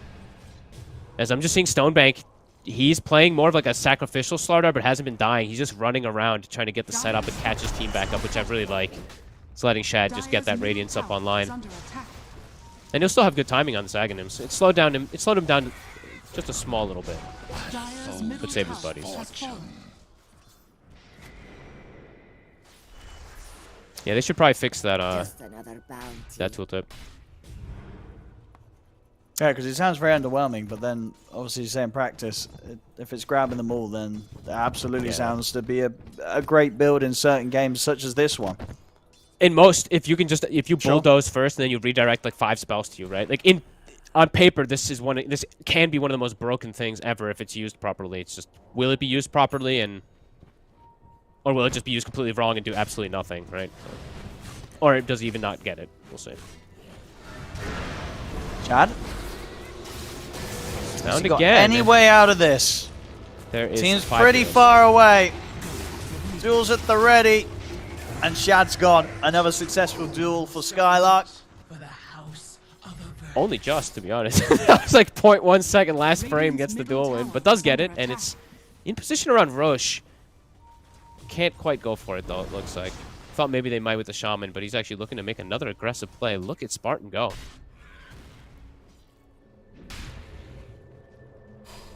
Dude, the 0-4-4. The 0-4-4 build, let's go. They've got him. Serpent wasn't going to be dropped. I said they've got him. He's actually able to get out of the Serpent. In fact, the heal comes in. They haven't got him. Look at the grab, though. He's able to get away. I'm sure Spartan is locking down the Storm for now. They've got the Dragon Tails done as well on towards Exantic into the fear. But Exantic, he's able to zip away. He's keeping himself alive. He's going to live. Gets out of there. Hanskin's not going to be quite as lucky. He'll get left behind. So the trade will occur between the two of them. They're thinking about going back in and deep with the presence of Shad. The jump forward of Stonebank is in with the crush. There's going to be a duel thrown down, and it will succeed. Exantic comes back in. He comes swinging back in to take down Thug. Now it's the retreat for Astral and Skylark. Shad trying to chase down. They've got Vision Astral. for the charge. Astral's going to try and go for the TP out, but he's going to end up burning out to the damage from Shad's Radiance. Uh-oh, they're doing it again, Owen. This time, Shad turns up, cleans up kills, but Exantic with the big recovery live and finds himself a regen rune. Oh, there you go. Bless. There you go. It's definitely going to be a concern after what Shad was able to do last game with his carrier Baden. Getting to this point where he's got the Radiance, he's already turning up to fights and cleaning up. Could this fight also quite the problem. Yeah. This fight also, you have to give the Invisible credit. Hanskin actually, I think, got a 5-man Noxious Plague while they were running away. Or 4-man, I believe it was. So they got the chase through afterwards because of that Noxious Plague. And they're going to go again. And maybe another kill. Hey, good turn with the Dragon Tail. I think we have a bit of a time to have some of the backup come in, but it's just so much damage. And in fact, they'll cancel the TPs. Then there's no saving Thug. Thug dead underneath the tower. The tower falls. Already ready to start looking for more Twisted Minds. They're speeding things up now. They really are. Just constant charges, constant chases with Stonebank. And yeah, it's going to push just better back up behind the tier 2s. And yeah, so much pressure that they're putting. And they have, I love the itemization. You know, it's just these little small ones, but Look at the Storm. It's Witchblade into the Eternal Shred that we've seen popularized, of course, by Quinn, but now he's going back for Shivas just to have extra just tank ability so his team can survive. This is really cool stuff. And then you see Hanskin, he has Mac, Greaves, or going for Solar Crest after, potentially Greaves. So very tanky. That last team fight win was a massive one.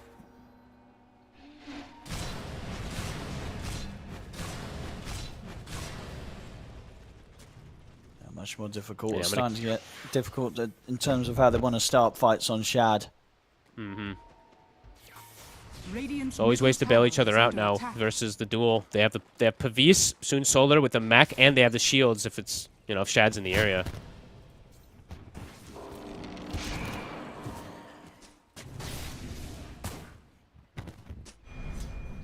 Well, that's different. I don't think I've seen that yet on DK.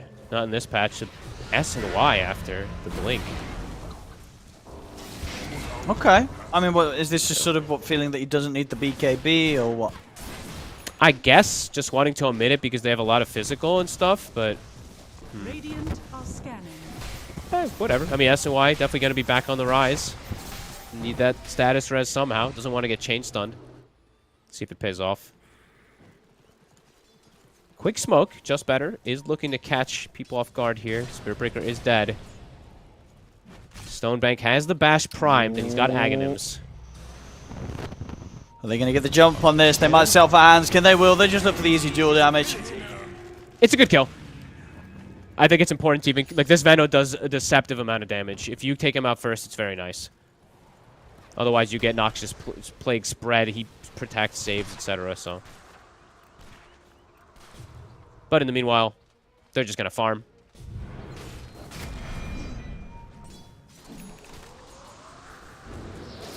Pablo, again, very far up. He was getting greedy. He was close to his axe. So greedy. He was like, look, I'm just a few creeps away.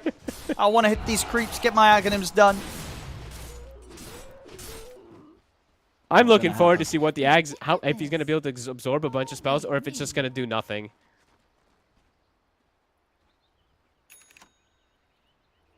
Shad does have his 15 talent, extra DPS on Curse when he hits people, and S&Y now finished for him. So for him, I mean, S&Y makes a lot of sense, especially versus duel and everything, right? This extra bit of status is always going to be nice.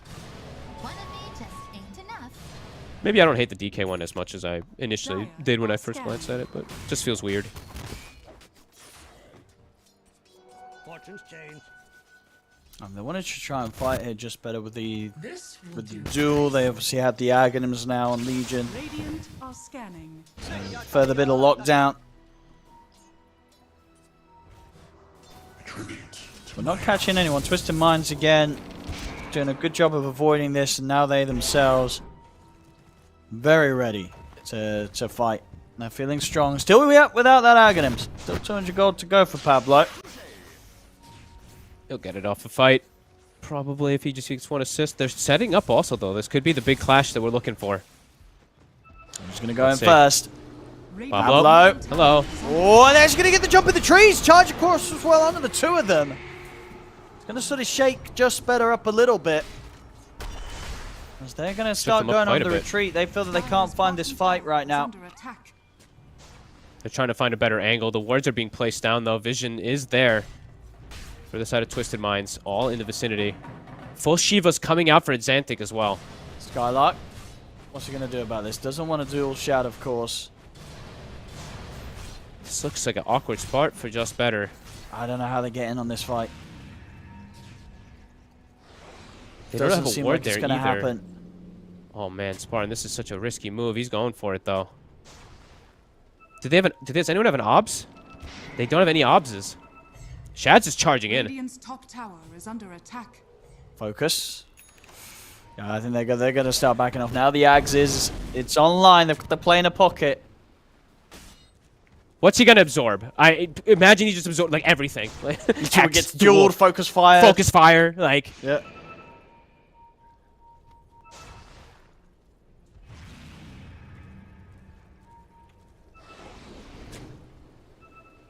Shad. Leading forward. They have one ward to play with on the side of Just Better. Astral's holding on to it as long as he can because they need this ward for the fight. So you can see they don't want to place this obs in a bad position because if they have no vision for the fight, it's going to be devastating. Now Roche is already starting too, and they're going to start trickling over. They have to know it is getting started. It's tough for them to contest it, though. Yeah, they don't feel that they can. They're just waiting. I don't think they can either. It feels too risky. And now charge. The setup is there. And they'll just go straight across. They get the duel off onto Xantic, but of course he has the Aegis.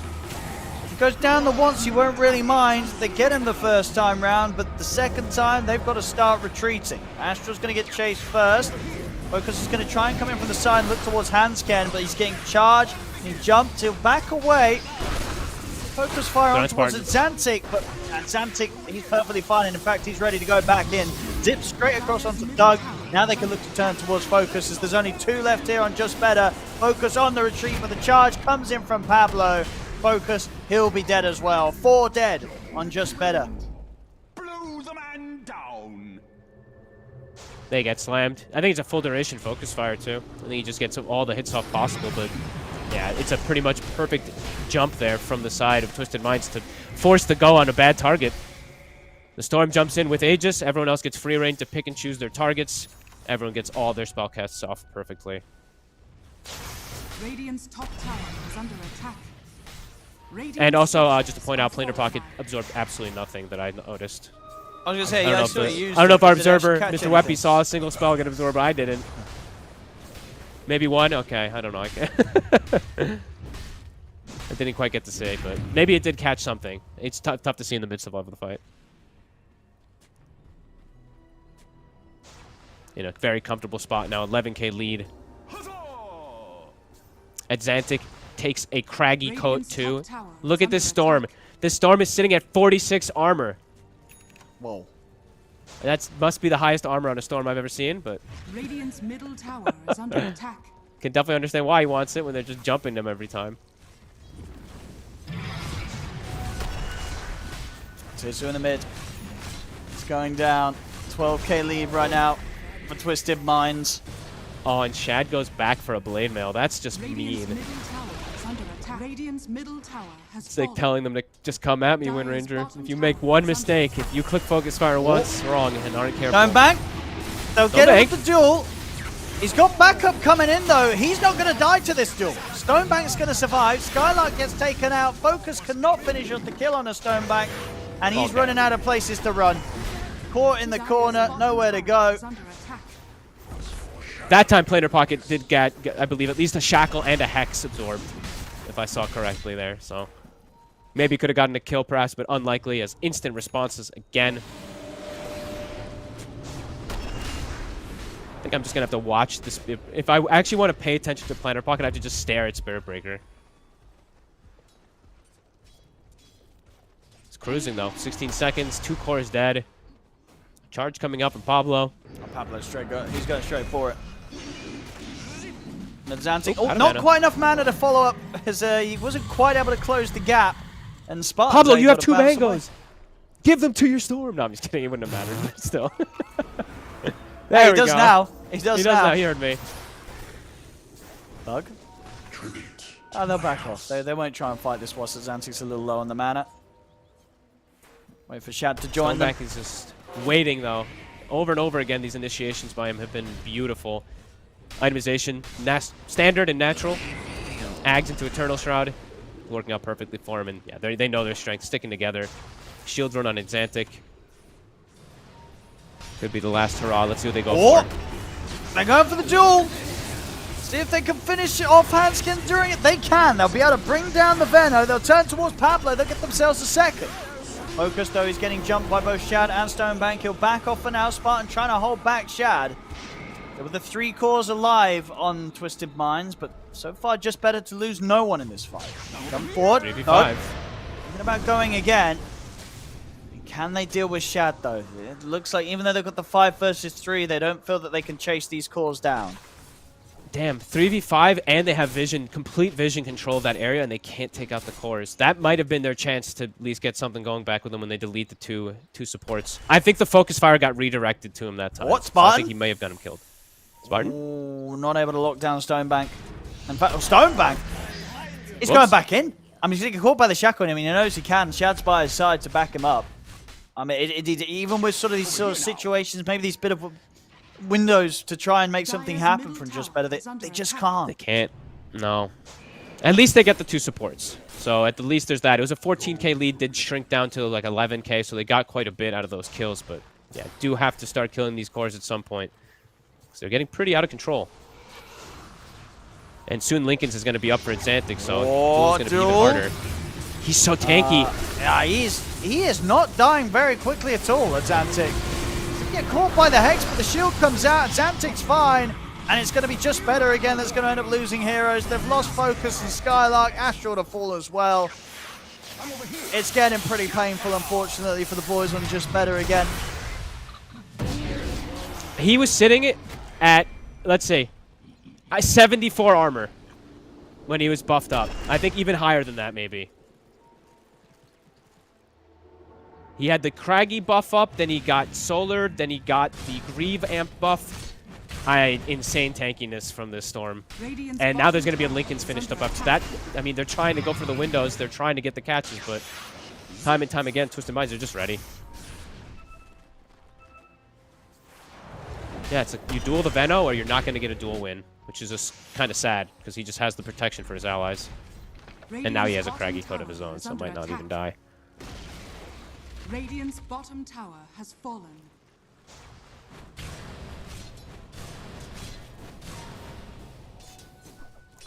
Is Shad really still shoveling? He is! Shad the Chad. He keeps putting the shovel back out of his backpack. He's been shoveling. I don't think he shoveled the whole game. I want to say that he picked it back up a little bit ago, but still, I love seeing that. You have the inventory space. Shovel is so valuable. Do your due diligence and dig. Full Abyssal now on Shad. They're getting very close to getting ready to go to the high ground and shut this one down. Cloak of Flames as well. Got blessed with that one. And it's Xantic, of course, with map control comes fruition. He has another power rune, and Lincoln's is finished. So even if they do get the duel, they probably won't. They'll live. Chad. I mean, who could get him off the base? It's like, it kind of feels like Shad goes where he wants. Does feel like it right now. Another tower gone. Nullifier about to be done now for Stonebank also, so these little bit of saves that they've had with their glimmers and whatnot, no longer. Honestly, he's played really well this game on the Slardar.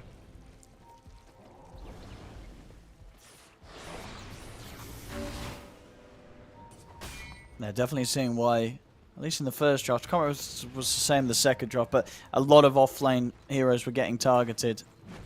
Respect to how good Stonebank can be. I think offlane fits him so much better. Watching him play carry in NA, it didn't seem to suit his style. He's a very sacrificial guy, so I'm liking him on offlane a lot more from what I've seen so far. Just the setup again. Skylark's found. Spartan cannot save him. Radiant's top tower is under attack. And how do you play now? Playing versus Nullifier, when you're playing Wind Ranger carry, you cannot show up until you've got the protection for it. And Hanskin, he's starting the fight off onto Thug. Spartan, he's going to try and see if he can help out, but he really can't. And in fact, he's going to get caught as well. Pablo knocks him back with the ultimate. Serpent Wards will be dropped, but Spartan's gone. And Shad, he's in with the push on the mid. It's been messy for some time. And look at Focus, another charge. Pablo's asking for a buddy. They're going to be coming in. They're ready with the setup. They get the drag back. Vortex, the Stonebanks in with the crush. Meanwhile, in the base, Shad just pushing to end. I mean, it's definitely seeming like, you know, maybe with this team, maybe you even kind of consider the Abaddon ban, because it seems to be very much their bread and butter, right? It's clearly a big comfort pick. Just pick the Abaddon, draft around it. They're having good success with it. Skylark's not getting away. So it'll be the mid-racks, and almost certainly more. They don't need to back off anytime soon here, Twisted Minds. Radiant's top tower is falling. Radiant structures are fortified. Yeah, they just seem comfortable with the way that they can play around this draft. I don't know. Yeah. I still have my doubts with this Apothecary, I'll be honest with you. Sure. But it looks good with the way that they make it work with like how they want him to play, completely separate from the team. But I feel like this one was like the Azantic show with Stonebank. Azantic lived like 6 times, 1 hit, and it's a Storm just thriving off of Galvanized stacks. Radiant's bottom tower is under attack. Even more armor, a Lotus Orb. He's just buying tankiness. Bottom tower has fallen. What's he gonna be sitting at? He's gonna be sitting at like 60 armor alone. Radiant's bottom tower. That's pretty insane. I mean, we already Wait to saw see how much it is. the struggles when they tried to duel and focus fire, and they just don't do the damage. Radiant's bottom Yeah, he's 59 armor with the Lotus. Bang bang. The crush. Looking towards Zanti, but they just do not have the control, and at this point, they just do not have the damage. When he's craggied up, he's at 71 armor. How much damage resistance is that on the physical? It's got to be, what, like 80-something%, right? 78, yeah, close to. So 78, he said when it goes up, yeah, it's going to be 80. So 80% physical and 53% magical, and absorbs, of course, with the Eternal Shroud. So that's with 0 stacks of Eternal Shroud, too. So it probably goes up to 60-something. And they just call it. They call it. They call it. It's been a rough day, but just better. Sometimes goes like that in these qualifiers, unfortunately, and indeed, unfortunately for them, it's not been their day. A couple of 0-2s, 2 very tough opponents. First one definitely the tougher of the 2. They had to deal with Entity. Not a lot of fun. Nobody's going to be having any fun playing against Entity in this qualifier, seeing as they definitely the team considered the favourites in this region for close qualifiers for Rib Masters at Esports World Cup. And yeah, this one. They had maybe a bit of a shot in game 1, but then game 2 kind of went much more rapidly downhill. But Twisted Minds, good news for them. They will be moving on with that victory, Fogged. Yeah, and they're overall, like, the way they move around the map, I think that's the one thing I see, that this looks like a team that's actually practiced a bit more together. Even though, I mean, I say that, and the poor, the poor Greeks have been playing together for what feels like an eternity now, but something just doesn't gel right with the way that they move around sometimes, especially their map movements. So for Twisted Mind, yeah, they had good map moves. Even in the game that they were, losing in the early game, they brought it back, hit super hard, hit with their timings with their draft, and yeah, it looked good. And they do it with, a little bit more of flash and style, doing this Aghanim Spirit Breaker on Pablo, which I don't think it did too much in this one, but yeah, some nice stuff from them. Some good promise. Yeah, well, I believe we might be able to bring the brackets up just to give you guys and girls an update of what this all really means. So not completely filled in, but you guys can see it at the bottom. So Twisted Minds, they'll be moving on in the lower brackets, lower bracket round 2. Looks like the other series is already done, according to this. So yeah. Na'Vi Jr. were able to defeat Dragon Esports 2-0. Of course, myself and Fog didn't get to see Dragon Esports, but we did see Na'Vi Jr. They did seem like they had potential, so good to see them continue to make their run down in the lower bracket. As for the schedule of the upcoming games tomorrow, I don't know if we have that on hand. We will see. Do we have that on hand? I don't think... Well, we don't. You guys don't need to know anyway. Basically, tomorrow, I will guess there's probably going to be the 4 games of... There's going to be everything. It all wraps up tomorrow, I'm pretty sure. Right? Everything wraps up tomorrow. So everything left to be played will be played tomorrow on this stream, probably, and the stream of Cap and SVG. Because myself and Fog will be back. Cap and SVG will be back to take you through the rest of the games in this region. So still a lot to play for. I think, still, as we were saying earlier, right, Fog, Secret and Entity looking like the favorites.